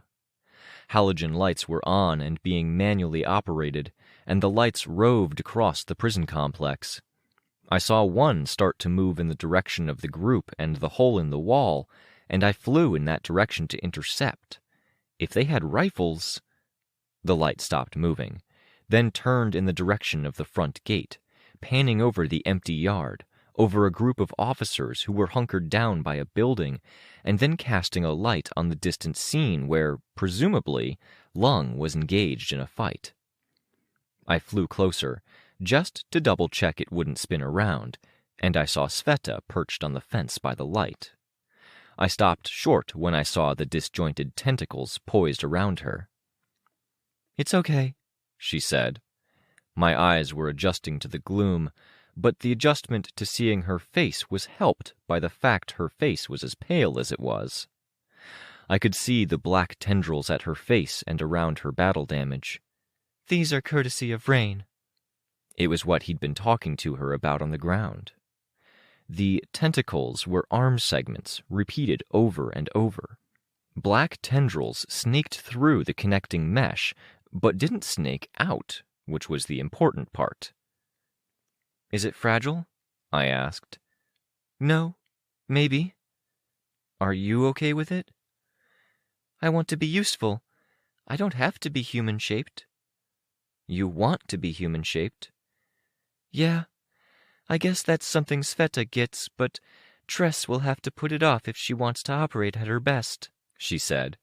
She stood up straighter, moving the prosthetic tentacles in the weird, stilted way that I'd seen her walk when I'd first seen her at the group therapy session. She braced herself against the platform, then moved the tentacle down to the catwalk at the searchlight tower's edge. She grabbed an officer and pulled him along the grating that was the catwalk floor, where the glow from the spotlight illuminated him. He was as young as either Tress or I, black, wearing a uniform. An earring glinted at his ear. "Can you check his cuffs for me?" I did. One was loose. I tightened it. "You're unhurt?" I asked the officer. I could see his nostrils flare, his lips pressed into a line. He glared up at me. "Situation normal's all fucked up. We're here to help, really." No response. This wasn't being a hero in a neighborhood, even a hostile neighborhood like Hollow Point or the worst areas of Brockton Bay. We were invaders, people who didn't belong. Whether it was guard or prisoner, we had few people we could count as true allies. I met Tress's eyes. She nodded. We left the tower, heading in the direction the others had gone. Capricorn was leading the way to Ashley's cell, the projector compass in hand. Not that it was necessary. I'd been before. As I flew closer, I could see the pair of Swansong and Damsel at the balcony. Both wore the prison-provided coveralls, but Swansong wore a white undershirt or camisole under hers, the front left open. Damsel wore only a black sleeveless top, her coveralls tied at the waist. Fitting those claws through the sleeves would be very difficult. They gripped the railing, metal blades long enough for her to scratch her toes without bending over. A thin, ripped webwork of skin stretched over them. It was only Swansong who hopped down from the balcony. Her blast interrupted her descent and interrupted many of the shouts and calls from the woman inmates at the other doorways and balconies. Swansong was as elegant as her raw, crude detonations of darkness and warped space were violent. At the same time, I could see the tension in Damsel as she looked down at us, claws gripping metal railing, her eyes wild. She looked like she could barely resist jumping down as well. Capricorn and I were the first at the scene, as Tress dropped down to Rain's side, touching one of her new parts. It was Tristan and Byron, Swansong with Damsel looking down, and then myself, our halves removed by one step, one way or another. "Your sister?" Capricorn asked. "She's stuck where she is," Damsel said, referring to herself in the third person.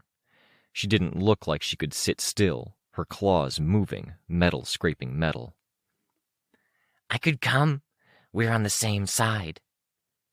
Damsel made it sound like she was being intentionally insincere. I met Swansong's eyes. "She watched the meeting with Goddess," Swansong said, as if that summed it up. She tilted her head to one side. "Where are Cryptid and Lookout?" "Lookout is with Goddess," I said. Swansong's stare was level. Again, that curious stillness. "Your little friend is in good hands," Damsel commented from above. She smiled. Everything in her micro-expressions was different. The degree to which she fractionally widened and narrowed her eyes in the course of a single sentence. The slight movements of her bladed hands, as if to create implications as she said hands. The intonations. All of it was keyed in a way that suggested an implicit threat or imminent action, like she was coiled up and ready to blast with her power or lash out. This wasn't the Ashley I'd come to know. This was the Ashley I could imagine working with the Slaughterhouse 9. "Is she safe?" Swansong asked. I started to answer. "She's with Goddess." Swansong nodded. "And Cryptid?" "Cryptid left, on an errand for Goddess with my sister." "He's being more cryptid-like than usual today," Tristan observed. "Of course he is," Swansong said. She glanced at me. Your sister? All around us, prisoners were noticing the scene. Women's voices were raised, pleading to be let out, threatening, commenting. Less lewd than the guys' side had been, but there was still lewdness. My skin crawled at the thought of Amy. My heart raced like I was only a step away from attacking Amy again, yet she wasn't anywhere near here, and I wasn't that angry in the moment. The less said, the better, I answered her as diplomatically as I could. Then I won't say anything. Rain and Tress caught up. Those are my arms, Swansong said. What? Tristan asked. She pointed at Tress's new addition. The black wire mesh connected individual cylinders, pale shells that would have once been parts of Swansong's arms. Yeah, Rain said. I wanted to do something more practical when we thought things were getting bad. I made a few prototype versions of your arms, with levers, switches, and wires inside, like the snapshots Lookout took of the inside of Tress's suit. Sneaky, Damsel called out, smiling. There's a limit to what I can do with your hands without leaving you worse off, Rain sounded apologetic as he explained to Swansong. And I had a few days where my tinker power was working better. Not that this is very tinkered up, half and half. It's fine, Swansong said. If you're going to use anyone's arms as a model, you at least use tasteful ones. I appreciate the thought, Tress said. And thank you, Swansong, for being okay with the use of your arms. Your hands are okay? He asked Swansong. They're working fine? They're sufficient for tonight, thank you. Let's focus on Lookout in the prison, not me. We have one more person to grab, Crystal Clear said.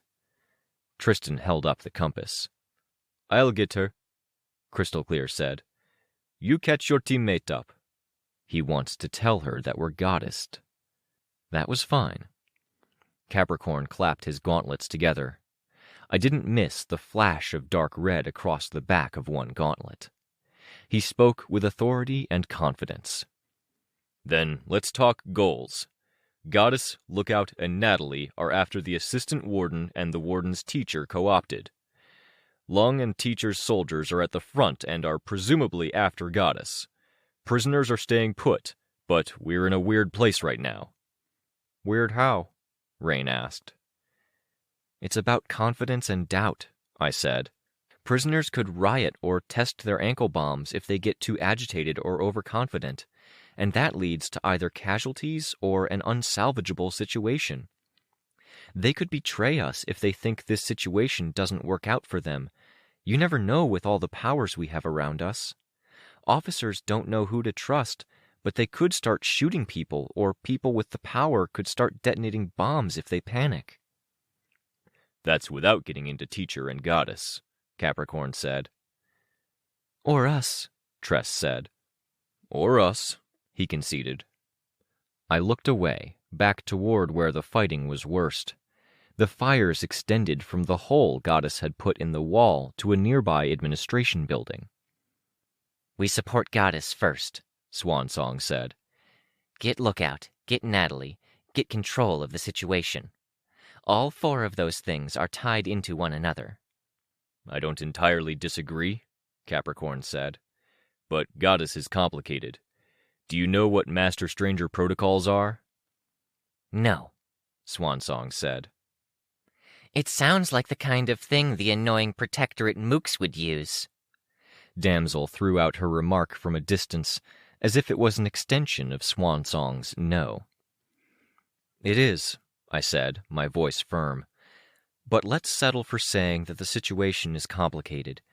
The nicest way I can think of framing it is that if we help her too blatantly, we hurt ourselves in the long run. Why do we care? Deal with tomorrow when it comes. I know at least two of us are clever enough to come up with something, Damsel remarked. I wondered if we could or should just walk away. If we weren't waiting for Crystal Clear to catch up with us again. Maybe we think of it as a question of reputation, Swansong said. If we appear to be too subservient. Damsel made a sound. Swansong echoed her. She glanced at me and rolled her eyes slightly. I don't really care about status, Rain said. I want people to be okay, and I want us to be okay too. I'm here for a reason, and I don't want that to get flipped upside down or screwed up along the way. I know that's a crummy thing to prioritize when there are higher priorities, like people's safety, Goddess, keeping the peace, and keeping Teacher from becoming the most powerful man on all the Earths. If he isn't already.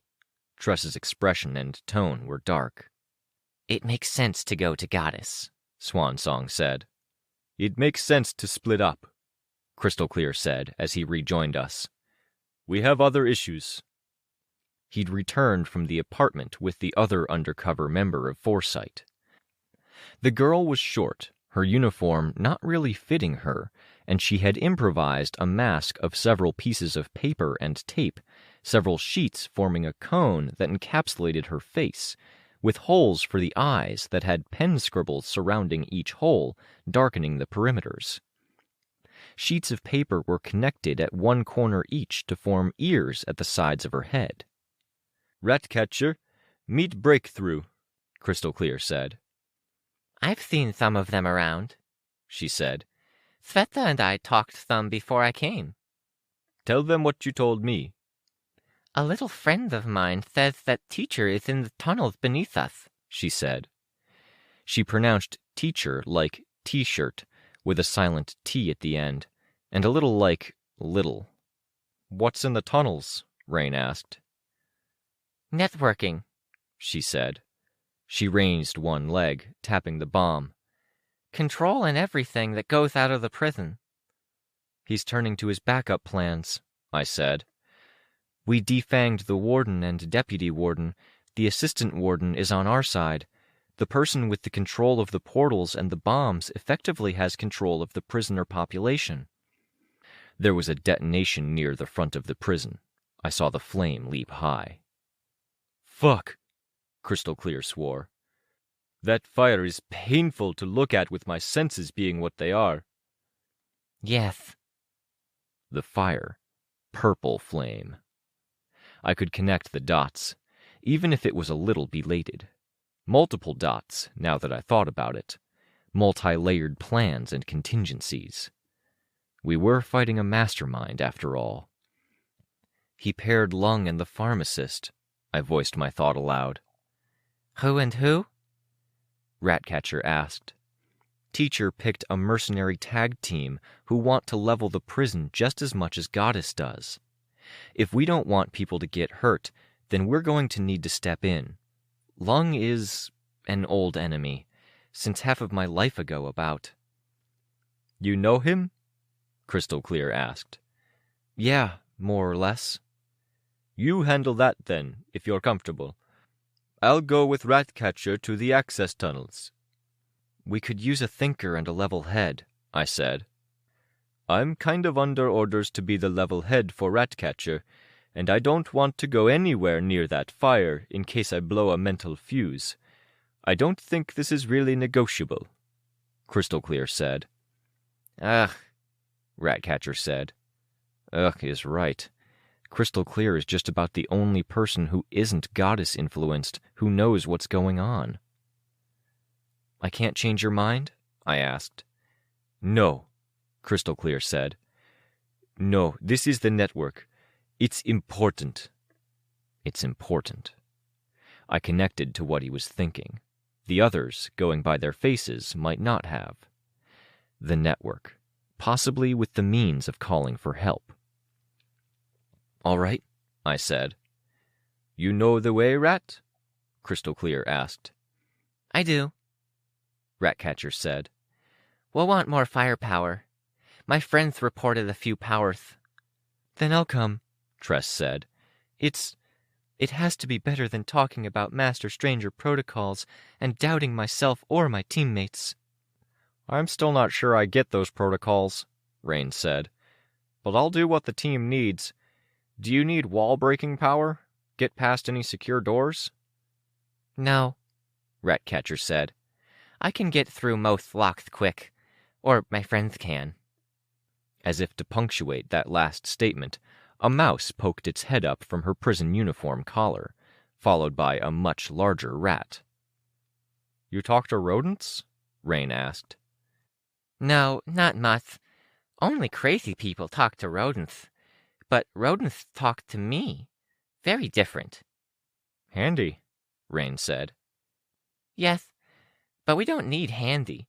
We need firepower, Ratcatcher said. Still? Tristan asked. I'll come, Swansong said, if the rest of you think you'll be okay. The rest of us, Tristan, myself, and Rain. Why go? Tristan asked. Because I trust myself more doing this than I do being near that. Can you fight in the tunnels? Ratcatcher asked. Above, Damsel shook her head, as if it was already known. We'll find out, Swansong said, contradicting her sister. But I know I'm very good at fighting brutes like Lung. Too good. I don't want to put myself in that situation again, not this soon. I can't argue with that, Tress said. Take my phone, Capricorn told Crystal Clear. We'll stay in touch. Crystal Clear nodded. As a quartet, Ratcatcher, Crystal Clear, Swansong, and Tress hurried for a spot at the midpoint between 3 buildings. If there was an access hatch, I didn't see it. Women looking down from balconies hurled obscenities, complained about the delays for their dinner, and shouted to each other, asking what was going on with us being down here and the fires at the gate. It left Capricorn, Rain, and I as the strike squad. When we reunited with the others, we would have Goddess and Lookout. If there was anyone at the other side of the portal, then we could sure use them too. But Lung was a problem. And I moved as Tristan took a step forward. My hand caught him right in the middle of the chest. He stopped where he was, me in front of him, hand against his chest. Lung was a problem, but so was Tristan. My hand moved down to his gauntlet. I grabbed it and lifted it. Had we been on the other side of the portal, the gauntlet would have been cleaned by the freezing rain. It wasn't cleaned. I think we need Byron, I said, moving his hand so the light highlighted where the blood was. We can't have you acting like you did with that guard. He had something going on mentally, wouldn't stop, Tristan said. It wasn't as uncontrolled as it looked. I was just trying to apply enough force to get him to stop. I wasn't sure what to say to that. You told me to rein you in. I'm reining. We need Byron. Tristan was still for a long moment. Too long a moment. The fires were growing in the distance, and there was too much going on. No joking here, Tristan. Change. You had to ask like that, evoking the Tristan Byron protocol? Yeah. If you ask, I'm switching, he said. There's no guarantee he's on board. We'll trust him, I told Tristan. He recommended the protocols to me when he was clear and I wasn't. I have to believe he'll abide by them now. He nodded, and then he passed me the compass. Dissolving into a blur, he shifted to become Byron. Lighter armor, in multiple senses of the word. No blood marked his gauntlet. Okay? I asked. We're on the same page? Master Stranger, Byron answered. We cut across the yard, with Rain using his power to slice through the fence. It looked like posts were now being abandoned because of the chaos at the front gate. Inmates were getting more agitated, and the guards weren't at nearby towers or posts to tell them to shut it. People were heading to where the fires were, to put them out or to put the causes of the fire down. Fill us in on Lung, since it looks like he's our biggest problem, Byron said. Lung is a changer, with powers hooked into the change, I said. Like cryptid? Rain asked. Different than cryptid. Lung changes to the same thing every time. Slow progression, but a steady ramp up the longer he's in a fight. Metal armor, pyrokinesis, enhanced senses, physiology, quickness, added parts. He's a warlord by temperament, but he was always missing something that let him take the gangs to the next level. He has pyrokinesis? Byron asked. I nodded, content to let the scene that we were approaching serve as the more complete answer to Byron's question. Fires, purple and otherwise, spread out across the ground that should have been exhausted of all fuel sources. The heat was being turned up on the admin buildings and the entrance.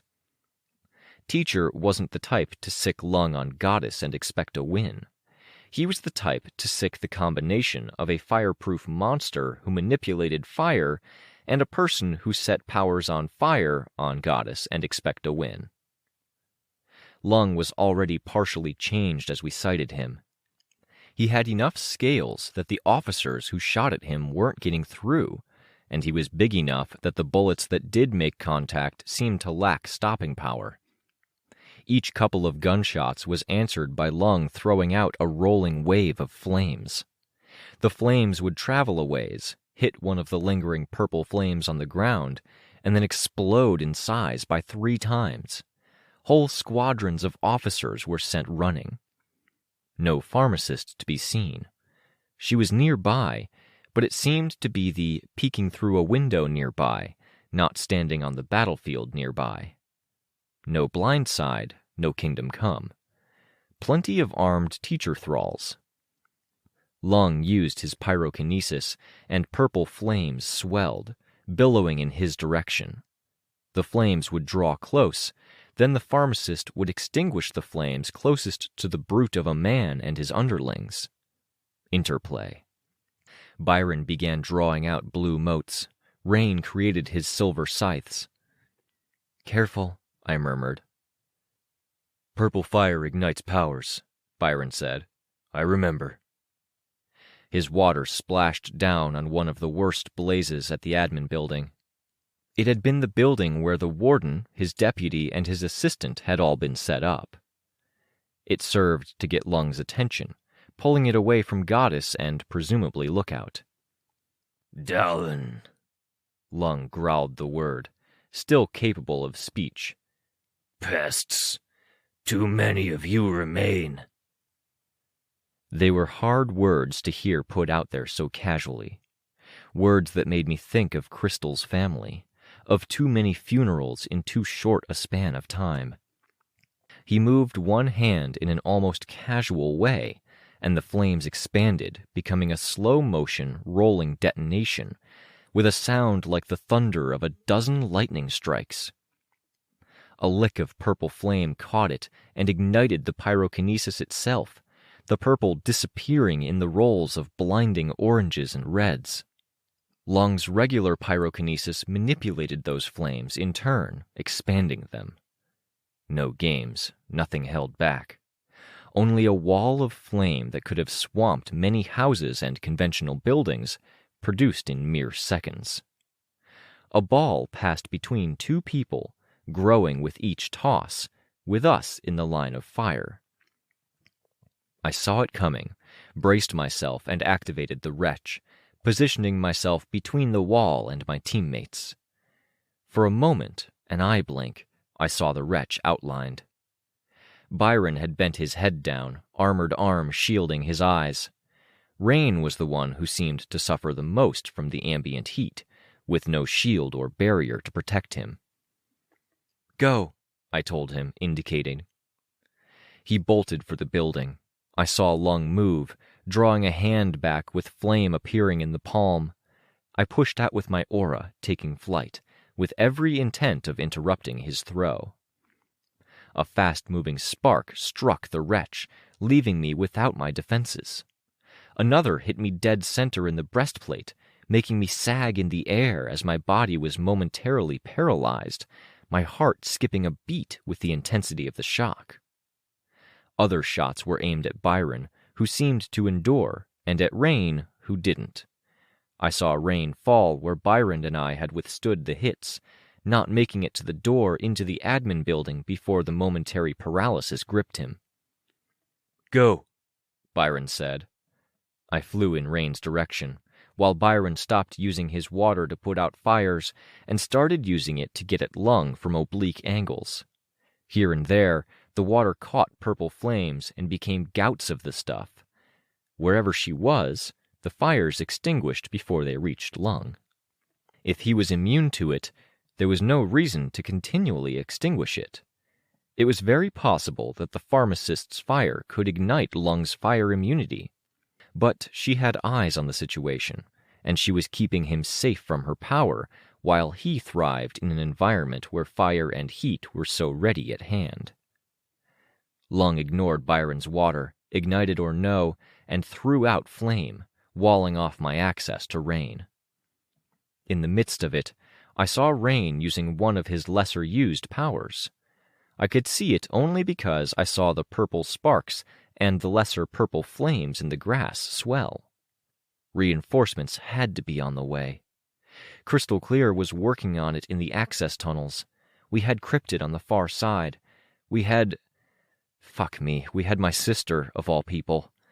The people we'd lined up on the far side to delay Teacher were no doubt regrouping. We had to survive long enough for help to come, while keeping the monsters like Lung from doing any real, lasting damage. If we could do that, then our lesser sins might be forgiven or looked past. The harm of guards, our means of gathering information. The false pretenses by which we'd arranged our visits when we had a real stake in things. We had to endure. We had to endure against a man-turned-dragon who would burn any normal individual to a crisp, and a hidden woman who would expertly burn the abnormal out of anyone else. Until reinforcements. They were showing up now. Help, assistance. The first of them, unfortunately, were Lung's reinforcements, not ours. A blood-spattered warden and deputy warden. Our reinforcements were worrisome in a completely different way. When Goddess lowered herself from the top of the building to the ground, voices went quiet in nearby buildings. She was essentially alone. Natalie and Kenzie were close enough to see, but they were apart from Goddess. They had the assistant warden with them. Our guy, who was theoretically able to detonate the bombs that were strapped to most prisoners' ankles, or to leave them be. It looked like he was closer to panic than not, for what little it mattered. He, Lookout, and Natalie were in the company of a woman who stood behind Lookout, hands on our teammates' shoulders. Monokeros, the child-killing Unicorn 4. And I couldn't even afford to do anything about it. Lung roared, as only a person with an enhanced physique could, and then he leaped forward. Goddess matched him, lifting herself up, the purple fire catching and then tracing the invisible diagrams and forces that buoyed her, only a few feet behind her because she moved fast enough to outrun its pace. More fire traced other powers she was using, blinding her and burning away the invisible, abstract forces that reached out from her and toward Lung's brain. It didn't seem to give her pause. She flew forward, no doubt straight into the convoluted trap that Teacher would have planned out weeks before. I took flight, past flames and toward blue motes and lines, into that self-same snare.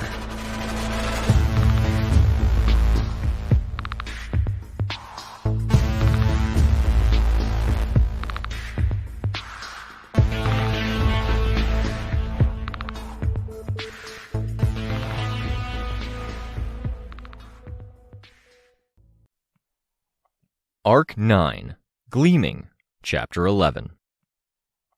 I'd fought Lung before. He was the very first bullet point in a handful when it came to the fact that some people really hated emotion powers.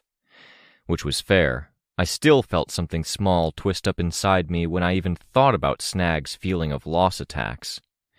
But Lung was part of the handful I'd fought where I could input fear and get anger. Dean had run into the same thing, with emotions other than fear returning the same output. Some people, especially those of a more feral stripe, just processed things in a different way.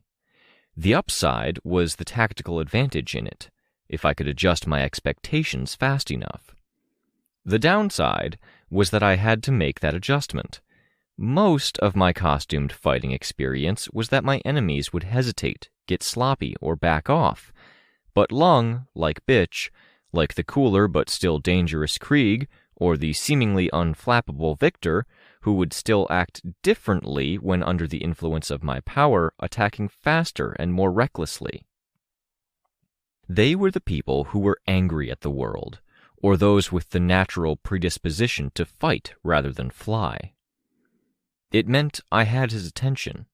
Even before I activated my aura, it still meant he was keeping an eye on me because he had experienced it before.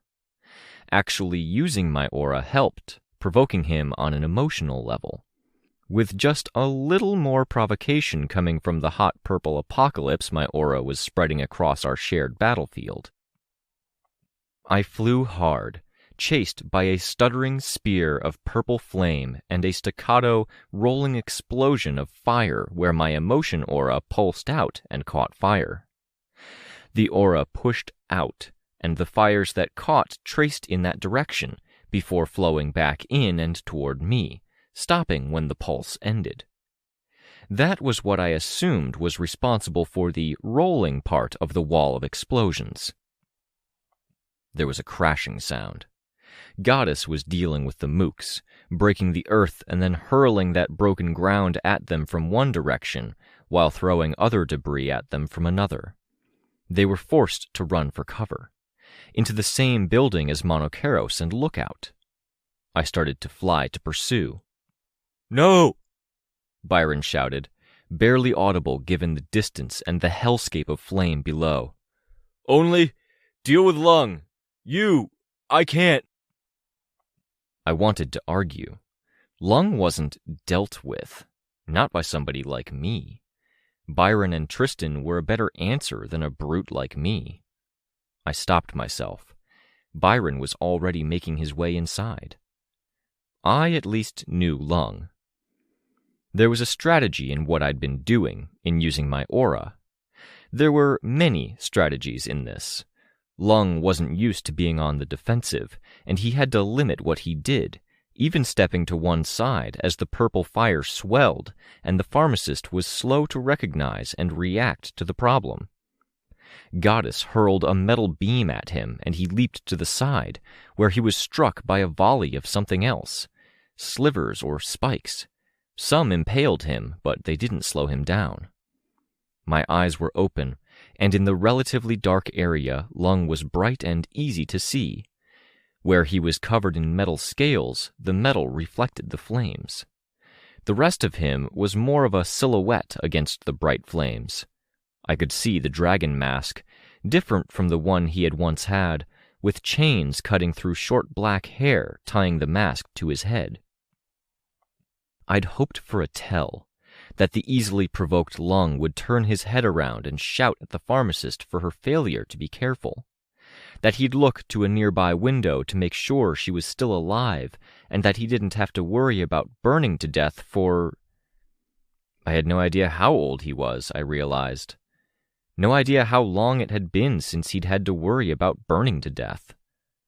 No idea, and no indication that he was looking to any specific location for the pharmacist. The other tell that I was looking for was in the movement of purple flame. It was why I was paying attention to the flame that nipped at my toes as it burned at the motive forces of my flight, and to the purple explosions that flared up each time I pulsed out with my aura. It was the approach I'd used when dealing with Mama Mathers. Keep out of sight, watch their power instead. With each pulse of my aura, the flames grew, and the pharmacist dashed the flames, extinguishing a swath of the fire around Lung as if throwing invisible water on the area. I could pulse it, see the response time, repeat, see if it changed. I could establish a rhythm, then fake them out. How fast did they respond then? Lung started hurling streams of fire into the sky, easy enough to dodge.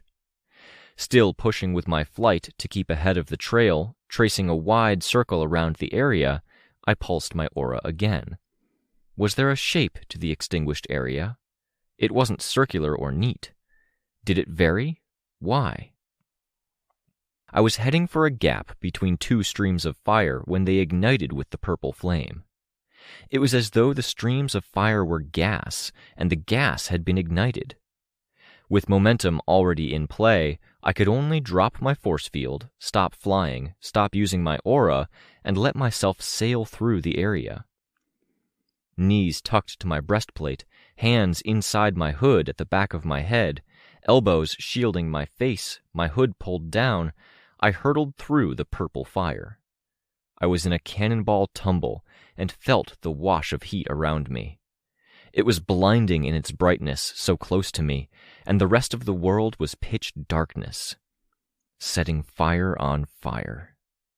I opened my eyes, and the world was spinning around me as I tumbled head over heels through the darkness, still in the cannonball pose, still with none of my powers active. With the surroundings being as dark as they were, I had only glimpses of the world, of the swath of orange-yellow and purple-red fire, of dark spotlights, of the lights inside apartments and windows. I used the sea of purple fire to orient myself, the dots and slices of yellow and orange serving as my position reference for where the apartments and staff buildings were, and put everything into that perspective frame. I lurched to the side as if by some telekinetic force, found nothing recognizable, and glimpsed another sea of fire, of red and orange. Fear stabbed me in the chest as I tumbled through a world that made no sense. The sea of purple I'd seen before was dissipating, breaking up, and a wall of fire loomed before me, pulling me toward it with an insane, inviolable force. I forced my frame of reference to shift again. I'd had everything the wrong way around. The sea of purple fire had been the residual fire from Lung's attack. The dots of yellow and orange just sparks in the air, not the faces of buildings. A moment of dizziness, of disorientation and limited lighting. In the moment that I made sense of the world again, I could confirm to myself that there was no purple fire near me. I used my flight to stop falling and flipped myself around to the right orientation. My heart pounded. I was in a place where the air was cold. I could smell burned fabric, but I wasn't on fire. I had to check myself twice before settling on the conclusion that I was all right. Lung's focus was consumed with Goddess now.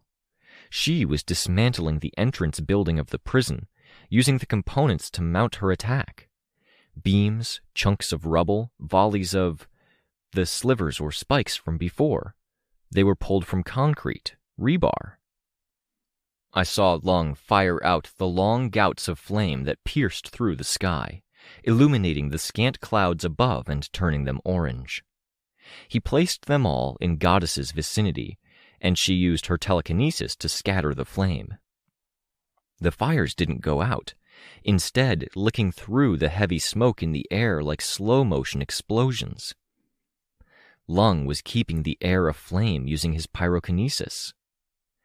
In the moment that she turned to the nearby building, her focus wasn't on Lung. He was still in action, leaping to a steel beam that had pierced the ground, his weight making it sink until it came to rest against a nearby fence. The burning smoke above swelled, the beams connecting again.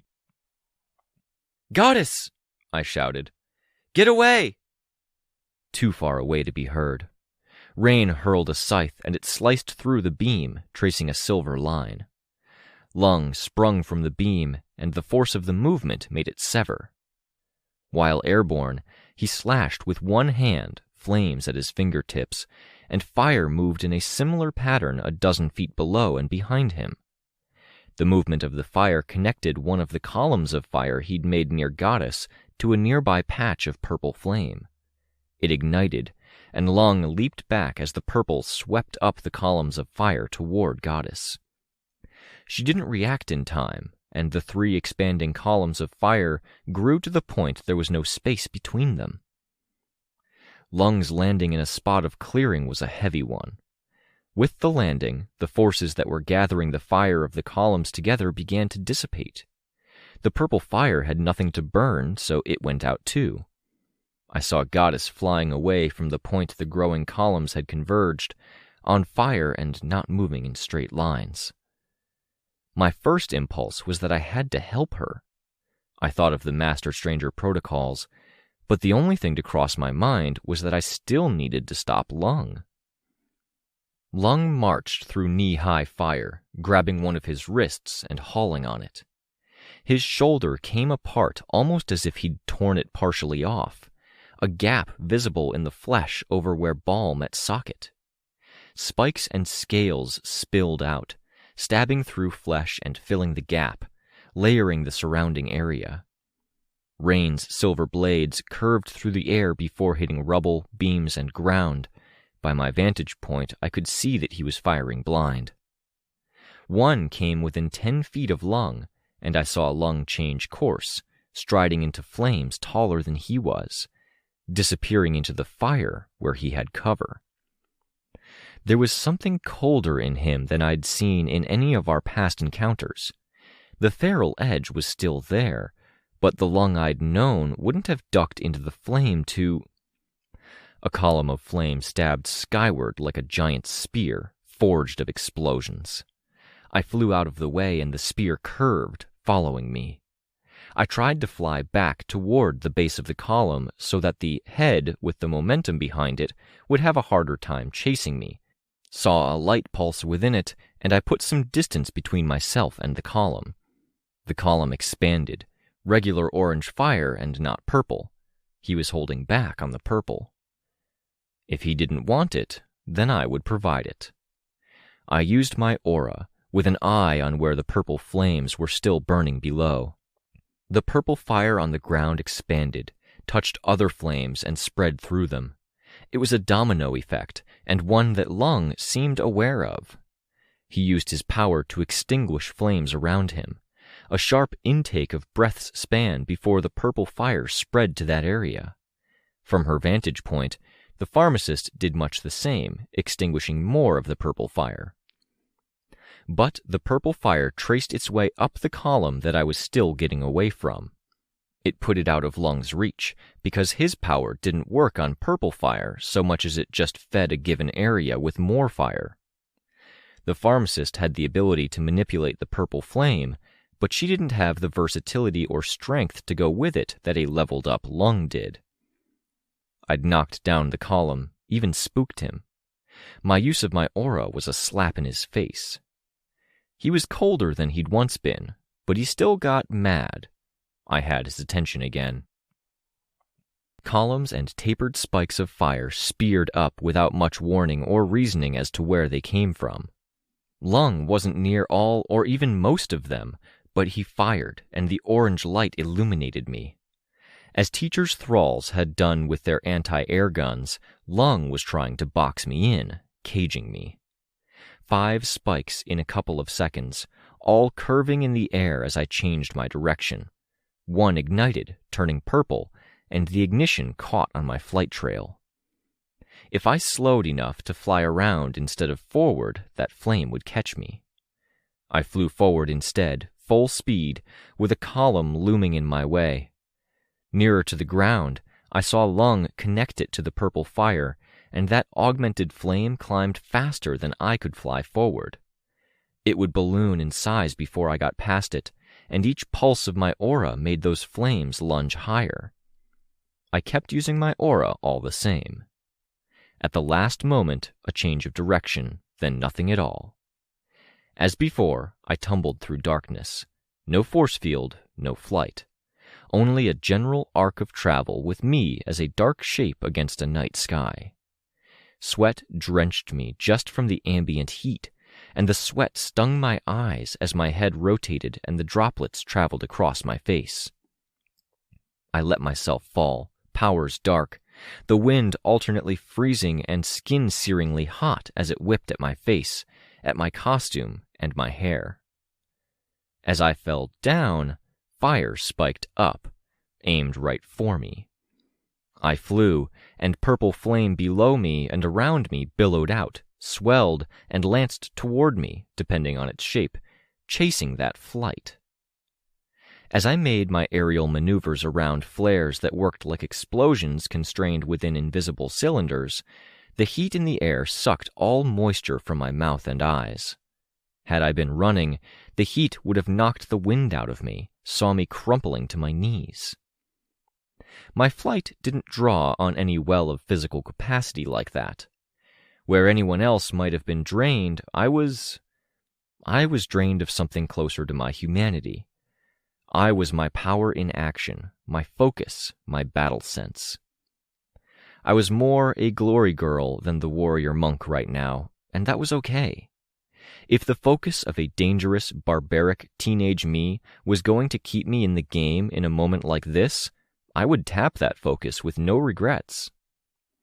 Maybe wrong to think that within a few seconds of recognizing how I was letting more human, fair parts of me fall away. His senses were improving, going by his ability to track me in the gloom. More eruptions were coming. Frustration welled in my chest. I was fighting like Glory Girl, and that kept me fighting, but she was someone who charged in, and that wasn't a possibility in the now. The purple fire burned away powers, and Lung's heat burned away my reserves. I couldn't fight in a battlefield this hot for that long, and the others didn't seem to have many more opportunities either. When I'd played basketball, giving 110% was the refrain over and over again. With my mom, it had been to give my all. Even Amy... Fuck. With the name, there were 100 mental pictures, 100 scenes and feelings crashing in. Focus gone. The image in my mind's eye so intense that my efforts to push it away only dragged it in closer. Double fuck, I thought, as fire came down from above. Far too close to me. He'd manipulated the fire of a spear of flame that extended high above me. The prickle of heat and the wave of it that seemed to soak into my core and take my breath from my lungs and the oxygen from my blood hit me harder than the last time. It was that staggering, fall-to-my-knees kind of heat, and it hadn't been a direct hit. This time, even though there wasn't a physical component to it, my flight wavered, my speed suffered. All at a time it counted most. Fuck, I thought, and it wasn't an angry, forceful, empowered fuck in defiance of the world. The fuck that I couldn't even voice was the kind of sound that came out with a whimper, that made someone sound half their age, uttered just before they broke down into tears slumped against a wall. And even that image evoked half-formed images of my sister, hollowed out, harrowed, her hair greasy because she'd spent the last few days working on me. Her arms and her old costume had been crusted with bodily fluids, my bodily fluids, with dogs and cats, insects and rats probably, pulled apart into their constituent parts and used to build me.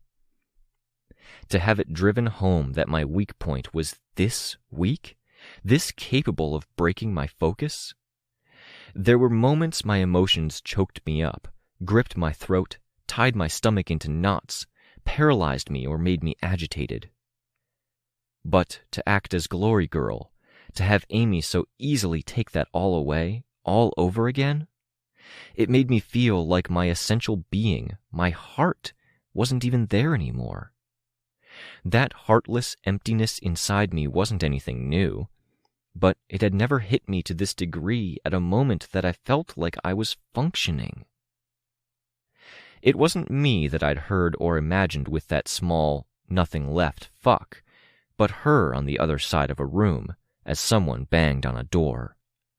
A scene framed not by wood, but by a length of my body, by hands that reached up, groping at the air toward her.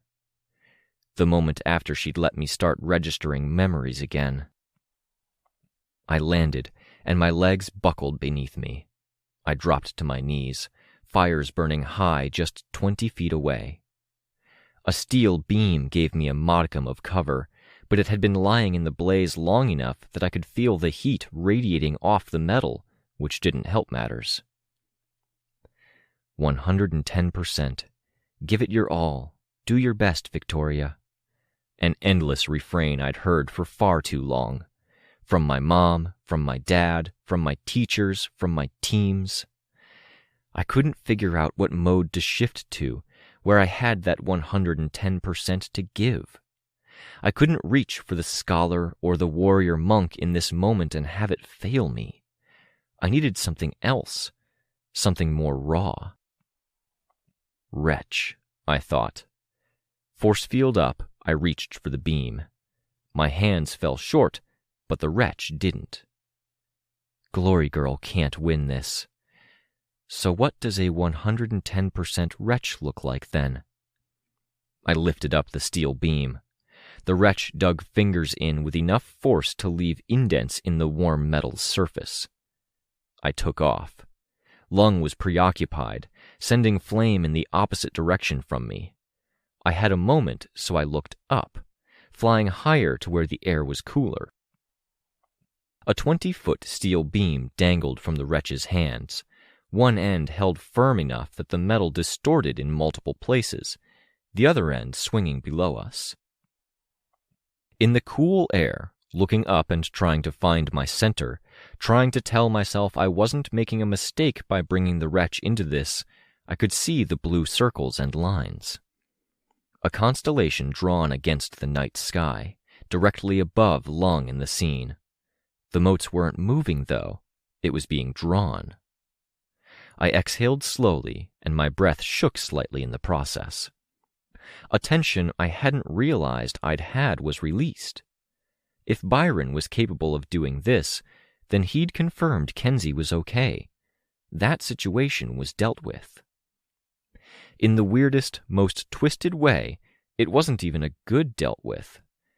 That tension had helped in its way, holding me together. Now I had to deal with me.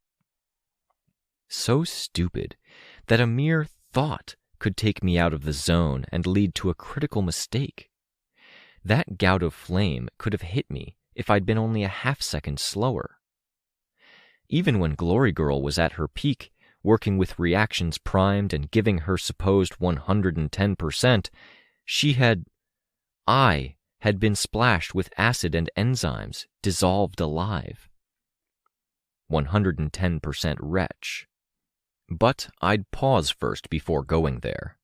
A nod to the warrior monk, who was so tired, so beleaguered, her efforts frustrated.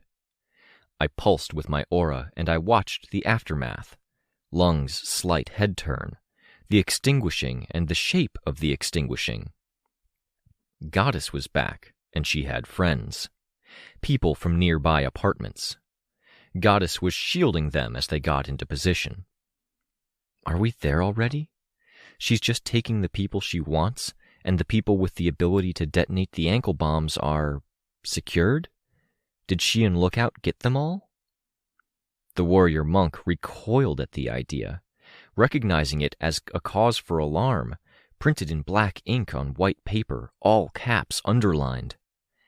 If she'd gone that far, if we were already there, it was possible there was no coming back from this. There was no getting through this night in such a way that things returned to square one. That idea shook me. The warrior monk faltered. From 60% to 50%. 110% so far away it wasn't worth reaching for. Behind Lung and behind me, the building began coming apart again. Each chunk that flew away from the building flew toward Lung.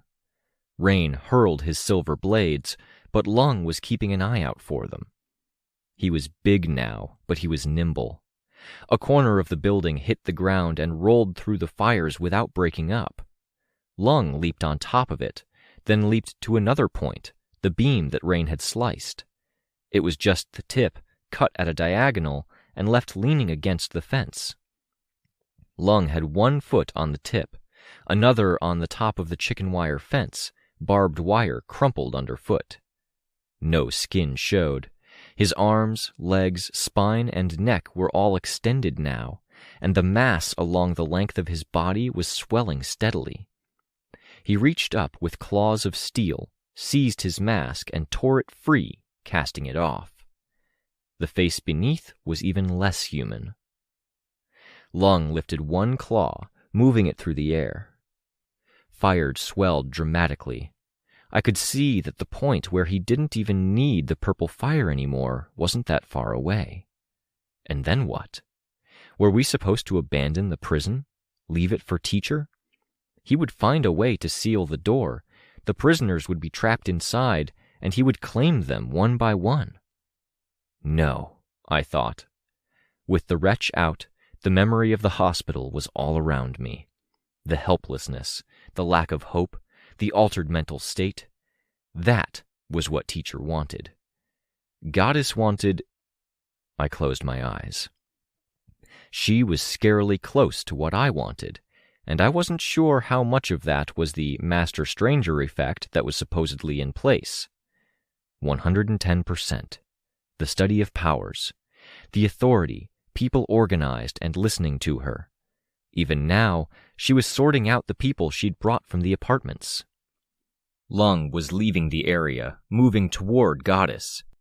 He would leave the area beneath Byron's sword of Damocles, beneath the constellation of stars and lines that wove them together. Because it wasn't enough?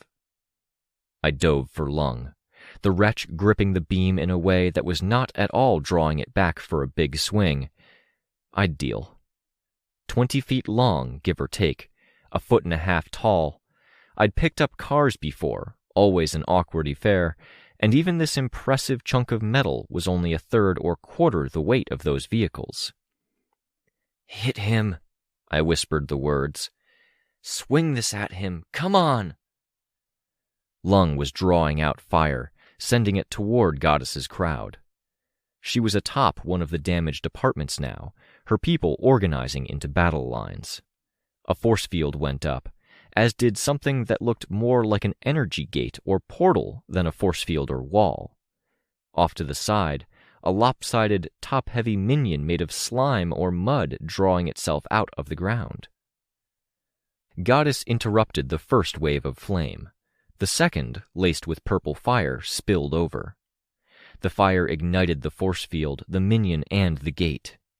The gate fluctuated, drawing the fire towards its center, condensing it into a brilliant point, with the edges vibrating more intensely with every second. The gate crumbled. Free energy lashed out, and 2 people died. The force field went out, and people were forced into a retreat. I reached past the wretch's hand to touch the metal, gripping the lip of the beam in my burned hand. I pulled, straining to draw it back. The wretch didn't obey. A moment later, I was flying into flames, so bright and chaotic after the darkness above that I couldn't breathe or tell purple from orange. It was almost like slow motion, seeing Lung start to turn his snake-like neck around to look at me with one eye that glowed like a drop of molten metal. A distended face broken up into 5 subsections contracted together in an alien grimace. The beam wouldn't hit. I canceled the wretch and let it hit the ground a few feet from Lung. I hit the beam rather than Lung. One end remained mostly in place, the other coming around to strike Lung. The effect was nowhere near what I would have achieved had I been able to swing the beam like a bat. As it was, it knocked him back toward the area that burned. Purple flames were extinguished in the moment before Lung could roll through them, and he sprung to his feet. Before I'd recovered from the act of striking out, he was on his feet, hands moving, and the flames around me swelled. Rain was still throwing out his crescents. Many were being intercepted by swells of purple fire. It likely didn't help that I was close. I flew to the beam, grabbing it and trusting the wretch to grab it on pure reflex. It was a narrow shield and a deflection that kept the worst of the flames from knocking the wretch back out of existence. It was my weapon to keep Lung at bay, to try and knock him down. This time we swung. He caught the beam with both arms, feet skidding in the dirt. Then it was only one foot in the dirt. The other came up, forward, and stomped down on the length of metal. The wretch broke, and the end of the metal beam struck the earth with enough force to send dirt pluming over my head, above me and behind me. His weapon now. He drew it back, adjusting his grip as he did to account for the lack of traction, ready to swing.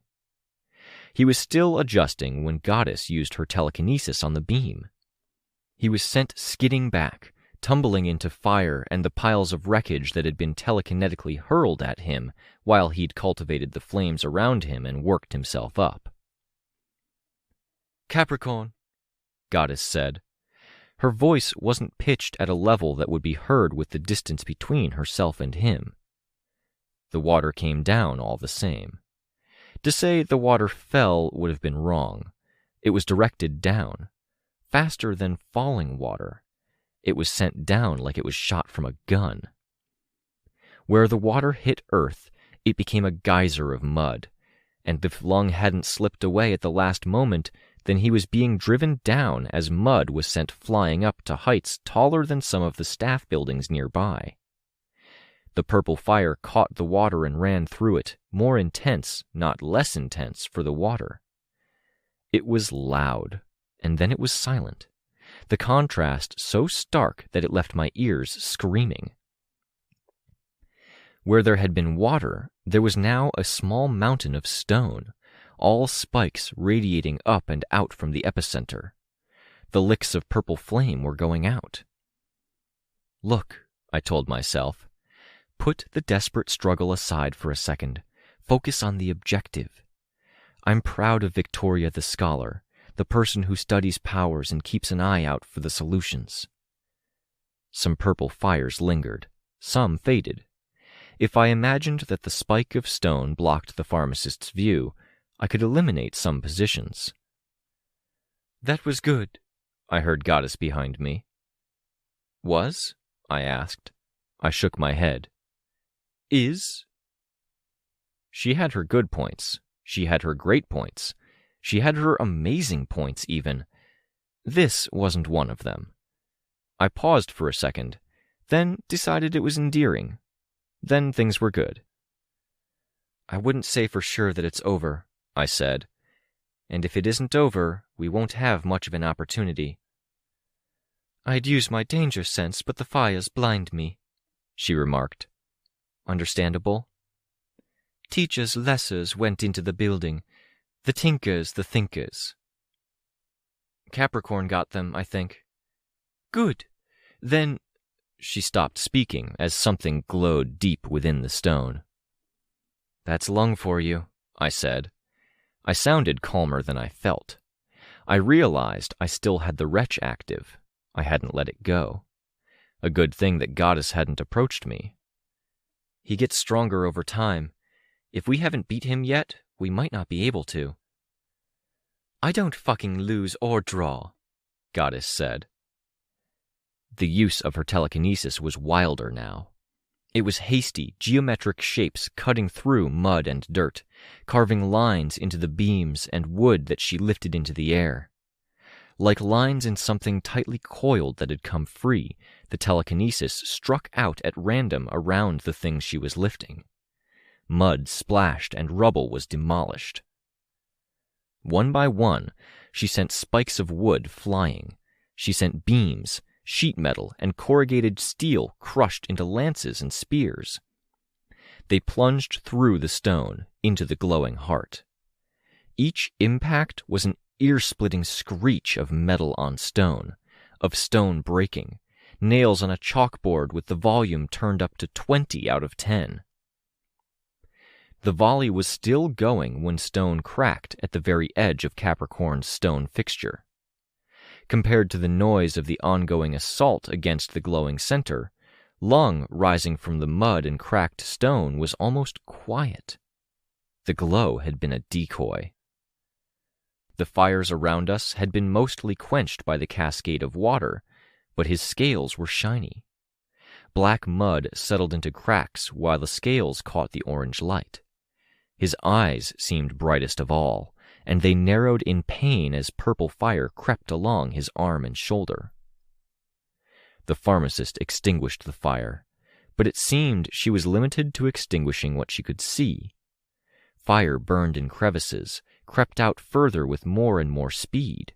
It hurt him, and where it hurt him he healed, and the healing made it burn hotter. With the way it crept along the exterior of his body, she wouldn't have been able to see all of the flame without being here. Even with that, he didn't go running to her.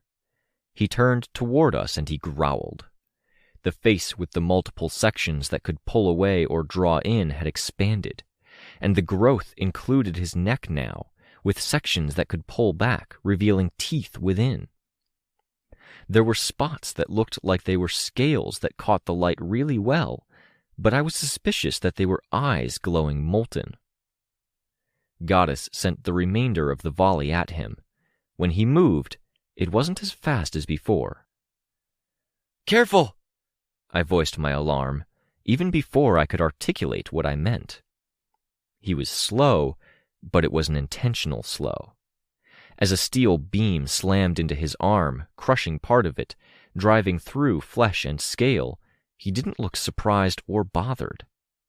He lunged out of the way of the remainder of the volley and then seized his damaged flesh. Where scales had been parted, he dug in claws, and he tore away the flesh that burned.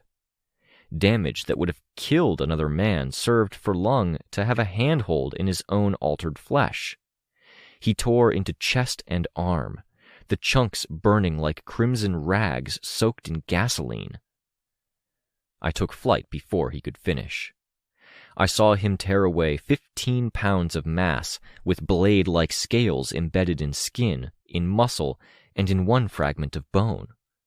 I saw the blood spill to the ground by modest buckets' worth, and he barely seemed to care.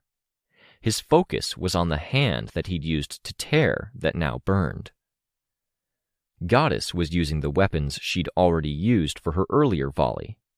They were pulled free all as one, then sent out in another volley. As Lung brought his wrist to his mouth, the volley struck home. Spikes that were 10 feet long impaled his legs and fixed them to the ground. Others caught him in the chest. One struck his face and knocked a mouthpart free and sent the burning hand flying. At his back, wings unfolded.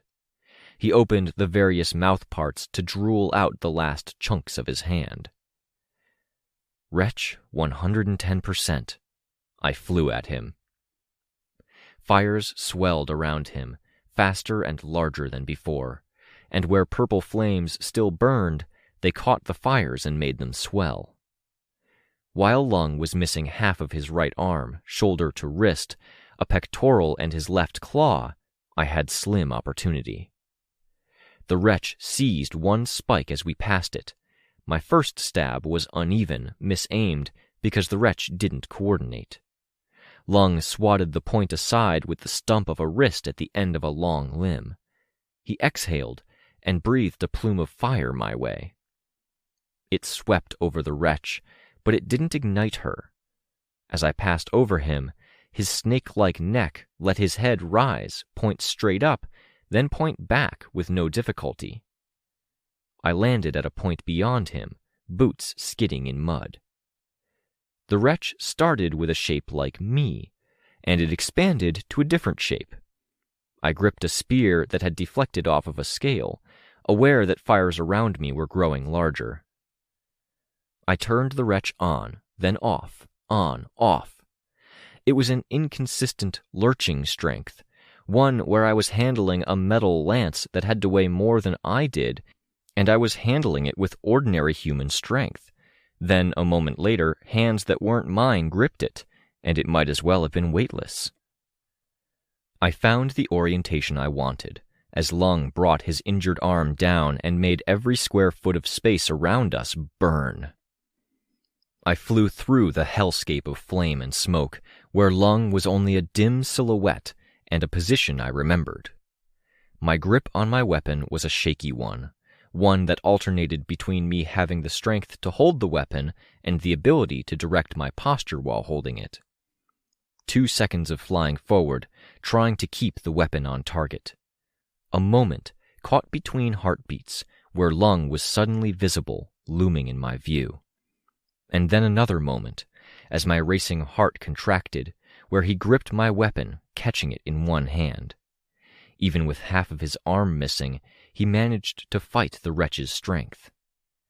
He jerked the weapon to one side, his strength matching the wretch or catching it off guard. The handle of the weapon tore through my force field. There was no fire immediately around us now, but that was because Lung and the pharmacist both wanted to keep Lung away from the purple fire. Both used their ability to extinguish flame to maintain a clearing. Which didn't mean it wasn't roasting here. Sweat ran down my face in streams. My hair was wet against the back of my neck, and my body was drenched in it, armpit to ankle. My body. I have 8 hands that aren't Victoria Dallin's. I caught another fallen weapon, trusted the wretch to catch yet another. While Lung's hand was occupied with the lance I'd used, I attacked him with 2 more weapons, aiming to impale him. His wings flapped, and he was working on freeing himself from the spikes that nailed him to the ground. The wretch drove him back down, bringing 2 more points down to his position. He reached out, breaking one, manipulating flame with the other to drive me closer to him. I went up, back, and down to the ground again, feet sticking into sucking mud. Tristan's mass of spikes was an arsenal. The wretch's invisible hands gripped stone, gripped the spikes that Goddess had driven into the heart of this structure. Fire washed over the wretch. If it broke, I would burn or I would choke in the heavy smoke, but it was stronger against sustained onslaughts. He pulled free of the spikes that impaled him to the ground. A tide of dirt caught him. Powers lashed out from Goddess's new retinue, and I could see only a flash of green through a haze of smoke, hear a crack, see the shadow of the top-heavy slime minion. Work with me. Fight him. This is what we both want. I moved my arm, flinging it forward, bidding the wretch to do the same. It threw 3. 2 were thrown in a way that would have hurt him if they hit points forward, and 1 was on course to hit Lung. He was occupied with Goddess, but he still had the ability to strike it aside. I still held more. I closed the distance, spearing toward him with multiple points. Those 2 he fended off, with enough brute force that the wretch was broken. To get away from any fire and away from the heat, I had to fly up and away, into choking smoke that demanded I hold my breath. My eyes watered. Below me, a silver scythe blade cut through the smoke. I saw it hit Lung. Hit him! I had the wretch surrounding me again, and then was back in the fray. More weapons scooped up, my throws timed for when I could land a blow. I could see the line of silver across Lung's chest. He ducked the volley. Claws dug for purchase in dirt, his wings thrusting him forward. Powerful, but not powerful enough to disturb that silver line. My eye was on the line, and I knew I could well be killing a man if I connected a blow. I still grabbed the shattered trunk of a tree that had been thrown at an earlier part of the fight and swung it at him, aiming for an undodgeable wallop more than a decisive blow. I hoped it would connect and split him. Goddess needed it to. We needed it to. If we couldn't, Lung would kill us all. The hit connected, and I saw the spray of blood as one side of his chest cavity opened, sternum to lower rib, sliced through the lung. There was no humor in the irony, only a chill as I saw blood fountain out. In the midst of smoke, I saw him stagger. I saw him draw in a deep breath, his chest coming apart in sections, like 20 fragments breaking apart, then coming back together in another configuration. His back popped, scale scraping against scale as it extended. Then the wind turned, and the smoke was heavier. It was pitch black out, and the smoke made it even harder for the light we had to illuminate the scene. People on the periphery were unable to do much. It hadn't even slowed him down. "Goddess!" I shouted. We needed to coordinate on this. "She's gone. Getting more help." A woman's voice cut through the smoke. Too little, too late. The wretch wasn't enough. Even if I'd been 100% coordinated, it wouldn't have been enough. The purple flames surged, diffuse in the gray-black haze of smoke. Lung's eyes were molten white, larger than before. I heard him chuckle. He knew that we were past the point where we could do it. Hollow words to give my all. Hopeless words. I'd needed this. I'd needed to be able to do this on some level, and I hadn't been able to. It scared the shit out of me. Water sprayed, cutting through the smoke as cold as the air was hot. With that, there was a moment where others could see Lung, and Lung could see them. Everything told me to run, that we had to evacuate. Goddess, if the stories about her were to be believed, if the refugees from her world were telling the truth, then her world would suffer for her return. I couldn't really buy it, the long list of ifs, but it was the most critical way of parsing things. If Teacher won, if we couldn't beat Lung and keep Teacher from getting what he wanted, then none of the worlds would be okay. We couldn't run. Water splashed Lung, and water became stone. I flew at him, catching a large piece of rubble on the way. My aim was to fly by him, to smack him with 200 or 300 pounds of concrete. Then I saw the blade of silver carving its way through the air, leaving a trail behind it, as it left its mark on smoke particles, making them more prone to splitting. It caught Lung across the belly, and I closed in, ready to deliver the final blow. Lung leaped up, wings flapping, disappearing into the smoke and darkness. I flew after him. By the time I found him, the mark on his stomach was gone. He cast flame down toward the ground, and this time there was no reason for the pharmacist to extinguish it. To distract him, I flew at him. I used my aura, and it touched the purple fire on the ground.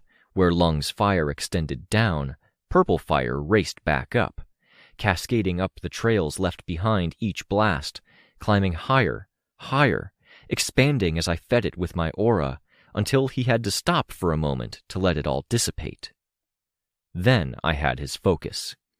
2 spears and 1 stalagmite of rock floated in the air beside me, gripped by invisible hands. One was gripped so tight that it was going to break in the middle. The others couldn't help me here. We'd driven him to the air where only a few people could challenge him. We. It was a corny thing, too belated when Byron had ducked inside, used his power from a window probably. When Rain had been on the periphery, firing mostly blind into smoke and fire, and when Goddess had, very understandably, been caught up with the trials of directing an unruly group of prisoners. But we'd been stronger as a group. We were too fractured. I watched Lung, my eyes burning with contact on the air, no doubt more red than white after all the trace contact with smoke. The air was relatively clear here, and my vision was still bleary, my eyes like sandpaper. My mouth hung open, so dry and layered with films of smoke that I didn't dare swallow for fear of choking. I saw his head turn, then he dove. I pursued. I had to. 110%, giving my all. All of the wretch. The moment his focus wasn't entirely on me, I flew after. He flew with wings and power. I flew with something freer, impulse, something from within me. The moment I was about to close, driving my spear points into his wing, he tucked his wings in, rolling through the air. Eyes, mouth, and the cracks between the segments of his body glowed red. Fire exploded through the air around him as he continued to plummet. The wretch heaved the spears at him. One hit him, the other two were duds. It was frustrating, but I accepted the frustration. Tears streaked my face from the smoke-stained eyes. His wings unfolded, their breath catching his weight, arresting his descent. I plummeted past him. 110% of the warrior monk. I used my aura, calculated, watching for the danger where the purple fire was. I provoked him, because I knew he was easily provoked even in this state. As mighty as he could be, this got past scale and muscle, and it bothered him. He sent out another cascade of flame. I changed direction to avoid it, realized it was too wide in scope to escape, and let the wretch absorb the blow instead. Except the fire kept coming. I accelerated my downward plummet, heading toward the building where, in another situation, I could have hoped to use that building for cover. Here, I did the opposite. The fire chased me, filling the air around me and to either side of me. I headed away, headed down, the lip of the building's roof so near to me that my breastplate periodically scraped against it. He cut off the fire. I looked back, and I saw him maneuvering. He turned his attention to the others, to my team. He wanted to stay near the purple flame. It secured him against most of the powers that could stop him, and I had to let him. He was a brute, and brutes had a way of forcing you to deal with them. The thought made me think of Dean. There was a strength in that, a part of that 110%, the Victoria Dallin part of me. I'd never fought when I felt this low. Even at the community center, I hadn't been as tired, as caught up in multiple things. At the Fallen camp, I'd had hopes, and I'd been more singular of purpose. I'd been able to focus on the others. Here, the challenge was me, figuring out how to be strong when I needed to be strong. I went through a window, turning my back on Lung, aware that I might be letting Byron and Rain burn. I tapped the wretch, and I tore through a wall. The scholar. I'd been trying to track where the flames were and where the pharmacist operated. I'd been dimly aware of Lung's favored position. He knew where she was, and by operating within a certain area, he gave clues. That narrowed it down. That he hadn't been willing to throw out fire and hit this side of the building, abandoning his pursuit of me? The wretch came back, and I went through another wall. Bystanders. They were huddled together. A guard had cuffs on, binding him to a cot. "Where is she?" I asked. I saw them exchange glances. The guard looked back, off to the side, more in the way I'd come. I flew back through the hole in the wall, then through the open door to the hallway. I cut a path through the staff building, no running footsteps or pants of breath to impede my hearing. I swallowed and choked back a cough. Then I flew more, silent. My hand slapped against a wall as I used it to stop myself sooner so I could fly down a different hallway. I heard her running footsteps. Me, the scholar, working out powers. The patrol lieutenant, investigating, keeping an eye out for the troublemaker. It wasn't about finding that one part of me and executing it beyond perfectly. The warrior monk, the wretch, the scholar, the girl, all together. "While you're running, you're not helping Lung," I called out. I pushed out with my aura. I escalated the pressure. "He needs you!" My voice rang through the hallways of the staff building. More aura, more fear. Then I heard it, saw it. A flash of purple. The aura igniting.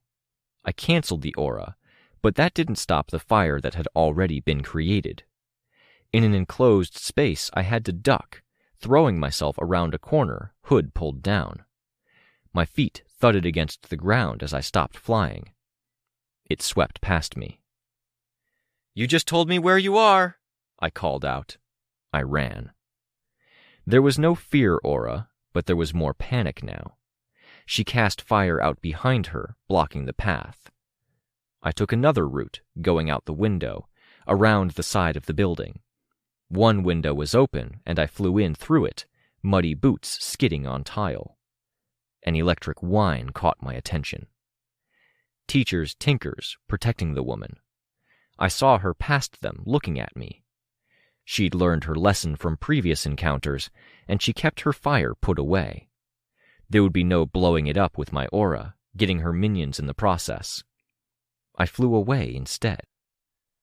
Mom told me to focus on the objective. What does the enemy want? She wanted a way, to get back to where she could help Lung. Lung wanted to be strong, to stay near the purple fire, to take over this prison for Teacher, presumably because he was getting paid or because he was a Teacher thrall. Out through the window, around the building, in through a window with a crash. Another thrall, an older guy. He was slow to react, slower with my aura blasting out. I shoved him against the wall on my way through the door and slapped his tinker gun away.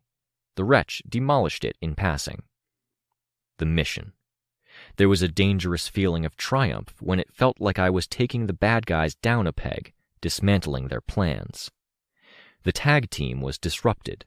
She was running, and I was catching up. She'd gone downstairs, I realized. My aura burned, pressuring her. "You've lost if you've abandoned Lung. Does that mean you don't get paid? Or will Teacher be disappointed? How does this work, pharmacist?" "Shut up!" I heard her. I lunged to one side, and then the wretch tore through the floor. I came down on top of her, catching her while she was bent over, shielding herself from the debris that was falling down on top of her. I shoved her into the ground hard. I had spikes on my gloves that started at the rings on the fingers and extended back toward my wrist, almost flat against my hand. The points now rested against the most vulnerable part of her throat. I saw her expression change. 10 emotions in a matter of 2 or 3 seconds. "Don't even think about it," I told her.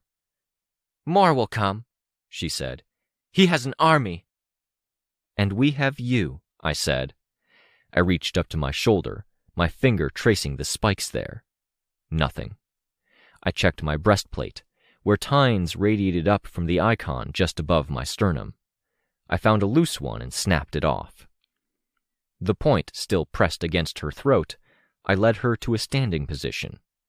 Then we walked, me holding the long spire of gold-layered steel against her jugular. Fires still burned when we stepped out of the building, but the battle was over. Goddess had brought others, and they all stood by. Byron and Rain were sitting down on rubble, and Rain gave me a bob of the head in greeting as he saw me. There might have been a smile behind Byron's mask. I spotted Kenzie off to the side, still with Monokeros. She gave me a small wave as she saw me. At the back, people were guarding Natalie along with the 3 heads of the prison staff.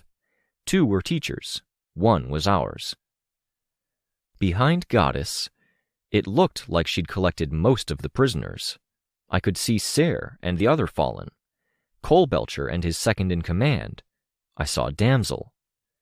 No Crystal Clear, no Ratcatcher, no Sveta, no Ashley. Lung stood by Goddess. He folded his arms as I brought the pharmacist nearer. Goddess approached, standing square in front of the pharmacist. I lowered the point of the tine from the pharmacist's throat, then backed off. The pharmacist and Goddess stared each other down. Everyone around us seemed okay with this. I started to approach Lookout.